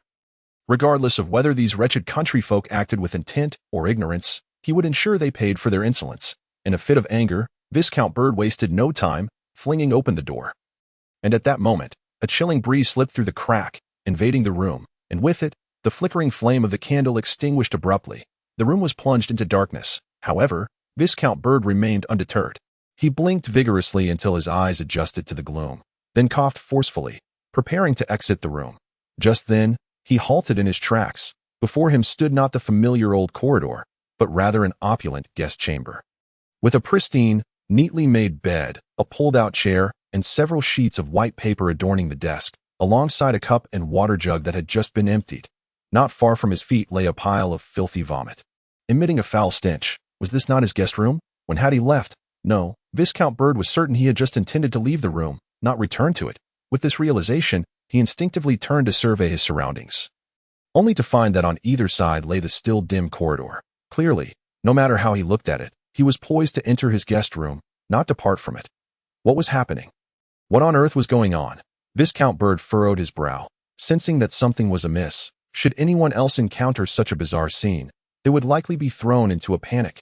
Yet, Viscount Bird remained resolutely composed. He understood that this situation was far from normal, but if he were to flounder about helplessly, it would do little to resolve the matter. With this thought, he promptly turned and approached the adjacent guest room. Knocking firmly on the door, inside resided his most loyal attendant, Thompson. Thud, thud, thud. The heavy knocking echoed in the dim, silent corridor, but there was no response. Thompson. Viscount Bird forced himself to mask his inner turmoil, knocking once more. And this time, a response finally came from within. My lord. Upon hearing this voice, the faithful servant opened the door, his sleepy eyes widening with curiosity as he regarded Viscount Bird. He was utterly perplexed as to why his master would be knocking on his door at such a late hour instead of resting. What is the matter? There are some issues. Upon seeing the familiar countenance of his servant, Viscount Bird felt his earlier apprehension dissipate considerably. However, he maintained an air of noble authority, frowning as he spoke. I have encountered some peculiar occurrences, Thompson. Peculiar occurrences? The loyal servant gazed at his master with a puzzled expression, seemingly unable to grasp his meaning. Indeed, Viscount Bird nodded vigorously, gritting his teeth as he declared, For heaven's sake, do you know what I just witnessed? Those damned country bumpkins prepared a water bottle for me, and a spider crawled out of it, and I had just drunk from that very bottle. Oh, this. Hearing his master's words, Thompson instantly became alert, his eyes widening in shock as he stared at Viscount Bird. My lord, is this true? How dare they do such a thing? They are utterly outrageous. Certainly, I will not permit them to trample upon the dignity of the Bird family in such a manner. Viscount Bird nodded emphatically, and seeing his servant's familiar demeanor, he felt that the strange events he had just experienced were not quite so pressing. Perhaps he had allowed his anger to cloud his judgment, forgetting the fact that he had indeed walked out. Now, you will accompany me to find Mr. Felix. I wish to confront him directly, and bring that wretched water bottle and spider with you, so he can see them for himself. Of course, my lord. Upon hearing Viscount Bird's command, Thompson immediately followed him out of the room, only to shiver involuntarily and glance around. How strange, it seems rather cold. It is still early spring. Cold is only natural. Viscount Bird replied casually, his inner fury already ablaze. But, Viscount Bird cast an impatient glance at his servant. What is it now? My lord, where is your room? Is it not right there? The Viscount pointed casually, only to be taken aback as his eyes widened in astonishment. Where there should have been a guest room, door now stood merely a bare wall, devoid of any indication that a room existed at all. Frowning, Viscount Bird wondered if he had erred in his recollection. Yet, upon turning to face his servant, he realized that something was indeed amiss. They had only just exited Thompson's guest room, less than a minute ago, and yet behind them lay nothing but a stark wall, no door. No window, nothing at all. My lord, where is my room? Thompson, too, sensed the anomaly, his eyes widening in disbelief as he stammered. By the grace of heaven, my lord, I distinctly recall that we had just stepped out of my room. Did we not? Silence, of course we know. The Viscount snapped coldly, his face darkening, though a shadowy tale from his childhood suddenly resurfaced in his mind, a story of a vast, terrifying castle that harbored dangerous and malevolent curses, mercilessly ensnaring every visitor and devouring them whole. Nonsense. Shaking his head to dispel the ominous thought, Bird strode over to the decorative armor by the corridor's edge and drew his sword. Come, let us seek out Mr. Felix. The corridor remained eerily silent, save for the echo of their footsteps. Gripping his sword, Viscount Bird walked slowly along the corridor, distinctly recalling that upon his arrival, the sides of the hallway had been lined with guest rooms. Now, however, not a single door was in sight, only bare walls, alongside the decorative armor and tapestries, with nothing else to be found. But where were the stairs? My lord, we have been walking for several minutes now. Thompson ventured uneasily from behind. Silence. I am well aware. The situation had escalated from abnormal to utterly bizarre. No matter how vast this castle may be, how could a mere corridor stretch endlessly for minutes on end? It defied logic. Viscount Bird recalled clearly that after their ascent, the maids had arranged accommodations near the staircase exit. Yet now, he found himself doubting his own memory. Indeed, he had intended to leave, only to find himself entering. A corridor that should have been short now seemed interminable, leaving Bird increasingly perplexed. Was his memory truly reliable? Had he genuinely been writing a letter? Had he truly conversed with Mr. Felix? Was it all merely a dream? Or had it truly transpired? "Is anyone there?" the Viscount called out, but received no response. The maids he had encountered upon entering the castle had vanished without a trace, as if they had never existed at all. "My lord. My lord. Silence. I command you to be silent." Leaning against the wall, Viscount Bird felt his anxiety mount. He tightened his grip on the sword, seeking solace in its presence. Just then, he finally spotted the staircase railing not far ahead. Finally, they had arrived. Unable to contain his excitement, Bird strode forward, but as he prepared to round the corner, a shadow darted past him. The sudden apparition startled him, yet as a nobleman trained in swordsmanship, he instinctively swung his sword in a wide arc, striking the shadow. A sharp, piercing scream echoed as the shadow, caught unawares, let out a chilling wail before tumbling down the stairs, finally coming to rest on the landing. At that moment, Viscount Bird beheld the true form of the shadow. It was a young girl clad in a maid's uniform, her once beautiful face now marred by a significant indentation from the impact. Blood flowing from her chest, her lifeless eyes stared blankly at the Viscount, devoid of any spark of life. She was dead. Chapter 46. Before dawn, a corpse, gazing at the lifeless body before him. Viscount Bird's expression darkened, and he remained silent, unsure why the maid appeared before him. However, such inquiries held little significance now. She was dead, and he had been the one to take her life. Heavens! At that moment, Thompson joined his master, his complexion paling as he beheld the corpse on the stairs. "My lord, you have killed someone? Enough. This is hardly my fault." Viscount Bird scowled, his voice low and furious. He was bewildered by the inexplicable events unfolding within this cursed castle. Perhaps he should never have left the guest room. But what choice did he have now? The dimly lit corridors on either side were endless, clearly indicating that something was amiss in this accursed place. Viscount Bird felt increasingly disoriented. Events that should not have transpired were occurring in rapid succession. None of this could be mere coincidence, and until now, apart from his servant, he had not encountered another soul within the castle. Was this some form of revenge orchestrated by the Lord? He pondered before shaking his head. As a low-ranking swordsman himself, he was sufficiently attuned to his surroundings, sensing no presence of life nearby. In fact, even the maid's aura had been entirely absent, as if she had sprung forth at the very moment he appeared. Although he had taken a life, it was not as though his victim held any status. A maid was, after all, merely a commoner, and he could settle the matter with a monetary compensation later. Yet the current circumstances filled Viscount Bird with apprehension. He glanced downward into the inky darkness. It was already deep into the night. And even within the castle, no one roamed freely. Now, he faced a dilemma. Should he confront the Lord or flee this ancient fortress? From the standpoint of noble pride, he felt compelled to seek out Julian for an explanation. Considering he was the master of this domain, as a guest subjected to such fright without forewarning, it was undeniably a grave issue. Yet instinctively, Viscount Bird yearned to escape the castle immediately. Standing beside the staircase, he gazed down into the shadows below, momentarily lost in thought as childhood tales resurfaced in his mind. Fearful stories, terrifying rumors, phantoms of corpses that he had believed dispelled now returned to haunt him. What to do? Leave? No. Fleeing without a fight would be a disgrace for a nobleman. Moreover, the Twilight castle perched atop a mountain would require traversing a treacherous mountain path to reach the town below. Venturing down at night was undoubtedly perilous. Who knew what dangers lurked within the woods flanking the path? Compared to that, the castle seemed far more secure. Thus, he resolved to seek out the Lord.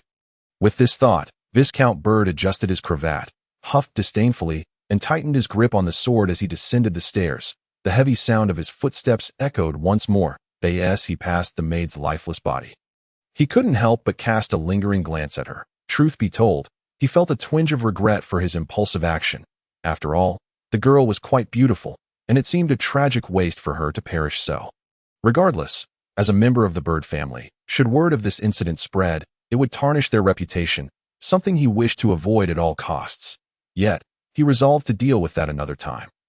Redirecting his gaze back to the staircase beneath him, he leaned against the wall and continued his descent. Upon rounding a corner, Viscount Bird's eyes widened in astonishment. Where there should have been a corridor now stood an impenetrable wall adorned with decorative flowers and mirrors. Indistinguishable from the platform he had just traversed, what was going on? Wasn't this supposed to be the first floor? How could a wall have suddenly appeared? The Viscount furrowed his brow. If he had previously trusted his memory, he was now hesitant to rely on it any longer, although he was confident in the clarity of his recollections. Yet, within the reality of this ancient castle, an array of discrepancies perpetually manifested. Viscount Bird, instinctively wishing to look upwards to ascertain his bearings, was abruptly interrupted by the sound of Thompson's footsteps behind him. Consequently, he relinquished this thought and continued his descent, regardless of his mounting panic. He must maintain an air of aloof composure in the presence of his servant, otherwise it would be exceedingly challenging to uphold the dignity befitting a master. Upon turning the corner once more, the bright light dispelled the oppressive darkness, and upon witnessing this illumination, Viscount Bird silently exhaled a sigh of relief. He had evidently misremembered. This was indeed the proper descent to the first floor. With this realization, he turned around, instinctively lowering his head, only to find himself frozen in place. A maid's lifeless body lay on the staircase not far from his feet, her vacant eyes wide open. Her once beautiful face now sunken and grotesquely contorted. A wound ran from her shoulder to her chest, oozing blood that mingled seamlessly with the deep crimson of the carpet, indistinguishable from one another. What a farce! Viscount Bird clenched his teeth. He was certain this was the very maid he had slain moments ago on the second-floor landing. But why was she not on the platform above him? This could not possibly be a deliberate act by anyone.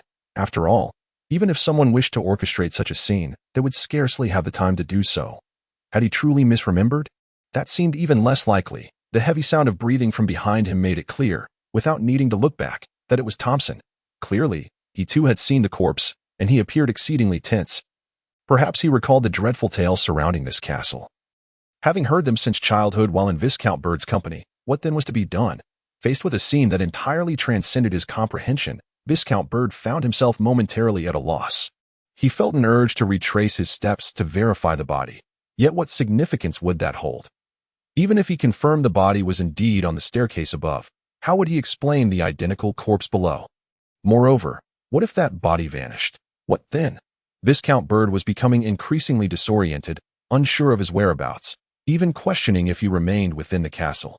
Damn it! At that moment, a surge of unnamed fury surged within him. I am a noble. I am a member of the Bird family. How could I be intimidated by this damned curse? No, you shall not frighten me. With this resolve, Viscount Bird strode downward once more. Refusing to glance back at the maid's corpse, determined to find that damned exit, there must be an exit. 10 steps, 50 steps, 100 steps, Viscount Bird had long lost count of how many times he had descended. Fatigue beginning to weigh upon him.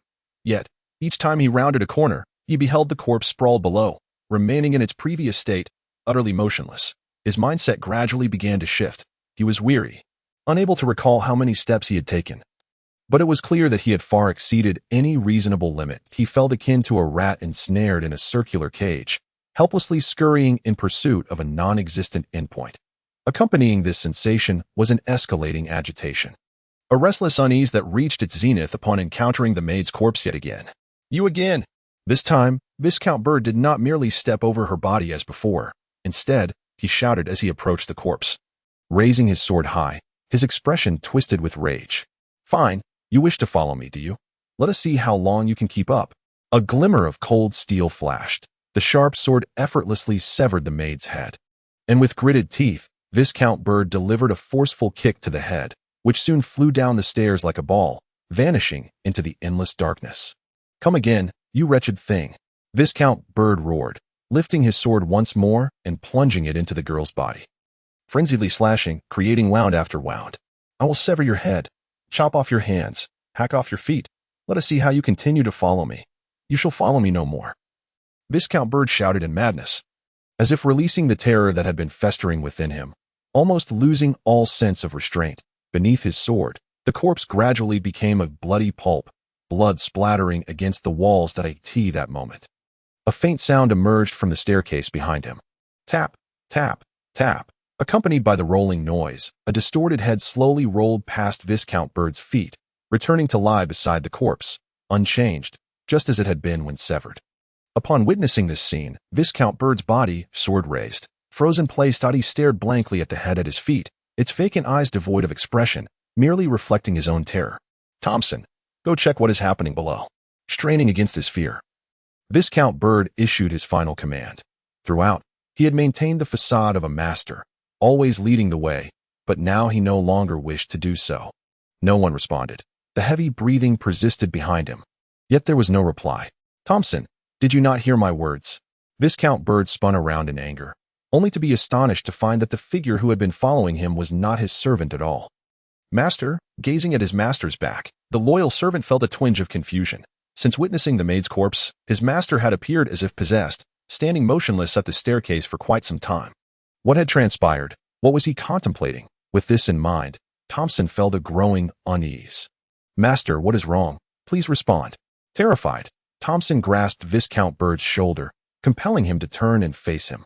Then, as if he had seen something horrific, he screamed and stumbled back, his eyes rolling back as he lost consciousness.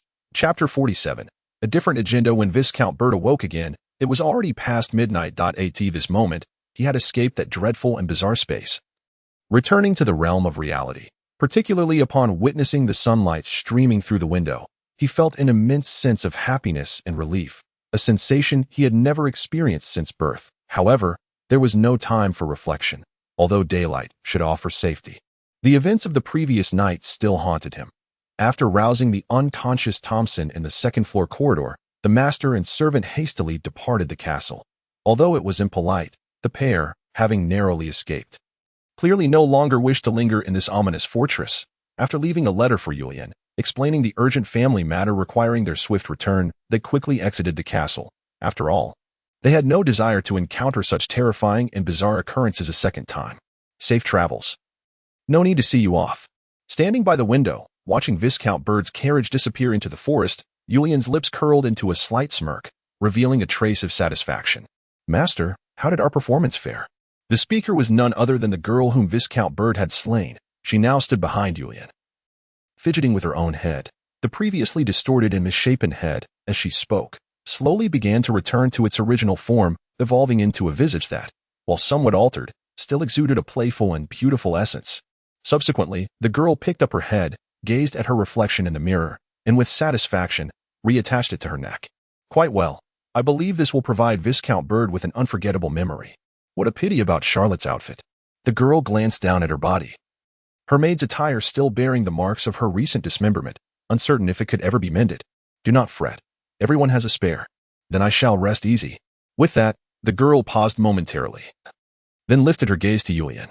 "Well then, master, the time has come for me to return to my sisters." As she spoke, her body grew increasingly transparent, and when the first rays of sunlight crested the mountains, bathing the castle in light, the girl's form dissipated into a wisp of smoke, vanishing into the air. The tattered maid's outfit, bereft of its mistress's support, fell to the ground.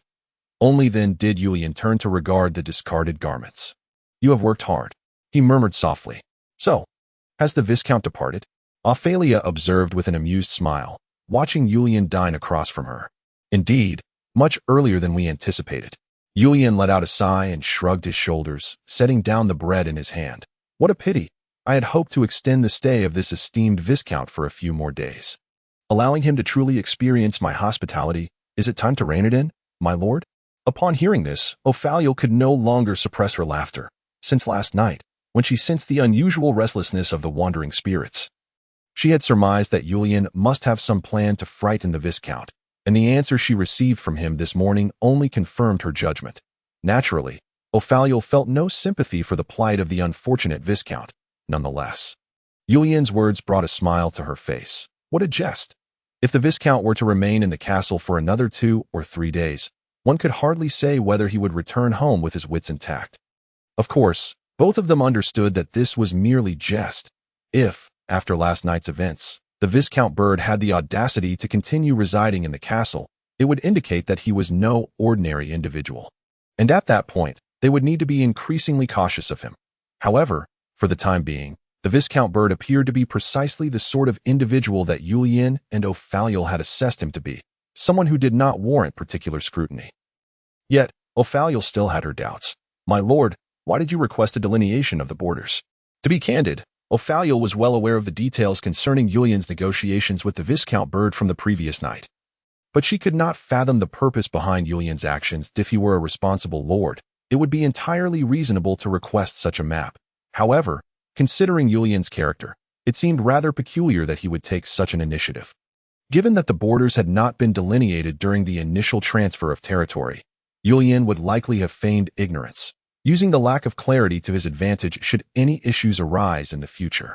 After all, the Twilight Forest was only just beginning to develop, offering no significant profits. The bird family had been operating the golden trade route for over a century, despite their considerable power. They were entangled in numerous disputes over interests. The saying goes, barefooted people fear no shoes. In times when the borders were unclear, Yulian could leverage this ambiguity to pressure the other party into concessions. And the bird family, wary of such tactics, would likely refrain from provoking them initially for fear of unintended consequences. However, with the borders now clearly defined, the responsibilities of both parties were apparent. And should the bird family wish to conduct any affairs within their territory, it would become considerably easier, not to mention, at that point, they could even hire ruffians to masquerade as mountain bandits and harass the golden trade route from the side of the Twilight Forest, which would undoubtedly give Yulian a headache. Thus, regarding Yulian's proactive request for border delineation, Ophalia could only speculate. Could it be that he has discovered something valuable? It's not exactly something of great worth, Yulian replied casually, slicing the fried egg before him. I merely stumbled upon some traces of a spring while recruiting maids earlier. Standing beside them, Eileen's eyes widened in astonishment as she witnessed a scene she had never anticipated.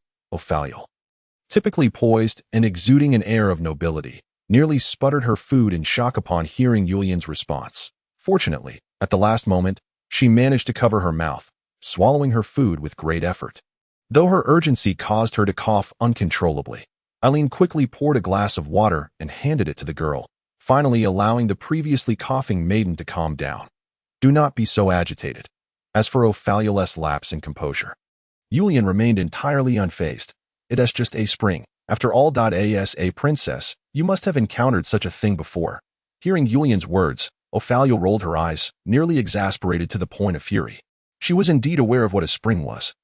And it was precisely for this reason that, after hearing Yulian speak, even she found it impossible to maintain her composure. On this continent, an energy known as mana permeated all life. It was not only essential for the continuation of existence but also a potent source of magical power. According to legend, when all living beings perish, their souls transform into the primordial energy known as mana, returning to the boundless sea of souls. Mana is also the vital energy required for all life to flourish. Akin to sunlight, oxygen, and water, an indispensable element for existence. This energy serves as the foundation for the spells wielded by mages, who summon mana according to their varying attributes, transforming it into powerful magic. However, mana is not evenly distributed across the continent. Some areas boast a rich concentration of mana, while others are relatively sparse. Yet, there exist certain locales that contain immense reservoirs of mana, seemingly the very centers from which this energy radiates endlessly, which are referred to as springs. The mana within a spring is boundless, and upon realizing this, humanity naturally set about harnessing and exploiting it. They swiftly constructed devices that siphon mana to enhance their civilization. Each spring discovered by humanity became either a central city or the capital of a nation. And with the aid of inexhaustible mana, the civilization in these places far surpassed that of other regions. Despite the Twilight Forest's impoverished appearance, reminiscent of the medieval era, the kingdom's central city exhibited an entirely different level of civilization. With towering edifices aplenty, the inhabitants there did not rely on horse-drawn carriages as those in other regions did. For them, magical constructs powered by mana were evidently a superior choice. All of this stemmed from the presence of a spring, and nothing more. Of course, while regions with springs enjoyed relatively advanced civilizations, this power also has its limits. Once mana disperses beyond a certain threshold, its efficacy diminishes due to a decrease in concentration. Furthermore, humanity has yet to fully comprehend this power and cannot store or transport it like batteries. Only magical crystals and mages possess the ability to store mana, but the former are scarce and expensive, rendering them impractical for widespread use. As for the latter, who would expect the proud mages to serve as human batteries? Thus, while cities surrounding a spring are relatively prosperous, on the battlefield, nations still rely predominantly on cold weapons and magical attacks from mages. Moreover, the effectiveness of a spring varies according to its scale, akin to oil fields. Some springs release enough mana to sustain a vast metropolis, while others might only suffice for a small town. Their quantity and quality inevitably limit the development of cities, an immutable fact, although in areas devoid of springs, people can still extract energy using devices. Such practices can lead to catastrophic consequences, depleting the mana in that region. Rivers may run dry, soil may become barren, forests may be utterly destroyed, and even the hardiest of humans may succumb to strange illnesses and perish. Mana is the source of life, and no one wishes to face the dire consequences of its loss. Consequently, the desolate land would require hundreds of years, if not longer, to regain its former vitality, a fate that no one wishes to witness. This also elucidates why Ophalia was so agitated. She foresaw that if a spring were indeed discovered in the Twilight Forest, the area would instantly become one of the most sought-after centers on the entire continent. The golden trade route, such a thing pales in comparison to a spring, akin to the disparity between a copper coin and a gemstone. If Ophalia previously struggled to understand Julian's motivations, she now comprehended fully. If they could indeed confirm the existence of a spring, it would be imperative to delineate the borders immediately, ensuring that, at the very least in legal terms, they could unequivocally claim ownership of the land. However, so, my lord, have you decided which faction to curry favor with? Observing Julian's calm demeanor, Ophalia felt compelled to make such an assumption. It is worth noting that mana extraction devices are not easily obtainable, especially after the catastrophic consequences of their use in non-spring areas. Nations have intensified their oversight of such technologies at present. Only 3 organizations have the qualifications to manufacture these extraction devices. The first comprises royal families that possess springs, who hold the knowledge of this technology as a closely guarded state secret. Not easily shared. Although Julian could report his findings to the West family and surely receive a response, this would signify the end of his life as a lord. After all, Julian was merely a lord of a noble fief. Lacking any personal power, and by virtue of his status, he had no authority to govern a territory that contained a spring. It is not difficult to imagine that after Julian reports to the royal family, he will undoubtedly be subtly demoted, perhaps bestowed with some nominal title, only to be granted another territory, while the Twilight Forest is reclaimed by the crown. Such a trivial pursuit of minor gains at the expense of greater losses is something Julian would never condone.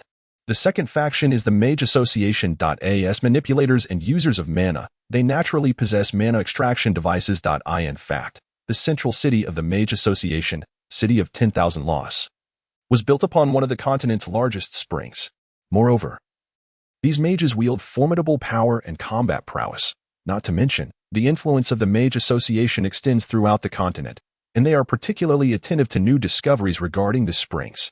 As for the final faction, it is the Holy Grace sect, which, unlike the Mage Association that views mana merely as a source of energy, perceives mana as a supreme existence, a gift bestowed upon humanity by the continent. Consequently, the Holy Grace sect advocates for a grateful approach to the use of mana, opposing wastefulness and the endless expansion of human civilization through its exploitation, believing that such actions will ultimately lead to ruin. Although this stance contradicts the views of the upper class, it enjoys a favorable reputation among the lower populace, and the Holy Grace sect itself possesses considerable strength, making it a formidable force that cannot be overlooked. However, whether Julian chooses the Mage Association or the Holy Grace sect, his situation will not improve significantly. While he may well retain the superficial position of a lord, he will inevitably become a pawn and puppet of both factions. It is important to note that the mana extraction devices are firmly in the hands of these powerful entities. Given Julian's current identity and qualifications, it is improbable that he could command them to serve his interests. I have not yet made up my mind, Julian replied succinctly to Ophalia's inquiry as he wiped his hands. After all, I have yet to ascertain whether that is indeed a spring or where its center lies. Searching for a spring is a daunting task, akin to locating oil. Many springs can only be discovered through exploration and development. This is clearly a specialized endeavor, with dedicated personnel in the royal family, the Mage Association, and the Holy Grace sect engaged in such work for centuries, yielding little success. Furthermore, springs themselves are exceedingly rare. Compounding the difficulty, Julian happens to possess some necessary knowledge regarding the search for springs. Under ordinary sensing, springs cannot be detected. However, their concentration of energy is incomparably greater than that of regular mana. This was the basis for Julian's suspicions after encountering the aberrant wild boar. Given the local mana concentration, mutation in animals was impossible unless certain areas exceeded normal standards, which would explain such occurrences. This likelihood became nearly certain when he killed the aberrant creature and found no magical core within. Of course, springs do exert some influence on humans. In fact, those residing at the center of a spring, affected by mana, tend to be healthier and are likely to bear children with magical potential, like Miss Ophalia before him, who serves as a prime example, despite her awakening being rather late. Then, do not worry, Julian interjected, waving his hand to dismiss Ophalia's concern. There is no need to trade with those vampires. I have a better plan. Chapter 48, The Shadow of War. As he stepped into the expansive, opulent hall, Duke Barin lifted his gaze to behold the resplendent, colossal crystal hovering in the air before him. Not far above his head, a massive, diamond-shaped crystal, towering over 10 meters, rotated slowly and continuously, casting brilliant light that illuminated the entire hall, rendering it an extraordinary spectacle of grandeur and magnificence. Yet, Duke Barin did not share this sentiment. In his youth, he had marveled at this magnificent edifice. Now, with age, his perspective had shifted. Where once he had harbored the confidence and fervor of youth, he now felt increasingly aware of humanity's insignificance and impotence. The power of mankind is not omnipotent. In truth, their capabilities are alarmingly limited, far beyond what they can fathom. Yet, is it truly acceptable to wield a force that does not solely belong to humanity so recklessly? Of course, this was merely the ramblings of an old man. Duke Barin shook his head slightly, suppressing such absurd thoughts that at that moment, a cheerful voice resonated from behind him. Long time no see, Barin. Upon hearing this voice, Duke Barin raised an eyebrow. Turning to face its source, he saw two figures approaching, two of the three commanders of the Western Kingdom's battle legions. Leading the way was an elderly man clad in heavy armor, named Keltash, the commander of the Shield of Guardians Legion. Though he had reached the age of 65, his robust physique showed no signs of aging. He wore a relaxed smile as he waved at Barin. Following closely behind was a middle-aged man in pitch-black armor, the commander of the Black Fang Legion, Ashu. In stark contrast, this commander bore a grim expression, resembling a wolf poised to strike, especially with his piercing yellow eyes that sent chills down one's spine. At that moment, the brooding middle-aged man smiled faintly upon seeing Barin and nodded in acknowledgement. I never imagined that even you two would be summoned back. Upon recognizing the figures before him, Barin furrowed his brow slightly. He was tasked with leading the Pale Eagle, primarily responsible for guarding the royal city, while Keltash's Shield of Guardians was charged with securing the kingdom's borders. As for Ashu's Black Fang, it dealt with extinguishing internal threats within the kingdom. Although each bore considerable responsibilities, their differing duties meant they seldom crossed paths in a year. Naturally, Duke Barin remained firmly in the royal city and rarely ventured forth. However, the other two seldom appeared unless some significant event transpired. Otherwise, they would not make their presence known. Now, they had both returned to the royal city. Could it be? As this thought crossed his mind, Duke Barin's frown deepened.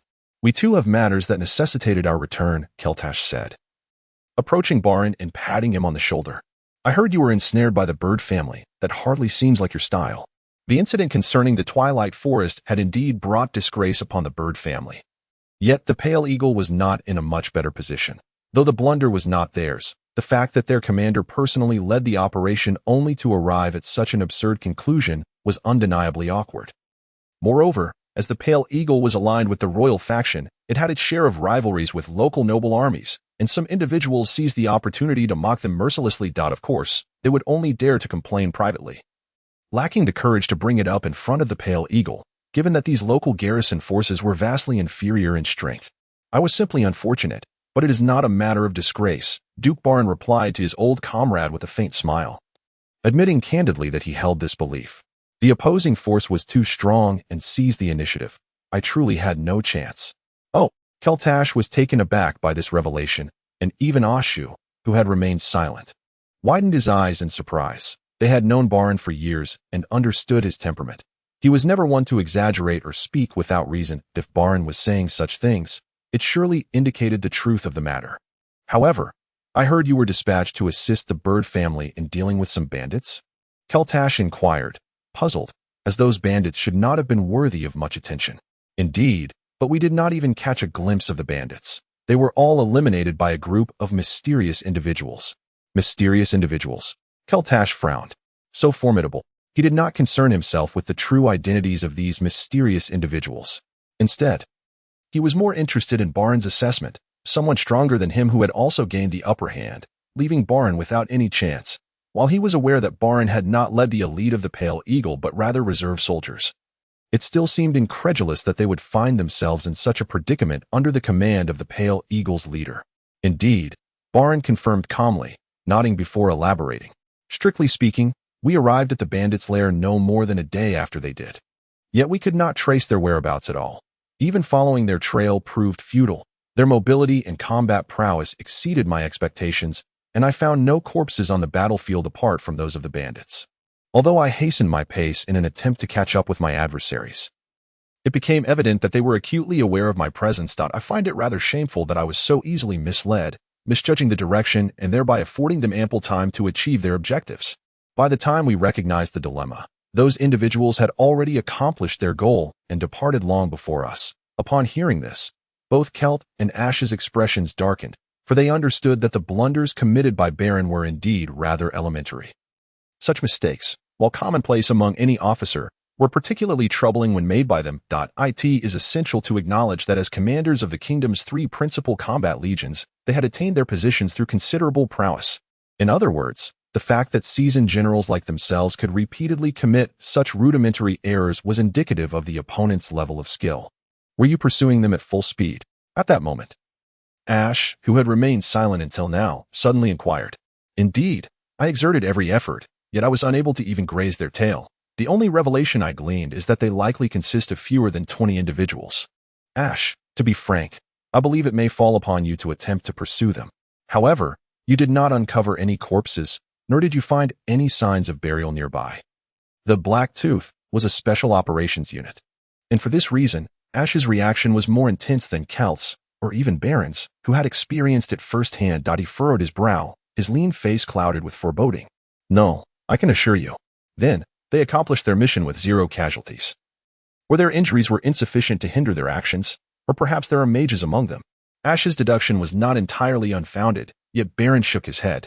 I do not believe there are mages among them. After all, I observed no signs of magic being unleashed on the battlefield. If they indeed had mages assisting them, their speed would have been considerably greater. This was hardly surprising. When it comes to large-scale destruction, a mage would claim the second place, while no one would dare claim the first, especially in the present circumstances. If the adversary were genuinely pressed for time, they would undoubtedly enlist the aid of mages. For, after all, a powerful spell would far surpass the effectiveness of personal engagement. Upon hearing this, Ash's countenance darkened further, and he remained silent for a moment before lifting his head to reveal a chilling smile. Perhaps I should investigate. If you gather any news, do not forget to inform us. Observing Ash's demeanor, Baron and Celt chose not to utter another word, for it was clear that he had developed a keen interest in those enigmatic individuals. To evade the relentless pursuit of Baron and vanish unscathed was no feat achievable by ordinary mercenaries, soldiers, or armies. Consequently, as the leader of a special operations unit, Ash was naturally compelled to delve deeper into their true origins. If feasible, he hoped to uncover the identities of those individuals and incorporate them into his own ranks. Should they belong to another nation, it was imperative to ascertain this swiftly, as it constituted a prudent strategy for safety. Just then, the somber tolling of a bell echoed, and the three commanders exchanged glances before turning to enter the Grand Hall. Within the Grand Hall of the West Palace, a palpable tension permeated the air. King Westvie sat at the center, his pallid visage betraying a hint of anxiety. Upon the arrival of the three commanders, the previously murmuring crowd fell silent, their eyes fixed upon the trio. A mix of excitement and trepidation evident in their expressions, for not only Baron but all present were pivotal figures within the kingdom. They understood that the convergence of the three commanders signified the occurrence of a significant event. Now that we are all present, King Westvie remarked, a faint smile gracing his lips as he gently cleared his throat before continuing. I believe we can proceed to the matter at hand. I trust everyone is aware that my summons was due to the urgency of the situation. At this juncture, King Westvie paused momentarily, ensuring that the gathered individuals had absorbed his message before resuming. According to credible intelligence, the Zeiss Empire invaded the Aleut Kingdom 6 days ago. The declaration sent shockwaves through the assembly. Zeiss. That's Zeiss. The Aleut Kingdom has been invaded. In an instant, the hall was no longer tranquil. The attendees exchanged glances, communicating through widened eyes filled with astonishment, confusion, and unease. It is crucial to note that the Aleut Kingdom was a neighboring ally of the West Kingdom. The reality that the Aleut Kingdom had already been invaded, and by the Zeiss Empire no less, was staggering. According to reports, 3 days prior, the Zai's empire had already seized extensive territories near the Wind Heights and Gem River within the Aleut kingdom. King Westphy continued, his expression betraying a subtle undercurrent of urgency and apprehension. Moreover, it has been confirmed that the forces leading the incursion into the Aleut kingdom are none other than the 4 generals of divine retribution from the Zai's empire. Specifically the Wind Envoy Kalen and the Puppet Master Sidway. The elite troops of the Aleut kingdom have suffered a complete rout, teetering on the brink of collapse, and as of yesterday, they dispatched envoys seeking military assistance from our nation. The revelation left the crowd momentarily stunned before erupting into fervent discussion. Chapter 49. The arrival of ominous tidings. The invasion of one nation by another is, from any perspective, a shocking event. Yet, upon learning that it was the Zai's empire, an unsettling sense of, as expected, emerged within their minds. This sentiment can be traced back to the historical context of the Zai's empire. Historically, Zai's was not a significant power. It was merely one of many minor nations, the weakest among them. One could argue that during that era, this nation hardly even qualified as a country, possessing scant population and no distinguishing features, its land area only slightly larger than that of a city. It was a soft target, easily crushed by anyone's hands. The demise of Zai's carried a shade of dark humor befitting a weak nation. Long ago, amidst a struggle between 2 great powers, one nation dispatched an expeditionary force in an attempt to invade the other. However, midway through their journey, they encountered a violent storm that disrupted their supply lines. After calculating the odds, they concluded that even if they reached enemy territory, victory would be elusive, reluctant to return empty-handed. They found that Zai's was conveniently located nearby. Thus, Zai's was inevitably erased from the map, absorbed into the larger nation. For the subsequent century, they endured the rule of this great power, until, 100 years later, internal strife led to the collapse of that nation, resulting in the independence of its former territories, including Zai's, which finally emerged as a new nation. However, this time, Zai's learned from its past mistakes. They did not settle for mere regional security as they had before. Instead, Zai's embarked on a campaign of aggressive expansion, conquering 5 neighboring states within a mere year, tripling its territorial expanse. Although this incursion drew the attention of several nearby nations, the chaos engulfing the continent left them with little time or resources to intervene. By the time stability returned, Zai's had transformed into a formidable nation, no longer a mere plaything to be easily manipulated. Nevertheless, even then, other strong nations did not harbor excessive concern, while Zai's had indeed acquired considerable territory. In terms of land area, it remained a mid-tier nation. Moreover, no signs of any source had been detected within Zai's, which, to some degree, limited its development. Thus, although other nations remained vigilant, they did not perceive the Zai's empire as a sufficient threat to challenge them. However, with the emergence of the 4 generals of divine retribution, everything changed. No one knew their true origins, yet their overwhelming prowess on the battlefield was enough to instill fear in anyone. Furthermore, each of these 4 generals possessed the abilities of gifted knights. As their name suggests, gifted knights are individuals endowed with innate knightly talents, often referred to as awakened ones. These individuals are born with superior abilities compared to others, excelling in combat and possessing a profound understanding of spiritual power. What is nearly unattainable for ordinary people, the knightly class, is readily accessible to them. Among the 4 generals of divine retribution, the youngest, the Puppet Master Sidway, had already ascended to the knightly ranks at the tender age of 13. While the Silver Princess, Lindylet, passed her knightly trials at merely 10 years old. For ordinary folk, these individuals were nigh incomprehensible, monstrous beings devoid of reason. The emergence of the 4 horsemen of divine retribution has irrevocably altered the balance of power across the continent. It is noteworthy that, in this land, individuals possessing knightly prowess are exceptionally rare, with the total number barely exceeding a mere 10. Yet now, the Empire of Sis boasts 4 knights within its ranks, a fact that undoubtedly stirs concern among the other nations. Furthermore, among the 4 horsemen of divine retribution, apart from the eldest, the king's embrace Najas, who is nearing 60, the others are remarkably youthful, which heightens the anxiety of the surrounding countries. After all, despite being gifted knights, they are still mortals, and living to the age of a century is a formidable feat typically. Those who manage to ascend to the knightly class through sheer effort tend to be in their 40s or 50s. And with patience, they can eventually reap the rewards of their labor. However, among the 4 horsemen, the Wind's messenger, Kalen, is merely 23, while the puppet master and the silver princess are even younger, only 16 or 17, an age brimming with vitality. Coupled with the impetuosity of youth, can one truly expect them to make composed and judicious decisions?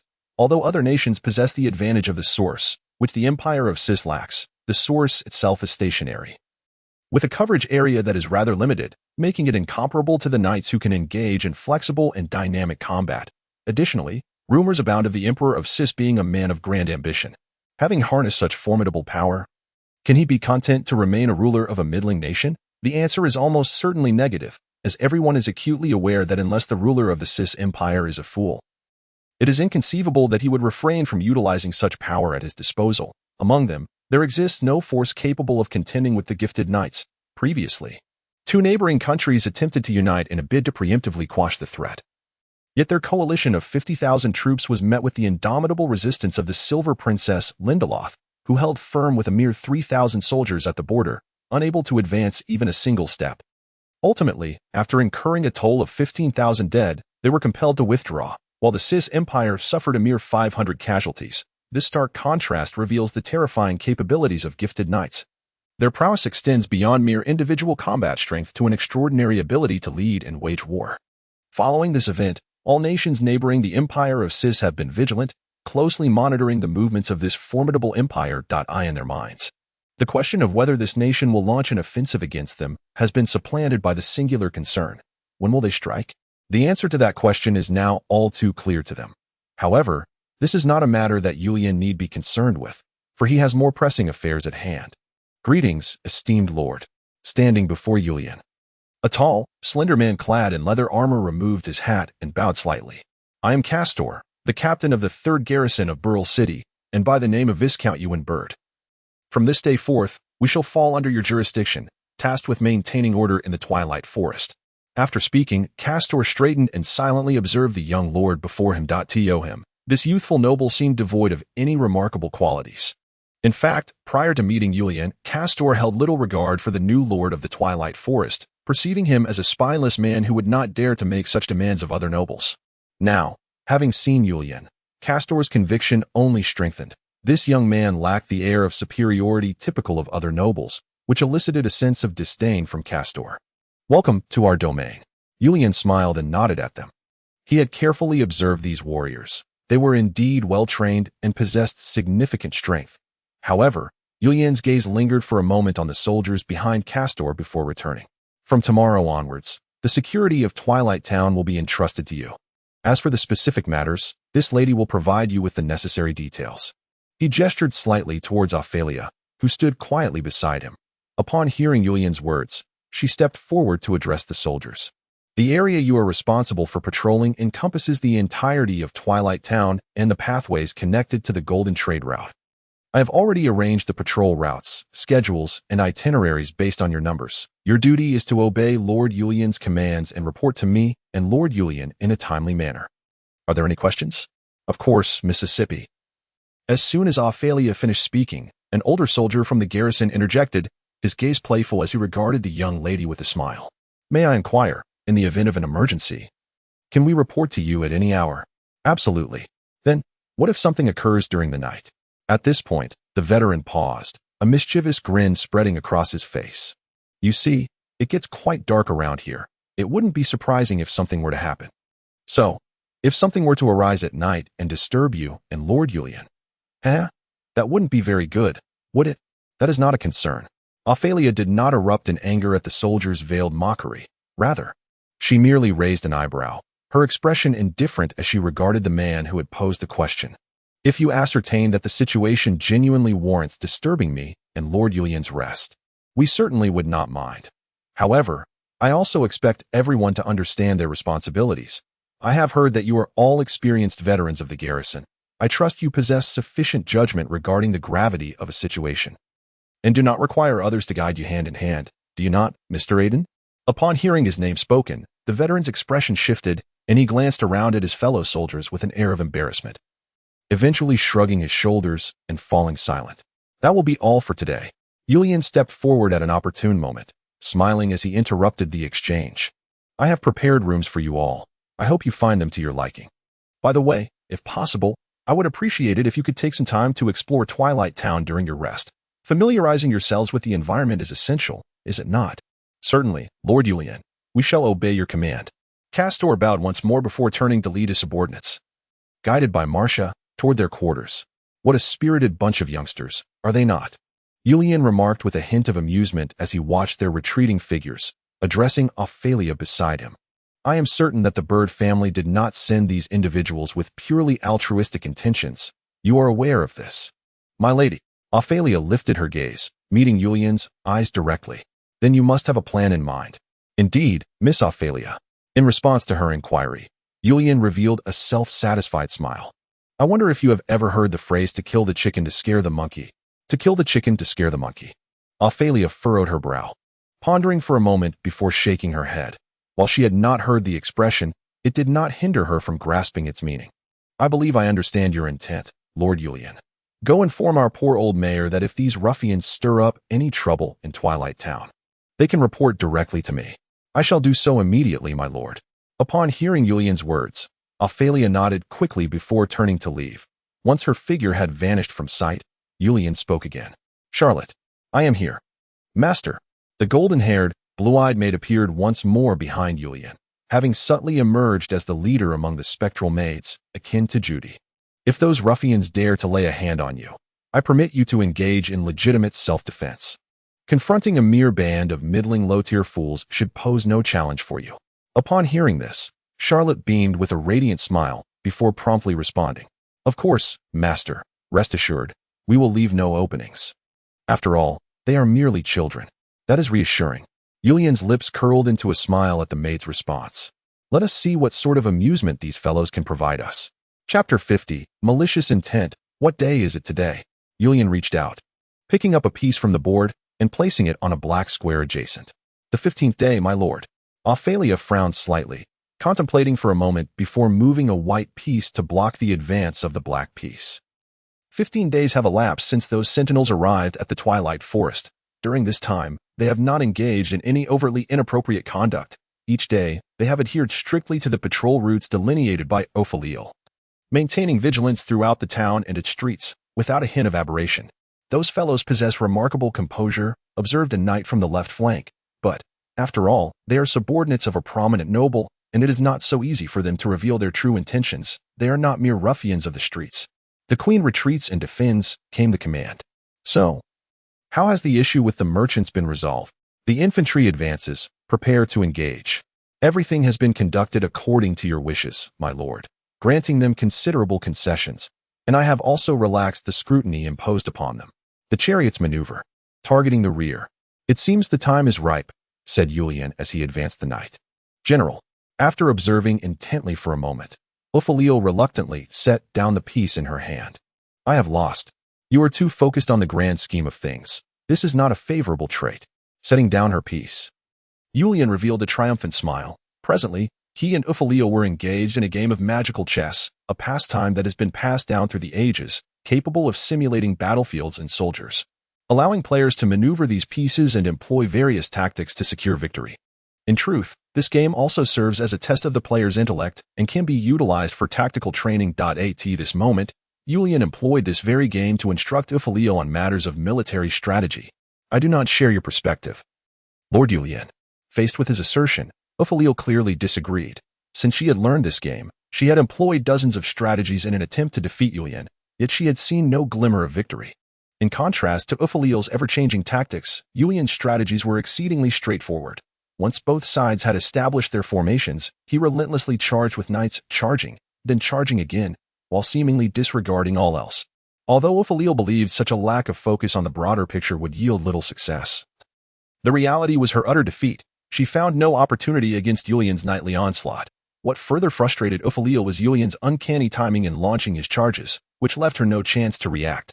Each time, she felt she had prepared an optimal defensive strategy against his knightly charges, only to have Julian's knights breach her defenses from entirely unexpected angles, annihilating her center before she could comprehend the situation. You are too eager to cover all bases, Julian remarked, pushing aside the chessboard and picking up a teacup. Your mages opted to forego attacking to bolster the defense of the shield warriors and spearmen against my knights. which indicates a relative weakness in your offensive capabilities. On the battlefield, the number of soldiers is always finite. It is utterly impossible to achieve a seamless integration of offense and defense. When you emphasize attack, your defense inevitably weakens, and when you focus on defense, your offense will lack threat. But I understand what you wish to say. Yulian waved his hand, interrupting Ophalia. In truth, I comprehend your thoughts better than you do, Princess Ophalia. Indeed, you are an exceptionally talented individual, and I can see that you excel in areas beyond the military. However, this does not imply that you can attain such perfection in military matters as well. Though you do not consciously strive to devise a flawless offensive strategy, your thought process has become fixed in this aspect, thereby constraining your situational awareness. What is it? His final remark was directed at Eileen, who entered the room with an anxious expression. Upon hearing Yulian's inquiry, Eileen hesitated for a moment before hastily responding, "My lord, Mayor Clark has just sent word. The soldiers of the guard have clashed with a group of outsiders, and a fight has erupted." Oh, upon hearing this, Yulian and Ophalia exchanged knowing glances, a flicker of understanding passing between them. It has finally begun. When Yulian and Ophalia arrived at the town, the clash was nearing its conclusion. Although the traveling merchants had their share of guards, the sentinels were not to be trifled with. They were all mid-tier swordsmen, more than capable of handling ordinary swordsmen and adventurers. By the time the two arrived, many of the guards accompanying the outsiders were already incapacitated, groaning in agony and unable to rise for quite some time. The few remaining guards were battered but still managed to shield their employer. In stark contrast, the soldiers of the guard exhibited no signs of malice. Rather, they appeared solemn, as though they truly represented justice and freedom, engaged in a struggle against the most fearsome evils of the world. Ophalia was indeed correct. The demeanor of a noble subordinates vastly differed from that of common thugs. Amused by the soldiers' theatrics, Yulian cleared his throat gently, then pushed through the crowd to approach. Upon noticing Yulian's arrival, Cast's eyes narrowed slightly, revealing a smirk of triumph. He quickly gestured, and with a signal, the guard soldiers who had been confronting the merchants sheathed their weapons. The merchants, taken aback by this sudden shift, immediately turned their gaze to the young noble who had just entered. What exactly transpired? Yulian inquired, scanning the outsiders. Reporting, "My lord." Upon hearing Yulian's question, Cast stepped forward, first bowing respectfully to Yulian before stating, "While conducting a routine inspection of these outsiders, we discovered they were smuggling contraband in accordance with the laws of the kingdom. We commanded them to immediately lay down their arms and submit to investigation. However, these criminals not only refused to comply, but also attempted to resist, which led to the ensuing conflict." Nonsense. At that moment, a warrior from the opposing side shouted vehemently. He recognized that these soldiers were the subordinates of the young noble and suspected they might be in league. However, if he did not speak up now, he would lose all standing. "We are not smuggling any contraband. You are the ones attempting to frame us." Facing the counterclaim, Cast remained silent, now fully embodying the role of a loyal soldier. His head bowed as he awaited Yulian's judgment, seemingly unfazed by the shouts from the opposing side. At this juncture, Ophalia gently tugged at Yulian's sleeve and whispered in his ear, "My lord, these individuals are suspicious. You noticed as well?" Yulian replied quietly. In truth, from the moment he laid eyes on these outsiders, he had discerned they were anything but ordinary. Setting aside the armed mercenaries, the merchants themselves bore robust physiques and weaponry that seemed incongruous with their attire. Furthermore, Yulian had detected a hint of anxiety in the voice of the man who had just contradicted Cast. It was not merely the anxiety of being wrongfully accused, but rather a nervousness that suggested fear of some deeper revelation. It must be said, Cast had quite the knack for stirring trouble. While one might argue these individuals were indeed suspicious, Yulian believed they were certainly not implicated in any smuggling of contraband. What exactly were they smuggling? Yulian ceased his conversation with Ophalia and turned to inquire directly. "The contraband they were smuggling is right here, my lord." Cast, still devoid of any intention to defend himself, raised his hands and presented a heavy burlap sack to Yulian. As Yulian opened the sack, he beheld a fine white powder within and frowned slightly. "Salt? Salt is a commodity explicitly prohibited from smuggling across borders. Though inspections in this era are not overly stringent, travelers, be they merchants or adventurers, typically carry salt in small, personal parcels for consumption, allowing for plausible deniability if discovered. However, if one were to transport it in large sacks, it would clearly indicate an intent for commercial transportation, thus ruling out personal use. This framing was rather blatant, even if the opposing side did not protest. Julian could ascertain that this was undoubtedly a scheme devised by Cast, who had likely prepared it beforehand and revealed it under the guise of an inspection, a not uncommon occurrence. Naturally, such actions seldom earned a lord any goodwill. After all, no merchant wishes to conduct business with a dangerous and untrustworthy lord. What if they were to be robbed of their possessions in the process? In certain remote regions, lords are often indistinguishable from brigands, save for their legal titles. Esteemed sir, this is all a conspiracy. We are not smuggling any contraband. This is all a frame-up. The man spoke again, his fists clenched tightly, and his expression darkened. However, Julian remained unfazed. Instead, he turned to Ophalia and nodded at her. Upon receiving Julian's signal, Ophalia stepped forward, gently pulling her cloak to obscure her features, and spoke in a low voice. Regardless of the circumstances, we cannot dismiss the suspicion of your involvement in smuggling contraband. I urge you to lay down your weapons and surrender immediately, that we will provide you with a satisfactory explanation following our investigation. Upon hearing this, the individuals in the carriage exchanged glances, and soon, with faces ashen, they dropped their weapons. Chapter 51. An unexpected discovery. Ultimately, these individuals were taken to the dungeons of the Twilight Castle, where they settled down compliantly. After an investigation into the soldiers who had clashed with the guards and sustained injuries, it was determined that they were merely ordinary mercenaries, belonging to a group known as the Red Tiger. They had only accepted a commission from those self-proclaimed merchants in the carriage to escort them to their destination. As for the nature of the goods these merchants were dealing with and their identities, the mercenaries were entirely unaware.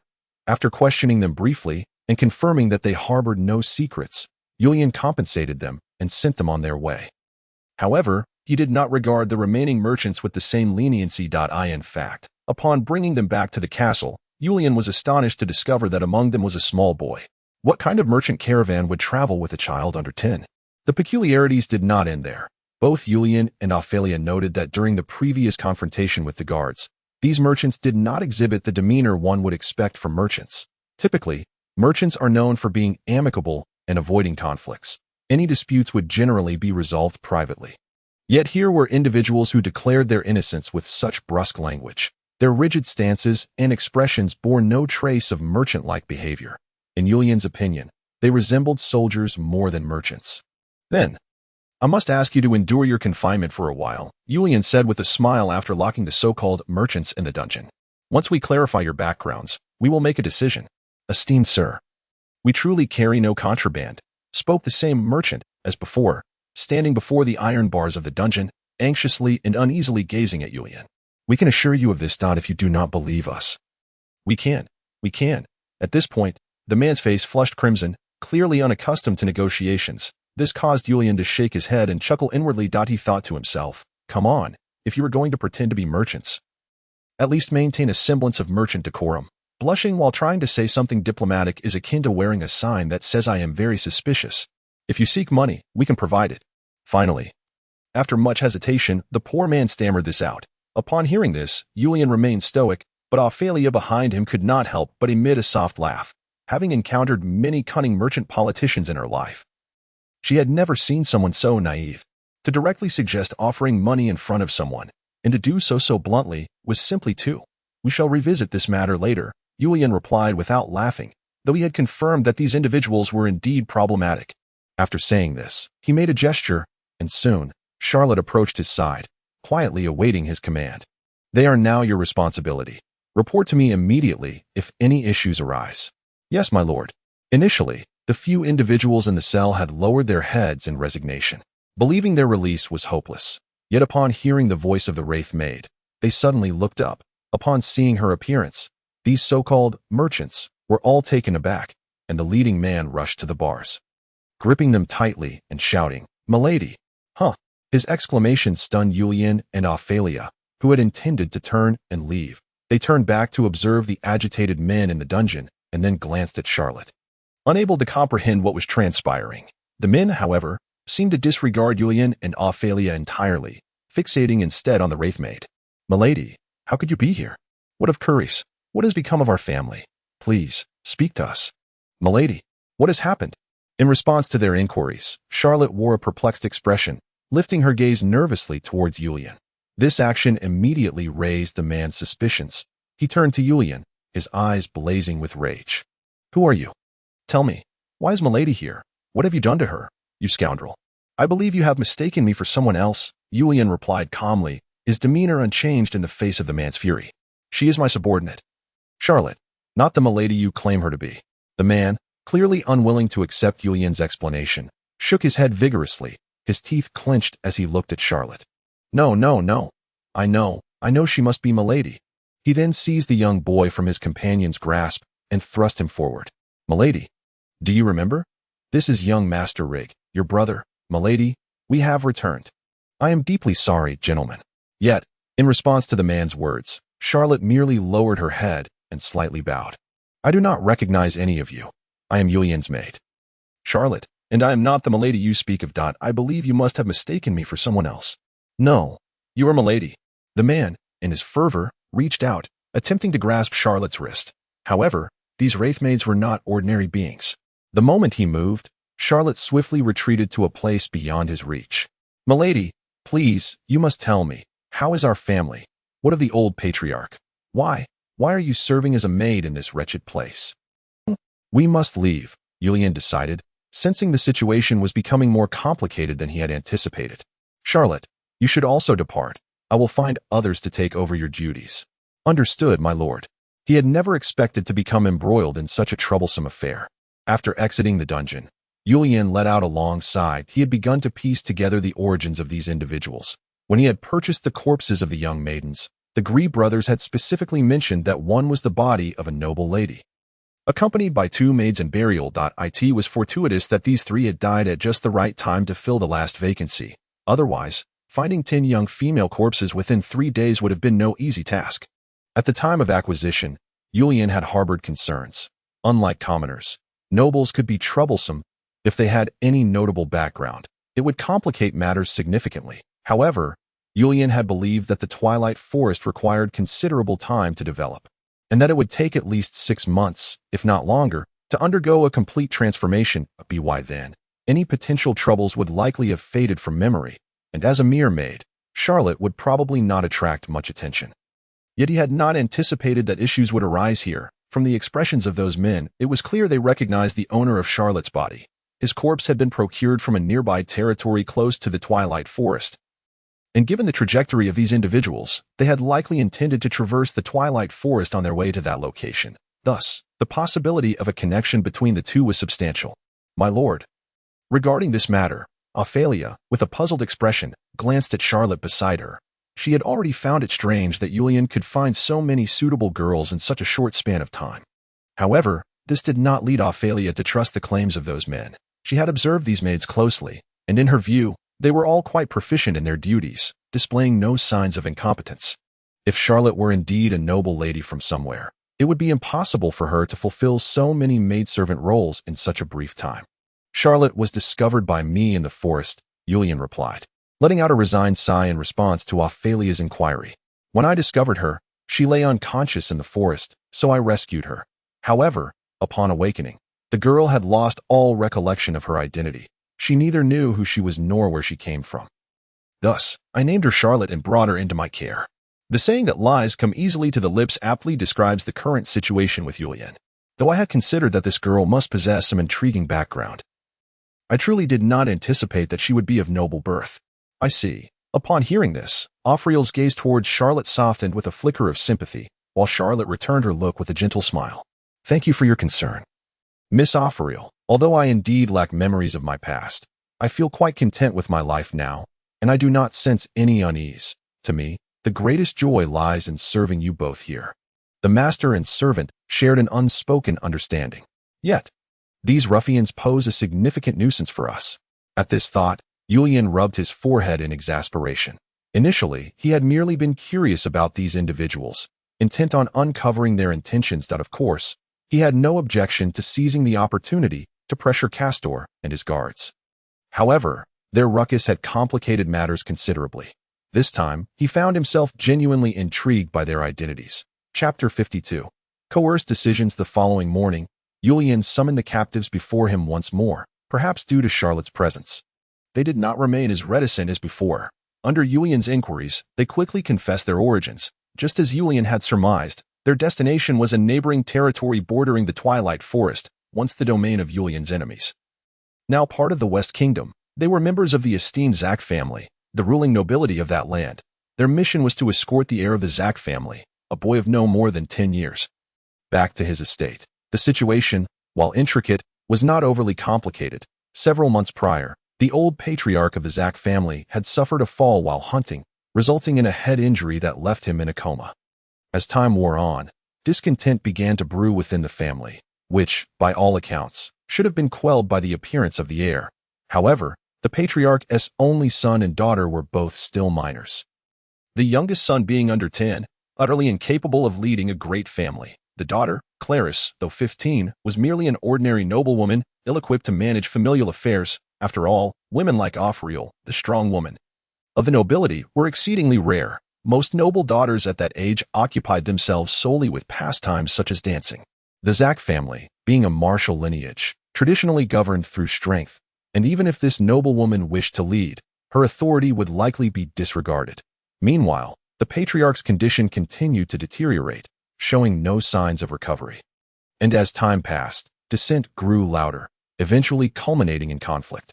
Although the patriarch held a revered status within the family, his current state of unconsciousness left many unwilling to act against the rising strife.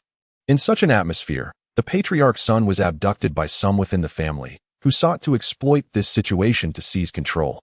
After all, with a child not yet 10 in their grasp, everything would fall into place. While their ambitions were not without merit, loyal retainers remained at the patriarch's side, and the men before Julian, disguised as merchants, were among them. They had originally been the patriarch's personal guards.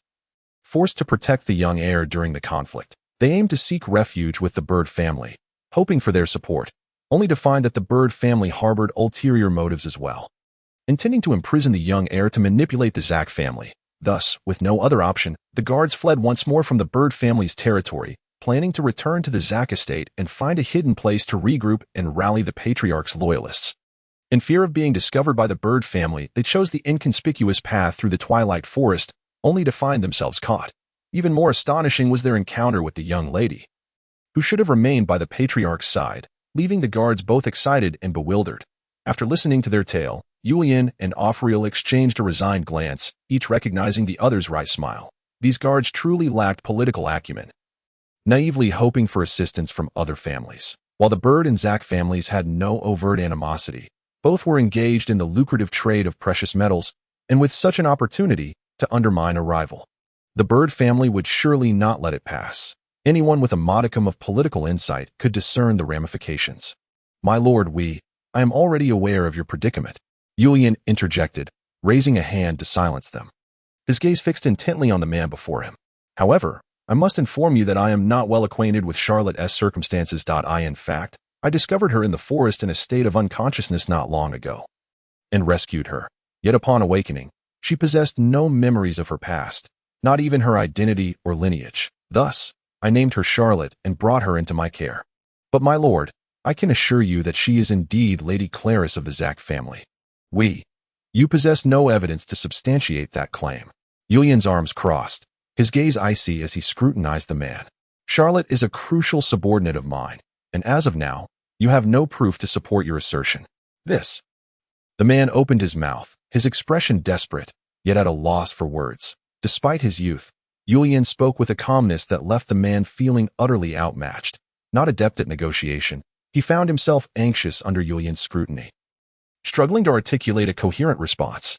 Even if she were once your family's lady, she currently retains none of her former memories. Thus, handing her over to you would serve no purpose. But the man furrowed his brow, glancing at his companions before finally steeling himself and turning to Julian. "Please, allow me to speak with the young lady privately." "Of course, that is quite acceptable." Julian raised an eyebrow, a hint of an elegant smile gracing his lips. After watching the man's retreating figure, Ophalia let out a long sigh. "To be frank, I genuinely sympathize with the old patriarch." "Oh." Julian turned his gaze toward Ophalia upon hearing her words. "What leads you to say that?" "These subordinates lack any semblance of intellect. If their claims are true, then their situation is dire. They believe they are acting righteously, yet they fail to employ the proper methods. While their loyalty is unquestionable, their actions are destined for failure." Ophalia frowned, her voice tinged with exasperation. Then, she regarded Yulian with a wary expression. "My lord, you do not intend to assist them, do you? Truly, you are deserving of your title as my deputy." Yulian raised his teacup, a smirk playing at the corners of his mouth. "However, should we pursue this course, we would sever all ties with the bird family." Ophalia pointedly highlighted the crux of the matter. "You should remember, my lord, that our current territory is a noble fief, owned by the bird family. Should you proceed in this manner, the bird family will assuredly harbor animosity towards you." Ophalia's words were not without merit. The bird family was well aware that Yulian, their so-called lord, bore them no goodwill. However, neither side had yet escalated matters. The recent visit from Viscount Yuan and the subsequent deployment of their guards were merely minor maneuvers. Yulian posed no substantial threat to them. And for a great noble, it would be an exaggeration to take drastic measures against an uncertain danger. Yet, if Yulian were to make clear his intent to assist his adversaries, the bird family would have ample justification to act against him. In the worst-case scenario, they might even revoke Yulian's fief. While an agreement existed between the parties, noble fiefs and royal fiefs were inherently different. In other words, even in a royal fief, a lord secretly colluding with another nation could still find their land reclaimed by the crown. If this matter were to leak, then, both in terms of sentiment and reason, it would be untenable for you, Yulian. Furthermore, to be candid, I hold little faith in our potential partners. Upon hearing this candid addition from Ophalia, Yulian couldn't help but smile. This was indeed her true opinion. As a princess, navigating the intricate web of various factions had undoubtedly become her forte. However, one must assess individuals carefully, for if they are ambitious, capable, and astute, this princess would undoubtedly align with her own views. Yet, the current situation was glaringly evident. These individuals possessed no political acumen whatsoever. They clung to their loyalty to their liege, yet lacked the requisite intellect to fulfill their duties. Such individuals, who are more likely to hinder than help, are the most perilous, as the saying goes. One need not fear a godlike opponent, but rather a pig-like ally. Especially when that ally genuinely believes they are acting with good intentions, the situation becomes even more troublesome. But what manner of family is the Zack family? Yulian set down his teacup and casually shifted the topic. After all, he had been away from this world for many years. During his lifetime, families like the bird family were merely emerging entities. And the political landscape of the West Kingdom was not nearly as developed as it is now. Ophalia had departed this world even more recently, and she was undoubtedly more familiar with the nobility of this land than he was. This family is a newly emergent house, having risen to prominence through military merit. Ophalia was taken aback by how much Yulian's mind had been working. She quickly began to explain. They were originally a minor noble family in a remote region, but they earned considerable accolades during the war with the Celtic kingdom, which bestowed upon them this fief. The Zack family has always been noted for its strict discipline, with each successive head being a pivotal figure within the military. However, I heard that about 30 years ago, this family seemingly encountered some issues and lost the royal favor, leading to their gradual decline. From the looks of it now, they are evidently still on a downward trajectory. Hearing this, Yulian nodded that a family in decline would naturally be vulnerable to opportunists, which was not surprising. Just then, the door swung open once more, and Charlotte entered the room, her demeanor as calm and gentle as ever. Behind her, the group of men wore expressions of dejection, and the small boy they brought along had red-rimmed eyes. Without needing to ask, Yulian understood that these individuals privately hoped Charlotte would recall her true identity. However, they were unaware that their lady had perished long ago, and the soul residing in this body was entirely different. Because of this, even if they exhausted every means, they could not induce the slightest wavering in Charlotte. "Master, I do not remember." Charlotte smiled and offered a slight bow to Yulian before responding. Upon hearing her answer, the leading man's expression darkened. He opened his mouth to say something, but ultimately sighed deeply. Saying nothing. "The time has come. Since we have clarified matters, it is time to discuss the main issue," Yulian stated, interlocking his hands and regarding the assembled company with an elegant smile. Main issue. It must be noted that these guards lacked any semblance of political awareness. Upon hearing Yulian's words, they were momentarily taken aback. Main issue? What main issue could there be? Are we not here speaking with this lord for the sake of the lady? Now, it is evident that this lady does not acknowledge her identity. And despite the guards' exhaustive efforts, they have discerned no sign of her wavering. Even the lady's beloved younger brother's cries have failed to restore her to her former self. Thus, these guards were beginning to accept Yulian's assertions that the lady indeed seemed to have lost her memory. May I ask, my lord, what is the main issue you are referring to? Upon hearing the question, Ophalia pressed her forehead in exasperation, exhaling a long sigh. To be frank, she had never encountered anyone so slow-witted. However, Yulian appeared entirely unperturbed by this, merely shrugging his shoulders before smiling and inquiring, "What plans do you all have moving forward? If the Lord is willing to release us, we intend to return to the Zack family's territory and then devise a further course of action." Devise a further course of action. Upon hearing this, Yulian raised an eyebrow, observing the small boy before him with interest. "I suspect you may not have anticipated the circumstances you will face upon your return. I do not understand your meaning, my lord." This was genuine confusion. Gazing at the bewildered guard before him, Ophalia opened her mouth, at a loss for words. She had truly never encountered someone so dim-witted. Dealing with Viscount Yuan might have been easier by comparison. "If you return in this manner, you will undoubtedly be branded with the charge of abducting the family heir, will you not? Do you intend to bring this young master back to your territory and then be imprisoned?" "That is impossible," the leading man immediately exclaimed in protest upon hearing Yulian's words. "We are the loyal subjects protecting the young master. How could we be considered abductors? We left with him to shield him from harm." "These fools." Ophalia rolled her eyes. She looked at Yulian. If she had any lingering doubts before, she now sincerely hoped her lord would disassociate himself from these individuals. They were utterly oblivious to the ramifications of their actions and stubbornly believed they were blameless. It would be better to let them fend for themselves. The development of Twilight Forest was just beginning. Why jeopardize its future for the sake of such foolish individuals? However, the individuals you refer to do not share that perspective. In stark contrast to Ophalia's exasperation, Yulian shifted positions, comfortably reclining on the sofa. "Currently, you have left the Zack family's territory, your whereabouts unknown, while they remain within the family. Thus, even if you are aware they are lying, only you are cognizant of that fact. To everyone else, it appears that the family heir has indeed disappeared, and that you were responsible for his removal, regardless of how you accomplished it. That fact remains indisputable." The leading man gaped, rendered speechless. Although he lacked political savvy, he was not foolish enough to miss Yulian's clear implication. "However, I do have a method that can assist you in achieving your objectives." With that, Yulian rose, approached the group, and extended his right hand. "I simply hope you will engage in a transaction with me." An unsafe transaction. It was only after the group departed with their young master that Ophalia spoke wearily. "My lord, do you truly intend to proceed with this? Let us not forget that a contingent from the bird family is currently watching us. If we go through with this, it will not be long before the bird family learns of everything." "You need not worry about that, Miss Ophalia." After bidding farewell to the group, Yulian returned with a smile. "Only a foolish idiot is easily manipulated. Although there is no agreement between us, I never intended to formalize one with them. As for the other issue, it is of no concern." At this point, Yulian paused briefly before withdrawing his smile and looking at Ophalia. "Therefore, Miss Ophalia, please convey to Caste that I, in my capacity as Lord of Twilight, command their participation in this endeavor." Chapter 53. Whether it can be done or not, my lord. What do you mean by this? Caste inquired. His face darkened. Standing before Yulian, he had never anticipated that the ruse he had devised to ensnare the lord would now entangle himself instead. Frankly speaking, Caste was unaware of the substantial catch he had inadvertently netted. He had merely relied on his years of experience to determine that these individuals were indeed problematic. While it was true that itinerant merchants were seldom virtuous, ordinary folk would not seek to provoke them for fear of igniting trouble.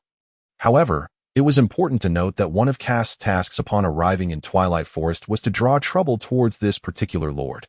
Although local merchants were difficult to manage, these itinerant merchants were not to be overlooked. In Caste's view, this young lord did not appear to be particularly decisive.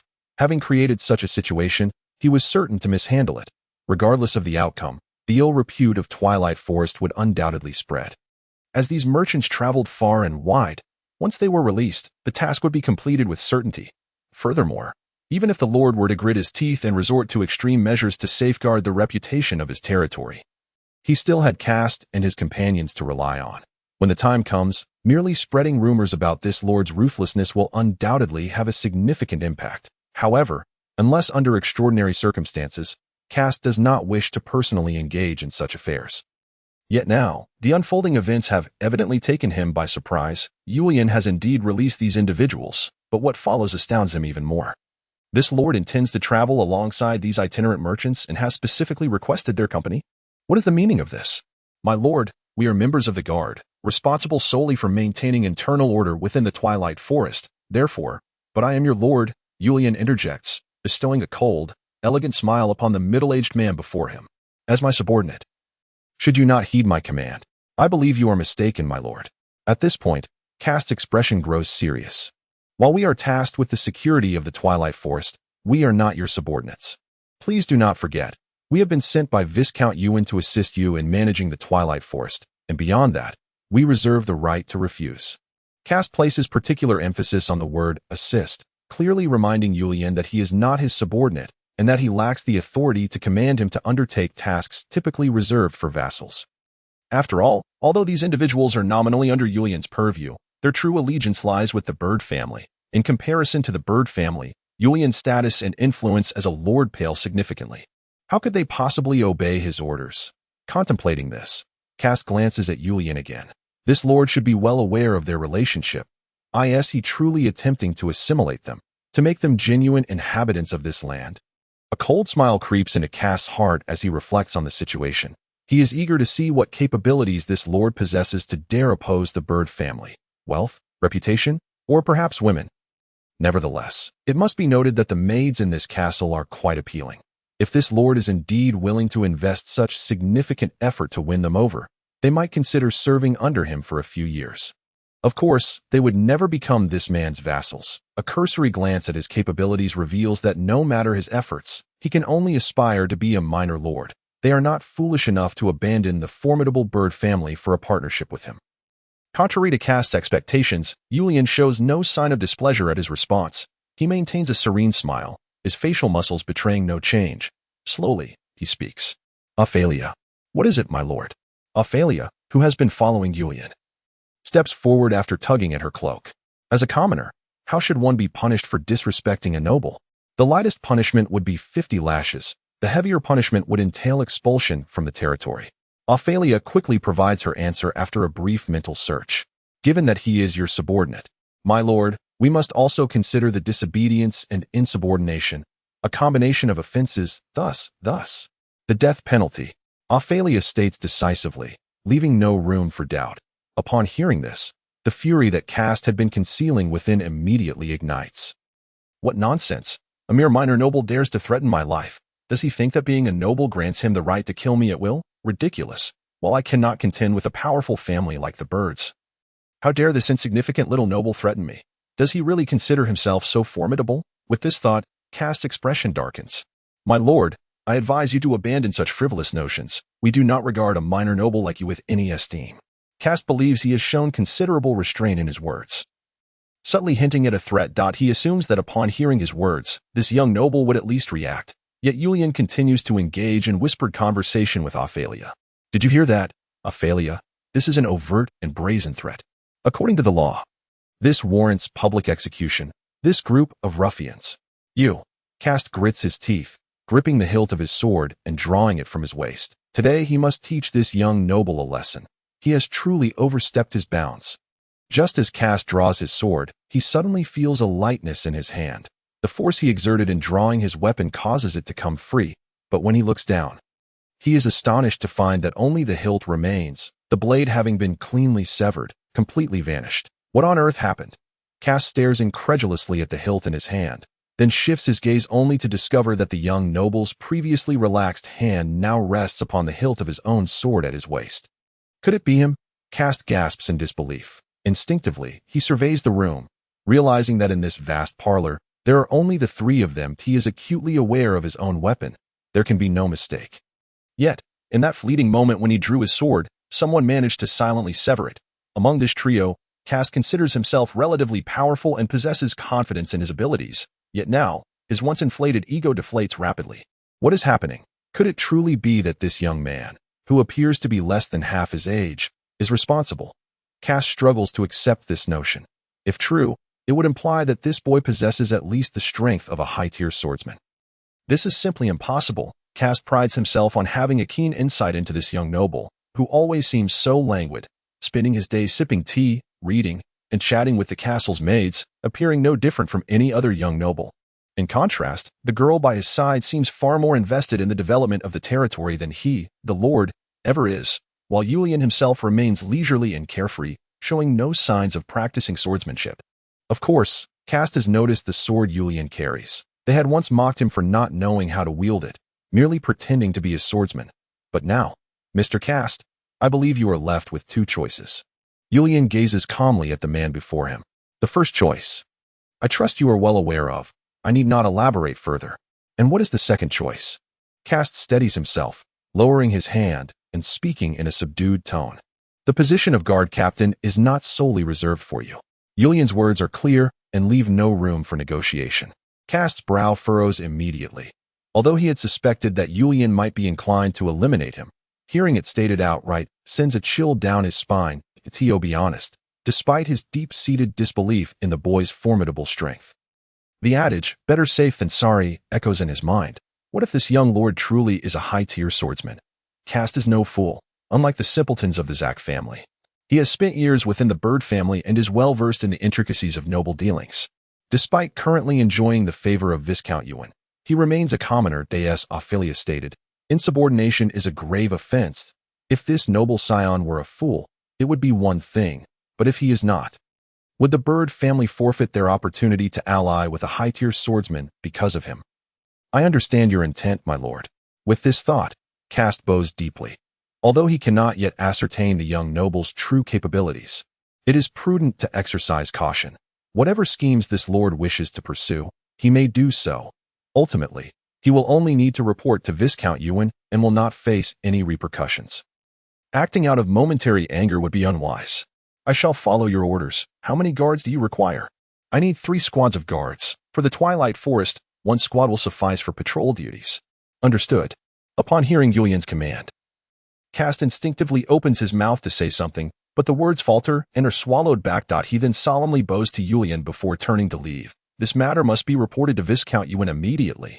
With determination, Cast swiftly exits the hall, while Julian and Ophalia exchange knowing smiles at his retreating figure. Dealing with intelligent individuals is certainly more convenient. Indeed. However, I trust you have considered the ensuing issues. Of course. In response to Ophalia's inquiry, Julian nods with a smile. With Judy and the others making their appearance, I believe there is no need for me to worry any further. From here on, we must simply safeguard our goods. Are you referring to the goods? Ophalia inquired, her eyes widening in astonishment as she gazed at her master. My lord, do you mean to imply, if what those gentlemen have stated is indeed accurate, then at this very moment, there must be numerous individuals within the Zack family eagerly anticipating the return of this young master, wouldn't you agree? Julian remarked, lightly patting Ophalia's shoulder, a soft chuckle escaping his lips, his gaze tinged with a hint of cold and cruel amusement. Such valuable goods. It would be a shame not to inflate their worth, wouldn't it?